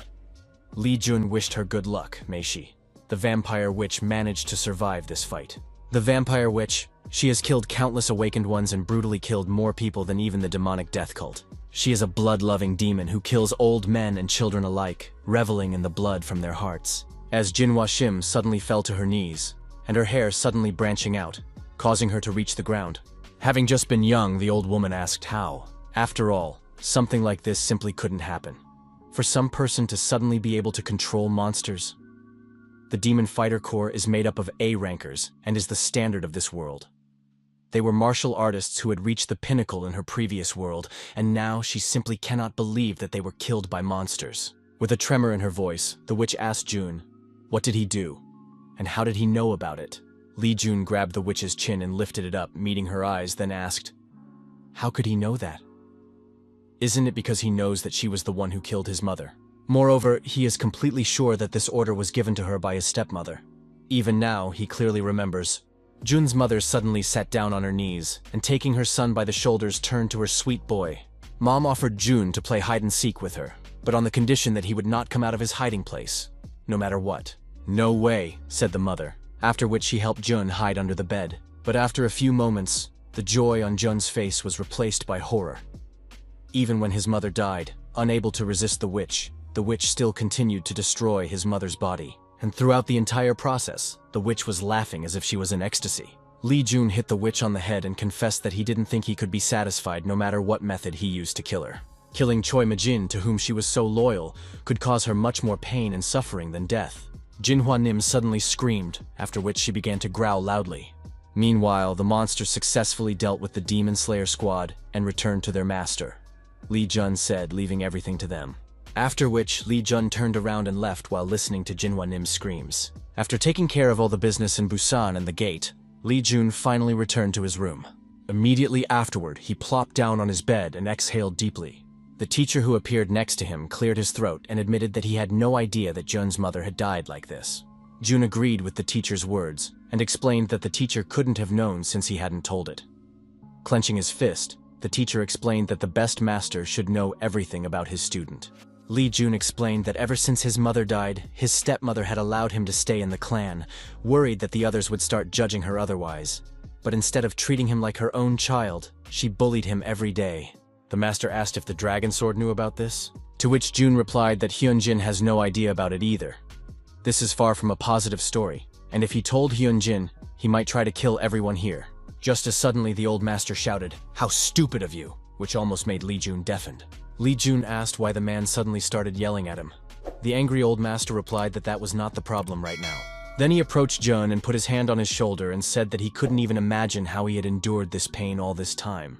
Although he was now an old man's spirit, he had once been the best martial artist, so he asked Jun not to forget that the best martial artist was his teacher. Previously, Li Jun thought that the master was only there to tease him, but now he realizes that there is another side to the master, perhaps even... Grinning, Li Jun recognized that he appreciated the master's concern. Li Jun mentally agreed that perhaps it was a good thing to have someone in the world that he could trust with all his secrets. The master suddenly changed, and stroking his beard said that he wanted to ask Jun something. The master said that he would like to ask about... But Li Jun didn't hear anything as he suddenly got a phone call, completely drowning out the master's voice. Li Jun asked the master to wait for a while, which made the master angry and accepted the challenge. Ji Yu addressed Li Jun by name, and Li Jun asked if something was wrong. Ji Yu said that Jun had to come over and help them with their training and that everyone was already waiting for him. Li Jun was surprised to hear that and asked why right now. But Han Ji Yu reminded Jun that he knew where her training room was and asked him to hurry up, right after which she hung up the phone. Li Jun and Master were confused at how quickly everything happened. Though grudgingly, the Master recognized that it was perfect timing, because training was the best way to clear one's head. A little while later, in the training room, the team members were waiting for Jun to arrive. Seong-ho Nam chuckled because of his nerves and said that Jun was a little late, and he was nervous because Han Ji Yu had already lost her patience because of the waiting. Seong-ho Nam turned to the guys and said that Ji Yu was getting too upset because of Jun's tardiness. After which he asked what might happen if Jun doesn't make it to them in time. To his surprise, the girls didn't think at all that any of them might get hurt because of Jun. The headman asked Seong-ho Nam not to worry because Jun would be here soon, and asked Haiji if she agreed with her. Without taking her eyes off the food, Haiji handed Seong-ho Nam some food and gestured for him to ask if he wanted some. But the man awkwardly refused. After a few seconds, the door finally opened and Li Jun arrived in the training room. Jumping over to Jun, Seong-ho Nam loudly thanked God for Jun's timing and asked him to do something about Ji Yu while they were still alive. Li Jun was surprised at Seong-ho Nam's behavior and asked what happened here. Just as suddenly, Jun was approached by Ji Yu, whereupon Jun noticed flames burning nearby. Losing all patience, Ji Yu pulled out her Urum sword and asked Jun, didn't he hear her asking him to hurry up? Li Jun awkwardly admitted that he had messed up and then explained that he was late because he was preparing the things they needed for training. Blazing with anger, Han Ji Yu suddenly stopped. After a second, the flames went out, and Ji Yu recognized that it was a decent reason for being late. After which she inquired, what did he have in store for them? Taking off his briefcase, Li Jun asked the guys if they were sure that they wished to become stronger. After which, Li Jun threw the briefcase onto the floor, and upon landing the briefcase made a loud rumbling sound. Standing over the briefcase that destroyed the floor, Li Jun asked if they were willing to do their best to become stronger. Park Yoonbi, Haiji, and Seong-ho Nam were already starting to dread what was in store for them, with only Han Ji Yu gleaming at the thought of how this training would help them. The guys agreed that they shouldn't have called Li Jun here. The plant in Choi Mi-jin's room had already wilted, and Choi Mi-jin herself was walking back and forth across the newly destroyed room biting her nails. Because of her nerves, Choi Mi-jin accidentally bit off her fingernail. Just as suddenly, she was approached by Woogan, finally bringing some news. Running up to Woogan, Choi Mi-jin, had he gotten any news from her nanny? And what did she say? Woogan admitted that he didn't know how to tell her that, but unfortunately, he had bad news for her. Choi Mi-jin's heart thumped loudly, for she realized what this could mean. At the same time, Wugong was telling her that Miss Shim of the Demon Slayer Corps had gone to Busan, but all they could find out about it was that she was looking for something. Miss Shim had disappeared along with the entire Demon Slayer Corps. All this while, Choi Mi-jin clenched her fist with all her might, trying to suppress her trembling at least a little. Woogan said that they still couldn't find any trace of her. Just as suddenly, Choi Mi-jin couldn't stand it anymore and shouted that that was enough. Immediately after which, she slapped Woogan in anger. Unwilling to listen to him any longer, Choi Mi-jin ordered to search all of Busan, find traces of Jinhwa Shim, and bring her to her. Woogan wiped the blood from his face and accepted his mistress's order. After which, he left the mistress room, in front of which a clan member was already waiting for him. Wugong asked him about the results of his research, after which the latter handed him a pile of papers. By investigating the traces left in Busan, they were able to find out that the Demon Slayer Corps had successfully ambushed them, but all of their traces had disappeared at a certain point. From this, Wugong concluded that Jinhwa Shim, along with the Demon Fighter Corps, had disappeared at the same place. But what had happened there? Just as suddenly, Wugong remembered a recent incident. Wugong asked his subordinate, could there have been a manifestation of monsters at that moment? Except, who could have done such a thing? Could it be that someone had forcefully opened the gate? Or was it really just an ordinary accident? But in order to kill Ms. Shim, there would have to be a gate leading to the Black Zone at the very least. Wugong couldn't find any other explanation for this. After all, a person was incapable of forcibly opening the gate. Woogan clenched the materials and burned them. He knew that only his master could do such a thing. A short while later, Jun's former training place not far from the martial arts school. Li Jun was peacefully resting on a rock while heavy breathing could be heard nearby. Seong-ho Nam asked Jun if he was serious, after which he tried to breathe under the weight of the stone and Jun shouted, Is he really sure? Not far away from them, girls were carrying stones as well. Lee Jun asked Seong-ho Nam if he thought he was making them do it just to amuse himself. But Seong-ho Nam, through tears, complained that this way of practicing was too primitive. Jun noticed that Seong-ho Nam still had a lot of energy left to talk, so he ordered him to move faster. Unable to withstand such a strain from Jun, Seong-ho Nam screamed. A little while later, after practicing with the huge boulders, the girls took the opportunity to rest a little while the guys caught up with them. Han Ji-yu admitted that she hadn't even realized that there was so much space behind their campus. Lee Jun pointed out that many people didn't realize that. Dragging a broken Seong-ho Nam along the ground with a boulder on his shoulder, Jun revealed that he often came here to practice because it was secluded. Since he showed them this place, he wouldn't mind if they came here sometimes. Lee Jun asked if they should take a break, after which they would run 4 or more laps around the campus. The girls were amazed at the ease with which he said this, and so they shouted, "No." Upon hearing this, Lee Jun was a little disappointed. Just as suddenly, Lee Jun received an unexpected notification from the system. Lee Jun had obtained the Novice Instructor skill, as well as a reward of 500,000 tree points. Lee Jun cried out in surprise, which attracted Ji-Yu's attention.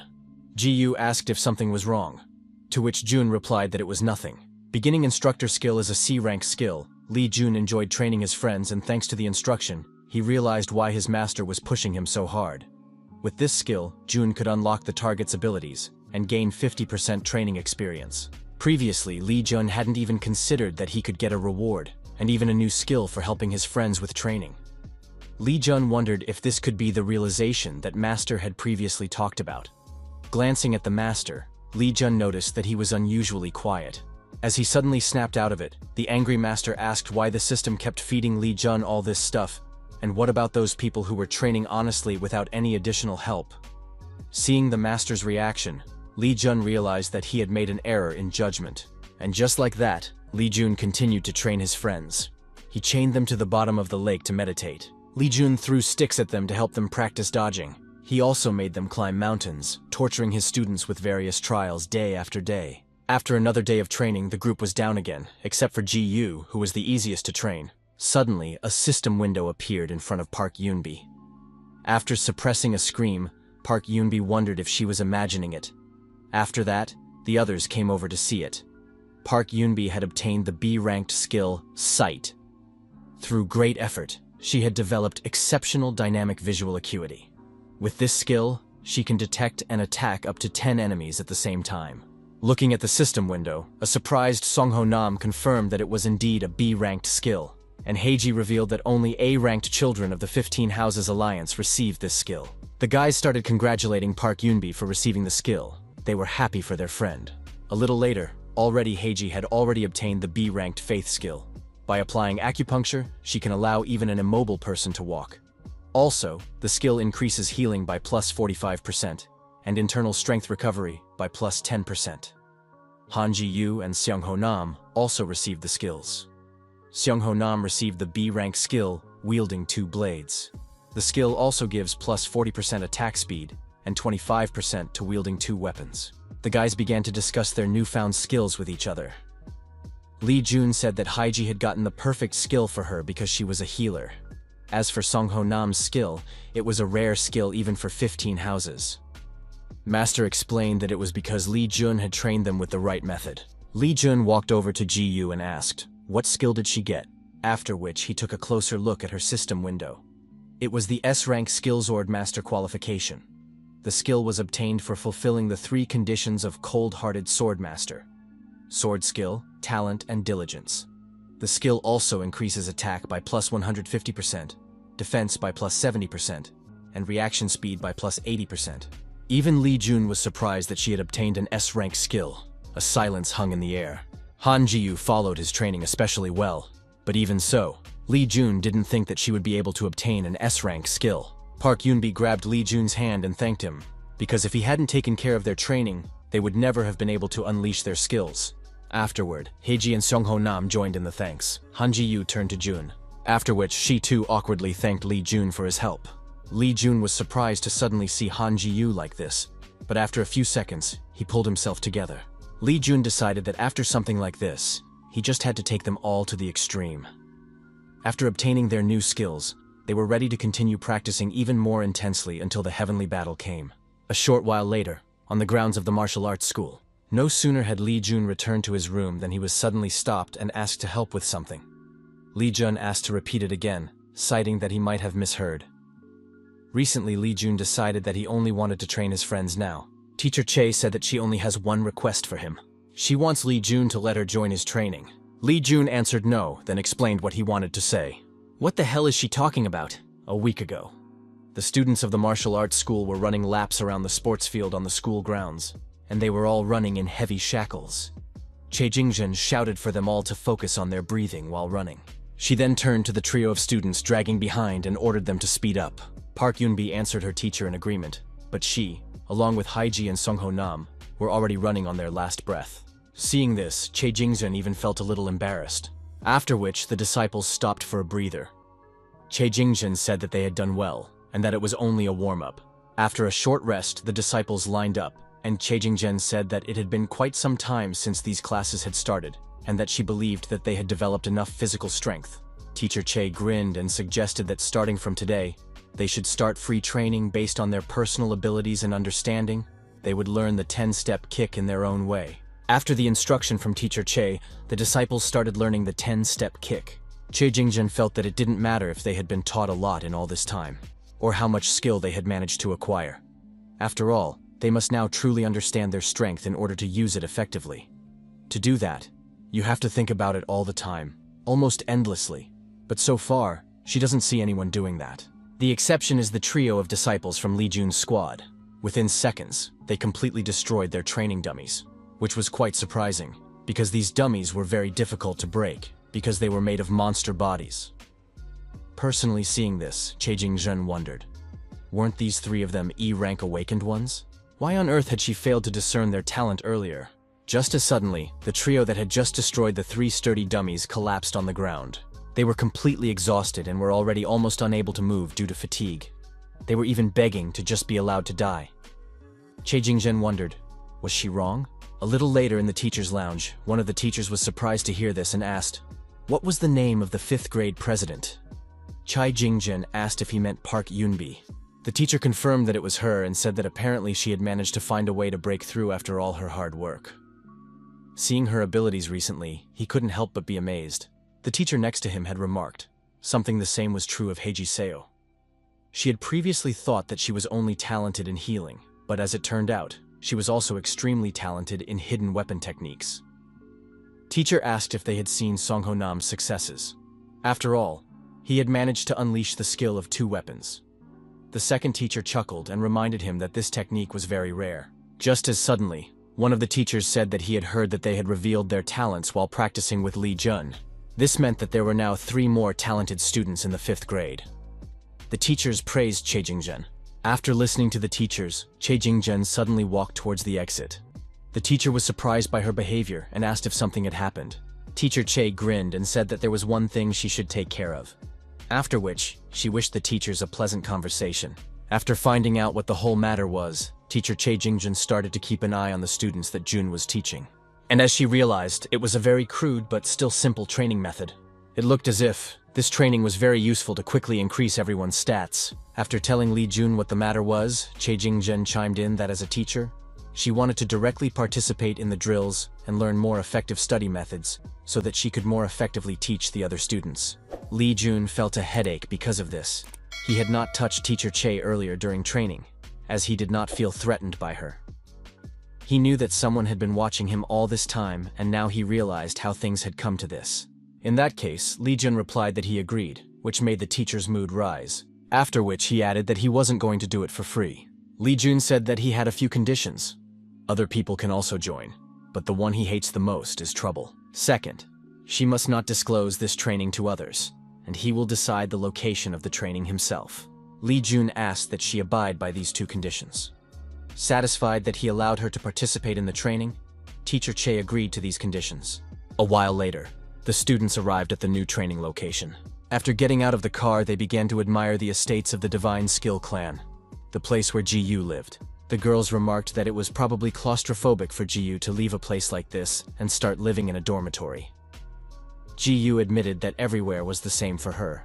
which surprised her friends even more, because they wished they could say the same thing. Lee Jun thanked Ji-yu for letting them use the practice room of her house, to which Ji-yu embarrassedly replied that there was nothing wrong with it and asked her friends to follow her. Before they could even take a few steps, suddenly family members ran out of the house and bowed to greet their mistress. Ji-yu handed over her jacket and asked where her father was now, to which the ward replied that he had gone to the training room to greet her. The servants also started taking away the outerwear from the guests as well. Ji-yu and the others headed to the training room where Ji-yu's father was already waiting for them. Ji-yu's father grinned and said hello to his darling daughter. Seeing him, the guests were surprised because the chairman himself was in front of them, and only Jun and teacher Che didn't care much about it. Ji-yu asked her friends, "What are they talking about? After all, it's just her father." Ji-yu's father grinned and admitted that he really looked like Min-sun. Ji-yu's father admitted that he was happy to meet them all. After which he added that although it wasn't easy to befriend his daughter, but they managed to succeed with it. Ji-yu had blushed because of what she heard and shrieked at her father. Ji-yu looked at her friends and the atmosphere in the room suddenly changed. A startled Park Yoonbi said that Ji-yu is just very kind, to which Seon-ho Nam agreed and added that they love her. Ji-yu's father greeted teacher Che and bowed and said that he didn't expect to see the purple lotus fist here. Che Jingjin bowed to him in return and told Mr. Han that they hadn't seen each other for a long time. After which, he remembered that he had forgotten about someone. He put his arm around Lee Jun and assumed it was his son-in-law. Lee Jun was amazed at the sudden words from Ji-yu's father, but he already knew how it would end. The trio of friends and the teacher who came with him also understood it. Han Ji-yu was furious. Ji-yu yelled at her father, causing his eardrums to hurt. A little while later, a beaten Mr. Han laughed and said that he was happy to see his daughter's face anyway. But for now, he's leaving them so as not to interfere with his training. Passing by Jun, Mr. Han told his son that he would like to talk to him after the training. Immediately after that, Ji-yu ordered her father to get out of here and kicked him out of the training room herself. After that, an embarrassed Ji-yu asked Lee Jun not to take her father seriously because he likes to tease her too much. Lee Jun asked Ji-yu not to worry about it, because he already knows what her father is like. Even though everyone accuses him of being evil like 1,000 red-banded snakes, he's actually kinder and more righteous than the others. Mr. Khan is not cunning at all, but rather too straightforward. If he were to make a move forward, the traitors within the Divine Skill Clan would immediately disappear. However, he is currently too busy hunting demons from the other world. As a result, Min-sun and Ji-yu have to deal with the problems inside their home on their own. He is a man who puts the welfare of Korea above his family and home, which is easier said than done for many. Lee Jun clapped his hands and said that since Mr. Han wasn't here, they could finally get to practice. Ji-yu was just waiting for those words. With a twinkle in her eyes, Ji-yu asked what Jun had planned for them today. To which the man replied that today they wouldn't have a normal workout, but something different. Ji-yu asked, what did he mean by that? Suddenly, a tremendous pressure came over them all. Not even a second later, all the people under it could barely stand on their feet anymore. Han Ji-yu realized that this was a killing intent. But why? Lee Jun's killing intent went far beyond the training room, striking all the clan member. Thanks to this, Mr. Han realized that their training had begun. Meanwhile in the training room, Haiji Seo, Park Yoonbi, and Song-ho Nam had already plopped down on the floor, while teacher Chai could barely withstand the pressure, and only Ji-yu could bear the pressure better than the others. The trio of Haiji Seo, Park Yoonbi, and Song-ho Nam could already barely breathe and were barely conscious. Han Ji-yu was using all her strength to hold on, but even she and teacher Che found it hard to be under such pressure. Looking at Lee Jun, Che Jingjun asked how. She couldn't understand how this kind of energy could come from an ordinary 18-year-old high school student. Ji-yu suddenly said, Lee Jun has become much stronger. His killing intent had become much deeper than it was before. She didn't remember it being so exquisite back then when she felt it for the first time.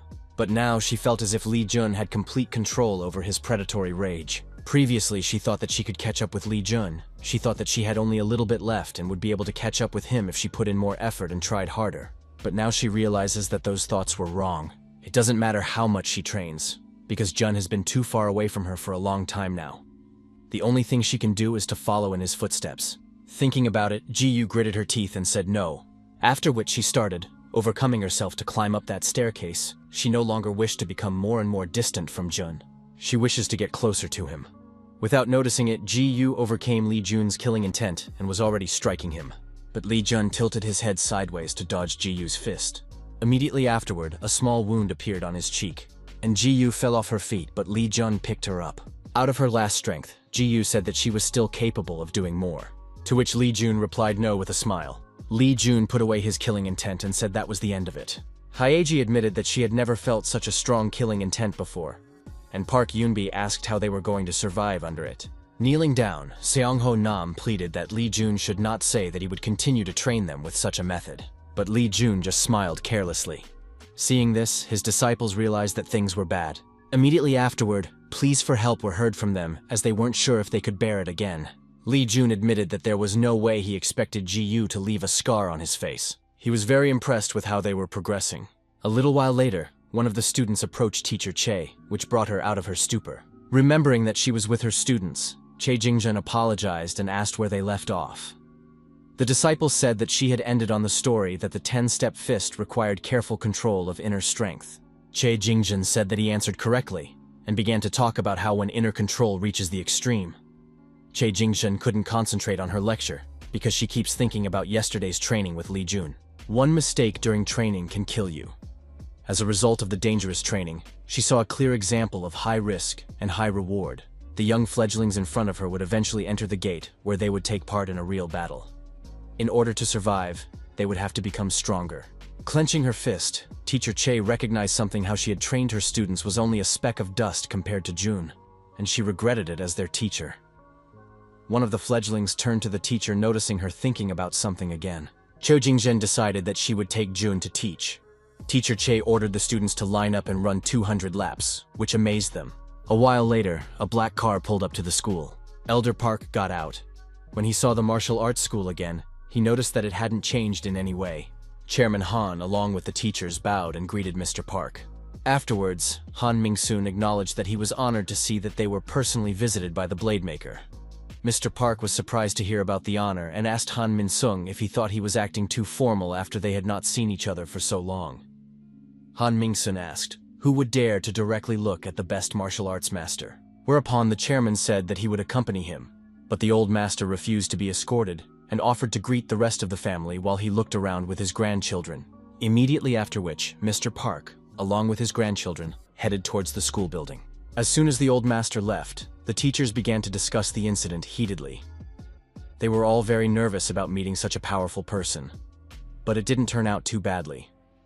Many of them were surprised that they hadn't felt anything from him, and now they were wondering who was more painful to look at, the king of martial arts or the king of blades. And only Chairman Han realized that this was the reason why the old master was even scarier from those two. Awakened up to A rank are unable to hide their aura, but S rank awakened ones are different. If they choose to hide their aura, they will look like the most ordinary people. This proves that their control over their internal forces has reached the pinnacle. Han Ming-sun clapped his hands a few times and ordered the teachers to prepare for the other guests. They should pull themselves together as soon as possible. Walking through the school grounds, Park Hyun-jin asked his grandfather if he was tired.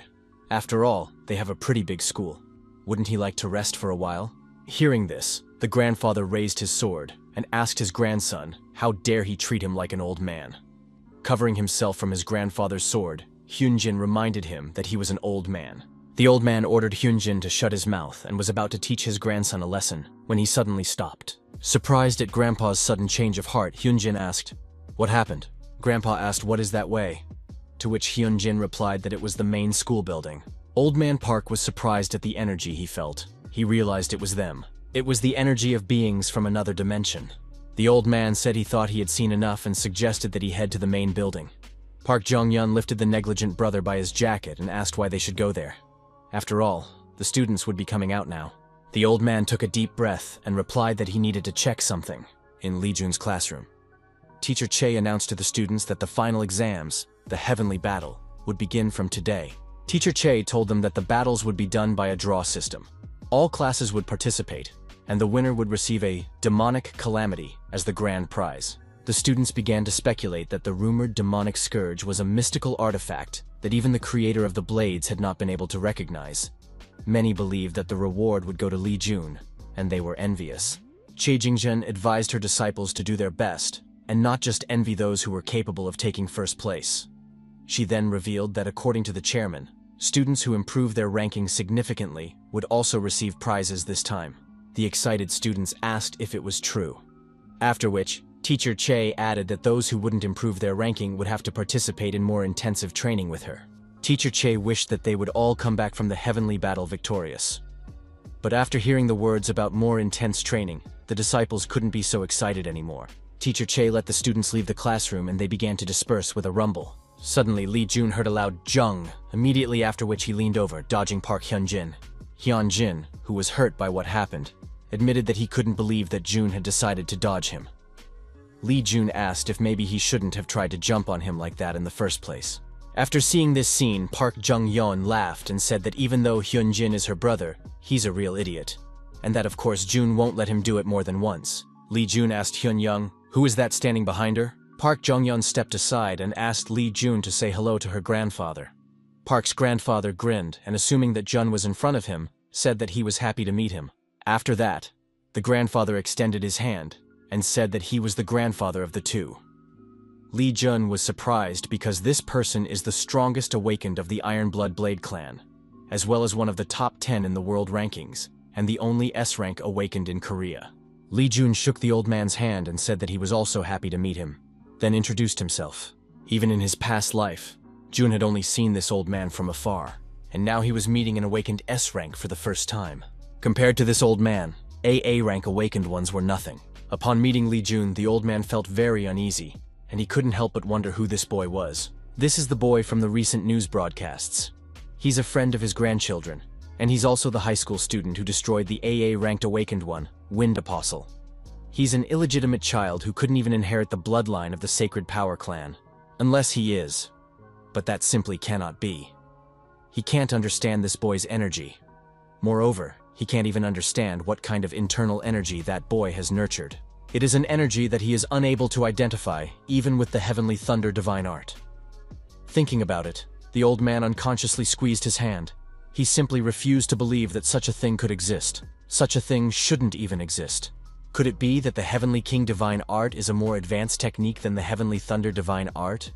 Or is there some hidden power to the Three Spheres meditation technique? Remembering what was happening now, Old Man Pak abruptly jerked his hand away. A surprised Li Jun asked, had he done something wrong?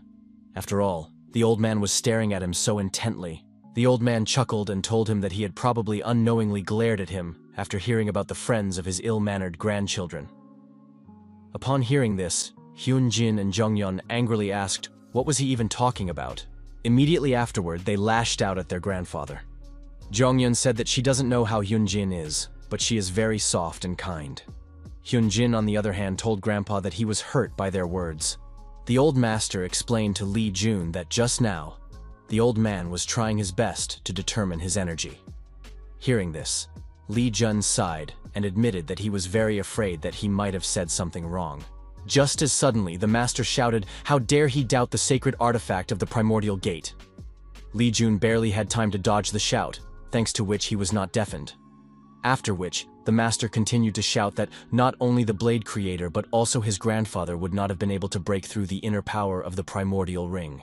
The old master said that the ring was created under the guidance of the best master, and that even the emperor himself recognized this masterpiece and wouldn't stop talking about it. Li Jun, on the other hand, at this moment, was glad that the old man had failed to notice his inner energy. After all, divine origin art was like paint. It was a technique that naturally blended with anything. Currently, the foundation of his primordial source arts was mana, extremely pure and destructive. And if one were to notice this, he might think that he was from a demonic death cult. Since possessing a heavenly king divine art could serve as a cover, he might not worry about it anymore. The old man pushed his granddaughter away slightly and, placing his cane on his grandson's face, asked Jun if he was going to fight today. To which Li Jun replied that he would fight, and that he was sure that his turn would come by lunchtime. Since the latter decided to participate, the old man wished Jun good luck and promised to pay attention. A little while later, the students gathered around the big screen to see who was fighting whom. Jun's first opponent was a 10th grader, Jong In-song, a B-rank awakened B-rank from the Million Poison clan. Li Jun couldn't help but admit that this 10th grader is quite talented for someone who is the son of an Iron King. But even he isn't Jun's opponent. After looking at the screen, Li Jun decided that there was no point in him looking for opponents here anymore. Just as suddenly, he was spotted by Ho Su, right after which he loudly greeted Mr. Lieutenant. Li Jun recognized that it was a good coincidence, since he was just looking for him.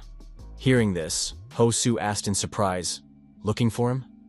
Li Jun just couldn't help but see Ho-Su as a puppy. Li Jun confirmed that he was indeed looking for him, and asked who is Ho-Su's opponent. To which Ho-Su replied that his opponent is a D-ranked awakened from the Imperial Blade clan. Li Jun asked the god, "Why among all the clans? Why is it that among all the clans, Ho-Su got caught by the Imperial Blade clan in his first fight?" Ho-Su was surprised to hear Jun complaining about it. Li Jun asked Ho-Su if he really needed to participate in the heavenly battle. Ho-Su didn't understand the question and asked what he meant. Li Jun asked Ho-Su what he thought about giving up the battle. Li Jun understood that at this moment, Ho-Su had learned the divine art of Space Void and the art of Cohesive Spear. Both arts had already reached 3 stars. He would easily be able to defeat all the people he would meet here, except that the current era of the Awakened is centered on lineage. If the Imperial Blade clan suddenly realized that the top-level technique that belonged to them suddenly fell into the hands of a nameless E-rank Awakened, the best outcome would be to give up the heavenly battle to at least protect Ho-Su. But the heavenly battle is a stage for the students to prove themselves. So how can he convince Ho-Su to give up such a significant event? Li Jun asked, lest Ho-Su misunderstand his words, as Ho-Su suddenly refused to participate. Li Jun was surprised to hear this and asked why he refused. And Ho-Su said that since he noticed him, it means that he doesn't need to show off his abilities to others anymore. He's not picky about his grades, and after all, he has a scholarship from the school and the bonuses Jun gave him. Ho-Su smirked and admitted that he was sure Jun had a good reason for that. Ho-Su slapped his hand on his chest and said that he trusted Mr. Li. Li Jun took Ho-Su by the shoulder and thanked him for his trust. Suddenly, Li Jun sensed a moving danger. Immediately after, he looked around, but only saw disciples around him. Noticing Jun's sudden change of heart, Ho-Su asked what was wrong. Li Jun suddenly ordered him to be silent and follow him, at the same time grabbing Ho-Su's hand and dragging him along. Quickly finding a place where there were no extra eyes, Li Jun opened the gate and started to shove Ho-Su inside. But Ho-Su began to resist. Li Jun ordered Ho-Su to enter the portal, but before he left, he wanted to know at least the reason why Jun had suddenly changed so much. Almost shoving Ho-Su into the gate, Li Jun reminded him that he had said he would trust him, follow and be loyal to him unconditionally. From the last of his strength to stay out of the portal, Ho-Su explained that that wasn't exactly what he had said. Before he could finish speaking, Li Jun finally shoved Ho-Su into the gate. Seconds later, the person Li Jun had sensed a while ago came running into the deserted place. But to his surprise, there was absolutely no trace of him here. Choi Gang-yu was certain that just now, an energy very similar to the Imperial Blade clan's martial arts was emanating from here. But the trace suddenly cut off here. Choi Gang-yu wondered, could he have been wrong? A little while later, Li Jun's friends finally found him and Seong-ho Nam asked where he had been, to which Li Jun replied that he had something to take care of, after which he asked why they were so excited. Seong-ho Nam shouted that it was absolutely unbelievable, after which he asked Li Jun to look at the screen, because the match of the century was finally starting. Han Ji-yu and Park Jung-yeon will be fighting in this round. Li Jun wasn't too surprised by this, which made Seong-ho Nam and Haji Seo suddenly lose their spirits. Seong-ho Nam asked why the latter was so calm, and could it be that he already knew about this? But after all, the list had just been updated. Li Jun suddenly shivered and admitted that it certainly surprised him. He couldn't say that he wasn't surprised since it was the same in his life. Seong-ho Nam suggested that he would vote for Ji-yu, and then Haiji Seo asked Jun the same thing. In his past life, Jun was rooting for Jong-yeon, but at that time, he wasn't close to Ji-yu. Besides, Jong-yeon threatened him to root for her. But if he suddenly starts rooting for Jong-yeon, Ji-yu will obviously be disappointed in him. Also, he is afraid of the consequences if he roots for Ji-yu. At that moment, Li Jun noticed that Ji-yu was standing next to the joyful Song-ho Nam and Haiji, and he saw the way Ji-yu was looking at him. For that matter, Li Jun made up his mind. Li Jun said that of course he would cheer for Ji-yu during the battle. Suddenly, Jong-yeon, who sneaked up behind him, grabbed his head and asked him who he was going to cheer for. Li Jun awkwardly said hello to her, whereupon Jong-yeon said hello back and reminded him that he should finish what he was about to say. Jong-yeon asked who he thought he should cheer for. Throwing an awkward glance in Ji-yu's direction, Li Jun said that of course he would cheer for Jong-yeon. Li Jun suddenly felt a chill because of the way Ji-yu had just looked at him. Mentally screaming, Li Jun asked, why are they both doing this to him? In any case, at this point, the heavenly battle had begun. The host thanked the audience for waiting, then announced that they would now have the grandest round of the celestial battle. After all, the Ice Flower from the Divine Skill Clan, Han Ji-yu, was fighting today, and a Sword Flower from the Iron-Blooded Sword Clan, Park Jong-young. Sun Ho Nam quietly asked Jun who he thought would be the winner, to which Lee Jun replied that they won't know until they see the result. Sun Ho Nam was surprised to hear this, and asked if Jun didn't know everything. Lee Jun admitted that of course he doesn't know everything, and asked Sun Ho Nam who he thinks he is. Everyone around him thinks that Jongyeon has just become an S-rank awakened, but she's actually closer to an experienced S-rank. She's a difficult opponent for Ji-yu, who just became an A-rank to win. Before his return, Ji-yu won the match, but in reality, it was Jongyeon's victory. After all, it ended with Jongyeon refusing to participate, stating that the Iron Blood Blade clan can't monopolize an event where talents from different houses could stand out. In fact, he's just sure that she didn't want to waste her time picking fights with weak people. This is a kind of righteous and high-minded behavior that would be impossible if she didn't believe that her brother would take first place. Lee Jun grinned. For this time, things should be different. Lee Jun tells Jongyeon that he has prepared a better opponent for her, and since that's the case, he wants to see the best they can show. The signal to start the fight sounded, and all the spectators immediately started shouting with joy, as this was going to be the most epic battle. Ji-yu pulled out her blade from its sheath, immediately after which it bent at an unnatural angle. Jongyeon was surprised to see the Urim sword, for she had never seen it before. Jongyeon asked Ji-yu how did she practice it, to which Ji-yu replied that Jun taught her. Jongyeon was surprised and asked again, and Ji-yu confirmed her words. Jongyeon noticed that Ji-yu almost always spends time alone, so she asked when did they get close. Ji-yu replied that it just happened. Jongyeon asked Ji-yu if she had a beef with her. After all, she has become more straightforward, and she wasn't like that with Hyunjin. Ji-yu bluntly answered no, which surprised Jongyeon, but even if Ji-yu says so, she's still happy that Ji-yu is her opponent. She also has something to say to her. Ji-yu asked, what is it that she wants? Unexpectedly, but Jongyeon warned Ji-yu not to get close to Jun. Ji-yu wondered why she should listen to her. Jongyeon grinned and said that the reason was simple. Then she suggested that Ji-yu wasn't very smart when it came to this kind of thing. Jongyeon reached for the blade and said that it's because she likes him. She wishes to stay by his side and take care of him. Except something is strange, because Ji-yu looks very displeased right now. Park Jongyeon pointed her blade at her opponent and suggested to start a fight and make a decision based on the result of this match. The winner gets Jun. Jongyeon grinned and asked if that sounded good. Suddenly, Han Ji-yu jumped up and was behind Jongyeon in the next instant and was about to strike. But at the last moment, Jongyeon suddenly deflected Ji-yu's first punch. Embarrassed, Han Ji-yu asked if Jongyeon would change her mind after the fight. Jongyeon said that was true for her as well. Immediately after that, they swung their blades and broke the distance, creating a shockwave at the point of collision. The spectators were amazed at the tremendous energy that was released on the battlefield. It looked as if they had decided to give it their best from the start, without giving each other a break. Ji-yu and Jongyeon clashed again and again, but each clash ended in a draw. Swinging her sword, Jongyeon shouted that she can give up anything but her Jun. Therefore, she hoped that Ji-yu wouldn't mind if she went all in. Putting all her strength into her blade, Jongyeon chopped Ji-yu, and she barely held back Jongyeon's attack. It seemed like Jongyeon had won, but suddenly Jongyeon slashed her sword at the ground. Using her agility and the flexibility of her sword, Ji-yu slipped out from underneath Jongyeon's attack. Immediately after that, she broke the distance between them, and started swinging her Urim sword, forming a whirlwind of blows that was almost impossible to dodge. But Jongyeon easily dodged all the blows, parrying the Urim sword with her blade. Jongyeon noticed how much Ji-yu focuses on the nature of the Urim sword, which becomes solid when filled with inner strength. But she also withdraws the inner strength to dispel the essence when she is forcefully attacked, immediately after which she directs the energy back and strikes. The sword Urim keeps returning no matter how many times she blocked it, as suddenly the sword slipped near Jongyeon's face, injuring her. Jongyeon wondered, what was Jun teaching Ji-yu? But Jongyeon licked the blood off her face. She suddenly became serious and swung her sword at Urim. Immediately after, she took the opportunity to step on its blade, preventing Ji-yu from swinging it further.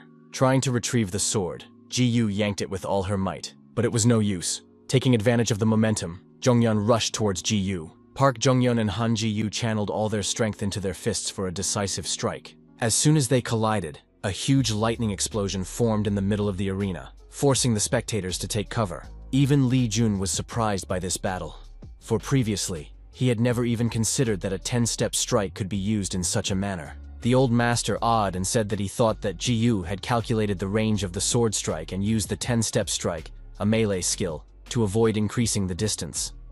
Master recognized that she had a very deep understanding of martial arts. After which, Li Jun confessed that this was why he was afraid of her. Master said that since Ji Yu's mentor was his student, she shouldn't lose easily either. But even so, he can't say for sure who will win this match. The dust from Ji Yu and Zhongyun's strikes began to quickly dissipate due to the sweeps of the blades. And after a few swings, the referee suddenly ordered them to stop, because Zhongyun's sword was at Ji Yu's neck. But at the same time, Ji Yu's sword was at Zhongyun's neck. The announcer announced that the match was ending due to time running out. And the winner of this match is... The screams of the audience kept increasing as they wanted to know who won. Everyone was amazed at how incredible this battle was. Many did not expect the Ice Flower to be so strong, but after that, everyone was sure that the future of the divine skill and Iron Blood Sword clansmen was also bright. Most importantly, these girls seemed to be stronger than the current warriors. The old master frowned slightly because of the people around him. After all, they were only stating the obvious. Li Jun asked the master, why doesn't he hide his smirk first? After the end of the round, Ji Yu and Zhongyun separated. Park Yunbi praised Ji Yu for doing a great job, and Haiji Seo admitted that it was very cool. Song Ho Nam handed Ji Yu a bottle of water and asked him not to be disappointed with the result, which startled Haiji and Park Yunbi. Previously, no one would have thought that their fight would end in a draw, but she would definitely be able to win if the fight lasted even a little longer. Taking a sip of water, Ji Yu looked around, noticing this.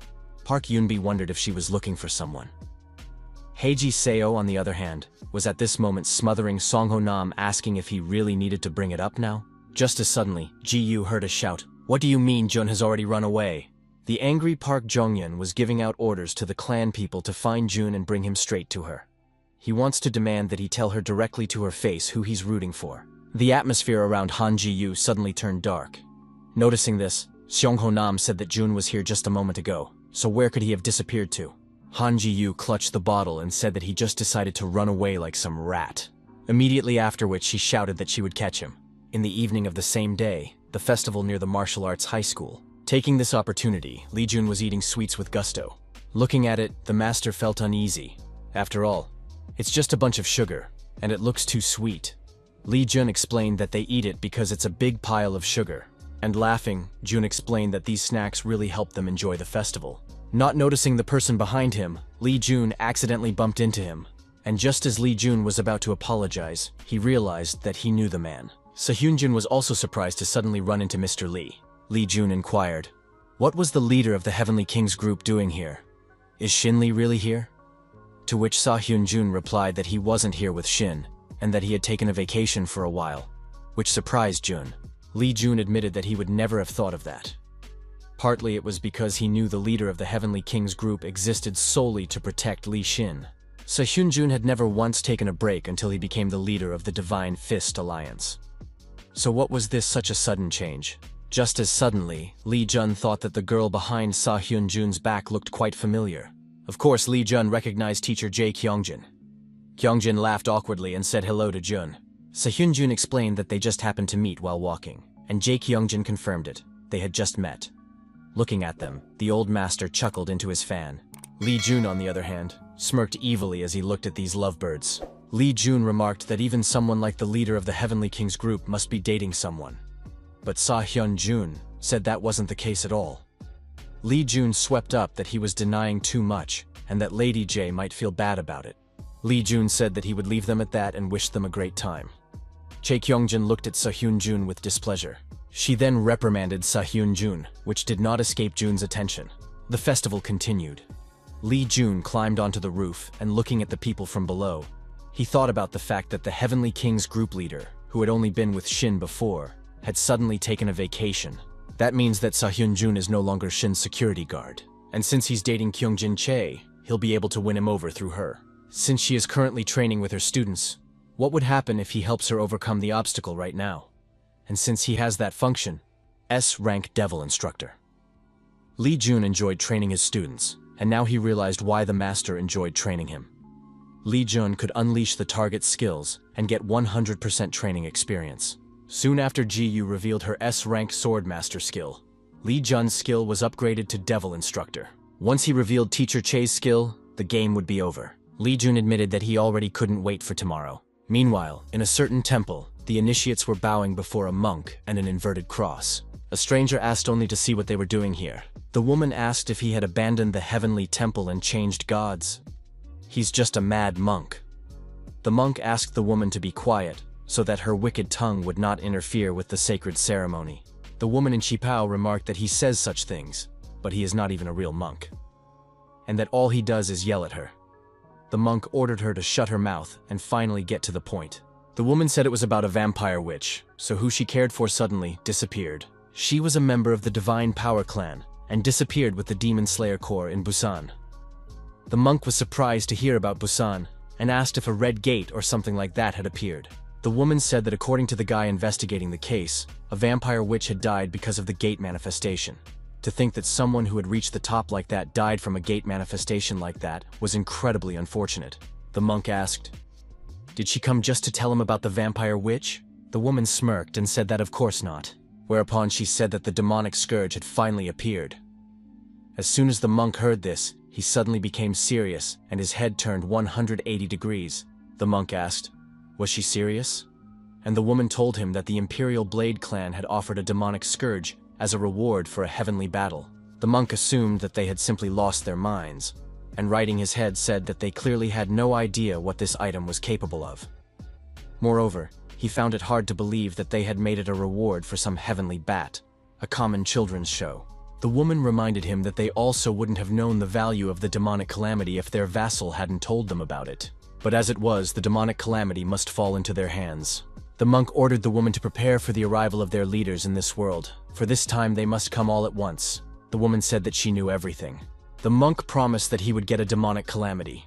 He asked that she not forget that their main purpose is to bring their lord to this world, all in the name of their vassal. The monk and the woman in Qipao walked out to the balcony, in front of which the cult's armies were already waiting for them. The next day, the arena of the heavenly battle. No sooner had Li Jun entered the field than the spectators were already chanting the name of Ghost Spear. Li Jun asked his opponent, should he leave or should he still pounce on him? Even though Zhang In-seong was on the battlefield, all the spectators were still chanting the name of the Ghost Spear. Zhang In-seong stood up and said that he would start first. Immediately after, he threw a multitude of needles at Li Jun with a sweep of his hand. With a slight twist of his spear, Li Jun easily fended off Zhang In-seong's needles, during which he noticed that the latter couldn't even hide his frustration over the fact that he wasn't getting any attention from the audience at all. He is still too young. Zhang In-seong is the son of an Iron King from the Million Poison clan. He is also the brother of Young Yena, known as Dark Flower, who is in the same class with her, and he is already a genius at the age of 17 who has reached B rank. Zhang In-seong is very indulgent since, all his life he has been adored as the only son of the Iron King. Although he has an older sister, Poison Flower, it is safe to say that it is his brother who was chosen as the heir. In order to do some business with the Million Poison clan, Jun decided that he should knock Sun In-seong's hubris off. As soon as Li Jun approached Zhang In-seong, he swung his arm to pierce Zhang In-seong with a needle. But Jun blocked the blow with his bloody spear, then crouched down to dodge the next attack and blocked the needle again. Not hitting Jun in any way, Zhang In-seong decided that this was rather strange. Zhang In-seong was trying to figure out why Jun had so many open spots. How could he be so bad at defending vital points? Or was he just trying to mislead him? Zhang In-seong broke his distance with Jun and mentally asked if the latter thought he would just do as he wished. Li Jun smirked and asked, wasn't the latter going to attack him? And wasn't Zhang In-seong trying to win a draw? After all, it's rather boring. Zhang In-seong asked if Jun's specialty was war with words. Just by looking at him, he could already tell that it was a great loss to call him Ghost Spear. Li Jun explained that a martial artist must excel not only with his body, but also with his words. Li Jun and Zhang In-seong stopped in the middle of the battle. Out of boredom, Li Jun gawked, which Zhang In-seong took advantage of to prepare his next attack. Zhang In-seong seized the moment and threw 3 metal balls. They exploded, creating a cloud of smoke. The spectators recognized the item. It was a needle bomb, and they were unhappy that the Million Poison clan was using such a secret weapon in sparring. Jun Hyunji asked them not to worry so much, because these needle bombs were modified so that only the direct descendants of their house could use them in a duel. And since this version is much weaker than the original, the students shouldn't have any problems in battle. With a smirk, Jun Hyunji added that it was only if they were talented. A multitude of needles were aimed straight at Li Jun.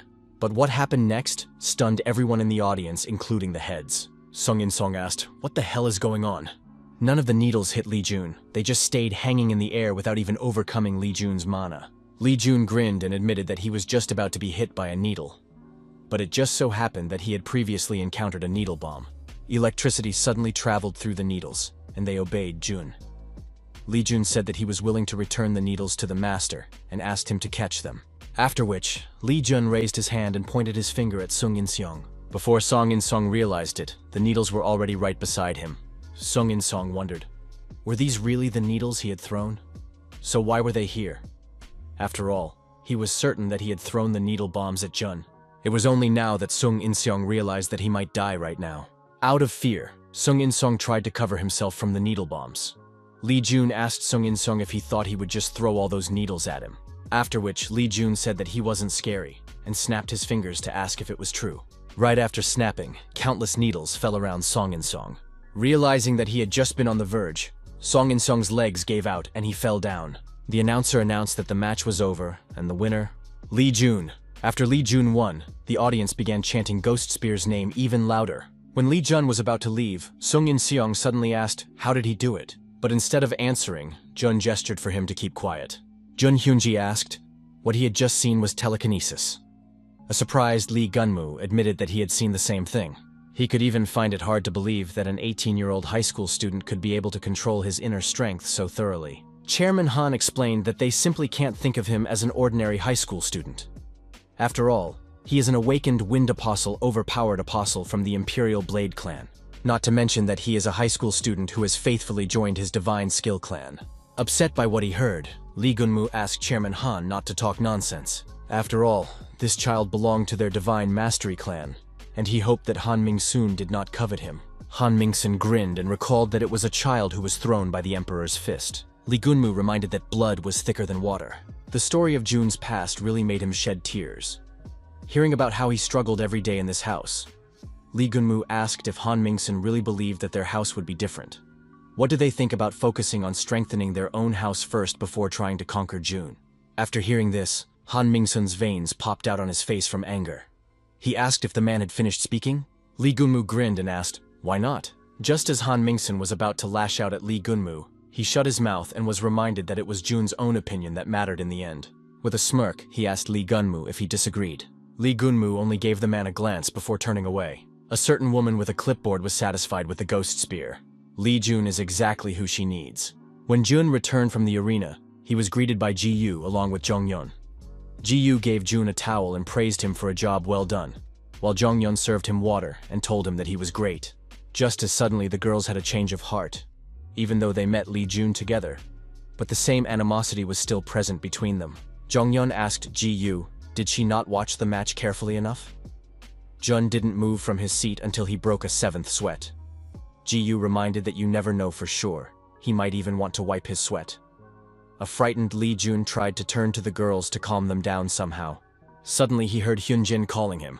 Hyunjin jumped down from the bleachers and poked Jun on the cheek to congratulate him for finally seeing the light. Lee Jun gushed that he was already seeing the light. Hyunjin pulled out his phone and explained that people were finally seeing his true talent because the Heavenly Battle competition was being broadcast nationwide.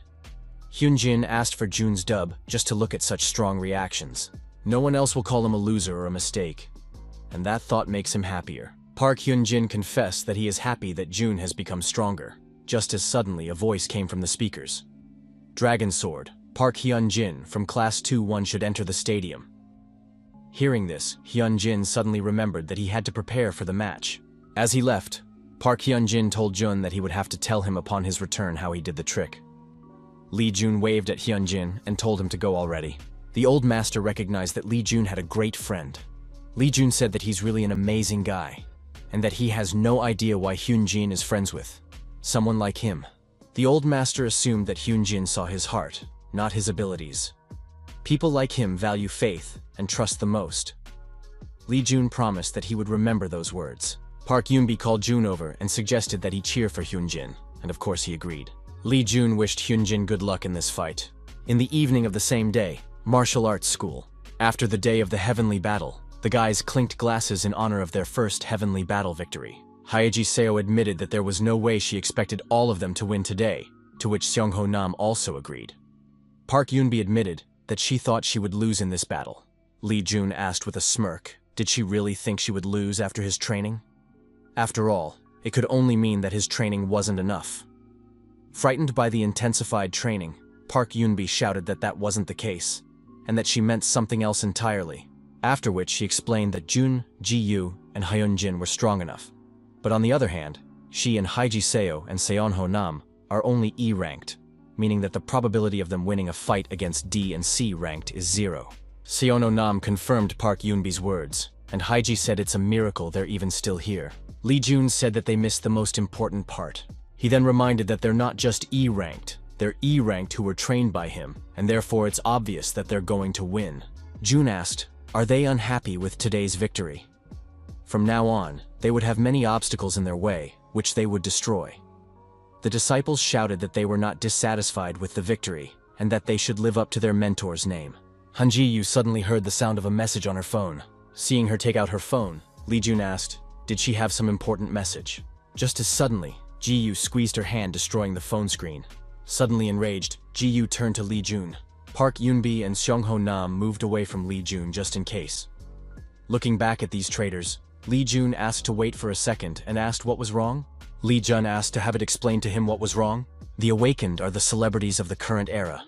The idols and actors who were not awakened had long been sidelined by the awakened from the noble houses. But some celebrities have managed to stay afloat right up to the current moment. There is actually a group of awakened ones who have created a girl group, and they are currently gaining immense popularity. They are the Scarlet Girls. The Scarlet Girls gained their fame in places turned into ruins because of the gate. During one of their concerts, there was a live broadcast when they managed to block a wave of monsters that appeared out of nowhere.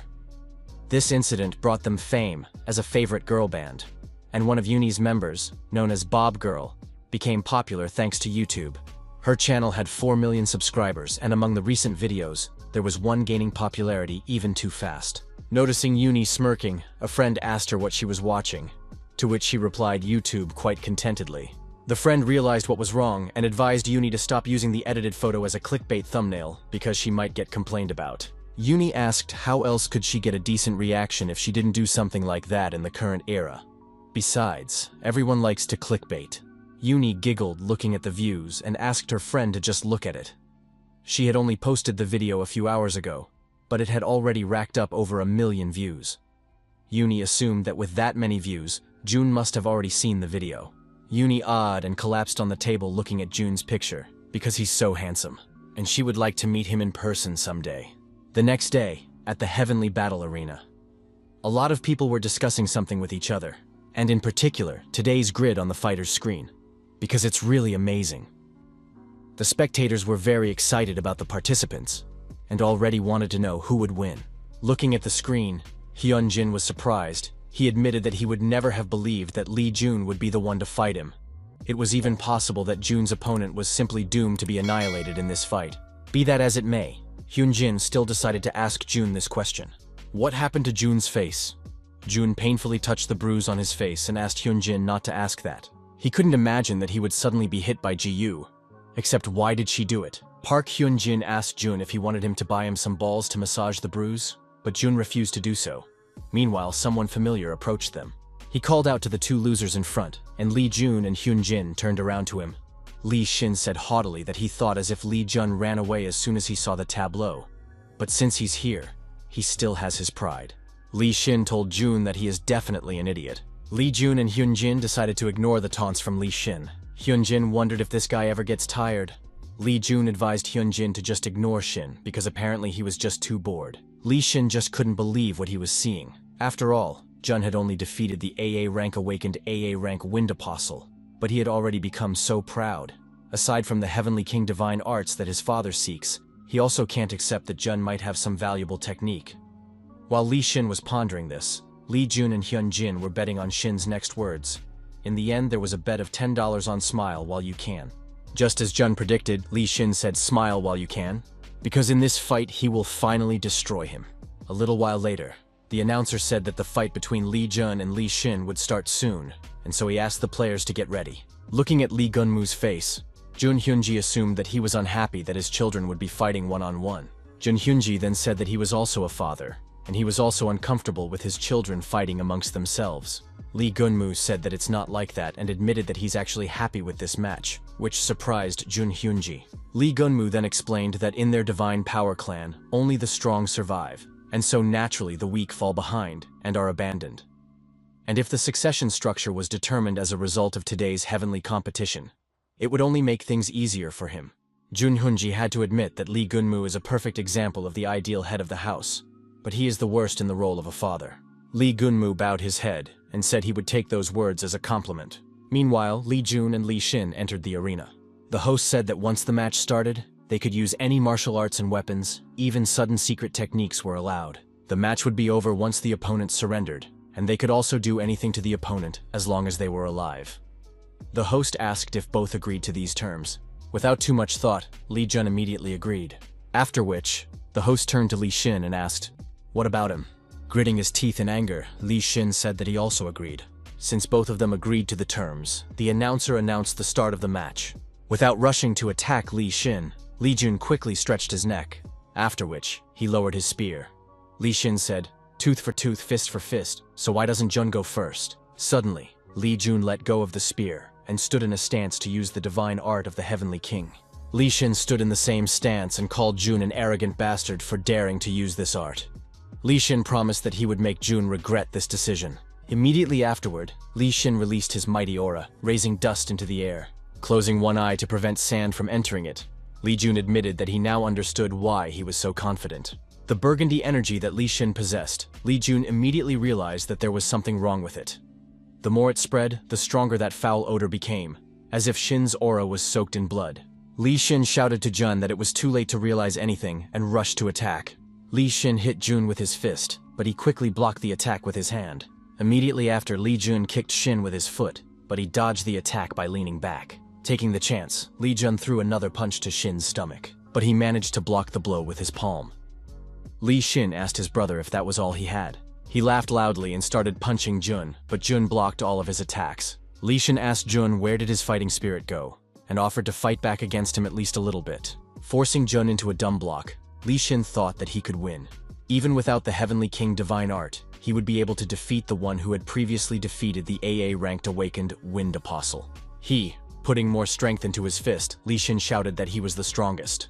But this punch was already blocked by Lee Jun with what seemed to be the same punch. Lee Shin shouted to Jun to just die here as he suddenly realized that he had used his aura fist. After realizing what was happening on the battlefield, even the spectators cried out in shock, for it was an aura fist, meaning that he was already AA ranked at his age. The spectators beside Lee Gunmu began to tell him that he should be proud that his two sons were at the top.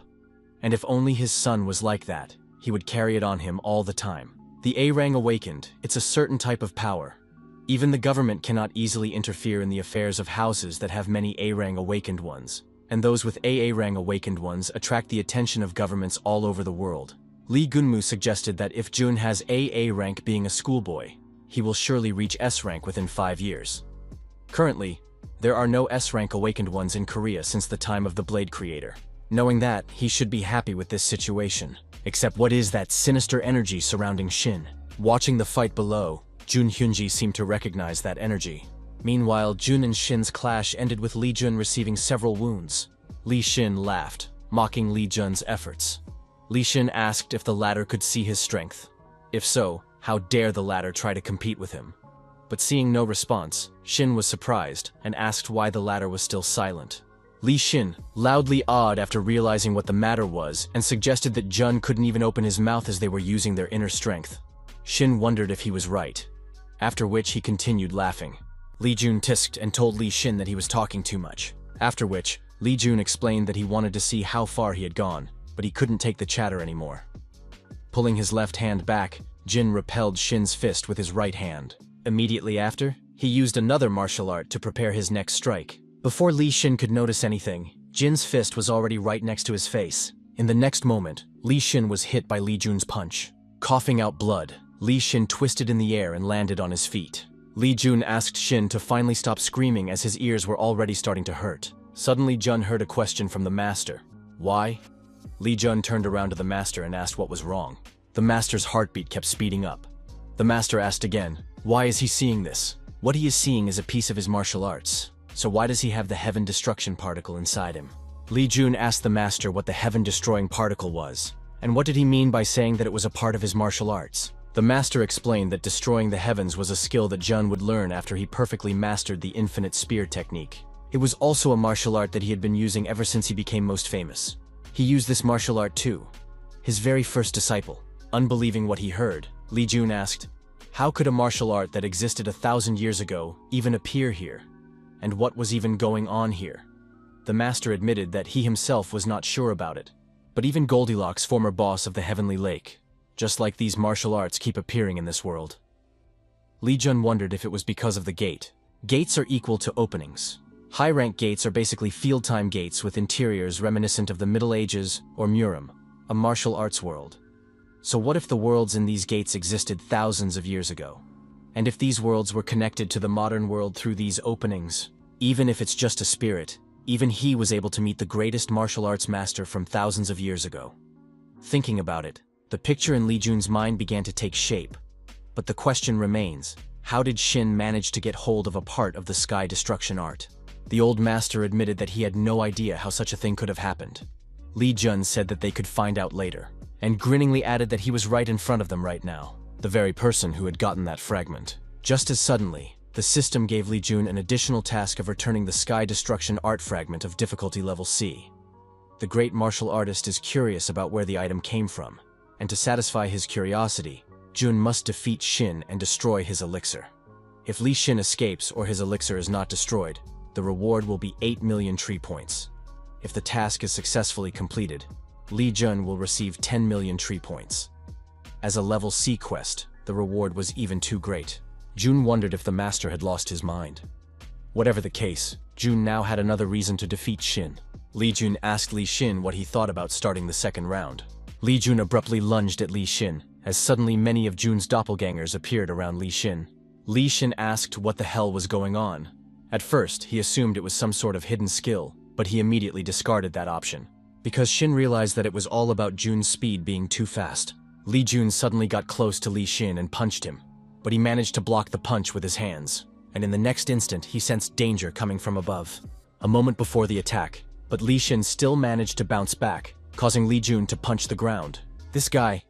Li Shin had noticed it even earlier, but only paid attention now. He was deliberately launching weak attacks, avoiding vital points. Gritting his teeth in anger, Li Shin asked, "How dare that guy?"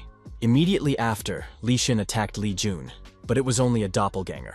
Attacking one doppelganger after another, Li Shin asked if he was just playing with him. As long as he had this power, there was no way he would lose. Suddenly, Li Shin noticed the cloak of the real Jun, not the illusionary cloak. And with a shriek, Li Shin finally punched Li Jun. But he just took a step forward and was a few meters away from Li Shin.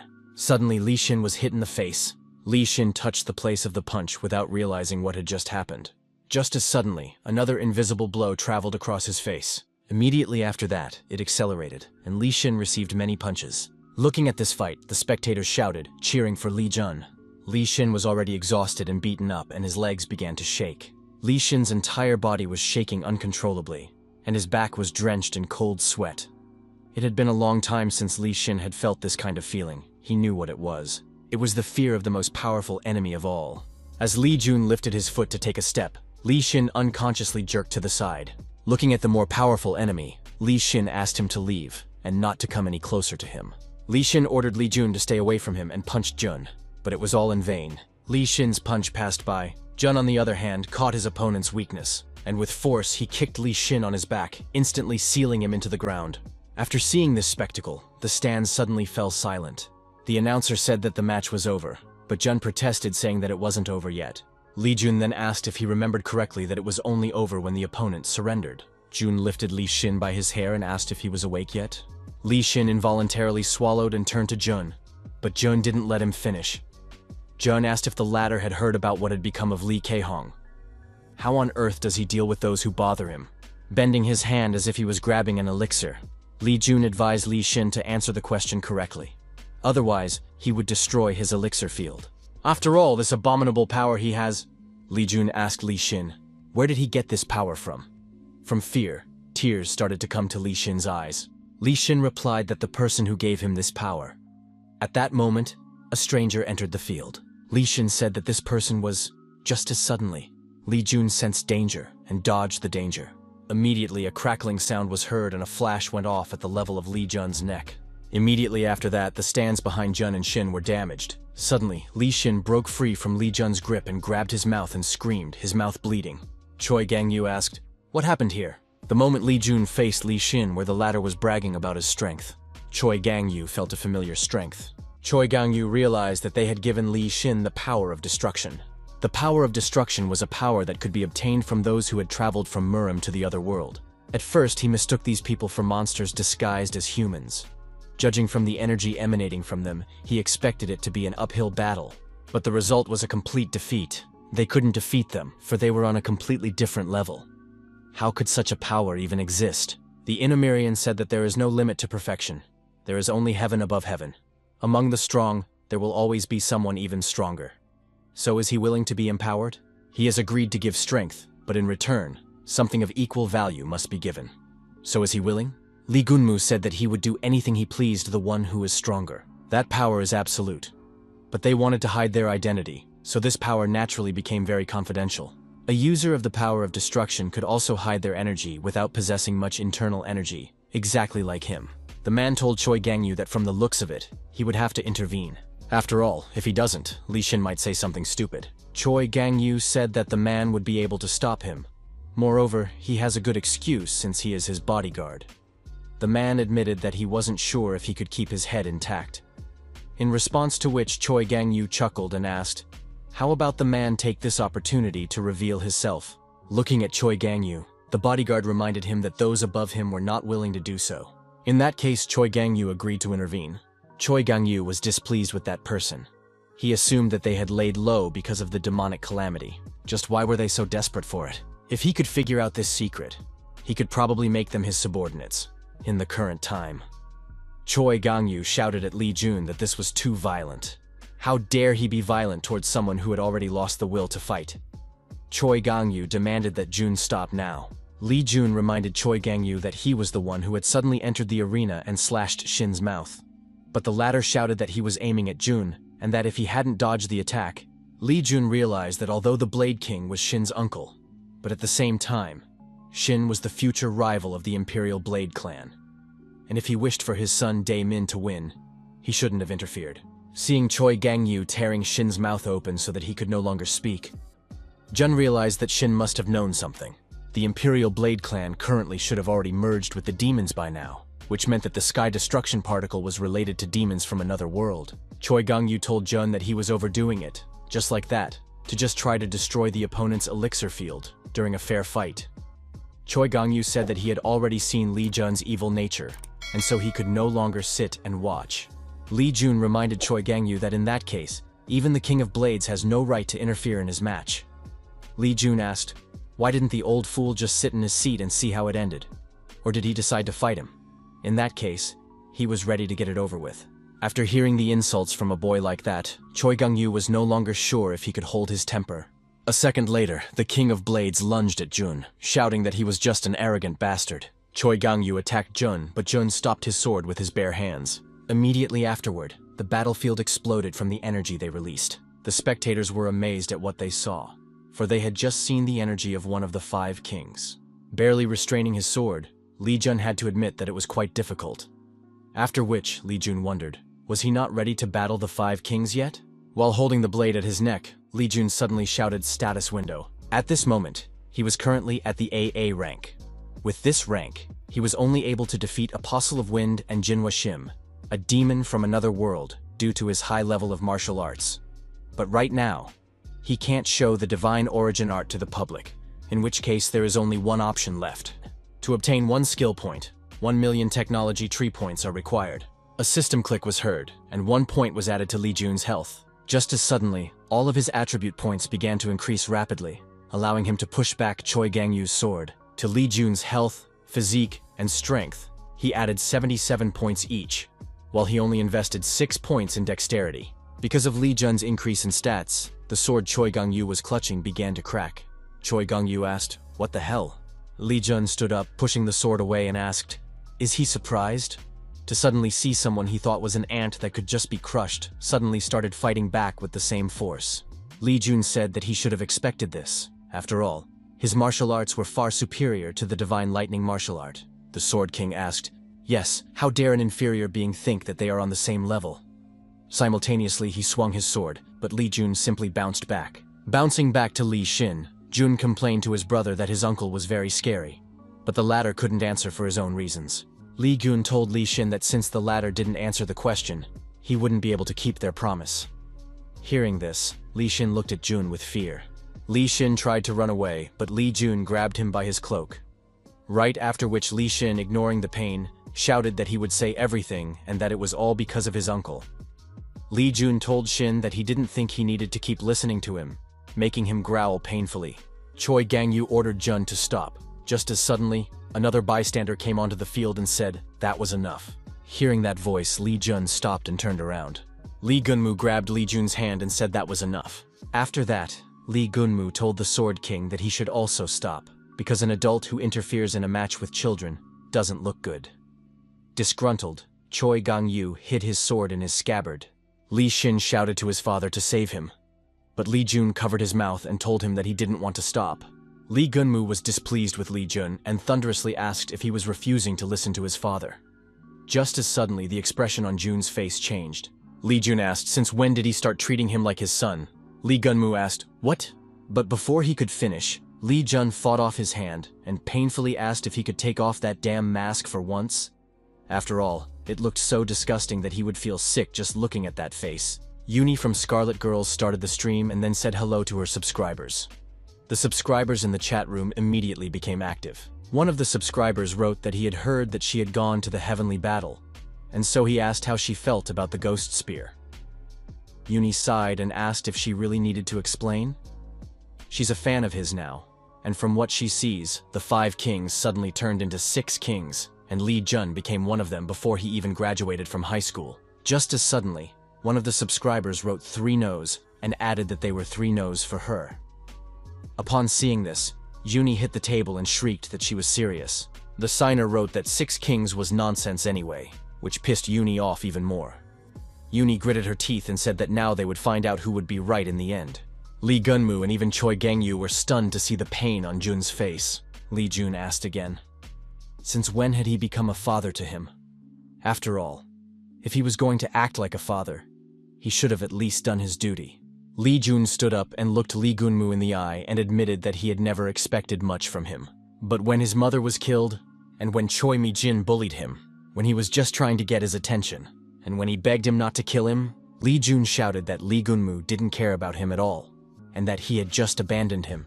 Li Gunmu said that, but Li Jun refused to listen to it. After all, he no longer wished to listen to it. Li Jun put his foot down on Li Xin and said that since he decided to be an outsider, he would have to pay a price for it. A loud bang was heard, immediately after which the system notified Li Jun that he had fulfilled all the conditions of the quest, including the destruction of Li Xin's elixir. Choi Gangyu drew his sword and chopped Li Jun with a horizontal strike, but Li Jun dodged, causing the stands to be damaged once again. The battle between Li Jun and Choi Gangyu went too far, causing the audience to run for the exit before the stadium collapsed. There were even those who asked not to be pushed as they wanted to continue watching the match. Han Ji-yu along with Han Min-sung tried to calm the spectators and help them evacuate carefully so that no one would get hurt, during which Ji-yu shouted that they should not worry, because the stadium was protected by a protective formation that would not collapse. But the panicked spectators hardly heard Ji-yu and ran towards the exit, colliding one by one. Suddenly, a man elbowed a woman while running, pushing her backwards, but she was picked up by Park Jong-yeon. Jong-yeon asked the woman if she was okay and if she was hurt, to which the woman replied with an awkward yes. The girl she rescued was trying to figure out what was going on with her and why was she embarrassed looking at Jong-yeon. Jong-yeon, on the other hand, was thinking about Jun. Jong-yeon was hoping and begging that he wouldn't get hurt. Choi Gangyu shouted at Li Jun that he was only a disrespectful freak, and that not only did he act in the holy battle out of evil motives, but he also dared to insult him, the King of Blades. And since that was the case, he would teach him a lesson today. Choi Gangyu raised his blade and jumped at Li Jun, but he only moved slightly to the side to dodge the blow. Jun then grinned and a new crack formed in the arena. Li Jun asked the master if he had seen it. The master replied that the video was very clear. The same purple energy was emanating from Choi Gang-yu, which meant that he also possessed a fragment of the sky destruction art. Covering himself with a fan, the old master said that he still went forward even though he asked him not to. Li Jun inquired, who was the man talking about now?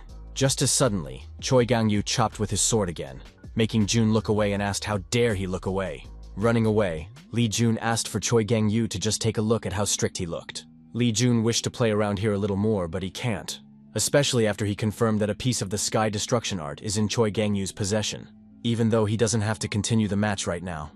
Li Jun said that he didn't wish to end things like this, after which he pointed his hand to the side, and the bloody spear that he had left in the arena at the beginning of the fight returned to his hand. Li Jun asked for permission to be allowed to present the gift to end it there. Li Jun raised the spear above his head and said, "Endless spear art, third formation." Immediately after which, he stuck the spear into the ground, and 2 dragons soared into the air. This is an improved version of the Heavenly King's divine art, the Black Dragon Wall. The summoned dragons immediately rushed towards Choi Gang-yu. Choi Gang-yu put up a block, but he could still sense the danger.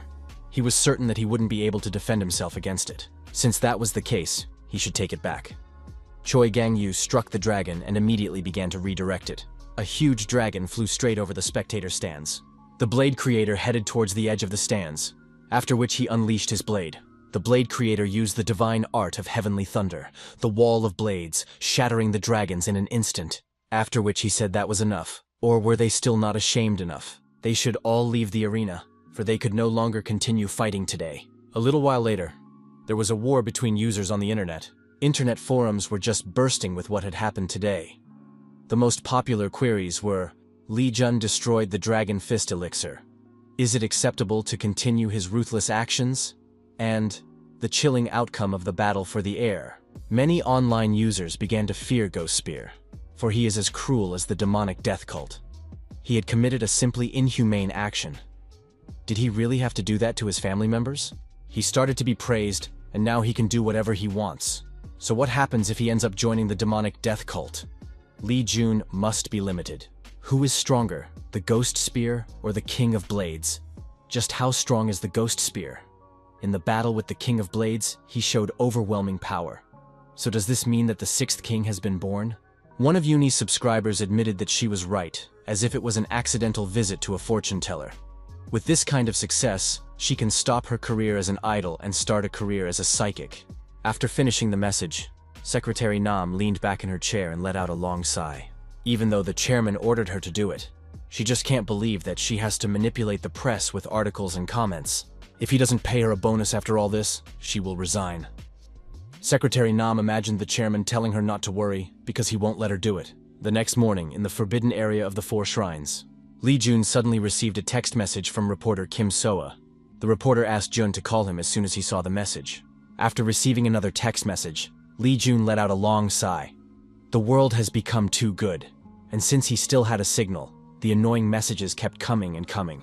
Li Jun opened the system window with the last task and used 10 million the technology tree points needed to learn the art of destroying the sky. Li Jun was satisfied with such a sweet reward for merely destroying Li Xin's elixir.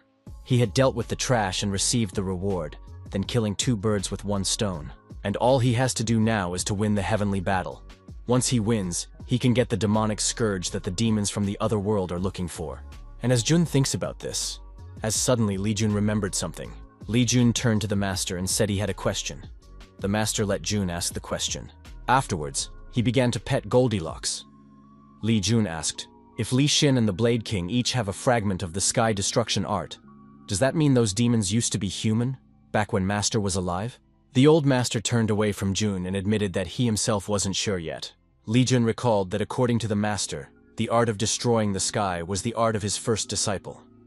But the old master said that he could only give Jun the right answer when he saw the demonic calamity. Li Jun was surprised at what he heard and asked if that meant that at the slightest opportunity, what would happen if demons from another world connected with his first disciple?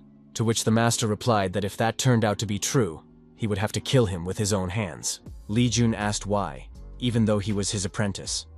Zolotushka told Shinyushka that she didn't think they should listen to the conversation between the master and his disciple, but sleepy Shinyushka didn't understand what the turtle meant. Zolotushka picked up Shinyushka by the scruff of the neck and hurried away from this conversation. The old master recognized that since the situation had come to this point, he would have to tell Jun about everything. Fragments of the sky destruction art should never have existed, but since they do, this world will be destroyed. The sky destruction art is an art also known as the art of bloodshed, and that is the art he possessed when he was pouring blood on the world. Those who use the art of destroying the sky will inevitably become thirsty. And the more you use this martial art, the more unbearable your thirst becomes. Only human blood could satisfy it. But that was only a temporary solution. The next day, the thirst would once again seize your throat, and your heart, driven by an unquenchable thirst for killing, would begin to beat relentlessly. Though he refrained from harming innocent lives, driven by a lingering sense of conscience, in the end, he killed all the martial artists, no matter what faction they belonged to, be it justice and evil or demonic cultists. The noise he had created at that time had become an embarrassment for the rest of his life. And if only he could go back in time, he would never have created the sky destruction art. It was only after he had taken tens of thousands of lives with his own hands that he came to realize that the sky destruction art was an incomplete martial art.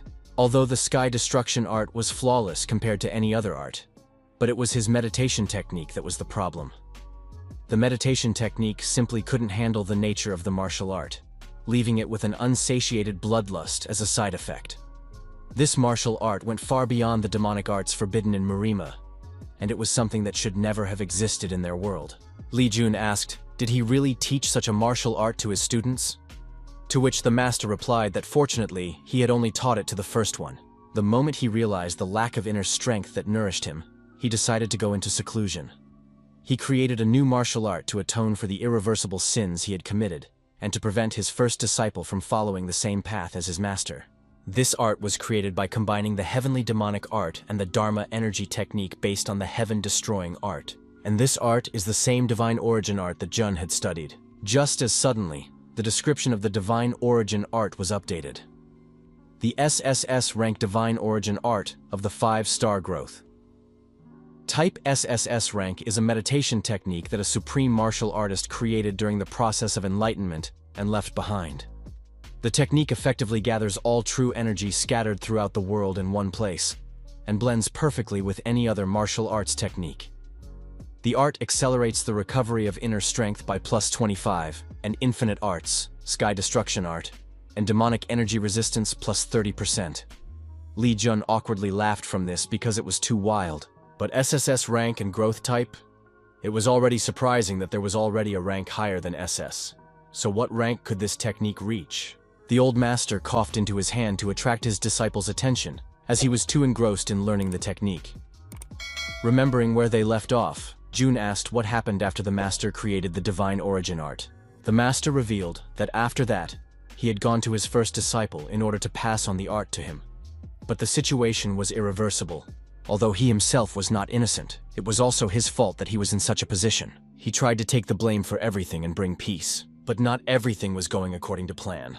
The old master turned to his apprentice and said that if it turned out that demons from another world connected from his first apprentice, the master asked if the man could fix everything. The master explained himself by saying that it wasn't an order, and that Jun could refuse if he didn't want to do it.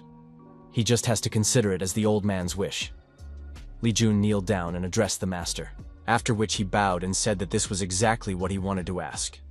He is his disciple, and he will definitely fulfill the master's last wish. He was able to become because of him.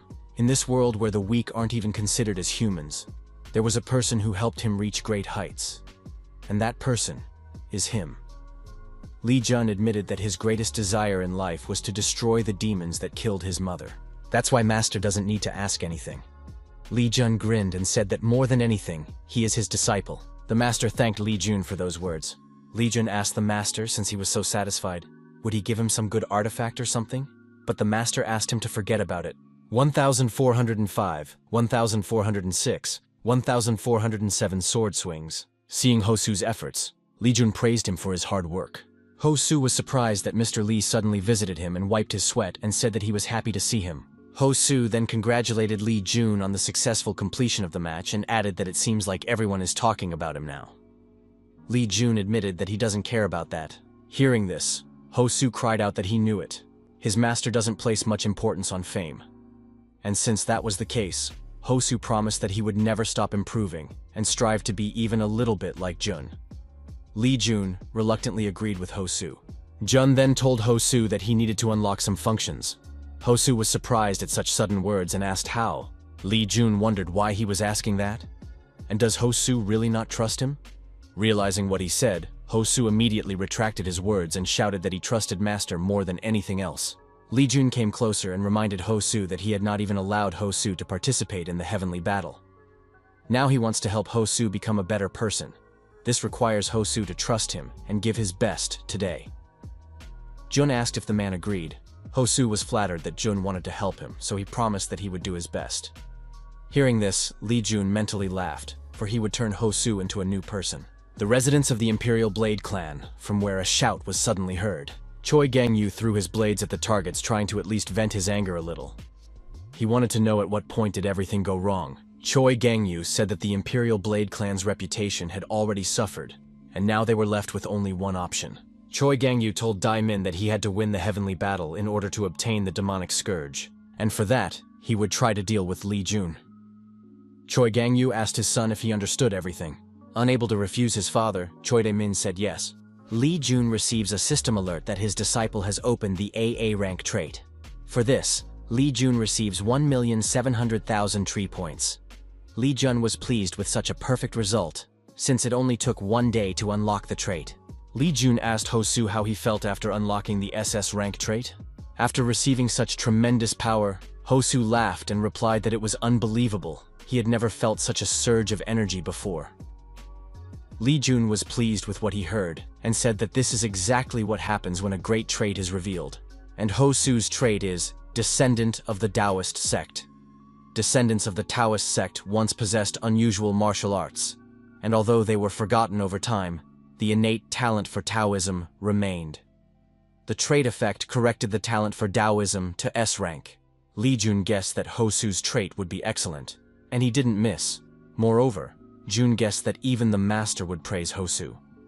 And as it turned out, the master was indeed surprised, for he had no idea that the descendants of the Taoism sect still existed. Lee Jun asked if there was a place called the Taoism sect in Murim.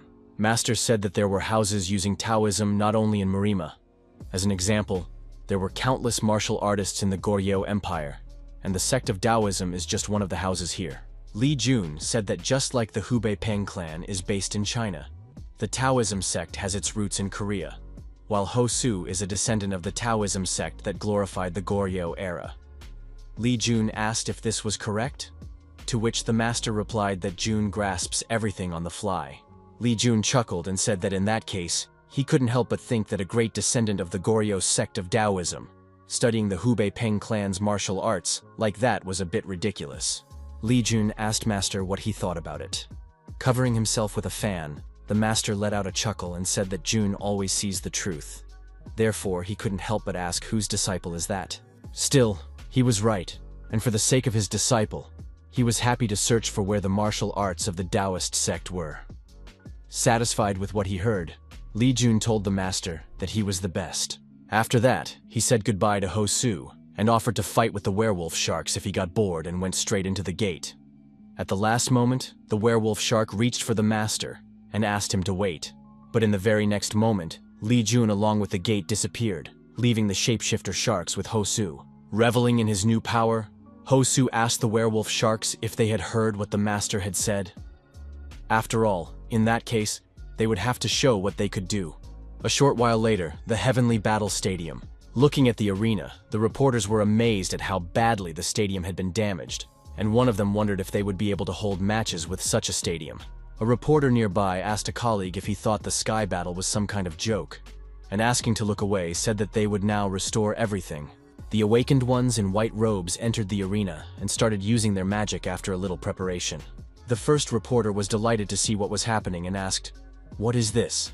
To which his colleague replied that it was restorative magic.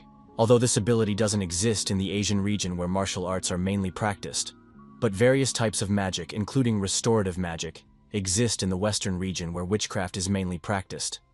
Since the Heavenly Battle is an event that attracts the attention of different countries, they also receive magical support from the West. The first reporter suddenly remembered the main thing and asked if anyone had found Jun. to which he was answered that there are too many people here making it difficult to find him. This was bad news for the various reporters, and they even regretted not waiting for him at the entrance. At the side of the reporters, Lee Jun was at their side, and as it turned out, there were many more people looking for him than he expected, which was not good news for him. The battle between the Zord Flower Park Jung-yeon and the dragon assassin Choi Dae-min was to be held at the Heavenly Battle today, which made him think that all eyes would be on them. The old master laughed with Jun and asked if maybe he shouldn't have been so over the top that time.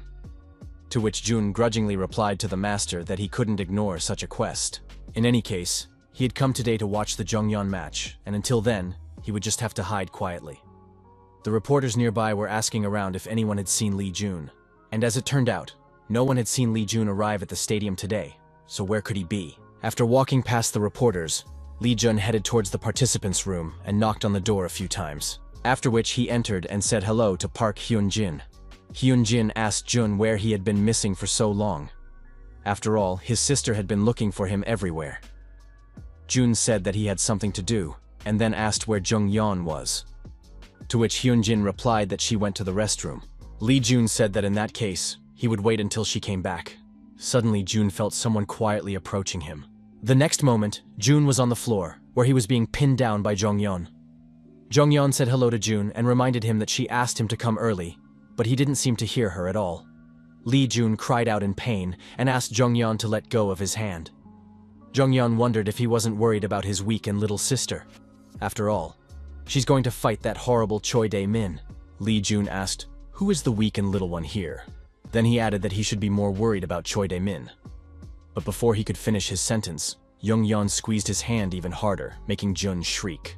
Through the pain, but Lee Jun explained that he was late because he was looking for what he could get her. Hearing about the gift, Jung-yeon obediently sat next to him on her lap while Lee Jun tried to stand up a little. Lee Jun held out a certain leaf to Jung-yeon and said that this was what he wanted to give. Seeing it, Jung-yeon didn't immediately believe that it was really in front of her. A little while later, Jung-yeon started fighting with Dae-min. Jung-yeon noticed that Dae-min looked somehow tired and asked him what he thought about giving up right now. Immediately after that, Jung-yeon put more strength by breaking through the opponent's block. And depriving the opponent of his defense, she immediately threw him into the air with a fist punch. Choi Dae-min landed and immediately tried to stop the momentum. But at the same moment, Cheung rushed towards him and swung her sword, causing Dae-min to bounce on his back. Looking at this, the audience started laughing at Dae-min rolling all over the arena. Moreover, few people in the audience were willing to call him a dragon slayer. Dodging Park Jung-yeon's attacks time after time, Choi Dae-min mentally screamed with anger. He realized that he couldn't lose and that he just had to win this match. He must get the demonic scourge no matter what it takes. Too caught up in his thoughts, Choi Dae-min missed a hilt strike from Jung-yeon, from which he flew off and rose to his knees. Jung-yeon wasn't very happy that Dae-min was losing so fast and said that they couldn't finish now. And stepping closer, she said that they still had a long way to go. Smirking, Jung-yeon said that she promised Poison Flower that she would beat him for her. Choi Dae-min asked, did they both really take offense to that incident? Immediately after, he waved his hand and threw sand into Jung-yeon's eyes. Jung-yeon covered her face with her hands and screamed because of the pain in her eyes, while Dae-min ran away. The audience was not happy with how sneaky Dae-min was, so they were even more supportive of Jung-yeon. But Jung-yeon was furious because that little guy. As she rushed to catch up with him, Jung-yeon asked if he really thought she would let him escape. After catching up with Dae-min almost instantly, Park Chung-yeon pierced him with her sword. Choi Dae-min fell to the ground and agreed that he really had no chance of defeating Jung-yeon. Jung-yeon admitted that even though she wanted to beat him, it was too easy. Dae-min chuckled and agreed that it was really bad to tease Jung-yeon. Park Kyung-yeon was disgusted to even look at this loser, so she just turned away from him, going to finish the fight. Choi Dae-min grinned and asked Jung-yeon not to think that it was over so easily. At the same time, he touched the hilt of the blade and it opened. Looking down from above, Park Jung-yeon asked, what the hell was he talking about? Suddenly, she noticed a needle flying into her face, which Dae-min released from the blade mechanism. Reacting at the last moment, Jung-yeon tried to block the needle as Jo Tong's defense suddenly activated. Jung-yeon was surprised to see the talisman in front of her, and then she noticed a system notification that an energy defense had been created to protect her from external threats. It was the very same talisman that Jun had given her before the match. After blocking the external threat, the energy of Jo Tong's talisman was used up, and it was destroyed. Park Hyun-young glanced at the podium where she saw her brother and Jun. A furious Park Hyun-jin was yelling at Dae-min for being a conniving bastard, and swore that he would still get him after the heavenly battle was over. while Lee Jun was just contentedly watching Jonghyun. Seeing this, Jonghyun grinned and said that it was cute since it was her Jun. Looking at Choi Dae-min, Jonghyun saw him trembling, as Dae-min didn't expect to see the energy defense here. Looking at Jonghyun approaching him, he asked, "How did she get the energy armor? After all, she's only an A rank."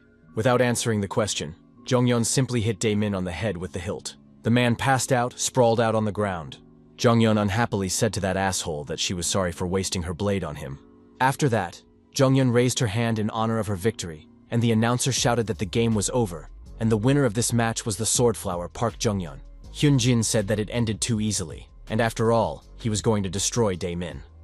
Lee Jun reminded him that he might lose in the next round, after which they would meet in a killer match. Hearing that, Hyunjin couldn't help but agree on what a great idea that was. Just as suddenly, he realized that he had forgotten about something. Hyunjin asked what the leaderboard would look like after Jonghyun passed. Counting on his fingers, Lee Jun replied that it was just him, Hyunjin, Ji-yu, some guys, and Jonghyun, and the next match would be the quarterfinals. It turns out that if they have to fight each other, Lee Jun and Hyunjin realized that things weren't as good as they might seem. Hyunjin jumped up and shouted that they didn't have time to hang around idly. It was only now that he realized why Ji-yu had refused to watch the match with them, and instead stayed in the training room. Ji-yu had realized it back then. Hyunjin quickly left, shouting to Jun that he would be practicing tomorrow. Lee Jun, on the other hand, could only wish good luck to Hyunjin, who disappeared from sight. The situation was quite funny. After all, Ji-yu and Hyunjin, both of them are aiming for the first place in the heavenly battle, so it's no wonder they're acting like this. Except that doesn't mean that he himself is going to give up. Hyunjin had already won once, so Jun hoped that he would understand if he lost.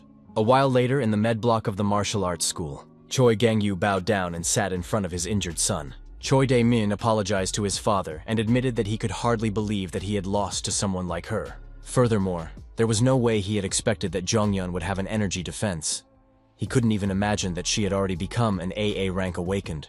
Choi Gang-yu said that what Jonghyun used wasn't an energy defense, and that probably Choi Dae-min didn't notice, but it was just a disposable artifact. Choi Dae-min frowned, not believing what he heard. He had prepared a secret skill, needle prick, paying a fortune for it. But she had surpassed him not only in fighting, but also in preparation. Shuddering, Dae-min wondered if this was a total defeat. Dae-min admitted that he was very upset about it, and that he simply couldn't believe it. Just as suddenly, the door to the room opened abruptly. Choi Gang-yu asked, hadn't he said earlier that no one was allowed inside now? And to Choi Gang-yu's surprise, the stranger introduced himself as his humble monk. Realizing his mistake, Choi Gang-yu apologized to the monk for his rudeness, as he had thought that a subordinate had intruded. Choi Gang-yu then greeted Monk Hyulbul. Choi Dae-min asked his father who he was. Choi Gang-yu recognized that it might be difficult in Dae-min's position, but he should stand up and greet the guest, for this is the mentor he serves. Upon rising, Choi Dae-min apologized for his ignorance and introduced himself to the monk. The monk said he was also happy to see him, and coming closer to him explained that he had come to say hello to the Blade King since he hadn't been here in a while. After which he asked the little lord why he looked so worried.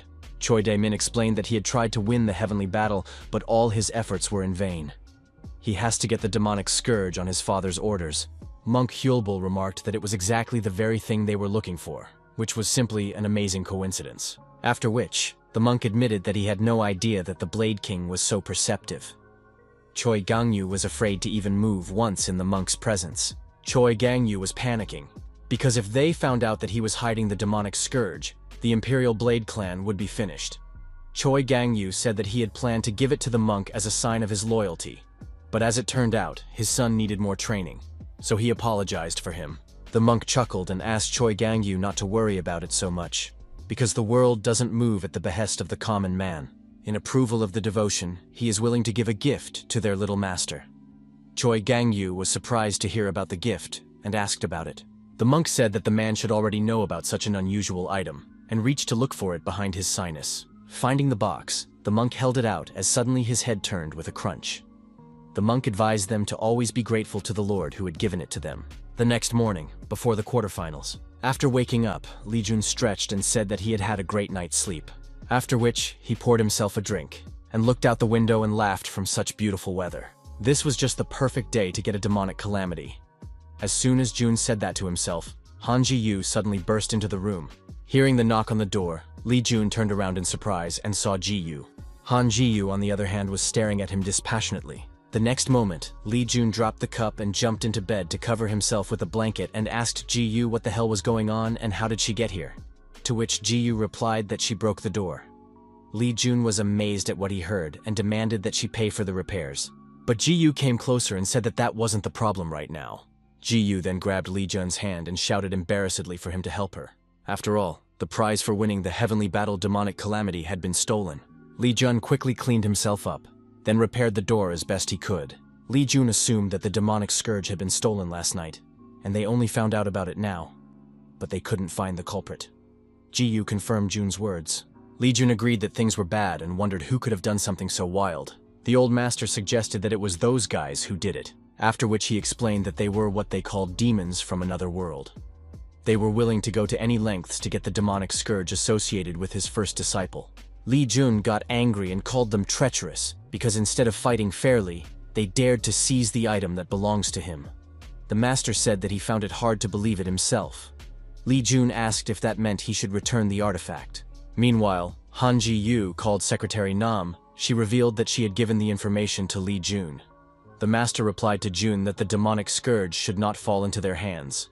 Lee Jun asked Ji-yu if she knew what would happen to the heavenly battle now, to which she replied that there was probably a discussion about it right now.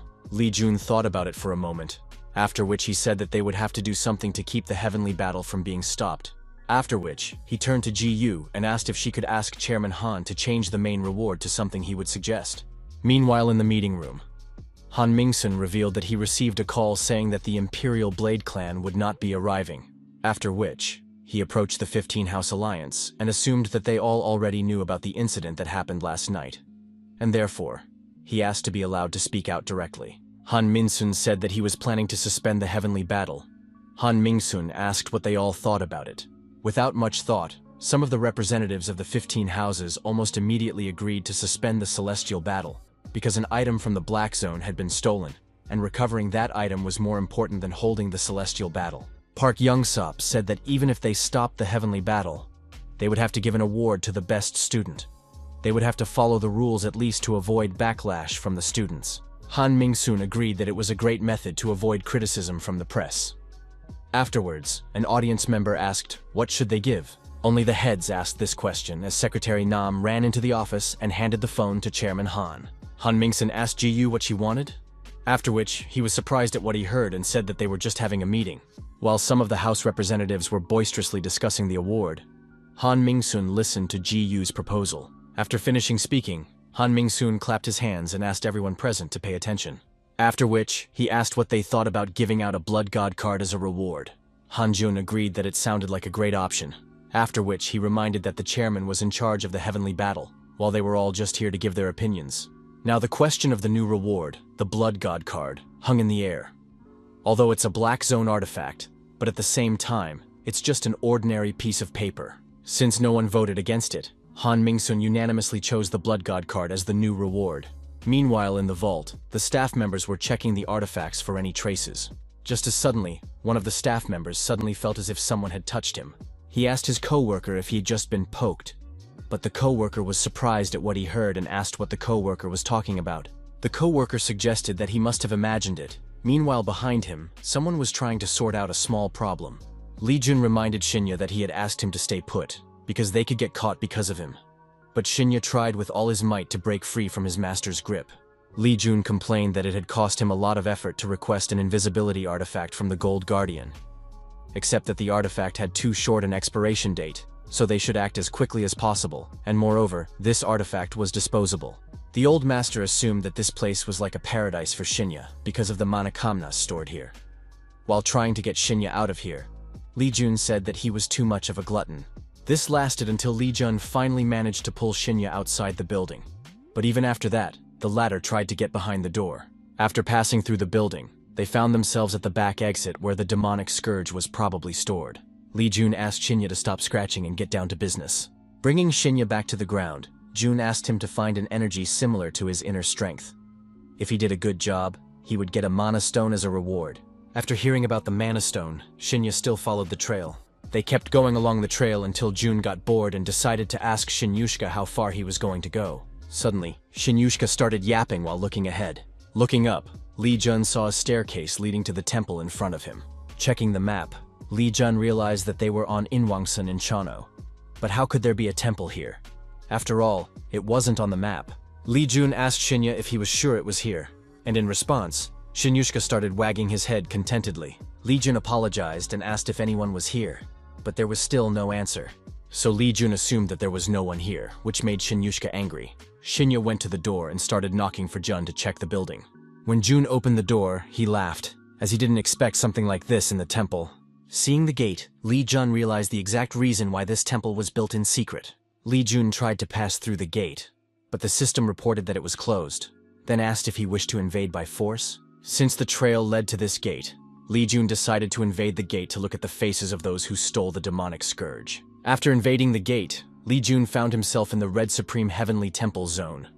Li Jun marveled at such a huge temple, after which he assumed that since the monsters of the 4 shrines didn't react to the invasion, it meant that this temple had nothing to do with them. After looking around the temple, the old master recognized that the Supreme Heavenly Temple seemed familiar to him. Jun asked if he knew this place, and the master said that he had heard of this place, but he couldn't even remember how long ago it was. In any case, they would find out everything when they went inside. Li Jun noticed that even the master couldn't escape his age. Master suggested that Li Jun should continue to talk like this if he wants to die, of course. Walking around the inner area of the temple, Li Jun admired the temple. He had previously seen many medieval buildings and relics, but he had never seen Chinese-style buildings.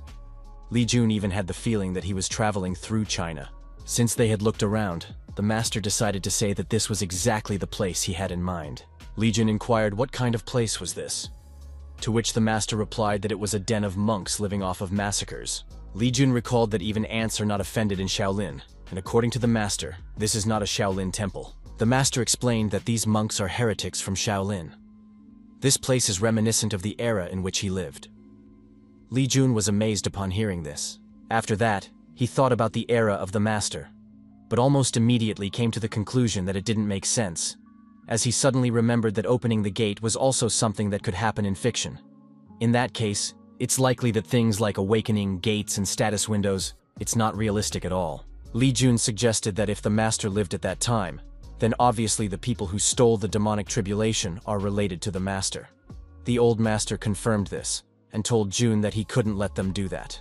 Finally reaching the gate that has guards, Li Jun told the master that he knew it. Upon seeing the stranger, the monks pointed their staffs at Jun and demanded that he introduce himself. Li Jun grinned and asked who he was. He then summoned a bloody spear, and replied that he was the owner of the item they had stolen.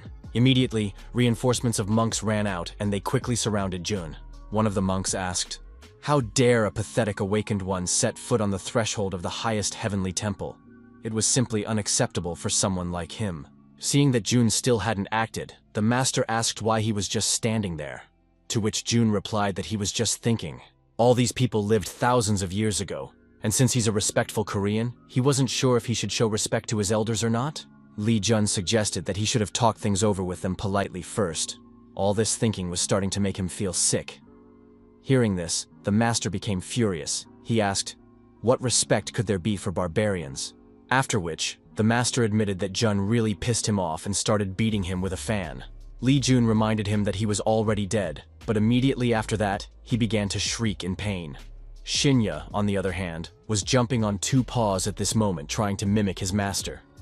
Looking at this, the monks assumed that this person was probably sick. Suddenly, Li Jun was given the sub-assignment of bringing back Sky Destruction Art 2, A rank. The master despises the monks who possess the Sky Destruction Art because they are inferior to humans and kill without hesitation. Li Jun should destroy all of them to reduce the master's anxiety. The reward is 3,500,000 tree points and 40 million tree points needed for the Sky Destruction Art. Li Jun was amazed at such a large amount of points and wondered how many points are needed to obtain the Sky Destruction Art. Shinya suddenly started yapping, which made Li Jun realize that he also wanted to fight. Since he was so eager to fight, Li Jun suggested that he check to see how much stronger they had become. One of the monks shouted to the brothers that they should no longer stand around and mock the enemy, and ordered them to kill him. Immediately after which the monks rushed to the attack. Just as suddenly, Shinya turned into a huge 9-tailed fox and immediately grabbed one of the monks. Seeing such a monster, the monks panicked. Li Jun mentally thanked Shinyushka, for with his help, a gap had appeared in the formation of the 18 Arhats. The monk struck Jun as he suddenly disappeared from his former position. Immediately afterward, Li Jun used the steps of heavenly demon domination, throwing all the monks away at once. But those quickly recovered and attacked Jun again. Jun blocked a staff strike from one of the monks as he suddenly felt an attack from behind. Li Jun blocked the monks' attacks one by one, but there were too many of them. So after a few skirmishes, Li Jun still missed a blow. Li Jun yelped in pain, then recognized that these guys were on a completely different level. Even though they are all weaker than the King of Blades, but fighting as a group they have a huge advantage. If he started fighting before Shinya killed one of the monks, there was no way he would be able to handle the formation of 18 Arhats. Squeezing the hilt of his spear harder, Li Jun said that he should do it quickly before reinforcements arrived. And to do so, he would use the infinite spear art, the third stage, Black Dragon Wall. Li Jun stabbed his spear into the ground, releasing 2 dragons, which immediately flew to destroy the fleeing monks. The monks were astonished at what they saw. After all, how could this awakened man have the spear technique of a martial arts god? The monk shouted that they should notify Hyungak about this right away. But in the very next moment, the monk fell into Shinya's jaws, never accomplishing his mission. After a short fight, Li Jun finally defeated all the monks who attacked him. One of the monks was still alive and was crawling towards the main building to notify Hyungak. Li Jun couldn't let any of the monks leave, so he finished him off. After finishing off the last one, Li Jun wiped the sweat off his forehead and asked, "Are they done?" Shinyu yapped contentedly a few times. Li Jun stroked Shinya, praising him for a job well done and for his strength. After which, Li Jun stretched out his hand towards the monks. He was going to bring him back. Using his vampire abilities, Li Jun absorbed the polluted energy of the monks, increasing his inner strength and gaining more parts of the sky destruction art. For each of the monks, Li Jun received 1 internal energy, which was even better than what he expected. Well, now it was time for the boss to come out. Li Jun looked up and saw the new monks. Monk Hyolbul had finally returned with the demonic tribulation, and the monks bowed as they greeted the boss. They were honored that their holiness, the living Buddha, had returned, and they hoped he would help them, his humble beings. Monk Hyolbul held out his staff and said that they had finally gotten the demonic scourge for their lord. Tears of happiness flowed from Hyolbul's eyes. Now it seemed to him that all his past life, and all the effort he had put in was just for this. The demonic calamity was the deadly weapon of his master's lord, the sky-destroying blood god that even the continent's emperor himself feared. It's also the thing his lord has been desperately searching for all this time. If only the blood god hadn't betrayed his lord, this artifact would naturally be in his hands. To think, they had managed to find a country, the Republic of Korea, inheriting the old Goryeo in another world after 1,000 years. The search in the vicinity of Zhongyuan had been in vain, now that his lord had managed to come to this world. Just as suddenly, the door to the room opened, and the monk turned to Hyungaku. Hyolbul inquired of Hyunmu what had happened, and the latter told him that an intruder had been discovered in the temple of the sacred dragon. There was silence in the room, and everyone was amazed at what they had heard. Hyolbul asked, "How could an intruder have gotten in here? And could it be that he was one of them?" Hyunmu reported that he had checked the intruder several times, and the intruder turned out to be a normal awakened one. Even though Kunlun, where the highest temple of heaven is located, has turned into a gateway. Only the people of Murim know about this place. Monk Hyolbul said he must see it in person, and ordered a monk to accompany him. Upon seeing Monk Hyolbul, Shinya suddenly started growling at him, which surprised Jun. Li Jun realized that it was that old monk, and after looking closely, Li Jun assumed that he was very strong. The master recognized Hyungak and wondered what he was doing. Li Jun asked if they knew each other. The master replied that of course they knew each other, as he had followed his first disciple like a chick. Li Jun asked if he was strong. The master replied that Hyungak was the weakest of the first disciple's subordinates. Except in Li Jun's eyes, he was an S-rank awakened one. But in terms of strength, he was at least at the level of a Blade King. Looking at the monk, Li Jun agreed with the words of the master when they first met. Compared to the martial artists of that time, the current awakened ones were much weaker. Hyungak asked Hyunmu if what he was seeing now was real, to which Hyunmu replied that he was seeing what he was seeing. As it turns out, they both really do see that bloodshed belonging to the disciples. Hyungak thunderously asked Jun who was the crazy bastard who dared to kill his disciples. His voice was so loud that Jun had to cover his ears, but even so, he was nearly deafened. Hyungak promised that he would tear the murderer of his students to pieces and then feed him to the wild beasts. Right after that, Hyungak rushed towards Li Jun. He used Luohan's bloody palm to create a huge golden palm aimed at Li Jun. In response, Li Jun used the Infinite Spear Art, Form 1, Phantom Strike. Immediately after, the two mighty attacks collided, as suddenly Li Jun's attack pierced through the golden palm, thanks to which he was able to push the monk away. Yunggak once again rushed forward, attacking Li Jun with his arm, but the latter blocked the blow with his spear. Although he managed to block the monk's attacks, but he took internal damage even though his body defense against the divine origin art. The master advised Jun to pull himself together, for this was not the end. Immediately after which, the monk abruptly moved to the side. In the next moment, Li Jun received a strong blow to the side. The monk shouted at Li Jun and he flew away, punching through all the walls of the temple. The monk shouted to Li Jun that he knew he wasn't dead. Therefore, he ordered him to return to him now. Hesitantly landing, Li Jun picked up Shinya and asked if he was okay. Li Jun asked the sad fox cub why the latter had done that. Li Jun explained to Shinyushka that he shouldn't have tried to fend off the monk's attack, even if he himself wasn't capable of fending it off properly. Li Jun asked Shinya what would have happened if he hadn't had time to cover him with himself. Shinyushka barked out to Li Jun that he would have just killed the monk and then eaten him. Li Jun said that he couldn't let Shinya do that because he might die. Li Jun promised to take care of it and ordered Shinya to wait for him at the gate, which simply amazed the fox. Li Jun lifted Shinyushka by the scruff of his neck and used gate summoning while he tried to break free. As Shinya disappeared, a monk came out to Jun. As he tried to get up, Li Jun admitted that it had been a long time since he had been beaten like this, and that this might be the first time since he had returned. Li Jun wiped the blood from his face and admitted that running away was not his style. The monk admitted that he didn't know what he was babbling about, so he decided to ask before he died. The monk asked how the latter had managed to learn the martial arts of a martial arts god? Or is he also one of them? Li Jun inquired, "What does one of them mean?" The monk remarked that what Jun had just used was a phantom strike. Li Jun asked what did that have to do with them, to which the monk replied, "Definitely so. After all, the martial arts of the martial arts god are also the martial arts of destroying the sky of their bloody martial arts god." Li Jun asked the master, "How many names does he have?" But the man turned away and covered himself with a fan and reminded him that he had said it before. It was what they called him in Murima when he was infamous. Li Jun pondered. The destruction of the sky blood god, the god of blood. Li Jun suddenly laughed and asked the master if he was going to say that the blood god's map leads to his secret hideout. But the master decided not to answer that. Looking at the master's face, Li Jun realized that his guess was correct. Li Jun took a deep breath of despair, then admitted that he had no idea that the master was so deeply connected to the people from the supreme sky. Immediately after which, Li Jun chimed in. Did this mean that variants such as Path of the Martial Arts God, Path of Supreme Power, and Path of Destroying the Sky were also related to his names? Innocently rubbing his head, the master admitted that it could be said that way. Li Jun asked, did that mean that if he chose the path of destroying the sky, he would start learning the arts of destroying the sky? And since all these arts belonged to him, why didn't he give them all away at once? Li Jun asked the master if he knew what. Master asked what, and Li Jun replied that when he met Monk Hyulbul, he felt it.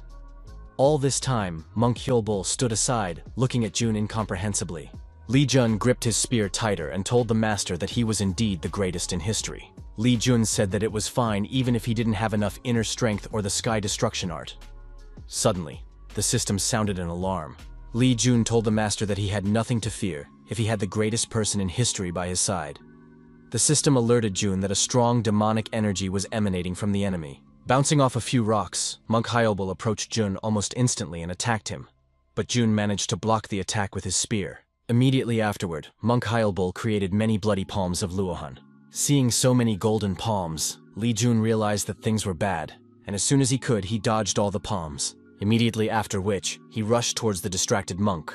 And finally, Jun managed to pierce the monk with his spear as he suddenly started to disperse. The unharmed monk appeared right behind Jun's back. The master explained that he was using a one-finger strike, and that Jun should be careful with it. The Hyulbul monk extended his finger as Li Jun suddenly received many invisible blows. Blood suddenly spurted out of the wounds that suddenly appeared and Li Jun began to sway. Master told Jun that he wouldn't be able to defeat the monk with his current strength, and so he advised him to leave him and come back later. But Li Jun refused to run away, which made the master wince. Li Jun explained that the mere fact that he had found the Supreme Sky Temple meant that he would also be able to find the forbidden area of the 4 shrines. He simply cannot discard those who call him master just for the sake of his own survival. Even if his body turns into a mess and the inner strength of the divine origin art begins to weaken, there was no way he would retreat. Li Jun raised his spear and used the infinite spear art, Form 2. Monk Hyobul grudgingly remarked that it was a martial arts god spear technique, a light technique. Just as suddenly he heard Hyunmoo calling him. Running past Hyojak, Hyunmoo shouted that he would block it, after which Hyunmoo ran up to Li Jun and pierced his chest with his hand. Li Jun looked at the hand that pierced his chest with disbelief. The master turned to his disciple and ordered him to get to his feet now. He must pull himself together now, and Li Jun could no longer hear what the master was telling him. Li Jun wondered, was he really dead? What was happening now very much reminded him of when he died for the first time. In fact, at that moment, he was very scared. Suddenly, scenes from his life flashed before Li Jun's eyes. Li Jun agreed that it was really cool. Everything that was happening was shown in the form of a panorama, and in each of these moments of his life, the perfect martial artist who was with him all the time, he had to be more useful to the master. Li Jun thanked the master for everything he had done for him.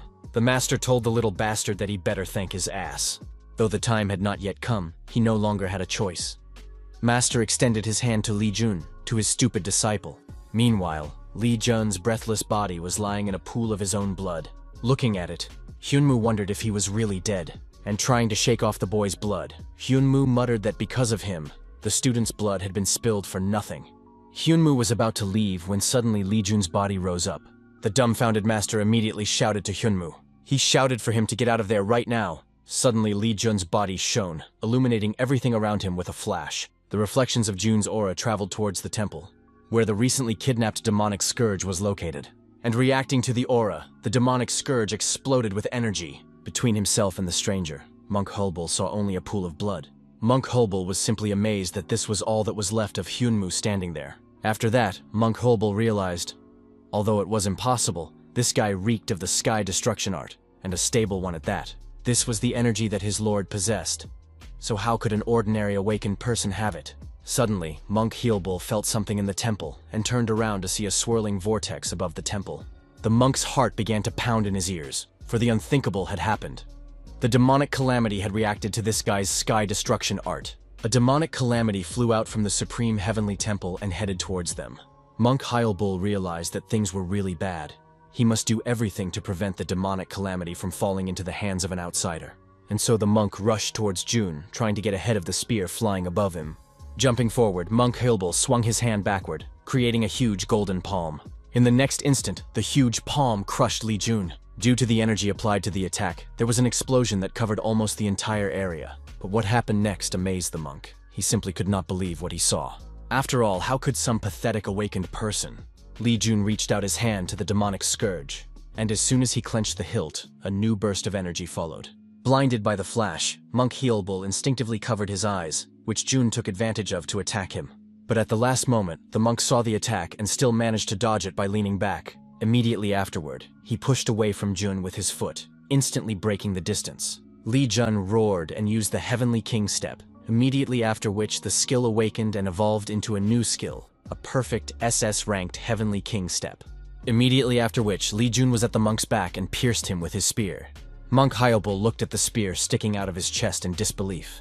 After which, he grasped the hilt with all his might. Monk Hyobul said that he simply couldn't let it go like that. Smirking, the demonic monk said that for Hyunma and his lord, he would take him with him. Immediately after that, the monk set off a self-detonation, dragging himself and the stranger to the other world. The dust cloud from the explosion dissipated, but Jun remained standing with the demonic scourge piercing the monk. Coughing up blood, the Hyobul monk told Jun that he was the real monster. Li Jun raised his hand and pointed it at the monk to do the same to him as he did to his students. Realizing what was about to happen, the monk began to beg Jun not to do it. Looking at this monster, Hyobul turned to his lord. The system notified Jun that he had absorbed a piece of sky destruction art, and his internal strength was increased by 15. Also, he completed the second subtask, for which he gets 35 million technology tree points and negative 40 million points required for the sky destruction art. As soon as it was over, Li Jun fell to the ground without feeling. The old master told Jun that the latter had actually managed to endure the scourge of destruction.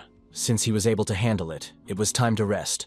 A short time later, Hosu was still practicing at the gate. Dager approached Hosu and asked him how his training was going. Hosu was happy to see Mr. Dager and headed towards him, but he reminded him once again to stop saying, "Mr." Hosu parried by saying that Dager is Mr. Lee's first monster. Dager asked him to shut up and said that he was not an authorized monster. Hosu, however, knew from his tone that that was not what Dager wanted to say. Hosu asked what had brought Tager here. He replied that he thought it was time for Hosu to leave. After checking the time, Hosu had to agree with Tiger, for he hadn't noticed how quickly the time had passed during training. By now, he should already be preparing food for his siblings. Dager explained to Hosu that his problem was hard work, just like him, and so he advised Hosu to take breaks. Hosu grinned and agreed with Dager.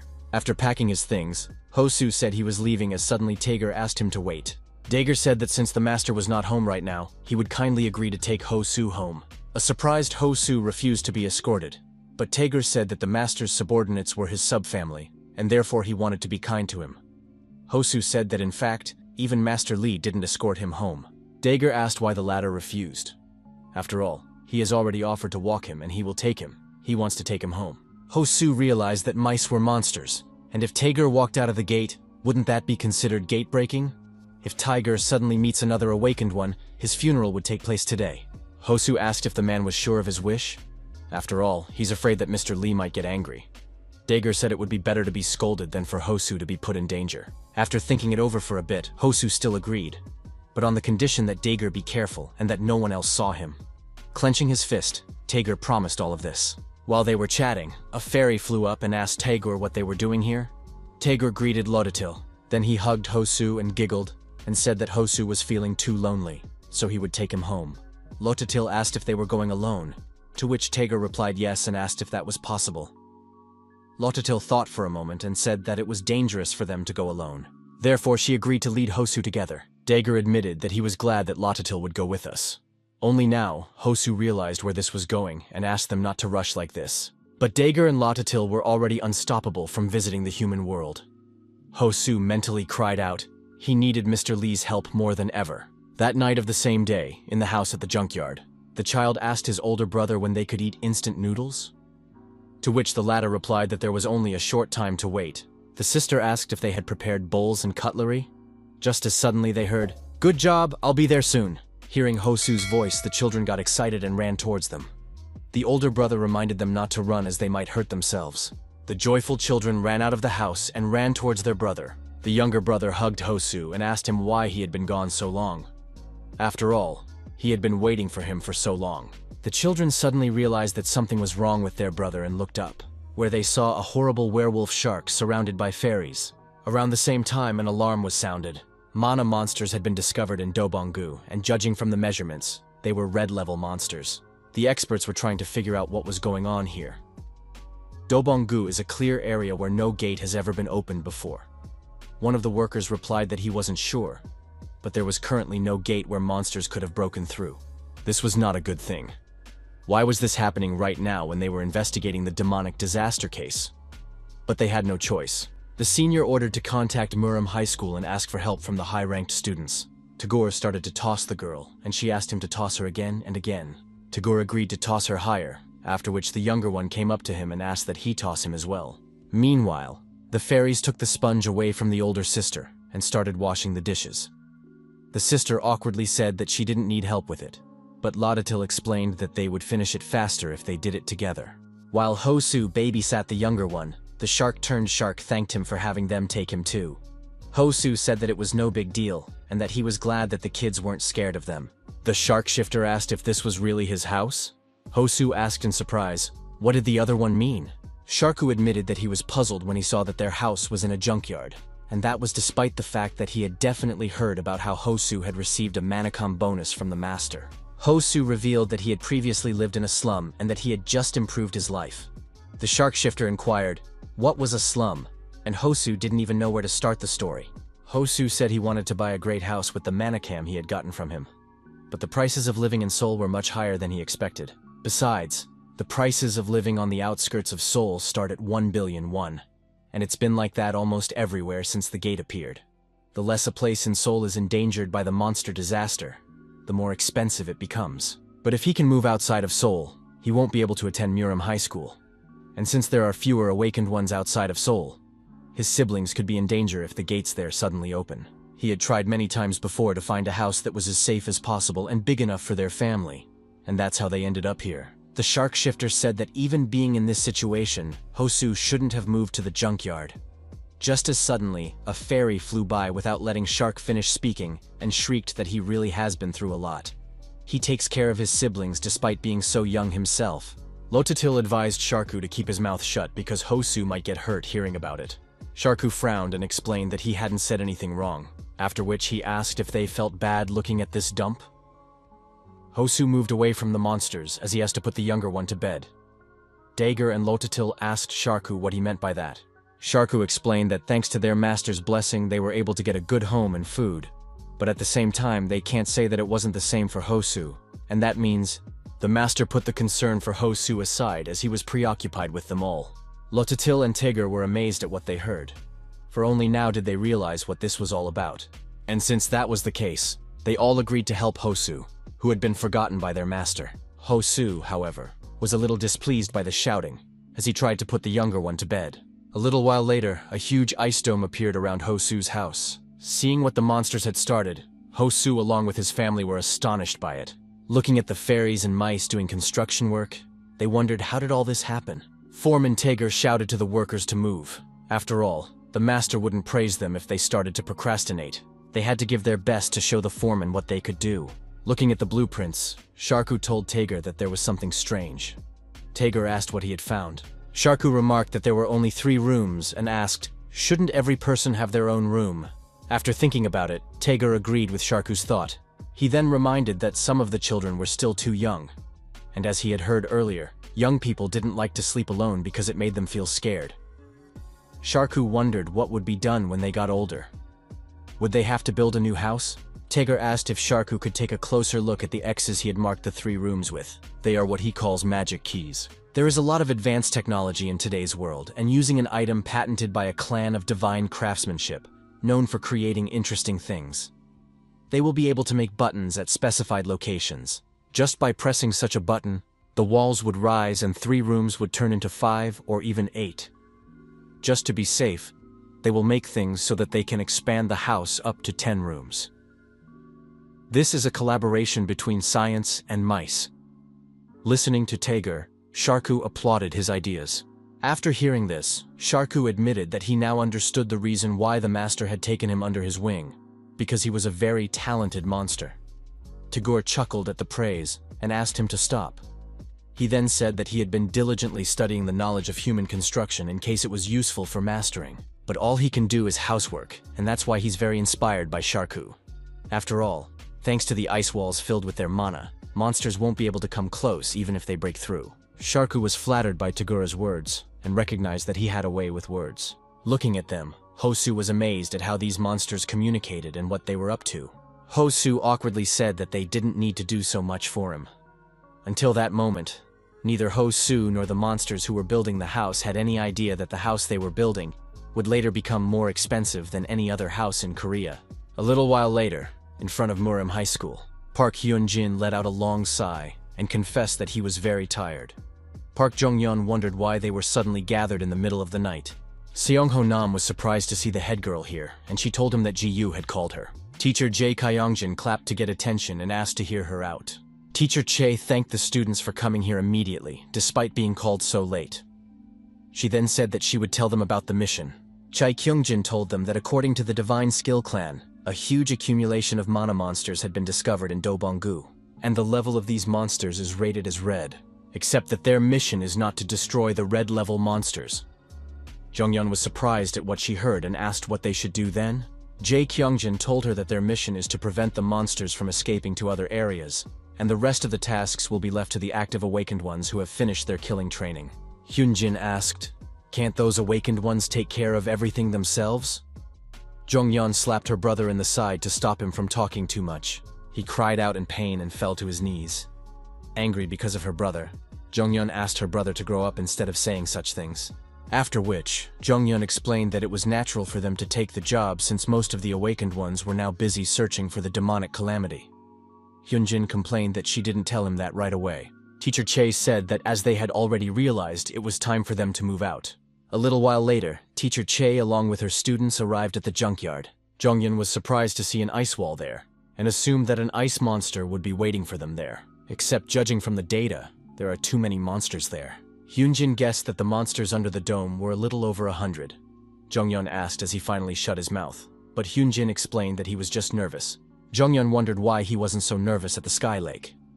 To which Hyunjin replied that June was with them at the time. Jonghyun didn't dare to contradict that. Meanwhile, Ji-yu had had her fill of anxiety pills and asked the head teacher, Seon-ho Nam, and Haiji if they wanted pills. Teacher Che explained that although they didn't have enough to deal with the red-level monsters, their mission was surveillance and tracking, and therefore they had nothing to worry about. Seeing a hole in the dome, Teacher Che assumed that it was the entrance, in which case, all they had to do was watch to see if any monsters would come out of there. Park Yunbi asked, "What should they do in that case?" To which Teacher Che replied that they would have to buy time before the awakened group arrived. Teacher Che assumed that they were very tired after coming out here in the middle of the night, and so to save energy, she suggested that they organize a duty rota and take turns sleeping. The next morning, Teacher Che and his disciples continued their watch while watching the entrance to the dome. Suddenly, Hyunjin noticed something moving at the entrance of the dome. Hyunjin shouted to the others that something had moved, waking up the students. Teacher Che ran up to Hyunjin and asked, "Was it a monster? What type of monster was it?" Hyunjin asked to wait for a second, because apparently they would be able to see it again soon. Park Hyunjin tried to take a closer look at the monster once it came out from behind the cars, but it was clearly not what he was expecting. In the middle of the junkyard with a backpack, Ho-soo was walking. Teacher Jae was surprised to hear about Ho-soo, and Jonghyun asked, "Who is he?" To which Hyunjin replied that he was a junior high school student that June hangs out with. Upon hearing that, Jonghyun wondered what he was doing here. Hyunjin admitted that he had no idea what he was doing there. After looking at Ho-soo's actions, Jonghyun asked the guys to stop for a while. After that, she asked if they thought he looked like someone who was cautiously peering at his surroundings, as if he was looking to see if anything had been dropped.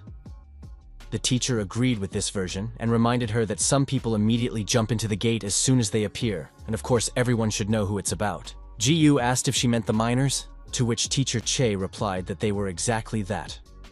Instead of going inside the dangerous gates, miners are in the business of collecting minerals that have fallen outside. The miners are among the first to arrive at the new gate because their networks are faster and more structured. Hyunjin suddenly remembered what he heard from June about Ho-soo becoming the main family after his parents died. Jun Young reminded him that Ho-soo should get benefits from the school in that case. Muram High School is one of the 3 prestigious schools in Korea that only elite awakened ones attend. Enrollment alone brings generous scholarships, while items earned at the gate during training or exams go to the students themselves. Even excluding the cost of special material uniforms, special event fees, and quarterly tuition, students still receive a substantial amount. Hyunjin reminded that this applies to those who live by themselves, while Ho-soo has many siblings. Jonghyun wondered just how many. After all, by attending Murim school, he could cover the cost of 3 or 4. Hyunjin said there were 7, which shocked everyone. Jonghyun decided not to think about it anymore. Hyunjin said that as an ordinary awakened, Ho-soo would receive a stipend, which would only be enough to maintain his position in the school. In addition, the 15 House Alliance was accepting all the exams that offered additional scholarships. And from what he heard, for personal reasons, Ho-soo couldn't even participate in the heavenly battle. The atmosphere in the squad became increasingly stifling. Haejiseo wondered if he was really working as a miner for the sake of helping his siblings. Seong-ho Nam agreed on how dangerous it was, but at the same time, he could understand Ho-soo. Afterward, Teacher Che was asked what she thought about it. Teacher Che assumed that Ho-soo didn't even realize that he was being chased by monsters. Realizing the situation they were in, the teacher said they could scold him later, but right now their priority was to save him. They need to get Ho-soo out without getting into a conflict with the monsters. The students were already fully prepared to go to Ho-soo's rescue. Meanwhile, Ho-soo was walking strangely around the junkyard. Suddenly he stopped and grabbed his head and wondered what he was doing. Besides, he can't find the people watching them. A while ago, Ho-soo told his siblings that he was leaving for training, so he asked the younger ones to behave themselves and not to disturb the monsters. But no sooner had he gone out than Sharku asked Ho-soo to wait, after which he told him that there were people nearby who were watching the place. Ho-soo was frightened by what he heard. Sharku said that people were already coming here, so he advised Ho-soo to act as if nothing had happened. Ho-soo asked what Sharku and the others would do in that case. Sharku replied that Ho-soo had nothing to worry about and that they would take care of everything. Right now, Ho-soo should go outside and distract the awakened as much as possible. Sharku said that he was counting on Ho-soo. And just like that, Ho-soo found himself in the current situation. Right now, he was trying to pull himself together. If the situation suddenly worsened, he would no longer be able to stand next to Mr. Lee, so he had to behave as normally as possible so as not to arouse suspicion. Suddenly, Ho-soo noticed a group of people running towards him. The headman running ahead of the group asked Ho-soo if he was all right. Ho-soo was surprised to meet them and asked, how did they end up here? But without listening to him, Hae-ji asked if he was okay. While Seong-ho-nam wanted to know if he was hurt, Ji-yu suggested that they should get out of here first. But Ho-soo asked why. Ji-yu told him that there was a pack of monsters near them right now, and if he was going to continue doing his mining thing, he should watch his surroundings more closely. Ji-yu wondered how he could be so inattentive to the monsters. Ho-soo was surprised to hear about the mine, although he's not sure what they're talking about. But apparently they didn't find out about his connection with the monsters, which he thanks God for. Ho-soo was ridiculously surprised that monsters were here, and apologized for his indiscretion. Lautatil admitted that she hadn't even considered that they'd be discovered so soon, while Taeger was unhappy that they still hadn't finished the house. Sharku said that their business was bad, for they must return to Murim High School to get back to their gate. Therefore, he asked if they should fight the awakened ones. Taeger shouted to Sharku that he shouldn't worry about that. Sharku wondered if the mouse had prepared the way. Taeger admitted that if he hadn't done so beforehand, he wouldn't have come out at all. Then he said that as soon as he had told them about the construction of the house, he had made a passage in the basement so that they could come here more often. For some reason, goosebumps suddenly ran down Ho-soo's back. Lautatil was surprised at what she heard and praised Taeger for his thoroughness, and even Sharku couldn't help but praise his brother. Taeger admitted that he was honored to hear that. Well, since they needed to leave, now was the time. No sooner had Taeger entered the gate than something suddenly flew into it. Sharku stood up for the others and asked what it was, while Lautatil tried to bring Taeger to his senses. Once the dust settled, everyone saw Shinya in front of them. Sharku was quite startled that the master of the Forbidden Zone had arrived and asked why he was so angry, but Shinyushka was clearly in a bad mood and started growling. Shinya unleashed his mighty energy, from which even the ice wall built by Sharku began to tremble. Meanwhile, Ho-soo was trying to explain that he didn't know anything and that everything just happened. Suddenly the ice wall behind him burst, and from the breached gap flew out something large, which immediately flew towards the squad. And that something flew straight towards Ji-yue. Realizing what it was, Ji-yue raised her hands. Right after that, Shinya, Lee Jun's pet, landed on top of her. Han Ji-yu was surprised to see Shinya here, and he yapped happily at her. Ji-yu asked Shinya why he was here. Ho-soo, on the other hand, was begging for Mr. Lee's forgiveness at this moment, because he had done everything he could. Jonghyun was surprised to see such a cute creature, and Hyunjin asked why he was out of there. Ji-yu asked the fox cub why the one alone and where is Lee Jun now. Suddenly, the former joy disappeared from Shinya's face. Immediately after that, Shinya tried to gesture at the recent events. But as expected, no one understood what he wanted to convey. Watching this, Hyunjin even assumed that this fox had rabies. And since no one understood him, Hyunjin ran forward, calling the others to follow him.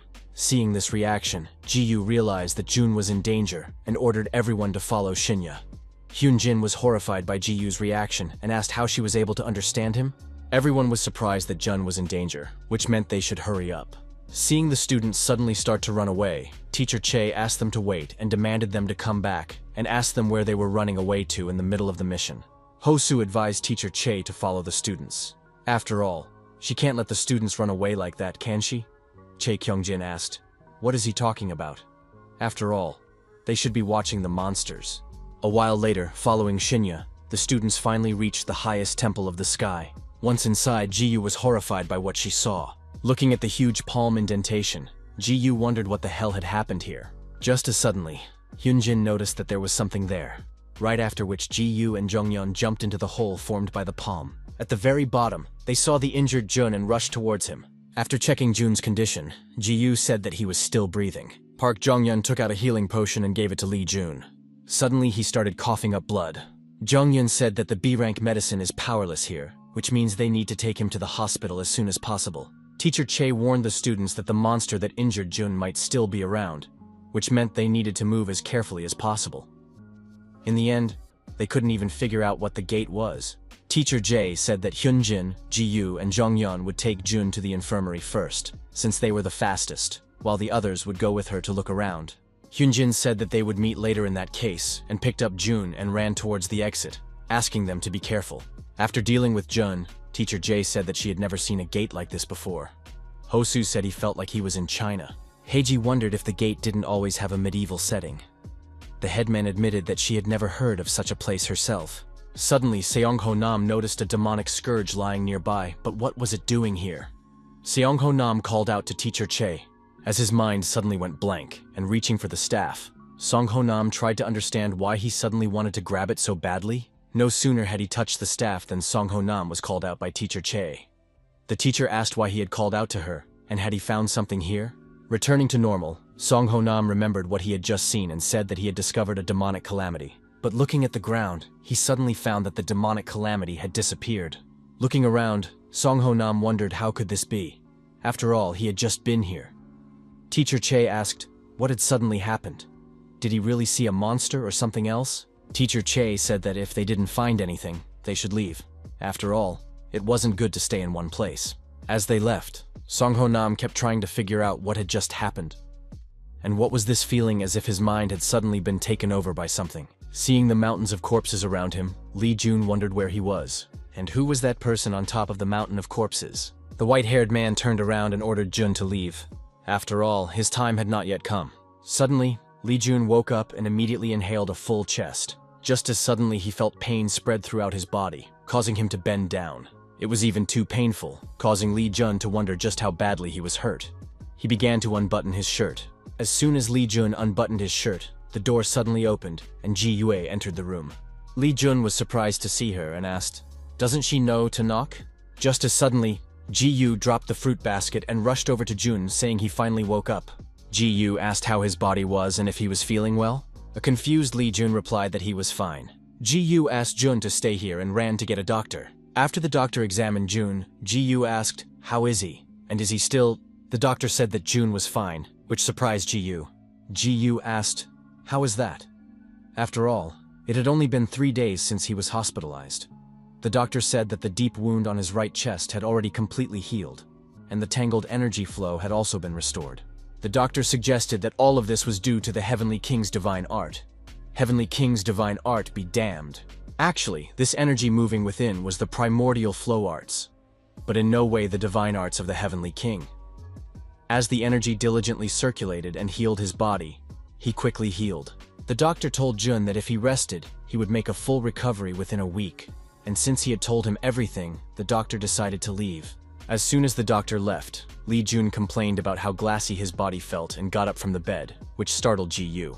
Ji Yu grabbed the knife and apple and asked, "Is he really allowed to get up already? Shouldn't he just stay in bed?"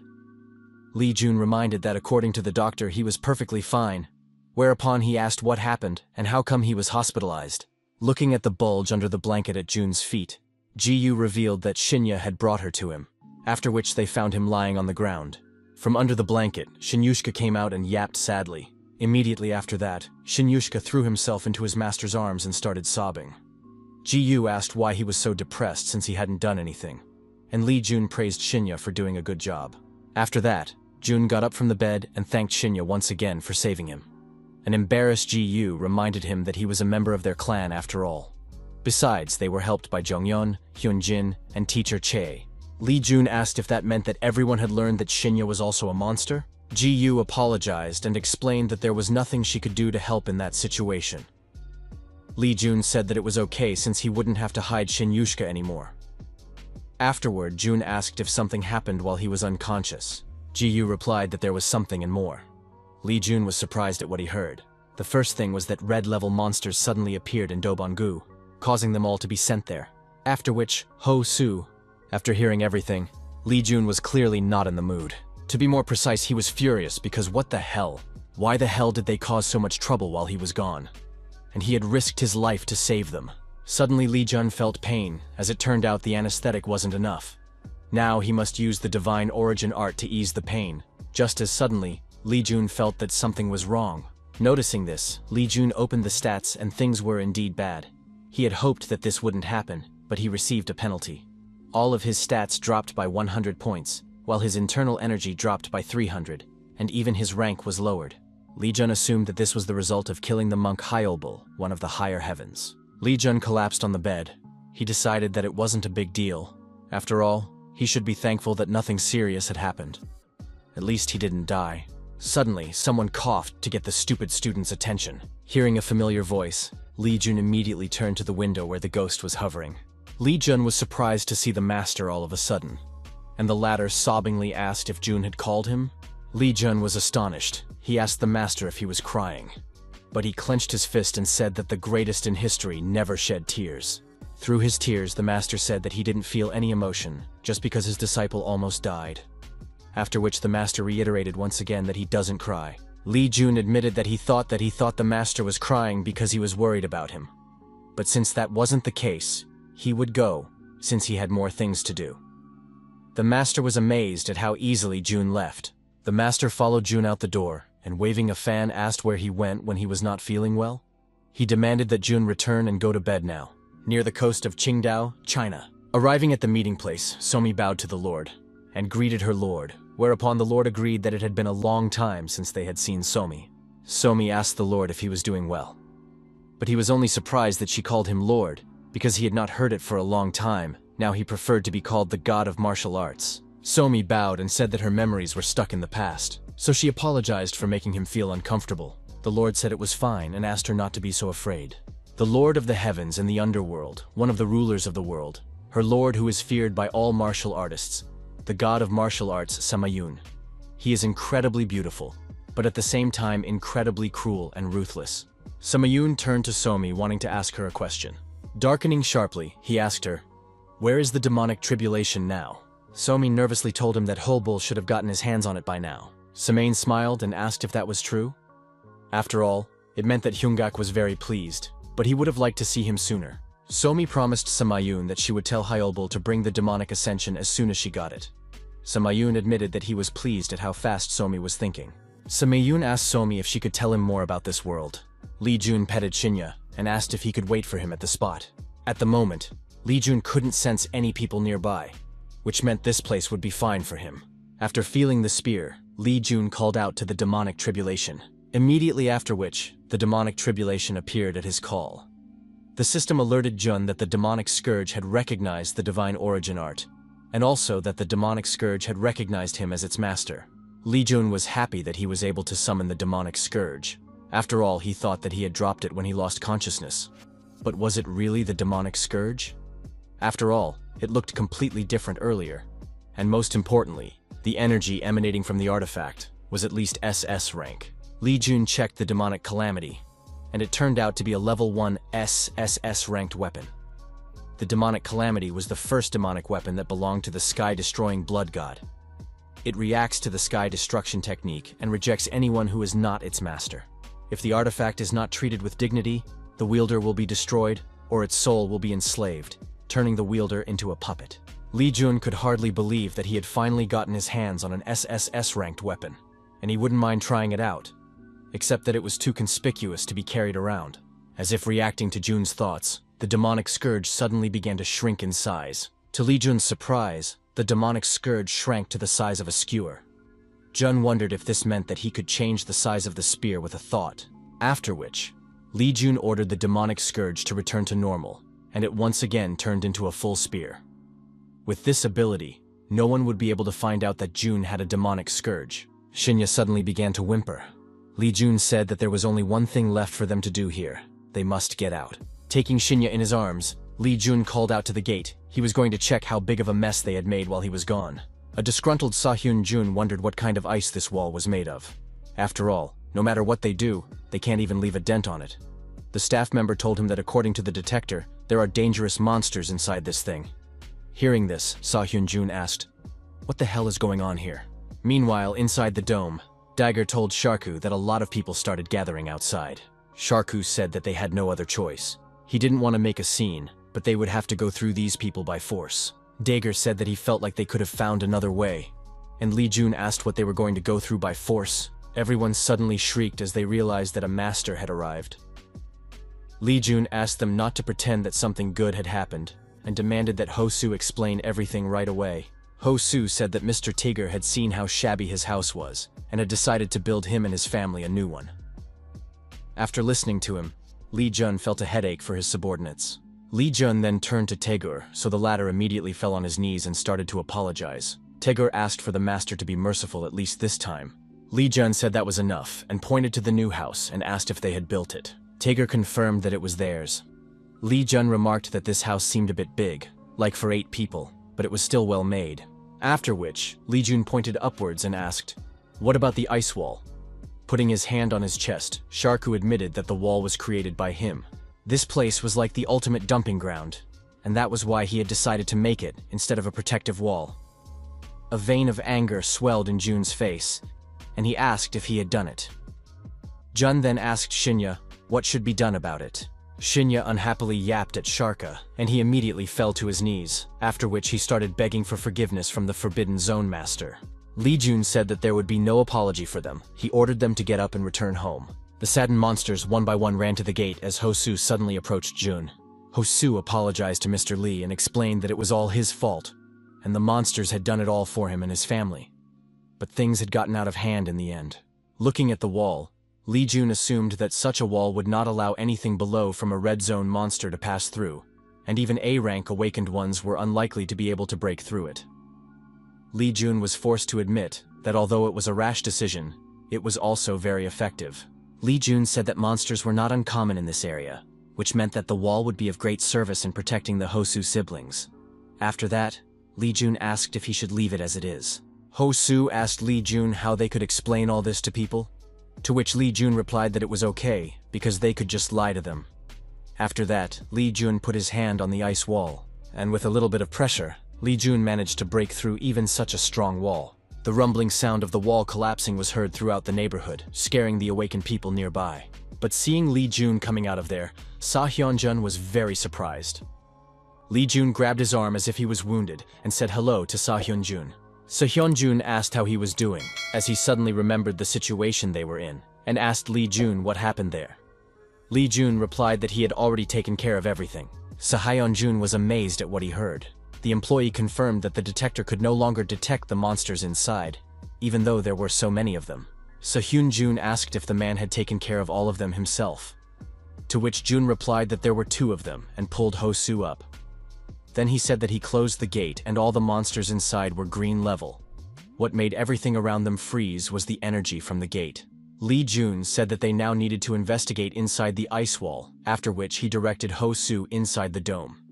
The security officer wondered if the 2 of them had managed to defeat all the red level monsters.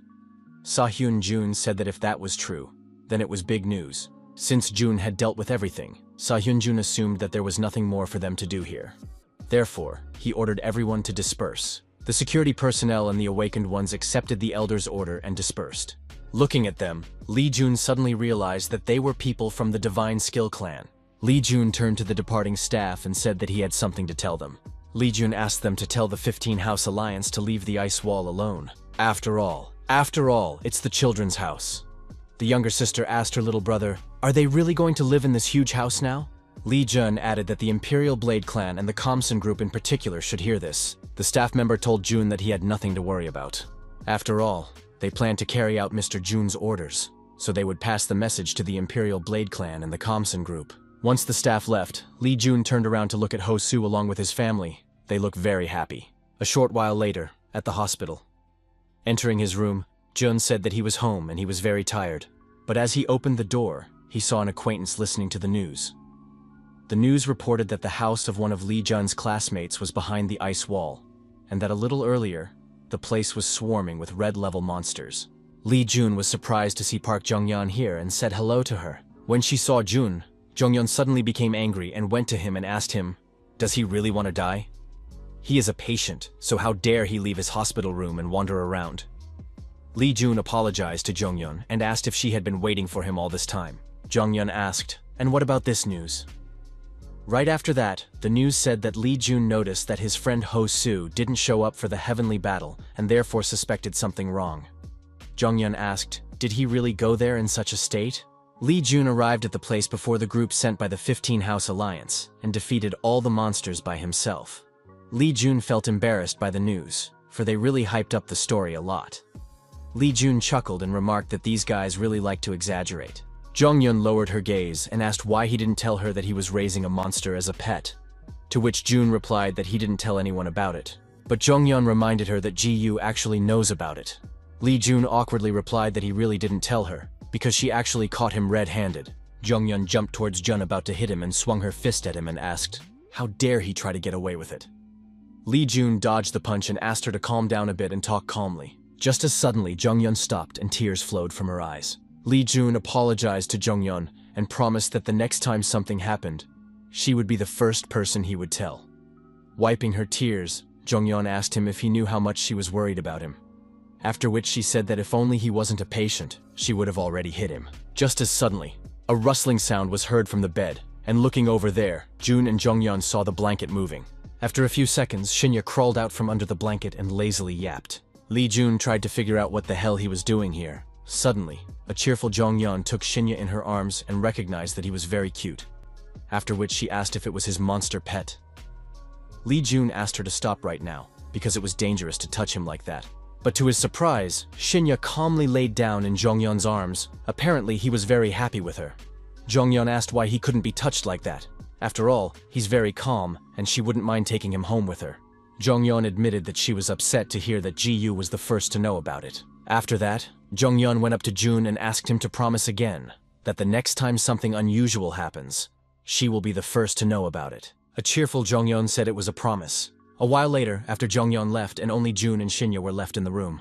While scratching Shinjuska, Jun wondered why the latter only started being so nice to him after Jongyun left. Lee Jun raised his hand and invoked the demonic calamity, immediately after which it appeared in his hand. Looking at the spear, Lee Jun thought about the fact that it had already been 3 days since he killed Hyolbul and took the demonic scourge. The only problem was how those guys would react to it. People who consider the demonic scourge and the blood god card won't just stand in the middle of the river and do nothing. The higher heavens are the demons of this world. The purpose of the higher heavens is to open the gate of dimensions, to let in their master, Jin Mugyol. The future will probably change, for one of them, Hyolbul, is already dead. But even so, they still have plenty of time. 7 years from now, the Lord of the Supreme Sky will take over this world within a month of his arrival. Everything will be destroyed, but the future can be changed.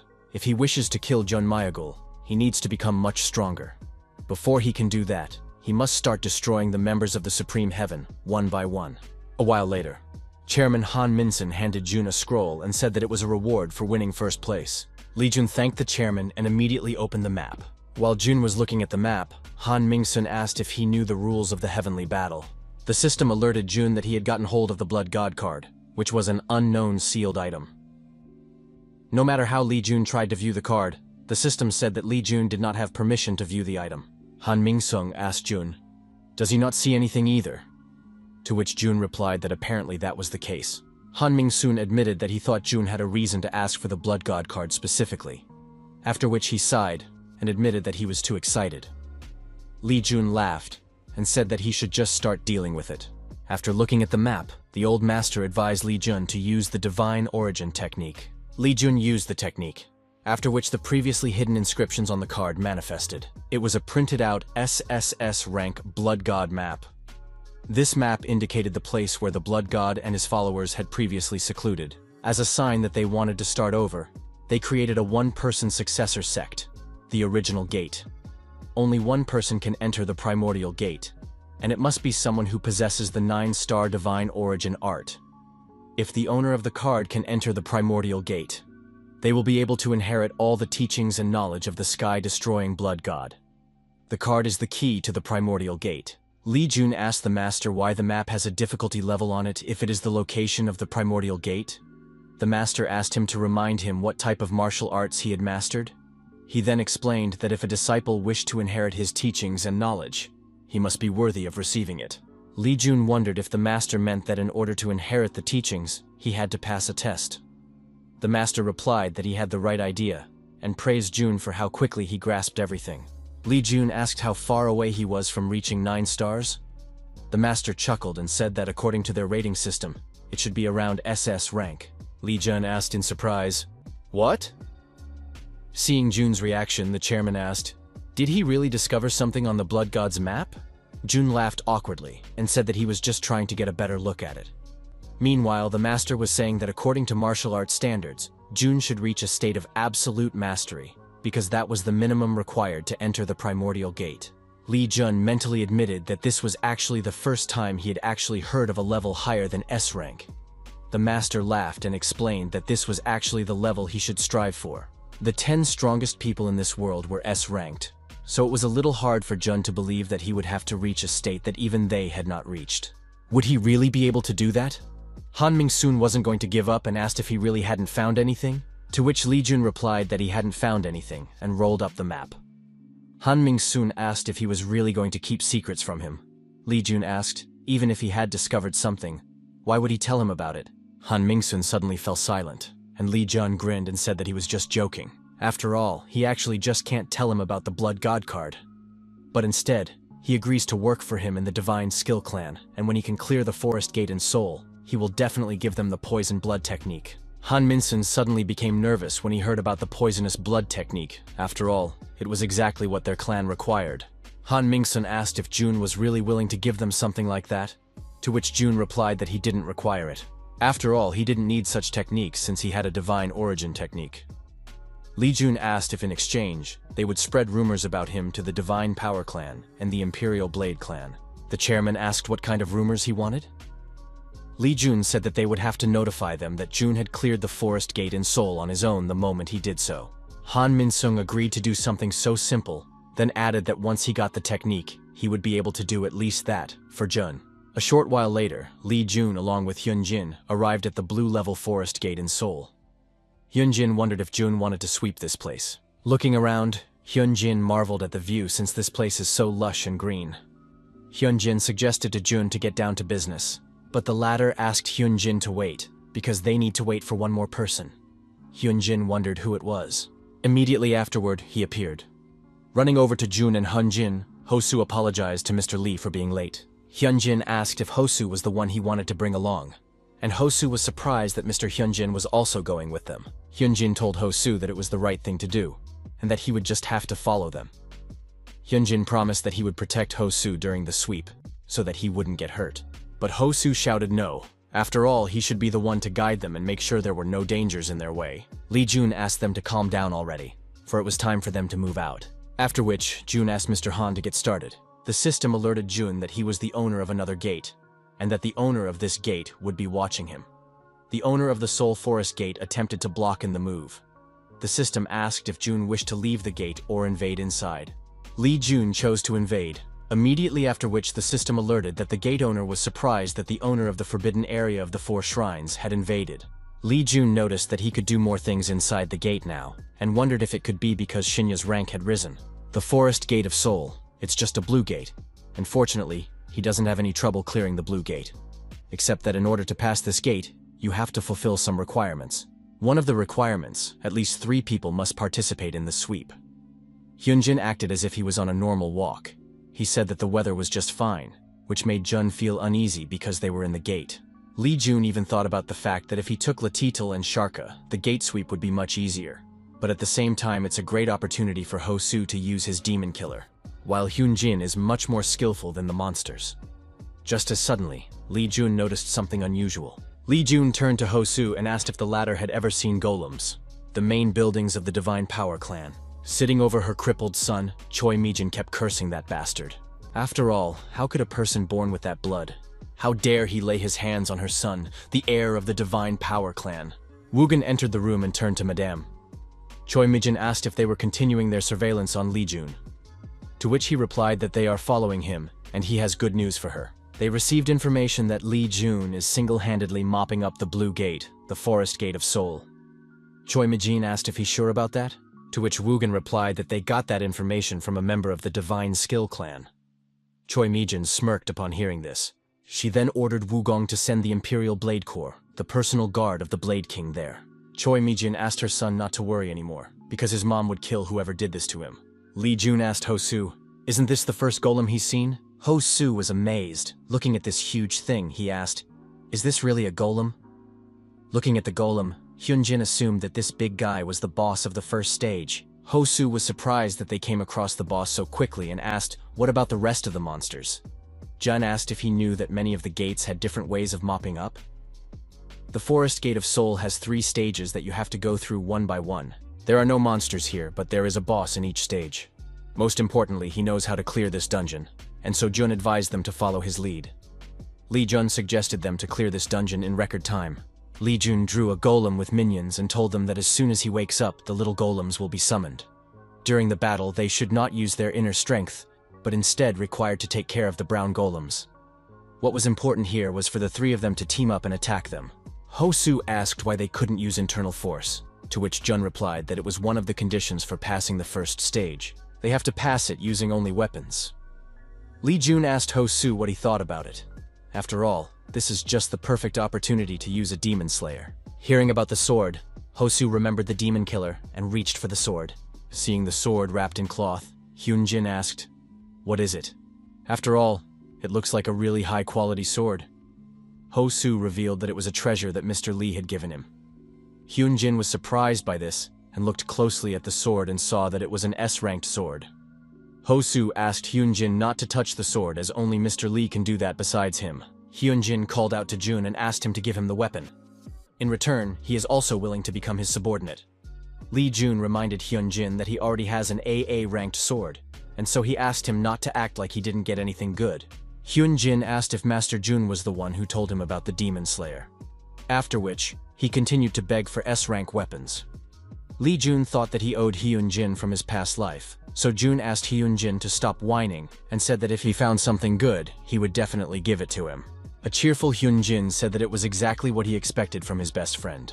Well, since he could get himself a good weapon after all, Hyunjin shouted that they could start. Jun asked what the man was going to do. But it was too late. Hyunjin pulled out his blade and ran to fight the boss. Jun called out to Hyunjin and reminded him that they should act together. Jumping up, Lee Jun said that this guy was just impossible. After which he told Hosu that they should not lag behind. Jumping up, Lee Jun and Hosu ran after Hyunjin to the boss. Once the trio were nearby, a light suddenly flashed in the golem's eyes. The system alerted them that the boss of the first stage, the Earth Golem, had awakened, whereupon it put up a barrier locking all the people inside. Hosu cried out when he saw the barrier cutting them off from the outside world, but Lee Jun ordered him to focus and run on. What's special about this gate is that once you aggro a boss, an area is created around it. A barrier is created. The system alerted the awakened ones that the boss was summoning small golems, right after which the boss's minions started to come out from the ground. Lee Jun reminded Hyunjin to focus on the brown golems. Immediately after that, Park Hyunjin lightning fast smashed all three golems. Lee Jun called out to Hosu and said that they would have to attack the boss as soon as he signaled.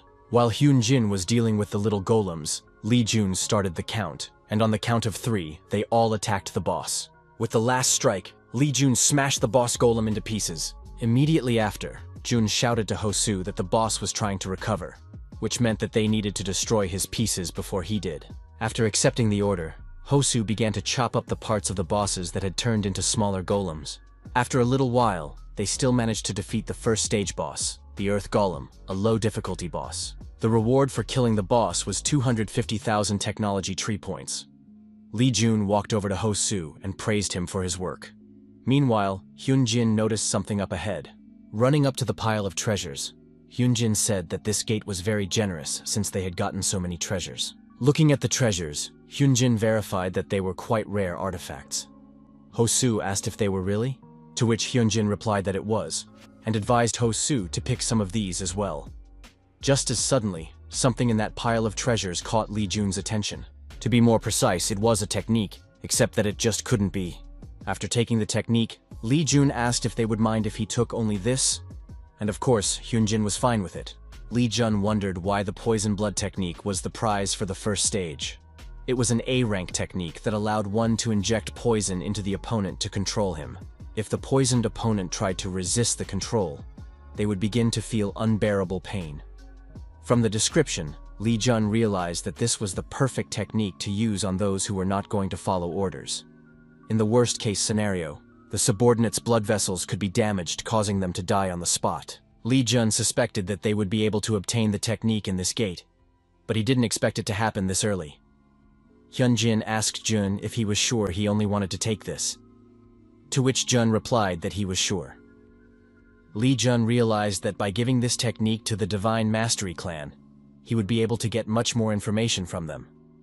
Since they had gotten a decent reward, Hyunjin suggested that they continue the sweep. A little while later, the trio arrived at the second stage boss, the Shield Golem. Hyunjin swept up that this guy looks very sturdy, besides being bigger than the first one, and also the shield he's holding. Lee Jun said that the boss doesn't just look strong, because he's actually super strong. Hyunjin asks Jun if he's been here before. After all, he talks as if he's been here before.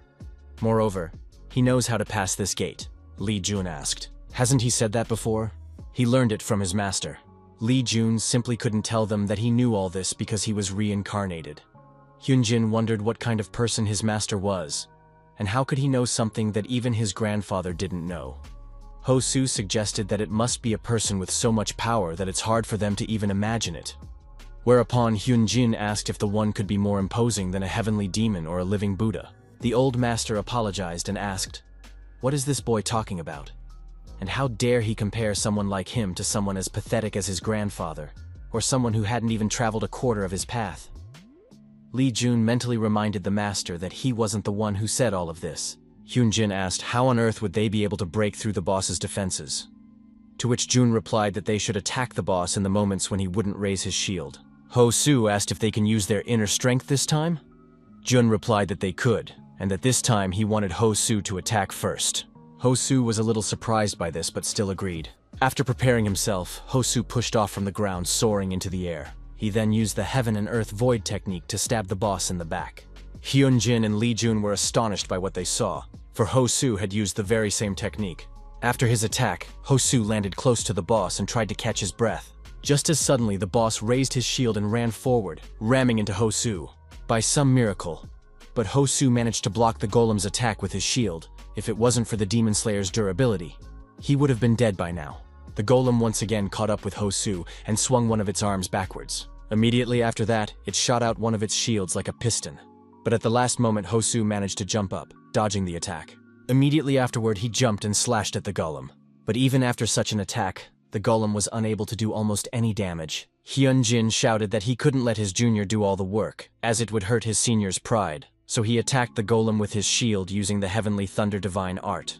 Only after this attack did visible cracks appear on the golem, but after receiving visible damage, the golem became enraged. After preparing himself, Jun chopped the golem, finally blowing its neck off. Immediately after, Lee Jun shouted that the golem was going to use a wide-range attack, and ordered everyone to stay as close to the barrier as possible.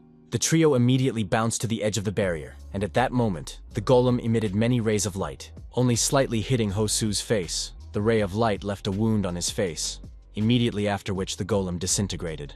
The system notified Jun that the Stage 2 boss had been defeated, and he was being rewarded with 250,000 points.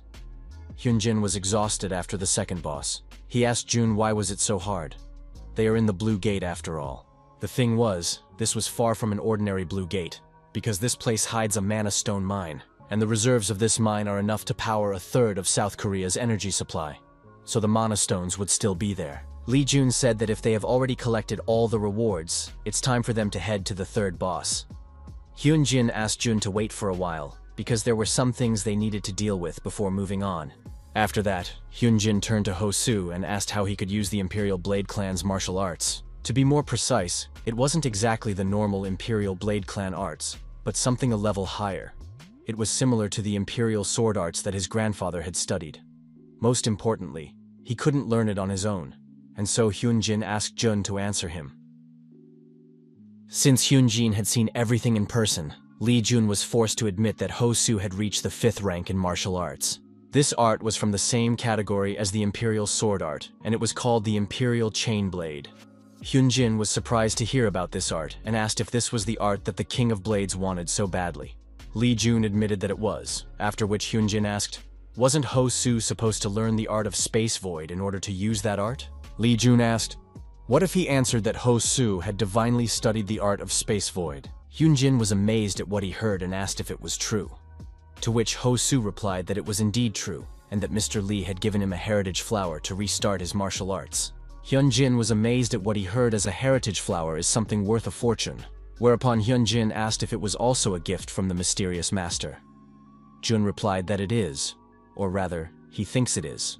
Lee Jun felt that even if he knew the future, the person who taught him how to understand martial arts was the master. Lee Jun said that if they were done with their questions, they should move on. But Hyunjin wasn't going to back down. He asked Jun if he could introduce him to his master, but Jun ignored him and suggested they move on. Hyunjin wasn't happy with Jun ignoring him and asked for an answer. 9 p.m. A group of people gathered in front of the forest gate of Seoul. Woogan reported to Madam that the entire Imperial Blade Corps had arrived. Choi Mijin took off her hood so that she could finally breathe normally, and asked the Corps members how long were they going to keep her waiting. The Corps leader awkwardly apologized to the lady. It was Choi Sunho, Choi Mijin's younger cousin, and also the leader of the Imperial Blade Corps. Choi Sunho explained that they were trying to avoid being seen by members of other families. Choi Mijin reminded that they had to finish off Lee Jun before he cleared that gate. After which she asked if they had seen what he did during the heavenly battle. They shouldn't underestimate him. Choi Sunho reminded Madam that there was no way their leader would use all of his power just to fight one brat. He even doubted that the Blade King had used even 30% of his strength. Choi Mijin admitted that even so, she didn't like all of this. But Choi Sunho asked her not to worry about it, because before the next day even starts, he will erase all her worries. The combined forces of the Demon Slayer Corps and the Imperial Blade Corps numbered 200, and he is also the leader of one of the military forces of the top 5 families, as well as one of the strongest people here. Choi Sunho sincerely thought that he and a few other people would be enough to kill that brat. But his cousin was worrying too much about him. He found it hard to believe that even for the sake of killing one child, she had mobilized the entire Imperial Blade Corps. Of course he had heard that this brat had mastered the divine arts of a heavenly king, but he was still a mere child and his maximum was 3 or 4 stars. Seeing that his cousin was deep in thought, Choi Mijin called out to him, after which she asked him to give an order. Not far from the Imperial Blade Corps was a black car. The secretary reported, the Divine Force clan's clan mistress along with the Imperial Blade Corps had begun to act, and asked what should they do. To which the chairman replied that it was a big catch, and they just had permission to start. After that, the secretary in the car dialed reporter Kim So-ah. The surprised reporter Kim took the night call. The caller introduced herself as Nam Ju, the secretary of Chairman Han Min-soon, and asked if she was talking to reporter Kim So-ah. The reporter inquired what the chairman's secretary wanted from her, to which the secretary replied that she wanted to tell her something about student Lee Jun. Reporter Kim So-ah was very happy to hear about it because almost everything she writes is related to Lee Jun. The reporter asked what exactly she wanted to tell us. The secretary said she would be able to tell us as soon as she arrived at the Seoul Forest Gate. Reporter Kim was surprised at such a request and asked to wait, but Secretary Nam hung up on her. Namju's secretary sent a message to Uni, Lee Jun's fan, to give her the opportunity to film him live. So that she doesn't think it's a scam, she sent her information to her, the waiting room of the TV station. After receiving the sudden message, Uni suddenly blushed and said, "Oh my god." Noticing this, her partner asked what happened. Uni lightning fast texted that she would go and asked where they could meet. Secretary Nam asked her to come to the Seoul Forest Gate where reporter Kim So-ah would also be there. And the secretary also asked Uni to feel free to bring the rest of her group if she wanted. Uni was surprised that even Ms. So-ah would be there and texted that she would be there right away. After which, Uni threw her phone on the table and froze. Her heart was beating furiously at the thought that she would be able to personally see Mr. Jun sweep the gate. Uni shrieked that she would be back soon. Her partner was surprised by that and asked her to wait because they should have a live broadcast to start. Hyunjin asked Jun if he really didn't want to tell him about it, to which Jun replied that he wouldn't believe him even if he told him everything. A disgruntled Hyunjin demanded that Jun at least give him a name. Jun was already exhausted from Hyunjin's questioning, and he was even willing to make a bet that when he got out of the gate, he would immediately start looking for information about his master. And he would do so even if he didn't find a single crumb of information in 100 days of searching. Lee Jun said that he only knew his master's nickname, the greatest martial artist, for that was how the master described himself. The master also had 2 other nicknames, the god of martial arts and the sky-destroying god of blood, while awakened ones could only use 3 titles, the highest of which was king. But to use the word god in a title, Jun realized that he couldn't tell Hyunjin about the other titles of the master. Therefore, he could only tell the safest title of all, because already by the title of the greatest martial artist, one could tell that he had reached the pinnacle of martial arts. Hyunjin thought about this greatest martial artist for a moment, after which he recognized that it sounded even cooler than his grandfather's title, Blade Creator. Lee Jun assumed that if his grandfather had heard this from his grandson, he would have started crying. Secretary Nam had written to Jun that the Lady of the Divine Power Clan, along with the Imperial Blade Corps, had gone into action, and that they had at least 250 men. Lee Jun couldn't help but chuckle because of this news. After all, this woman had long wished for his death, and in the end, she would try to do it herself. Lee Jun turned to the guys and told them that his family had brought the Imperial Blade Corps here to kill him. Hyunjin was surprised to hear about this corps and asked if they were the guys serving the Blade King. Lee Jun said that they were led by Lee Shin's mother and that she was probably driven to extreme measures by her desire to finally kill him. But barring that, he would need help. Hosu immediately said that he was willing to do anything to help Mr. Lee. Hyunjin called out to Lee Jun and asked, how badly was he being tormented that he was talking about it as if it didn't bother him. Lee Jun didn't even know what to say to Hyunjin. Hosu asked not to worry Mr. Lee because he was willing to protect him from those people. But Hyunjin reminded him that he should take care of himself first, because he had seen how he was almost crushed by a golem recently. After which, he also asked Jun not to worry about it too much. Hyunjin held out his hand to Jun and said that they would help him. Hyunjin asked that Jun tell them right away if he was in a predicament next time, since they were friends. Lee Jun agreed to do so. Right after that, Hyunjin suggested to finally deal with those guys. But Jun asked Hyunjin to stop and suggested that he should clear the third stage first. The boss of the third stage, the stone giant, Hyunjin asked in surprise, is that really the boss? After all, it looks very light. Lee Jun confirmed that it was indeed easy and offered to win on the first try. Hyunjin admitted that it was a bit boring as the final boss. Just as suddenly, the system alerted everyone that the boss had noticed the outsiders, and thus 3 Golem brothers were summoned. Lee Jun shouted out that they should kill the 3 bosses at the same time. They should take one at a time and report to each other how much damage they did. Clearing this gate requires a coordinated teamwork. That's why Jun is glad he chose these guys.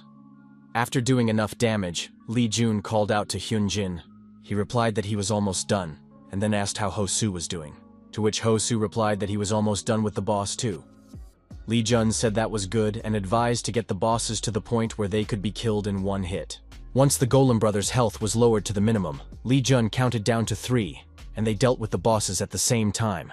Hosu asked, was that really it? To which Jun replied that not really, because nothing is over until they defeat the final boss. The remains of the 3 Golem brothers merged together, after which the system alerted the group that the stone giant had awakened. Hyunjin couldn't help but recognize that the golem was huge, and asked Jun if they could kill the boss before those guys showed up. To which Jun replied that of course the 3 of them would be able to do it with ease. Not even a day later, the blue gate was cleared out. Even Choi Mijin was amazed at such a quick sweep of the gate. Choi Sunho said that it simply couldn't be and asked if they could have been given false information. To which one of the subordinates replied that the information was accurate because they had gotten it from the Divine Skill Clan. Choi Sunho reminded them that they can't believe that all the information they received from them is true. After all, they are protecting Lee Jun. Choi Sunho then told his cousin that they could have just given them false information to replace them here. Choi Mijin recognized that there was really no way he could have cleared this gate alone, unless that bastard knew in advance how to clear the gate. Choi Sunho admitted that he couldn't believe that such a brat could have known about it, and that he was sure that he was just lucky. Be that as it may, the outcome wouldn't change, for Lee Jun's life ended the moment the Imperial Blade Corps was summoned. Choi Mijin agreed with her cousin and ordered everyone to go on their way. In the middle of the night, none of the members of the Imperial Blade Corps noticed one of their men suddenly disappeared. Lee Jun grabbed one of the awakened ones and while covering his mouth to prevent him from screaming, brought the blade to his neck. After that, he took the life of one of the enemies with a sharp swing. This was the 50th awakened person he had killed, and from the looks of it, someone should start noticing the missing people soon. Lee Jun opened the stage information, and as it turned out, the invaders had already arrived at the second stage. The system asked if he wanted to force them to leave. Lee Jun realized that they were looking down on him, because they simply wouldn't be able to do it with so many people, half an hour ago. The system alerted that the gate master had been eliminated, and asked if he wished to become the owner. Hyunjin yawned because he was tired, and said that they had somehow miraculously managed to survive. After which he asked, didn't they need to prepare for another attack? Since Jun didn't respond in any way, Hyunjin called out to him once more, after which Jun apologized for listening as he was looking at something.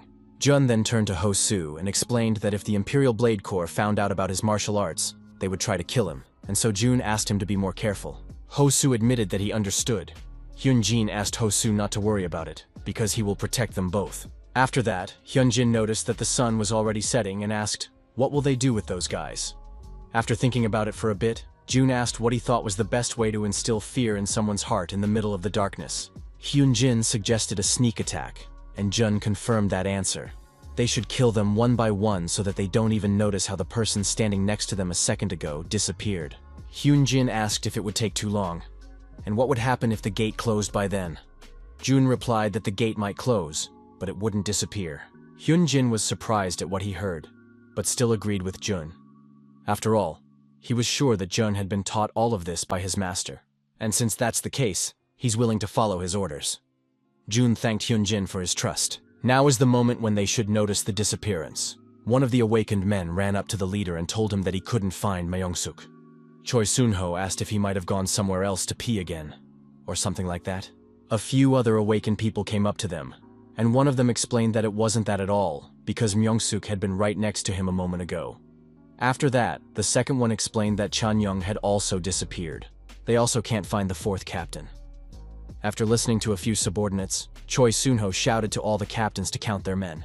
One of the captains then said that he thought they were under attack. An angry Choi Sunho asked what he meant by that. He was then informed that 50 members of the Imperial Blade Corps had disappeared. Choi Sunho was stunned by what he heard, and asked the captain if he could give a more detailed count. Hearing no response, he tried once more to contact the captain, but there was no response.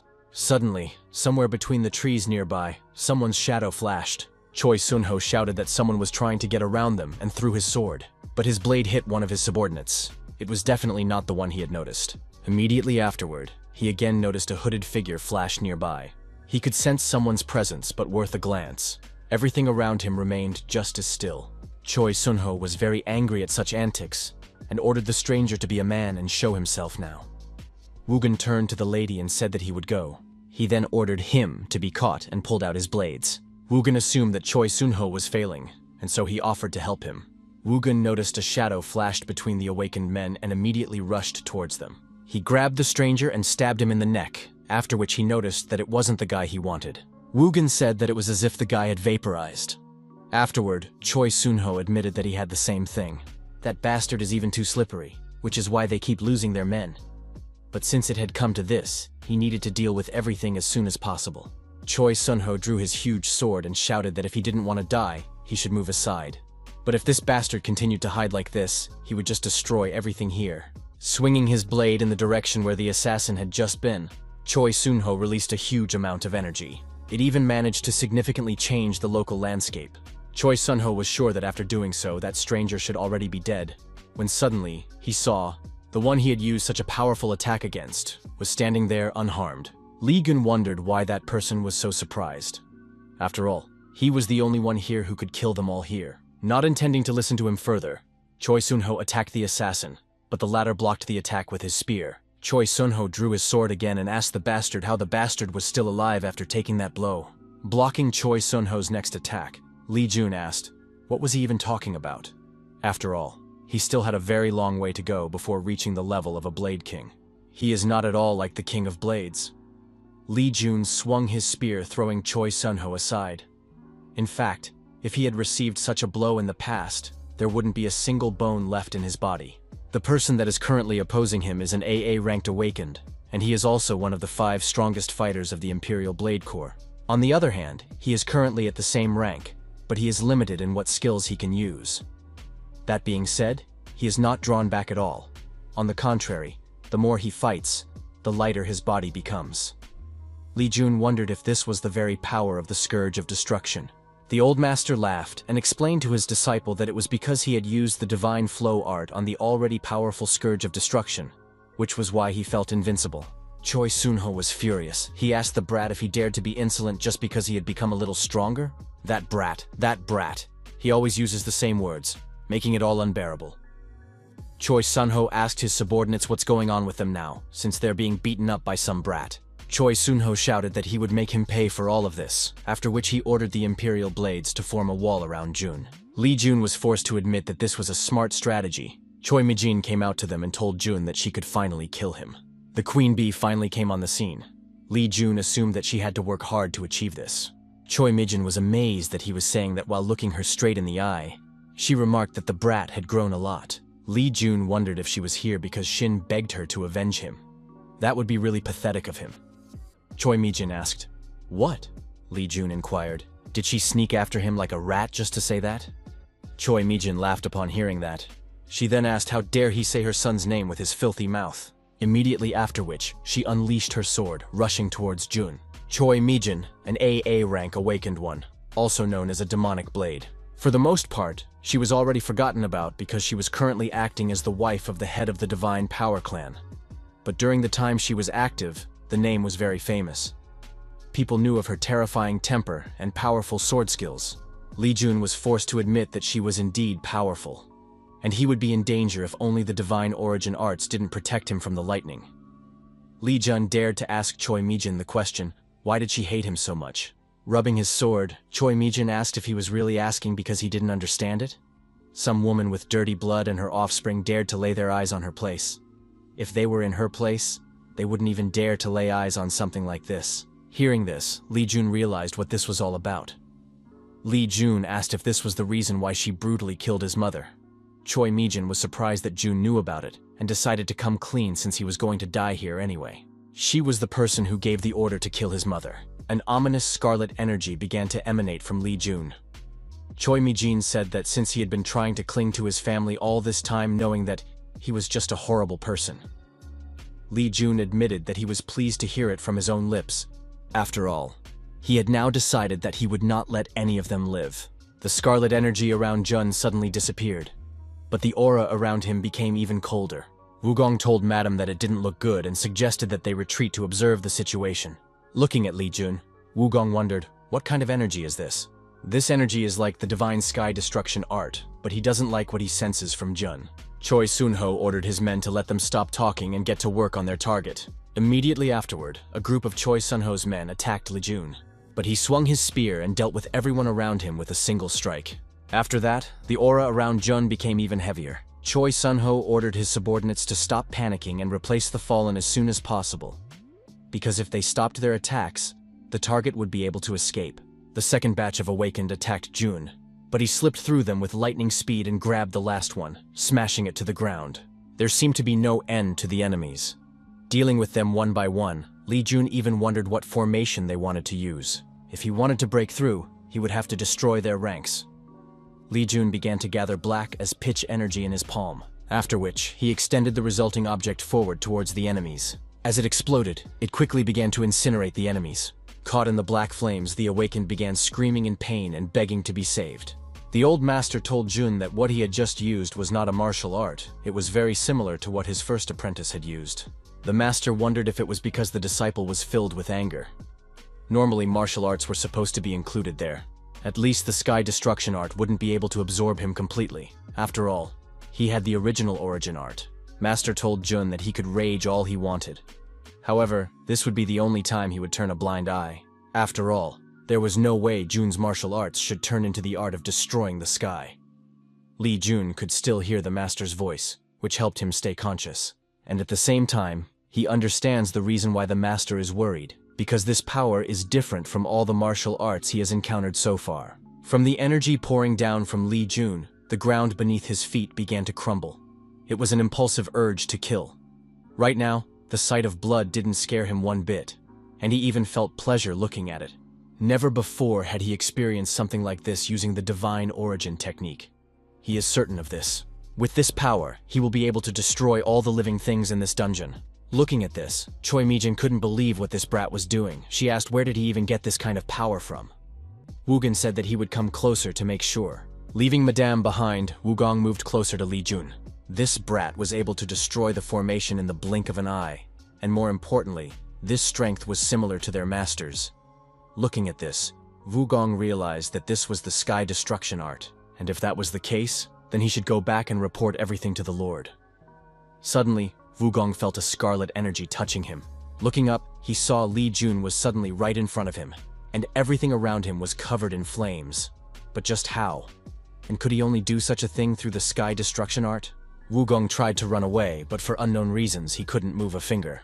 All Wugong could do was watch as the flames consumed him. He could never have imagined that Lee Jun would inherit this of their lord. Looking at how there was nothing left of Wugong except for the burning clothes, Choi Mijin thought of something. Choi Mijin turned to her cousin, but the latter said that this guy wasn't joking at all, and that they would have to run away. Whereupon he shouted, panicking, that Jun had dealt with practically the entire Imperial Blade Corps in one fell swoop. They should take all the survivors and… Choi Mijin asked, didn't he want revenge? They had lost more than half of the Imperial Blade Corps and the Demon Slayer Corps in an instant. Doesn't he feel sorry for his subordinates? Averting his gaze, Choi Suno said, he still does. Suddenly, one of the subordinates from the pile of corpses called out to his captain and begged for him to save them. The dying awakened man began to beg Sunho not to abandon them. Choi Sunho gave up. He asked his cousin what he should do, to which she said that he shouldn't worry about it. After all, she doesn't think that Brad is capable of moving right now. Choi Sunho asked if she was sure the one just wasn't standing still. Mijin recalled that he had seen earlier how much power the brat had. But what should happen to him if he was using so many abilities at once? Choi Sungho assumed that in that case he would be exhausted. Choi Mijin said that it would be like that, and if her assumption is correct, then that bastard is completely defenseless right now. And if he wishes to deal with him, then this is his chance. Confident of his chance to win, Choi Sungho attacked Lee Jun, but at the last moment, his blade was blocked by an intruder who immediately threw Lee Jun away. Seeing the state Lee Jun had brought himself to, Hyunjin said that he was an idiot. After all, it should be clear to him that he would reach his limit if he used so many abilities at once without any plan. Now it was finally his turn to act. Looking at Choi Mijin, Hyunjin asked, is the lady from the Divine Power Clan also here? Mijin told Hyunjin that this was definitely not the place where he was supposed to appear. After all, it's only affairs between that frozen brat and the Divine Power Clan. Hyunjin reminded him that his friend was involved in all of this. Choi Mijin asked if he was saying that for the sake of becoming an enemy of the Divine Power Clan. Hyunjin wasn't going to backtrack. He said that according to his grandfather, he very much disapproves of the Divine Power Clan and the Imperial Blade Clan. Does it need a war? It all depends on which side suffers more losses. Choi Mijin reached for her sword and asked what would happen if they just killed them and then covered all traces.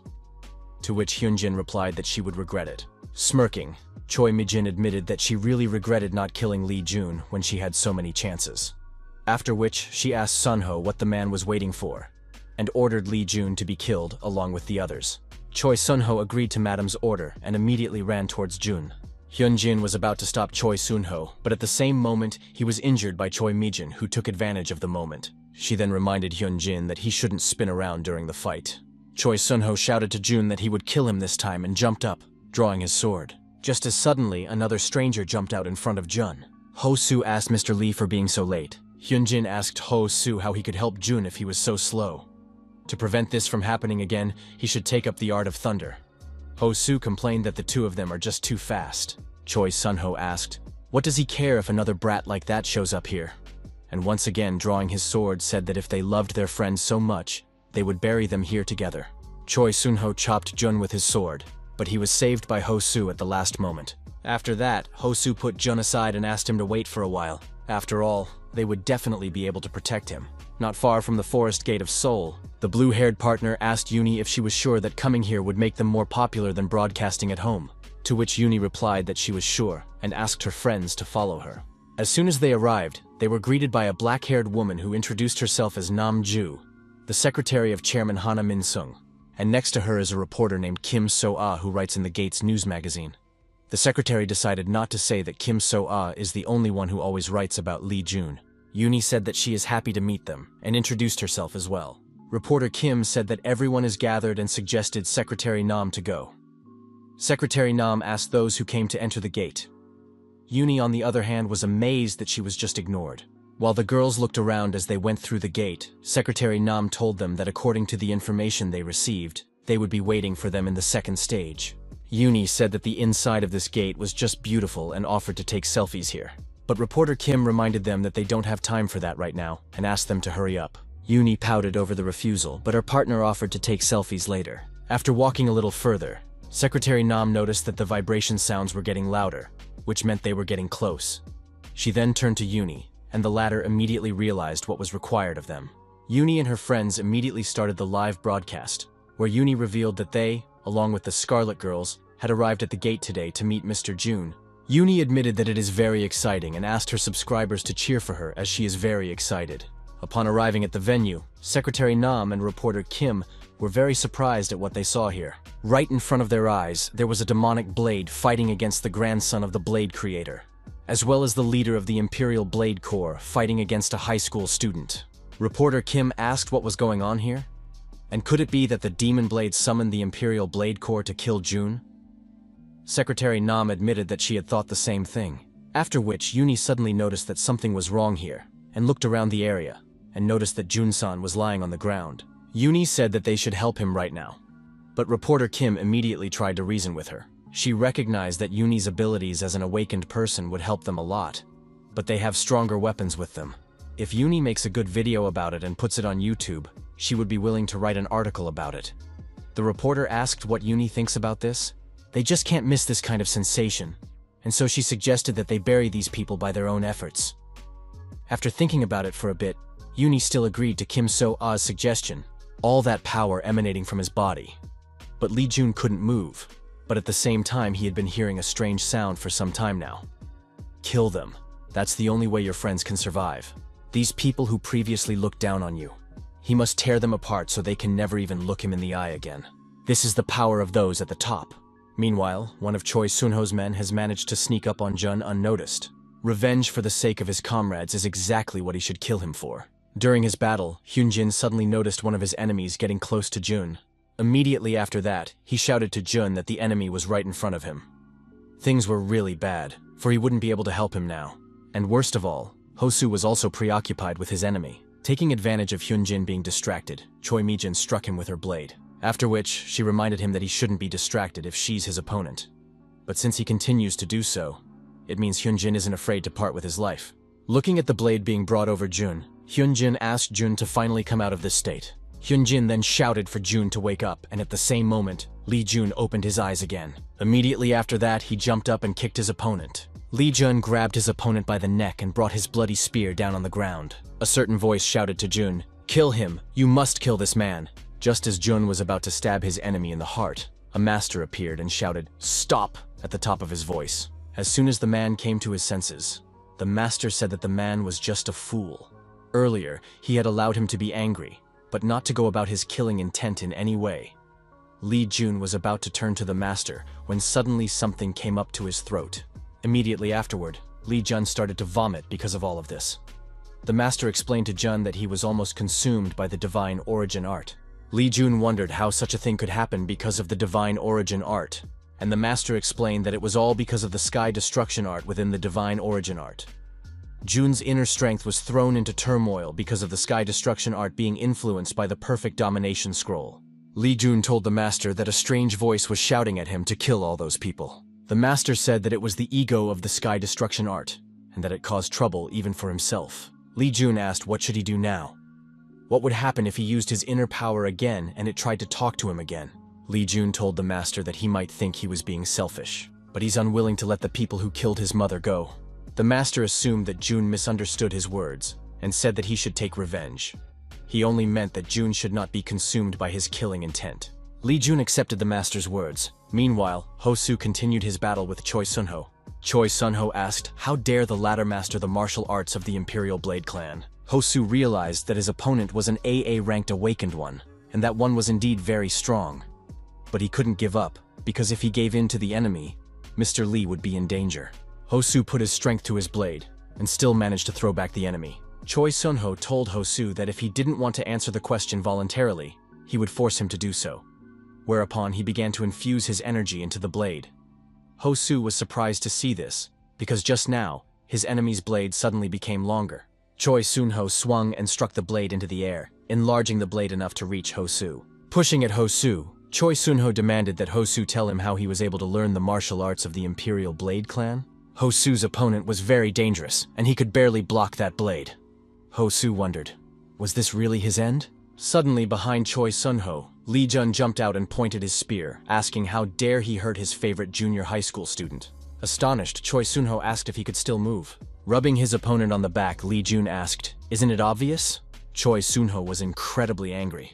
After all, he had to kill this bastard before he could stand up.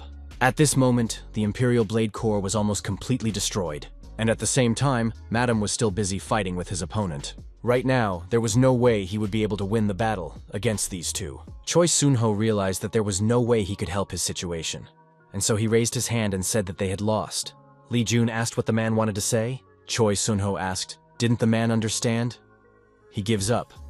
He was too careless going into battle with that guy. because he really turned out to be strong. He was probably even stronger than his cousin and the King of Blades himself, except that he and his mistress are supported by the Imperial Blade clan, and if they were to die here, this guy would have to bear the wrath of the Imperial Blade clan. This guy wouldn't dare to do something like that, right? Li Jun said. In that case, it suits him even more. Choi Sunho said that he could convince Madam, but Li Jun interrupted him saying that he could kill him without resistance. Shocked by what he heard, Choi Sunho asked what he meant by that.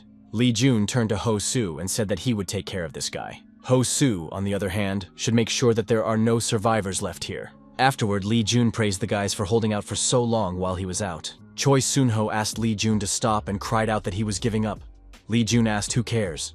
After all, he wasn't going to accept his surrender. Then Li Jun remembered something and asked if he thought it was a coincidence since they all ended up here at the same time. Choi Sunho couldn't believe what he heard. He asked if he had forced them to come here. Li Jun admitted that they weren't completely stupid, but still, they wouldn't leave this place alive. Choi Sunho told Jun that he was just a bastard and asked how dare he. Just as suddenly, he started coughing up blood. Choi Sunho tried to understand why he couldn't use his inner strength anymore. And since when did he start losing blood? Li Jun explained to Choi Sunho that he had to strengthen his resolve before trying to kill him. After which, Li Jun asked if he would have any last words. He's willing to at least listen to him. Choi Sunho asked Jun to let him free. Li Jun asked, should he let him live? He hadn't gotten as far as the rest of them yet, and instead, Li Jun pierced Choi Sunho's chest with his spear, finally dealing with him. The most important thing for the awakened ones was to be able to utilize their inner strength. If the part of the body that held the inner strength was damaged, it would be incredibly difficult to restore it. Awakened people who have lost this part of themselves live a shattered life. They describe it as hell. Awakened ones would rather choose death than choose such a life. Previously, he had already gone through all that hell. Li Jun advised Choi Sunho to live a similar life, as it must be healthy for him. After dealing with Sunho, Li Jun took his leg and dragged him to where Hyun Jin and Choi Mi-jin were fighting. Hyun Jin complained to Jun about being late, which made Choi Mi-jin turn around. As they got closer, Li Jun threw Choi Sunho's body right under Choi Mi-jin's feet, after which he asked her not to worry since he didn't kill him. Li Jun asked Choi Mi-jin how it felt to be defeated by some boy. Choi Mi-jin was furious since that bastard. Li Jun explained that they had lost.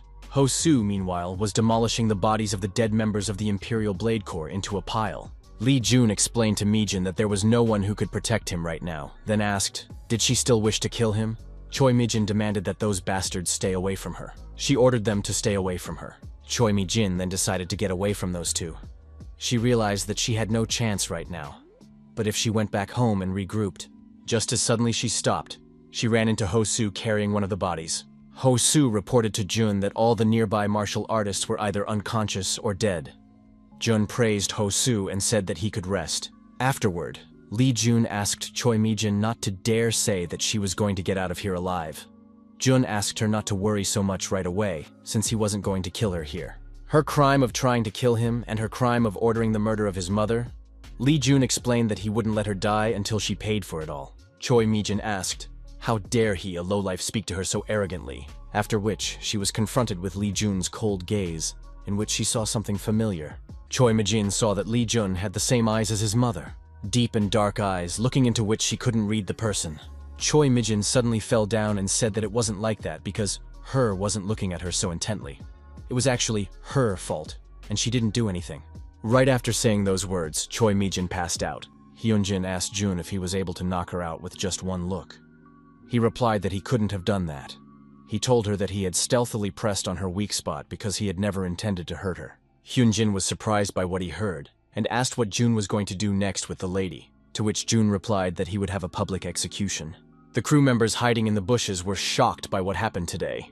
As soon as the camera crew came out, Hyun Jin immediately turned his attention to Scarlet Girl's Uni. Overcoming his embarrassment, he quickly jumped up to her and introduced himself as the Sword Dragon, Park Hyun Jin. Hyun Jin asked if she could give him an autograph. After all, he would be honored. Meanwhile, Li Jun was going through the footage. They recorded what was going on right up until the very end. Secretary Nam asked if they should send the footage as is, or if Jun wanted to edit it. Jun asked that they send it as is. Hyun Jin was outraged at what he heard, and asked to cut out at least the part where he was hit. But Li Jun asked to ignore Hyun Jin and put it out like that. Namju would never have been able to think that he could overpower the Imperial Blade Corps. Of course, they all knew that Li Jun and Hyunjin were stronger than the active awakened ones, but this Ho Su managed to surprise them. Without any doubt, she was sure that Ho Su had used the Imperial Chainblade technique, and this was despite how young he was. He's only 17 years old. If the Sword King found out about it, that's not how he would leave it. Li Jun said that he had something to tell them all, after which he bowed and admitted that he had deceived them. The story about the sweep was a trap. He knew that the Divine Power Clan and the Imperial Blade Clan were trying to kill him, and to deal with them, he asked Secretary Nam to gather them all here. Li Jun apologized to them for lying to them. Following him, Secretary Nam also apologized for being involved. Reporter Kim asked if it was because he used them to let everyone know that the Divine Power Clan wanted to kill Jun. Li Jun admitted that it was, and then the reporter said that it didn't matter to her. After all, it means she will get an exclusive report on this scoop. Reporter Kim So-ah said that Jun can use her as much as she wants. This amazed Uni. Uni couldn't stand it and shouted out that she also doesn't mind Jun using her like that. She asked him to use her too. The blue-haired friend blocked Uni's path and said that today they were honored to meet him in person. Li Jun thanked the girls for understanding. Reporter Kim said that just the footage of the Imperial Blade Corps attacking Jun's friends was enough for a big article. Li Jun said that he was counting on her. As for Choi Mi-jin, Li Jun approached Hyunjin and asked that he have her imprisoned in the Golden Jade Hall in his family's home. Hyunjin agreed that only their Iron Bloodblade clan could handle this woman. While his father just can't wait to take a stand against the Imperial Blade clan, Hyunjin offered to take the chance to start a war. Only he has to find out if Jun is willing to do it. Choi Mi-jin belongs to the Imperial Blade clan, and she's also the wife of the head of the Divine Power clan. They may not be the same aunt, but she's still his aunt, and if he deals with her right here, those who hold Confucian values will rise up against him. At the same time, no villain has ever returned from the Golden Jade Hall, Iron Blood Sword clan. Even the Divine Power clan's clan mistress would not be an exception, unless there were moments preserved in his memory. For Choi Mi-jin, it would be more painful than death, for she would never be able to see her son again. Immediately after the gate incident, headlines began to appear about what the Divine Power clan was trying to do. This news quickly hit the trends in real-time searches. The net was flooded with articles and videos about how Li Jun, along with a sword dragon and a junior high school student, cleared the Blue Gate. But while clearing the gate, the Divine Power clan and the Imperial Blade clan ambushed them. All because the Imperial Blade clan held a huge grudge against Li Jun. The people began to discuss this topic heatedly, because no one expected that the members of the 15 Houses Alliance could ambush the gate like this, as if they were barbarians. To attack an apprentice who isn't even an awakened fighter is even worse than barbaric. One commenter wrote that it's just crazy to bring in a corps of Imperial Blades to fight children, to which one user replied to him that he always puts his best foot forward, even against students. After which he was asked, what if it was Li Jun? After all, he would just be able to smash his head into the ground. One commenter wondered where all those people who called Jun crazy when he destroyed Li Shin's elixir went. One user wrote that he would have killed Li Shin himself. The commenters were then asked if they had seen the video posted by reporter Kim So-ah, because that's just crazy. Also, this video was also posted on YouTube by Uni of Red Girls. Some people were convinced that it was a clickbait like the kiss, so where is all the fuss coming from? Except it ended up being a real video. The video posted by Uni showed people everything that was going on in the Forest Gate of Seoul. Many people said it was too violent, but most people condemned the clans for attacking the students. Of course, there were also those who criticized Li Jun for his ruthlessness, but even so, public opinion was on Li Jun's side. A student who had defeated the Imperial Blade Corps with his overwhelming strength, and his mercy when he spared his enemies amazed the public. Some wished Choi Mi-jin dead and didn't understand why Jun spared her, while others believed that he spared her because she was his stepmother, which broke people's hearts. People believed in Li Jun and hoped that he would continue to move forward. All of these reactions were exactly what Li Jun expected to see. The forbidden area of the 4 shrines. Locked inside the structure, Li Jun meditated, trying to bring his energy into balance. And as it turned out, suppressing killing intent wasn't that easy. The old master said that after releasing it, controlling the energy of destroying the sky was not so easy, and so he advised to master the infinity technique and master the infinite energy as soon as possible. Li Jun opened the system window and frowned when he saw that the infinity technique cost 15 million points. And from the looks of it, the infinity energy cost much more. Li Jun asked the master, did he really have no way to control the sky annihilation energy other than studying infinity energy? To which the master replied that there is a way. Li Jun asked, what is that way? And the master replied that one must reach the peak of the fire realm. The S-rank fire realm is equivalent to the level of a blade creator, the strongest awakened of Korea. As it turned out, it was as difficult as learning infinite energy. The master explained that the fire realm was the minimum necessary to possess infinite energy, and so he advised Jun not to relax, but instead to focus on becoming stronger. Otherwise, the sky destruction art would begin to control him. Li Jun grinned and admitted that he was thinking the same thing. The energy of the sky destruction art was even too dangerous. Except that the sky destruction energy originated from the sky destruction art. So why would it manifest when using the original origin technique? Master assumed that the desire for revenge had unleashed the sealed sky destruction art in the divine origin technique. His weakened physical state probably contributed to it as well. The sky destruction energy despises weak masters, and if its master suddenly became weak, it would sink its fangs into him without any hesitation. Hearing this, Taeger assumed that the master was still angry about what had happened that time, which meant that he would punish them soon. Zolotushka explained that it wasn't like that, because the young master was practicing energy circulation, and he was just checking to see if his body was okay. Zolotushka asked, so they wouldn't worry too much about it. Taeger asked if it was true. Zolotushka advised to focus on doing whatever they can to support the young master. Korea International Airport. Somi got off the plane and headed for the airport exit. But at the checkpoint, she noticed what a peaceful atmosphere the place had. Looking at it makes her want to ruin it. Meanwhile, a quiet war had started in China under the influence of His Highness. Compared to that, it was too peaceful here. Somi tried to dial the monk again, but the damn monk kept not picking up. All she heard was that the person she was calling was unavailable. Hearing this again, Somi threw the phone down in anger and asked if they were crazy over there. She then started beating the phone with her foot, screaming that she had had enough of them not picking her up already. But now he had started ignoring her calls. She started yelling at the damn monk to finally die. All of this was seen by bystanders who were uncomfortable with the sight of it. A staff member approached the strange woman and apologized to her, then explained that this was not the place to behave like that. Somi asked if he was really saying that to her. The employee explained that there were other customers nearby, and so he asked her not to cause trouble. The woman grabbed his chin and praised him for having courage. Taking a closer look, she even recognized that he was quite cute. The employee was uncomfortable with her hand and asked if she could. The demoness looked into his eyes and said goodbye. Afterward, the guard helped her out.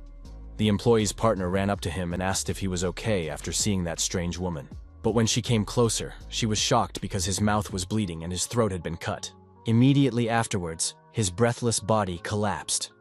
The employee shouted that one of them had been eliminated and ordered to block the exits from the airport so that the suspicious woman could not leave.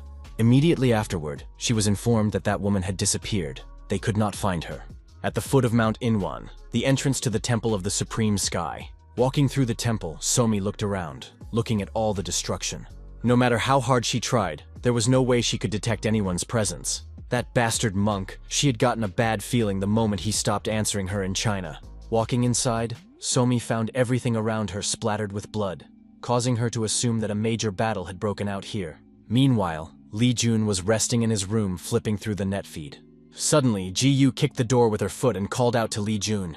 Li Jun was amazed that she did it again and asked her to knock for once. Ji-Yu asked who was interested in knocking on the door. What's more important is that she read the news. Ji-Yu grabbed Li Jun's face and asked if he was okay after that ambush. To which Li Jun replied that as she can see he is perfectly fine, after which he asked, did she only come because she was worried about him? Han Ji-Yu embarrassedly said that it wasn't that. After which she explained that she came because Li Jun doesn't come to practice. Li Jun said that didn't seem like the truth and suggested that he was right, saying that she was worried.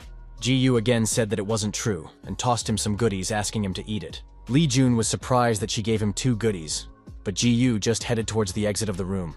Before the exit itself, she stopped and said that he should eat, recover, and come to practice.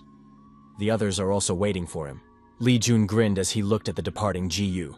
After which, he turned to his door and thought about the fact that even if he fixed the door, Ji-Yu would break it again. Therefore, Jun decided to forget about it for now. Just as suddenly, Jun's phone rang. Jun asked what was wrong, what Hyunjin didn't like, and complained that Jun had left all the work to him. Li Jun clarified that all the work wasn't on Hyunjin, but on the Iron Blood Blade clan. Hyunjin reminded him that he is the Iron Blood Sword clan, and asked if he's been trying to ignore him lately. Jun said that he was joking. Hyunjin advised Jun not to doubt him, and said that someone from Jun's clan had told him about that incident. Lee Jun asked who it was. Yi Hyunjin replied that it was the leader of the Heavenly Kings group, Hyunjun. His wife is locked in a golden prison, and he just sent his subordinate. Hyunjin couldn't help but admit that Jun's father was terrifying. Lee Jun quietly said he wasn't sure about it, which surprised Hyunjin. Jun then said, "Nothing like that," and asked if they had made any secret deals. Hyunjin reminded Jun that they were an Iron Blood Sword clan, and that he hated to talk about it. But did divine skill have the weight to make deals with them? Lee Jun asked, "What about the Imperial Blade clan?" To which Hyunjin replied that there was no word from them, only silence. Since the beginning of the heavenly battle, the Imperial Blade clan had locked themselves in, and none of them had come out. Lee Jun said that in that case, he would have to knock on their door himself. Hyunjin inquired, "What was Jun planning this time?" Lee Jun asked, and Hyunjin asked, "What does Hyunjin think about it?" "Absolutely nothing. The Divine Power clan, the main building." Lee Gunmu asked Hyunjin, "How was his visit?" Hyunjin said that there was nothing but rejection from the Iron Blood Blade clan. Lee Gunmu asked if the man had even seen his wife. Hyunjin replied that he hadn't. Lee Gunmu assumed that since it was like this, the Iron Blood Sword clan had made their decision. Looking at the heads, Hyunjin noticed that he looked as if a stone had been removed from his soul. Lee Gunmu was surprised to hear this and laughed. Hyunjin said that it seems that the Iron Blood Blade clan is preparing to start a war with them, and their target is the Divine Power clan. Hyunjin said that in addition, they had passed on a warning to them. They said that if the Divine Power clan gives up the mistress, their clan will not be harmed. Lee Gunmu explained that if they did nothing, the anger of the Blade King would be directed at their clan as well. But if they intervened, the losses would greatly outweigh the benefits. Lee Gunmu asked Hyunjin what he himself thought about this. Hyunjin apologized for his impertinence, then admitted that their mistress's deeds were something a martial artist should never do. And if she must pay for her crimes, he felt that they should humbly accept it, for it was a path worthy of a martial artist. Lee Gunmu was forced to agree with Hyunjin's opinion. Choi Mijin is his wife, and also the younger sister of the Blade King. With her help, the Imperial Blade clan subjugated the clan to divine power. Neither the elite forces of the Imperial Blade clan, nor the unknown forces that might be helping his wife from the shadows. Above all, the one who appeared to be their leader, Nanny Mijin, was involved. Jinhua Shim, but she hasn't been seen lately either. That means they finally have an opportunity. Lee Gunmu said that their Divine Skill clan is giving up on this case. Hyunjin asked the head if the head was serious. Lee Gunmu asked, hadn't they previously discussed that this could be used for the sake of their clan? Hyunjin explained that he was referring to the way of the martial arts masters, but in no way what the head said. Lee Gunmu ordered Hyunjin to tell everyone about it, and announced that Lee Jun was becoming the clan's successor. Lee Gunmu went down to Hyunjin and said that Lee Jun was the person they should take care of from now on. Without any objections, Hyunjin accepted this order from the head, after which the latter headed towards the exit. Hyunjin asked what he was going to do next. Hyunjin replied that he was going back to his training. Hyunjin asked if he had already finished his retreat.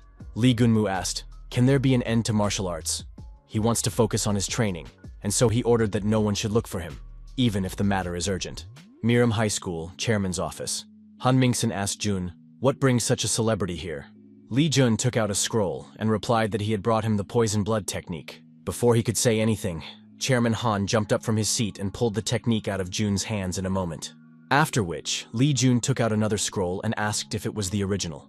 The chairman was indignant at the forgery and said that if it was, he would bring the forgery back. The chairman then admitted that he was just too surprised and apologized if he had offended Jun. Jun admitted that it was no big deal and wondered who would learn such a creepy technique.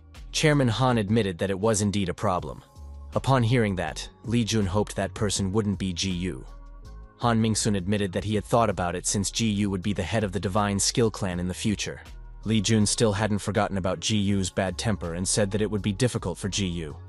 The technique requires raising a poisonous male or female, which is simply impossible with her temper. Lee Jun asked what if the head of the Divine Skill clan learned the poisonous blood technique. Han Mingsun explained that if he wanted the technique, he would learn it first.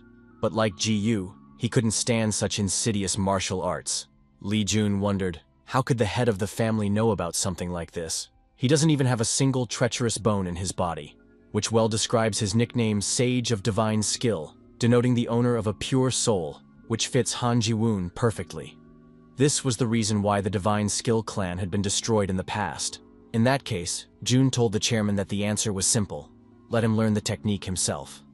Han Ming-soon grinned and said that he was too busy. Lee Jun wondered if the latter wasn't going to learn the technique just because he was busy. Or was it because he was afraid of some bugs? Han Ming-soon became indignant when he heard about the fear of bugs and asked, does he look weak as an A-rank awakened one? So how could he be afraid of small insects? Although the chairman won't admit it, but Lee Jun can clearly see that the chairman hates insects, and very much at that. As he was about to leave, Lee Jun said that he kept his promise. But whether or not the chairman will learn this martial art is up to him.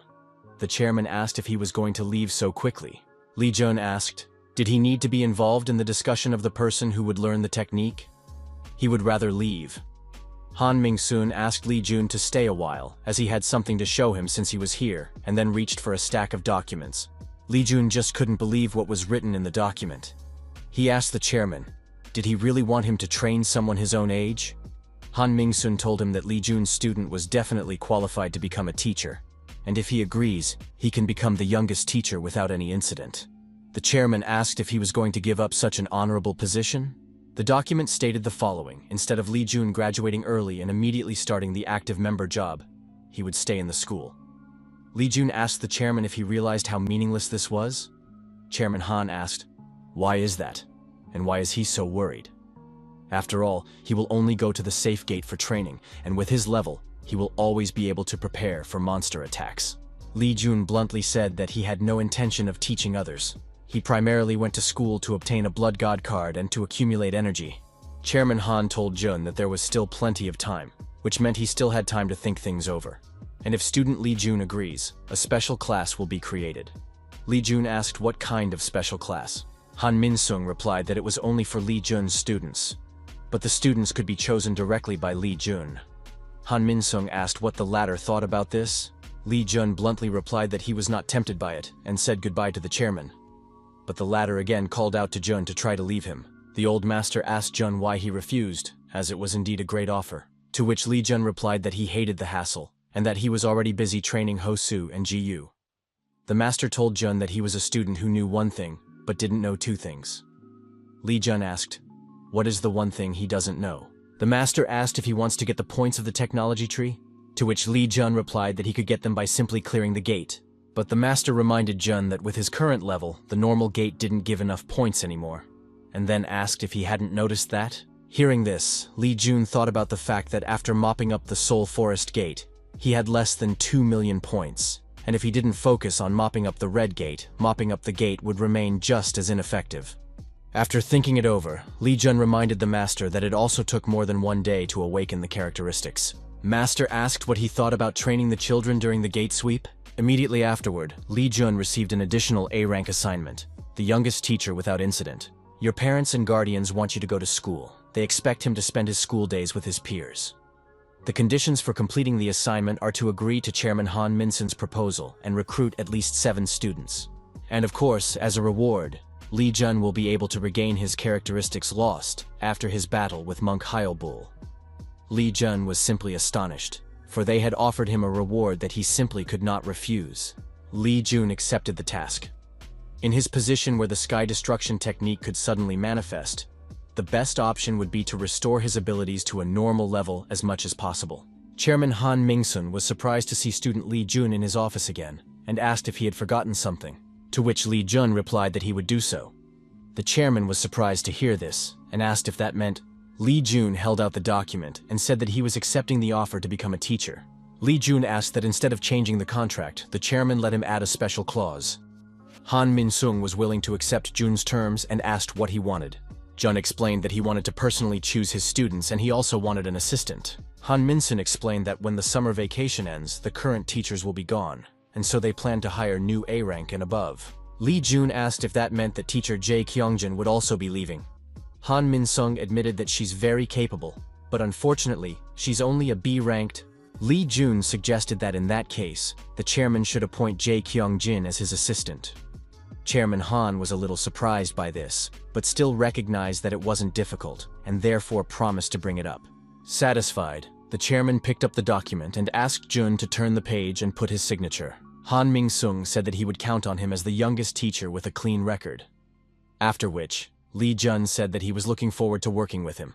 A little while later, since Lee Jun has become a teacher, he should be busy recruiting students, and he already has applicants. Ji-yu asked Jun what he wanted. Lee Jun was surprised to hear such a quick answer over the phone and asked if Chairman Han had told her anything. To which Ji-yu replied that he hadn't, and asked Jun to tell her. Lee Jun revealed that the chairman had offered him a teaching position at the school.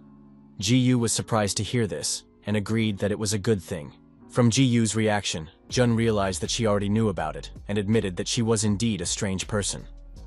Ji-yu asked, "What did he just say?" To which Lee Jun replied that he was just talking to himself. Ji-yu recalled that she had heard that Lee Jun was going to become a special education teacher, whereupon she wondered if she could join them. Lee Jun admitted that that was exactly what he had called her for and asked if she would be willing to join them. After a brief pause, Ji-yu said yes. Lee Jun asked if she could tell Yunbi and the others about everything, and asked if they were willing to join the special class. Ji-yu said that they heard the whole conversation. Immediately afterward, the head teacher shouted with joy because Lee Jun would become the teacher of the special class. Seon Honam said that it was unprecedented for someone their age to become a teacher. In the end, everyone expressed their desire to join the special class as well. In honor of that, his friends suggested that Jun throw a party right now and told him to go Ji-yu. Lee Jun reminded them that he had to finish recruiting students first, and once everyone arrived, they would be sure to throw a party. Lee Jun said that he would call them back and wish them hard training. The first 4 disciples are there, which means there are 3 more people left to find. Lee Jun went through the gate and asked Ho-soo if he would like to join the special class where he would be as a teacher. Immediately after saying that he would take any answer Ho-soo gave as a yes, and wishing him to continue training, Lee Jun disappeared before Ho-soo even realized anything. There were only 2 students left to recruit. Lee Jun called Hyunjin and said that they needed to talk about something. Hyunjin asked what had happened. Just as suddenly, Lee Jun felt something. He asked Hyunjin to forget about it for a while and promised to call back. Realizing that someone was following him, Lee Jun immediately rushed to run. Just as he thought behind him, a tail lashed out. While running away, Lee Jun jumped onto one of the rooftops, whereupon he noticed that these guys looked familiar. Lee Jun said hello to them and asked what the Heavenly King's group members wanted from him. The group members greeted the young master. After which, Hyunjun came out and explained that they had something to say, and that was why they followed Lee Jun as soon as he ran, even though it might seem rude. Since the latter wanted to talk, Lee Jun suggested Hyunjun go to a place where no one was around. In Cheon, the roof of a high-rise building, Lee Jun asked Hyunjun what he wanted. Hyunjun reported that the head of the house had appointed Lee Jun as his successor. Lee Jun admitted that he had expected something like this. After all, since Lee Shin's elixir field had been destroyed, they had decided to settle for chicken when they couldn't get pheasant. Lee Jun realized that since his father had decided to give him the position of successor, it could be an easy way to absorb the Divine Power Clan. To take control of the Divine Power Clan and either split it into 5 parts or remove Lee Gunma from power. This could be the perfect revenge, because after all, what Lee Gunmu loves the most is his clan. Lee Jun asked if Hyunjun had come to serve the successor. He replied that it was the leader's order. Lee Jun asked with a chuckle if that meant they would only follow his orders. Hyunjun said that it did. After that, Lee Jun said he wanted to ask him one question. Lee Jun asked, "Is Hyunjun standing here as the deputy of the Divine Fist Group, or as the leader of the Heavenly King Corps?" Hyunjun replied that he is not here as the deputy of the Divine Fist Group, but as the leader of the Heavenly King Corps. Lee Jun asked, what if he asked him to give up his position as deputy? To which Hyunjun replied that he was willing to give up his position if it was young master's order. After which Lee Jun asked how would the latter would act if he ordered his orders to be prioritized over the orders of the clan head. Jun's eyes were as deep as the sea, and no matter how Hyunjun looked into them, he couldn't understand his thoughts. But that was why. Hyunjun replied that he would give him his life, and not only his life, but the lives of all the members of the Heavenly King Corps. Looking at Jun, Hyunjun wondered if he might be the one who could restore the Divine Power Clan to the greatness it once possessed, even if he was weak. Hyunjun knelt down and said that he had been willing to follow the young master from the beginning, and from now on, he would prioritize the young master's orders over the clan head. Li Jun recognized that this was exactly what he wished to hear. After which, he said that he was willing to give him a reward that matched his answer and asked him to follow him. Songdo District, near the Imperial Blade Clan's main building. Hyun-jun asked the young master, "What are they doing here?" Li Jun asked, what was the young master asking about? Of course he had come to show with his own strength that he was worthy of leading them. Except Hyun-jun still couldn't believe it, because this place, they are right outside the Imperial Blade Clan's front yard. Choi Dae-min sighed as he made his way through the forest. There were many bodies around, but one of them appeared to be alive. The man asked Choi Dae-min for mercy. After all, he has a family and a child. But Choi Dae-min completely ignored the man's words and took his life. After which, he sighed satisfactorily. Intoxicated with power, Choi Dae-min started laughing loudly. Suddenly, he felt a movement behind him and immediately swung his hand in that direction. But even with such a strong attack, he didn't hit anyone. Choi Gang-yu praised his son as he had become much stronger. Choi Dae-min wondered what had just happened. It was only afterward that he recognized that it was his father. Choi Gang-yu asked his son how he felt about his new strength. Dae-min replied that his body felt like it was overflowing with power, and he felt like he might go crazy if he didn't use it soon. With this power, he would be able to defeat any awakened person other than Chenekian, even the strongest swordsman of Korea. Kill them all. Choi Dae-min told his father that he kept hearing a voice, like a demon whispering. Every time he uses that power, it tells him to kill. Choi Gang-yu told Dae-min not to give in to that voice, and asked him to memorize it. Choi Gang-yu asked Dae-min, will he continue? To which Dae-min replied yes, for he must achieve full A-rank mastery before he could go any further.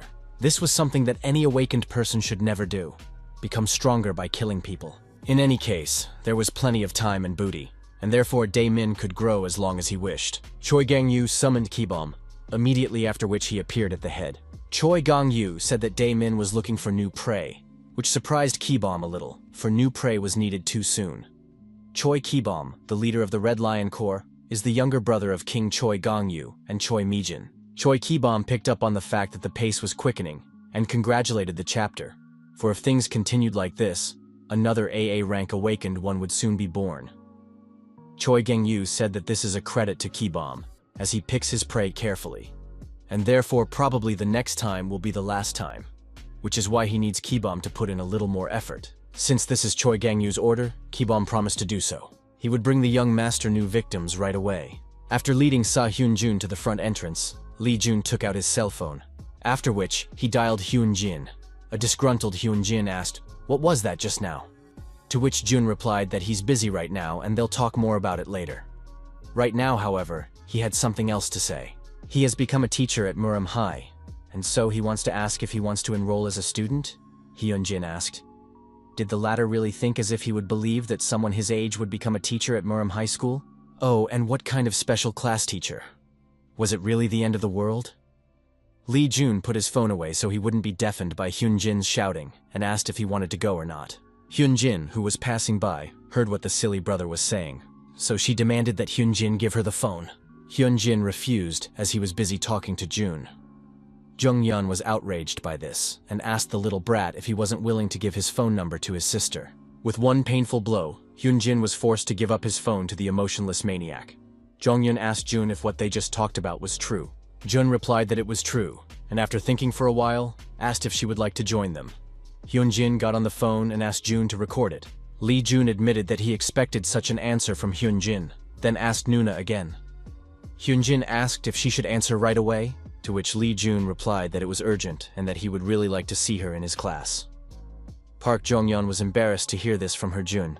Jong-yeon asked why, to which Jun replied that if she didn't join, it would be a burden on him. Jong-yeon asked, "Really?" Jun said that it was, then he added that Ji-yu and the others had already agreed.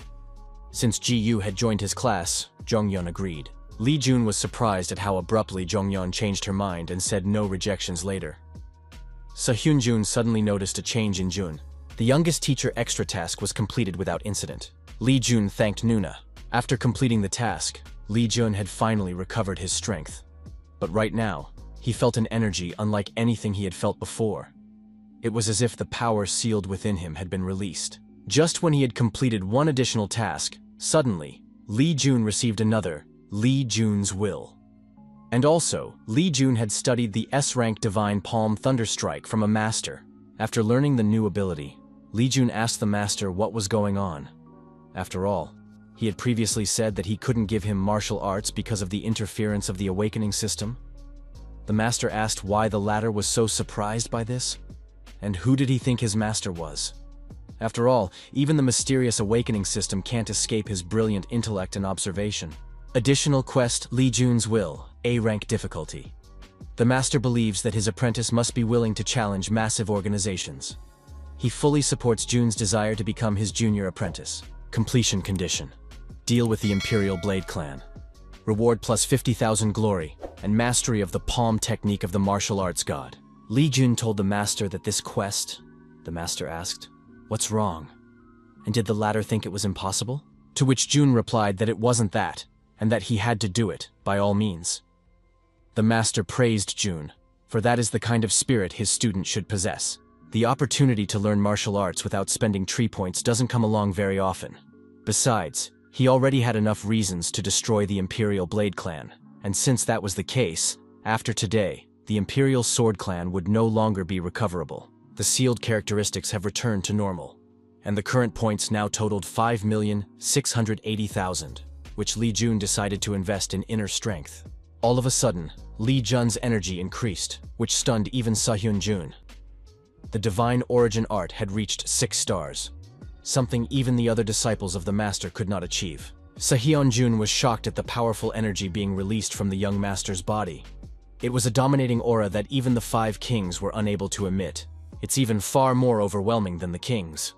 This surpassing power is stronger than even what he saw in the center of the heavenly lake. So, is this really it? The young master's true strength? Even Li Jun was astonished after obtaining the 6th star, for it was much stronger than he had expected. With this kind of strength, Li Jun was confident that he could deal with the current Imperial Blade Clan on his own. Sahyun Jun asked, what kind of strength was this? After all, it didn't even look like a Heavenly King divine art. Li Jun noticed that because of this prank, the Imperial Blade Clan had started to strengthen their defenses and asked if they should leave before they closed the gate. Sahyun Jun was shocked because of what he heard, and seriously asked if he really wanted to attack the Imperial Blade Clan. Li Jun asked, what else could they have come here for? Immediately after which, he jumped down from the tree, after which he recalled that they were the first to attack him, and that they would now have to face the consequences of their actions. One of the squad members asked the captain what they should do. Sahyun Jun sighed exhaustedly, after which he said that if the young master was going there, they should follow him. After which the second subordinate reminded that they weren't even in their own territory. They were in the enemy's territory, which meant that if they were careless, they would all die here. After what he saw, Sahyun Jun admitted that he wasn't sure if they should be worried. After all, the energy he had just felt, even the Emperor's fist didn't have this kind of power. The young master was incredibly powerful, and no matter what happened, he wouldn't let them get hurt. It might not even be a bad thing to risk one's life for such a person. Since the captain was so confident, the rest of the squad agreed. The Heavenly King Corps descended, and its members shouted that they would follow the young master's will. Li Jun was pleased that they followed him after all. Li Jun said that in that case, he should show something impressive to the subordinates who trusted him. Looking at the camera, Li Jun turned to the other side and said that he was aware that they were following him. And they are probably very angry about his presence here. Li Jun asked, how would they react to the following? After which, he used the Heavenly Emperor Divine Art, the thunderous strike of the Divine Palm. And after a few movements, Li Jun launched a massive energy charge into the clan gate. Sahyun Jun and the others were amazed at what they saw. After all, this was a martial art that even the first king had failed to master.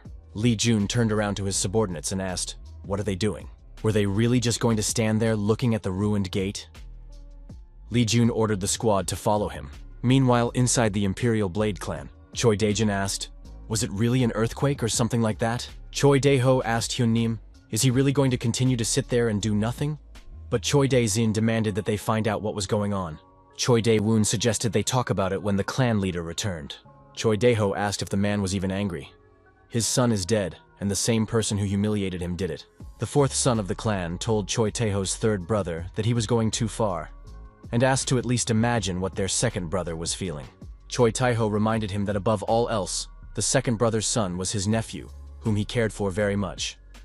Choi Dae-jin asked if he was the only one he cared about. Sunho was beloved by the clan head and all of them.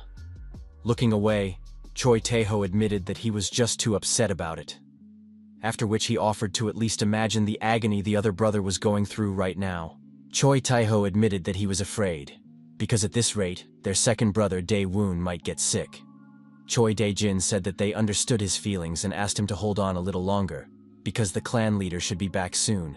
Choi Dae-woon was about to pour himself another bowl of firewater, when suddenly another earthquake tossed the bowl. Choi Dae-jin was startled by another earthquake and asked his subordinate if they recognized what was happening, to which the latter replied that they were attacked by an outsider.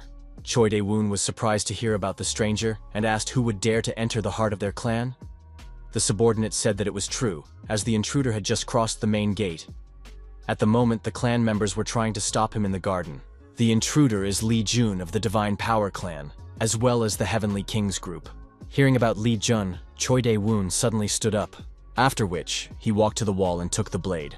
Worried about his second brother, Choi Dae-woon asked him to stop, but he wasn't going to stand idly by. Choi Dae-woon asked, how could he sit here while that bastard himself came all the way to them? This worthless bastard had killed his son, but even that wasn't enough for him. Now he dared to invade the Imperial Blade clan.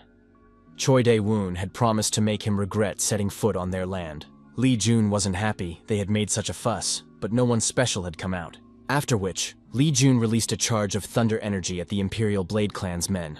While reacting, the clan members used the Gengan defense formation, so they were able to block the attack. After that, they would just have to hold out until reinforcements from the elders arrived. Meanwhile, Lee Jun prepared 2 more thunder charges. Lee Jun recognized that they were holding out better than he had expected, and offering to block such a thing, Lee Jun threw 2 charges directly into the defense formation. Reinforcements from the Red Lions arrived at the enemies. The captain ordered to leave the right defense on them, the Ferocious Lions, while the Iron Lions would take over the left defense. But immediately after that, the left defense was cut off. Things were bad. With their level, they were incapable of holding out against such an opponent. Lee Jun didn't waste any time and raised his hands to create an already huge, thunderous charge. The enemy's strength was too huge, and so one of the Ferocious Lions asked the captain, would they be able to contain it? The captain shouted that they wouldn't know until they faced it head-on, and after Jun threw a charge at them, they somehow miraculously but managed to contain it. The captain was surprised and tried to figure out what the hell. Although this charge was much bigger, but its power was less than the previous charges. Suddenly, a hand appeared out of the energy charge and immediately rushed towards the captain's throat. As it turned out, such a massive attack was only to blind them. Lee Jun exploded the charge in his hand, instantly incinerating the members of the Ferocious Lion Squad and Iron Lion Squad. Looking at this, Sa Hyun-jun couldn't believe what had happened, for the Iron Lion and Fierce Lion squads had fallen at the hands of the young master. But fortunately, they were still breathing. Even so, Sa Hyun-jun did not expect that their young master would use martial arts like this in the middle of the Imperial Blade clan. After all, it was the same as declaring war on them. Lee Jun called out to the squad leader and asked, "Is he still going to just stand there and watch?" The squad leader asked, "What does the man want to say?" Lee Jun said that he was indeed too slow, and asked how someone like him could even become one of the Heavenly King's squad leaders. After which, Lee Jun directly called him an idiot. The commander simply had no words for this. He assumed that Jun remembered what happened before, which meant that he was now on his blacklist. He had once nicknamed Lee Jun a burned-out fool and advised him to get treatment. Lee Jun laughed as he looked at his face. Sa Hyun-jun asked the young master what they should do with the defeated enemies. Lee Jun said that they should stop them from bleeding to keep them from dying and destroy their elixirs. Bowing his head, Sa Hyun-jun accepted the young master's order, after which he ordered all the squad members to destroy the elixirs of the defeated enemies. Hearing the footsteps, Lee Jun smirked, after which he turned around to the enemies and said that more and more people kept arriving. The members of the Imperial Blade clan trembled as they looked at Lee Jun. Heading towards the trembling enemies, Jun asked if the Blade King was still not going to come out after all he had done here. Lee Jun asked, letting them not tell him that the King of Blades was not here at all. Not hearing a reply, Lee Jun asked, was he really absent? After all, in that case, this was a great opportunity. In the absence of the Blade King, he would be able to destroy the Imperial Blade clan without any problems. Now that he had gotten this far, if he left them alone, they would come after him. This meant that he must destroy all of their forces. Lee Jun rushed towards the enemy awakened ones, and only Lee Jun was going to deal with this squad. As he was asked, how dare he, the elders of the Imperial Blade clan appeared in front of Li Jun. Choi Taiho asked if he knew where he was. Immediately after, Choi Dae-woon swung his blade, throwing Li Jun away from his men. Li Jun wondered if the clan's high-ranking members had decided to come out to him. The clan members were overjoyed because the elders had come to them, which meant they were saved. Choi Dae-woon ordered them to report the damage. He was then informed that the Fierce Lion Corps and the Iron Lion Corps had been completely destroyed. Choi Dae-woon was furious upon hearing this. The person in front of him had destroyed their elite units and even forced Choi Mi-jin into submission. This outcome was a foregone conclusion. Li Jun's aura had become more than several times larger since he had fought him. Choi Tae-ho asked his second brother for permission to take Li Jun's head to rest his nephew's soul. Choi Dae-woon said that he couldn't do it alone, and that to win, all the elders must attack at the same time. Choi Tae-ho asked if this guy was really that strong since he was proposing a joint attack. Choi Dae-woon said that with this guy's skills, he could be put on par with the clan head. But even so, the clan head, Choi Dae-woon asked if he thought he was only acting out of fear, because of being humiliated by this brat. If they wanted to survive, they should obey him. Choi Dae-woon ordered everyone to attack Li Jun with anything they can. Master told Li Jun that they were advancing, including these brothers.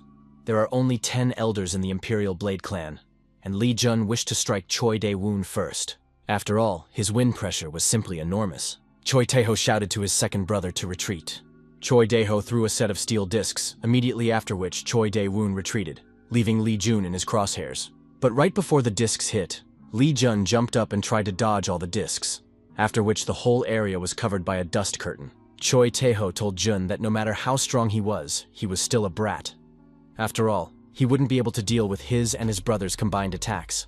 But a wary Choi Dae-woon told his brother that it's not like that, because that guy isn't the kind of guy who would just go down like that. Ignoring the third brother, Choi Dae-woon once again rushed forward to attack. Immediately afterward, his sword collided with Li Jun's spear. Choi Dae-woon refused to believe what had happened. After all, he had hit Li Jun with his energy blades.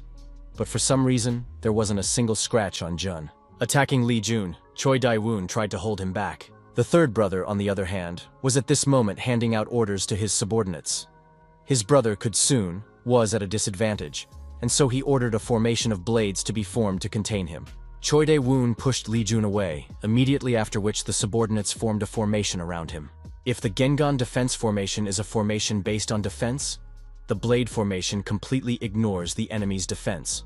This formation is only made for attacking. The 7 clan elders share their energy with the 3 attackers, after which those 3 continue to attack the target until it dies. Looking at this, Sa Hyun-jun couldn't believe that such a dangerous formation was being used against a young master. At the same time, this technique is like a double-edged sword. If they fail to smash their opponent, they will smash themselves. Except that the Imperial Blade clan has never yet failed at killing someone with this formation. Even a blade creator would have to struggle with this technique. No matter how strong the young master was, it was dangerous and he must help him. Li Jun telepathically told Sa Hyun-jun not to do anything reckless and leave the elders to him. Sa Hyun-jun, on the other hand, should deal with the other awakened clansmen of the Imperial Blade clan.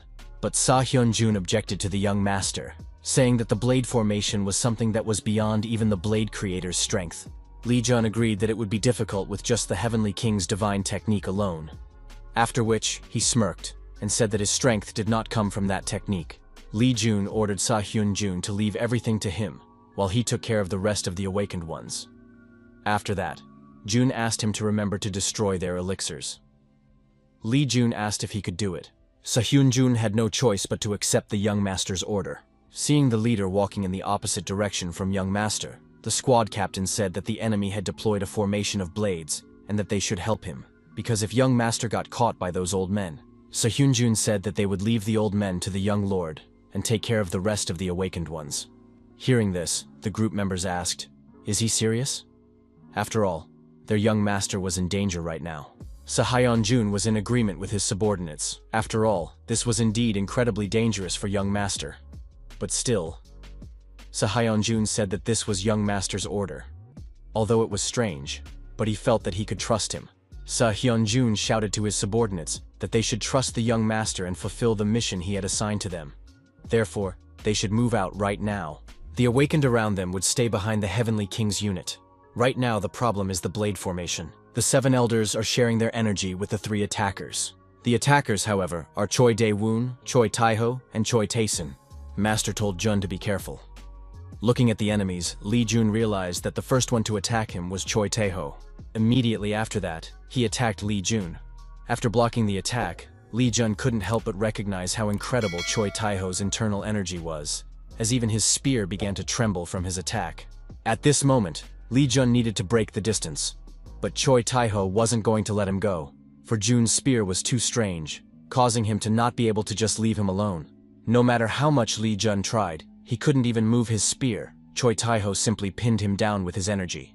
If he tried to take the spear away by force, he would damage his internal energy. Lee Jun suddenly felt another elder moving towards him.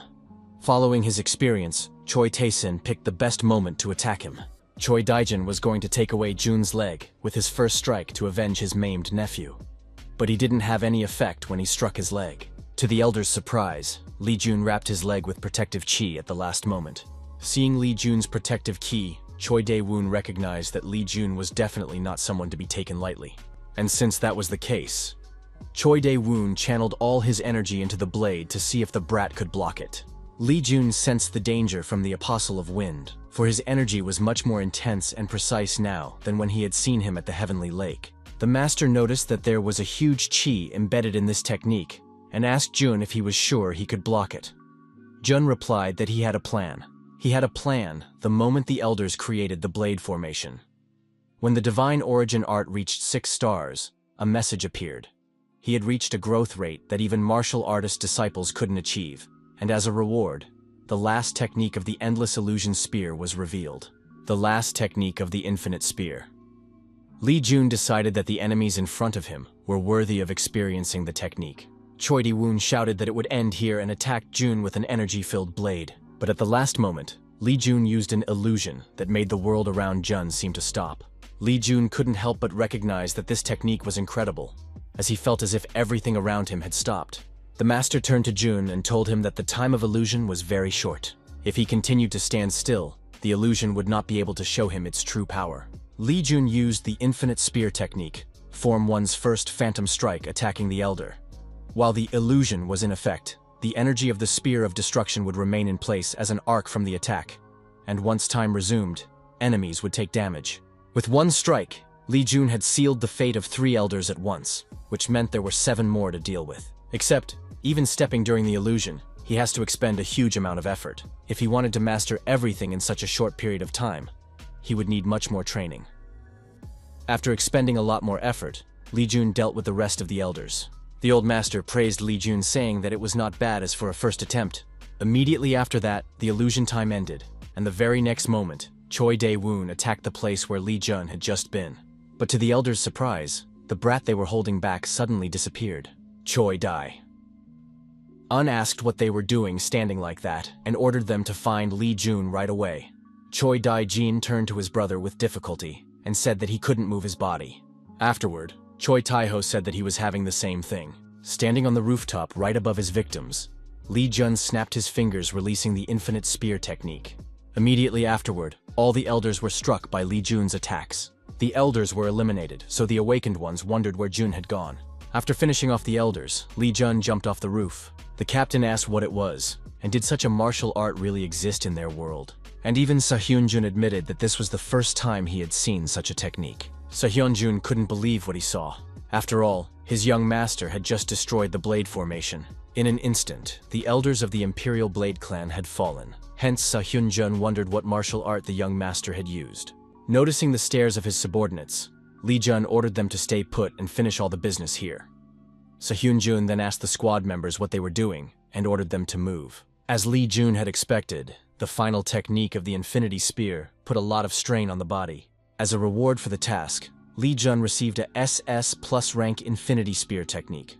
Lee Jun was very happy with the upgrade, because now this technique wouldn't burden him.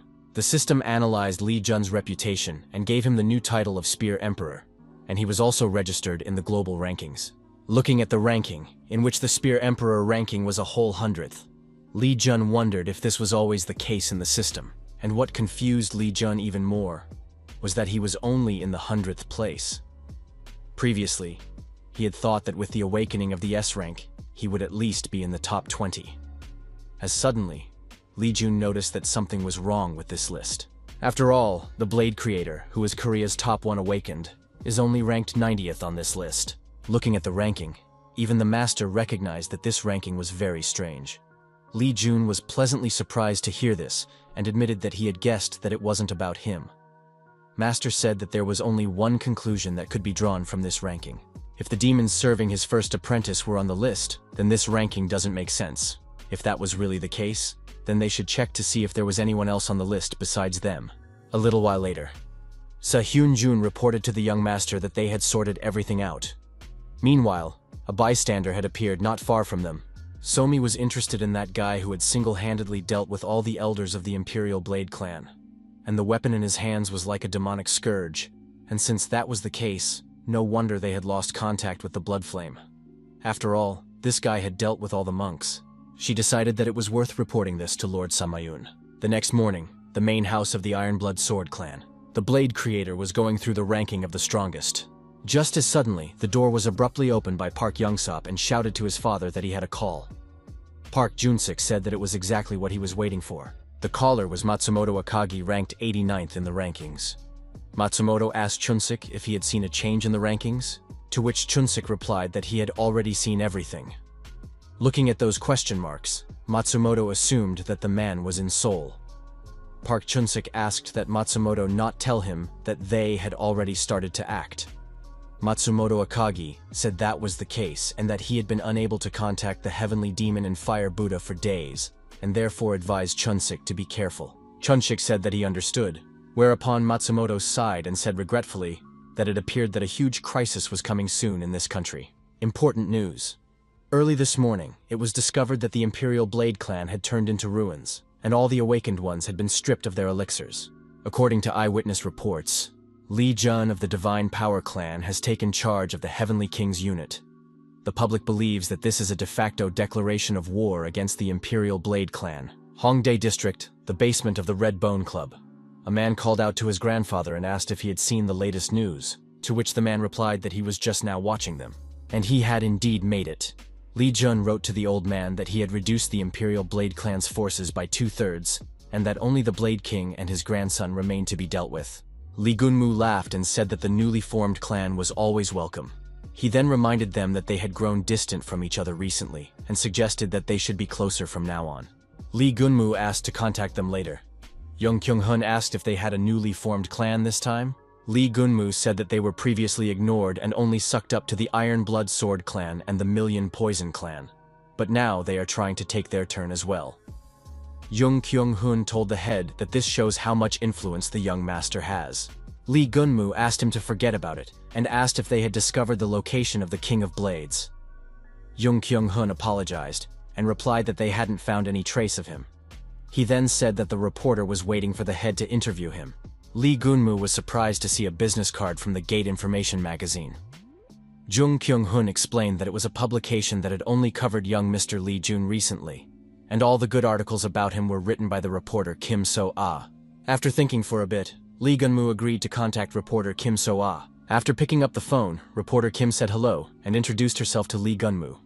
Lee Gunmu said that he had heard a lot about her and asked if she spoke well of his son, to which Kim So-ah replied that she was just reporting the facts. Even after receiving such a response, Lee Gunmu thanked reporter Kim.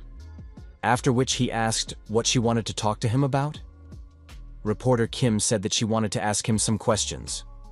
Lee Gunmu asked her to do so, and he would try to answer everything he could. Immediately afterward, reporter Kim asked if Lee Jun's actions were the will of the Divine Power clan. Lee Gunmu remained silent. Reporter Kim then asked again if Lee Jun's actions were dictated by his will as the head of the Divine Power clan. Lee Gunmu replied that Lee Jun's actions were a reflection of his will, and asked if the Imperial Blade clan had been deceiving the public by hiding under a mask all this time. On top of that, they even ambushed the children when they were clearing the gate, which made Jun angry. He in turn also believes that the Imperial Blade clan has crossed the line. Reporter Kim asked if this means that Lee Jun and the Emperor's Fist have the same principles, to which Lee Gunmu replied that it was correct, after which he added that he intends to be a shadow supporting his son. Reporter Kim So-ah thanked the head of the Divine Power clan for the answers, and said that she appreciated the interview. In other words, what she only heard was the statement that Lee Jun is the heir of the Divine Power Clan. After this interview, she finally had something to write. Jung Kyung-hun admitted that it was a surprise to him because he thought Gunmu would draw a line between himself and his son. Lee Gunmu said that it may have been a cruel method, but he was doing everything to raise the clan's reputation, while Lee Jun did it in one fell swoop. So how could he not appreciate it? Jung Kyung-hun was forced to admit that it was true. After all, with young Master Lee Jun at the forefront, one could accomplish a lot of things. Just as suddenly, Jung Kyung-hun received a message. Jung Kyung-hong reported to the head that the young master was waiting outside the building in a place with the Heavenly King squad and asked, should he escort the head? Lee Gunmu agreed to the escort. After all, if his son is here, he should welcome him. Morning, outside the Divine Power Clan building. Reporters were crowded in front of the clan building, wanting to know the Divine Authority clan's stance on what had happened.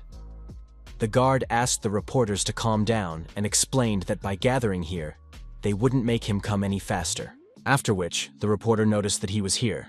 It was the Heavenly King squad and the Awakened One, Lee Jun.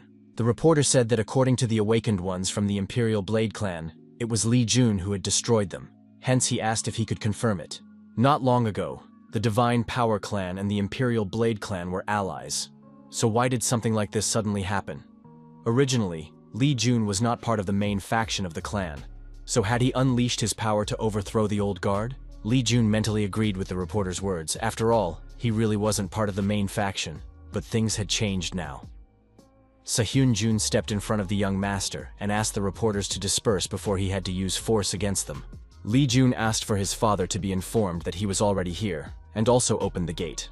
In his previous life, he wasn't even allowed to cross this threshold, but now, he could pass through here without any resistance. The clan members were surprised to see him, for this was the first time the young master had entered the inner courtyard of the clan. Previously, Lee Jun had thought that there was some amazing treasure hidden here, but as it turned out, there was nothing special here. Sehyun Jun approached young Master Lee Jun and said ahead. Looking up, Lee Jun saw his father in front of him in a place with another person.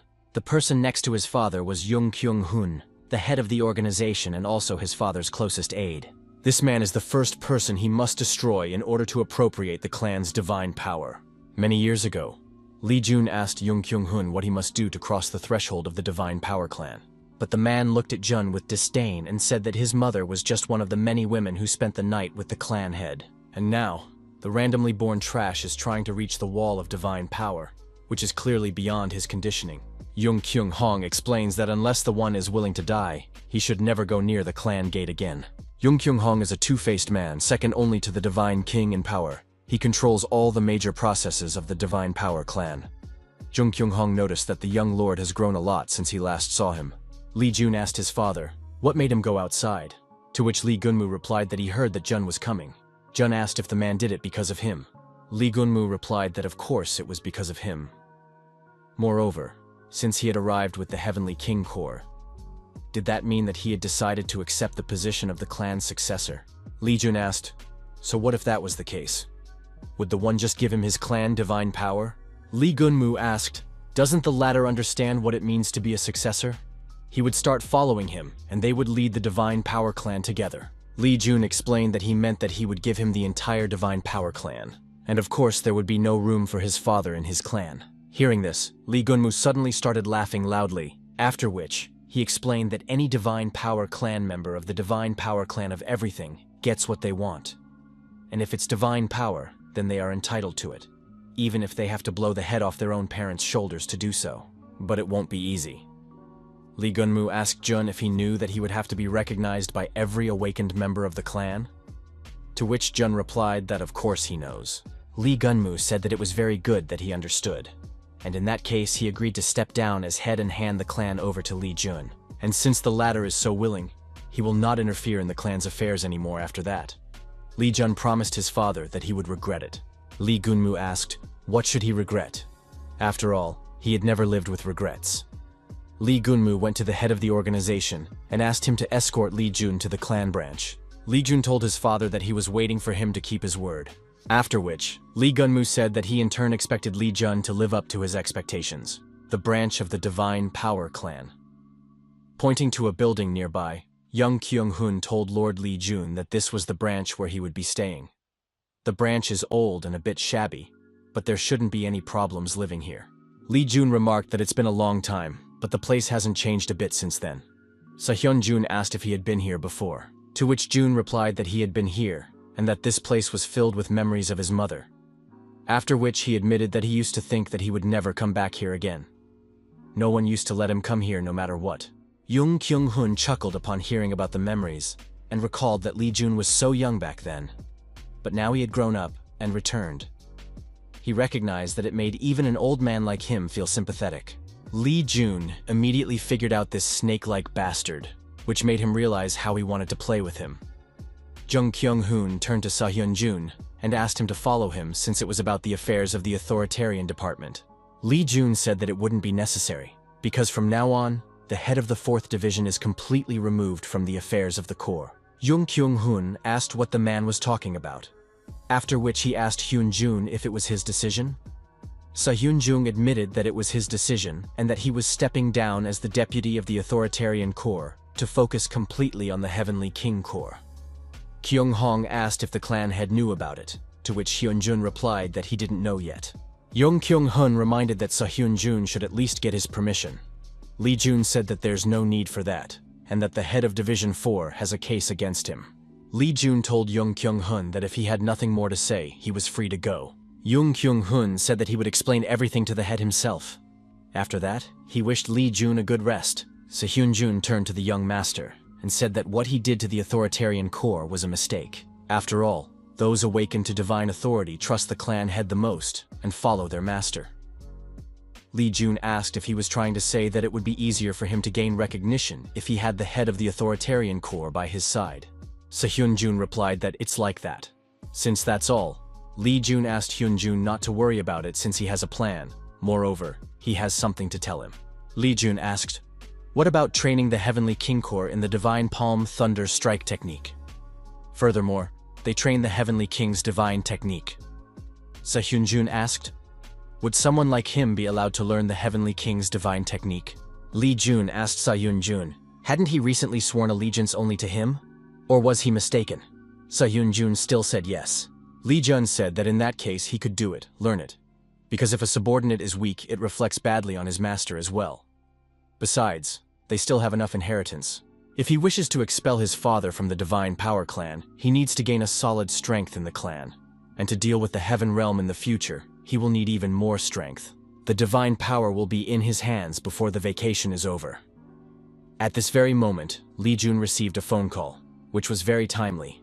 Earlier he had told her to come here, and she was just in time. The woman took off her mask and introduced herself as one of the nameless guests of the Assassin's Guild, and said that she was appearing before Lord Lee Jun. Lee Jun was astonished to see the face and remembered the headman of Yunbi. Lee Jun admitted that he was amazed upon seeing her. After all, there was no way he expected that the receptionist would turn out to be one of the nameless guests. The unnamed guest is one of the best experts in the Assassin Guild, and also the only assassin from his past life who had never been caught by the Celestial Realm. The guest held out the book and said that it was all the information he had asked for about Jung Kyung-hun. Lee Jun admitted that he felt sorry for the guild head. They couldn't even take care of the King of Blades, and yet they didn't hesitate to accept the request. The guest said that he was truly grateful. Mr. Lee Jun, on the other hand, is their guild's eternal benefactor, and thus he could count on them at any time. Checking the information, Lee Jun, as expected, saw that Jung Kyung-hong had squandered really a lot. Jung Kyung-hun had really mismanaged the funds allocated for the treatment of the injured, and even the large sums meant for the repair of buildings. Lee Jun asked, "Is that really all there is to it?" To which the guest replied that of course it wasn't everything. And handing over the flash drive, she told him that the book was only a small part, while the real bomb was recorded on the flash drive. She was very curious as to why the awakened Divine Power Clan's awakened ones were following Jung Kyung-hun so faithfully, and so she looked into it. Lee Jun speculated that the flash drive would contain a video with dirt on the unit leaders. The unnamed guest asked how he knew that, to which Jun replied that he had methods.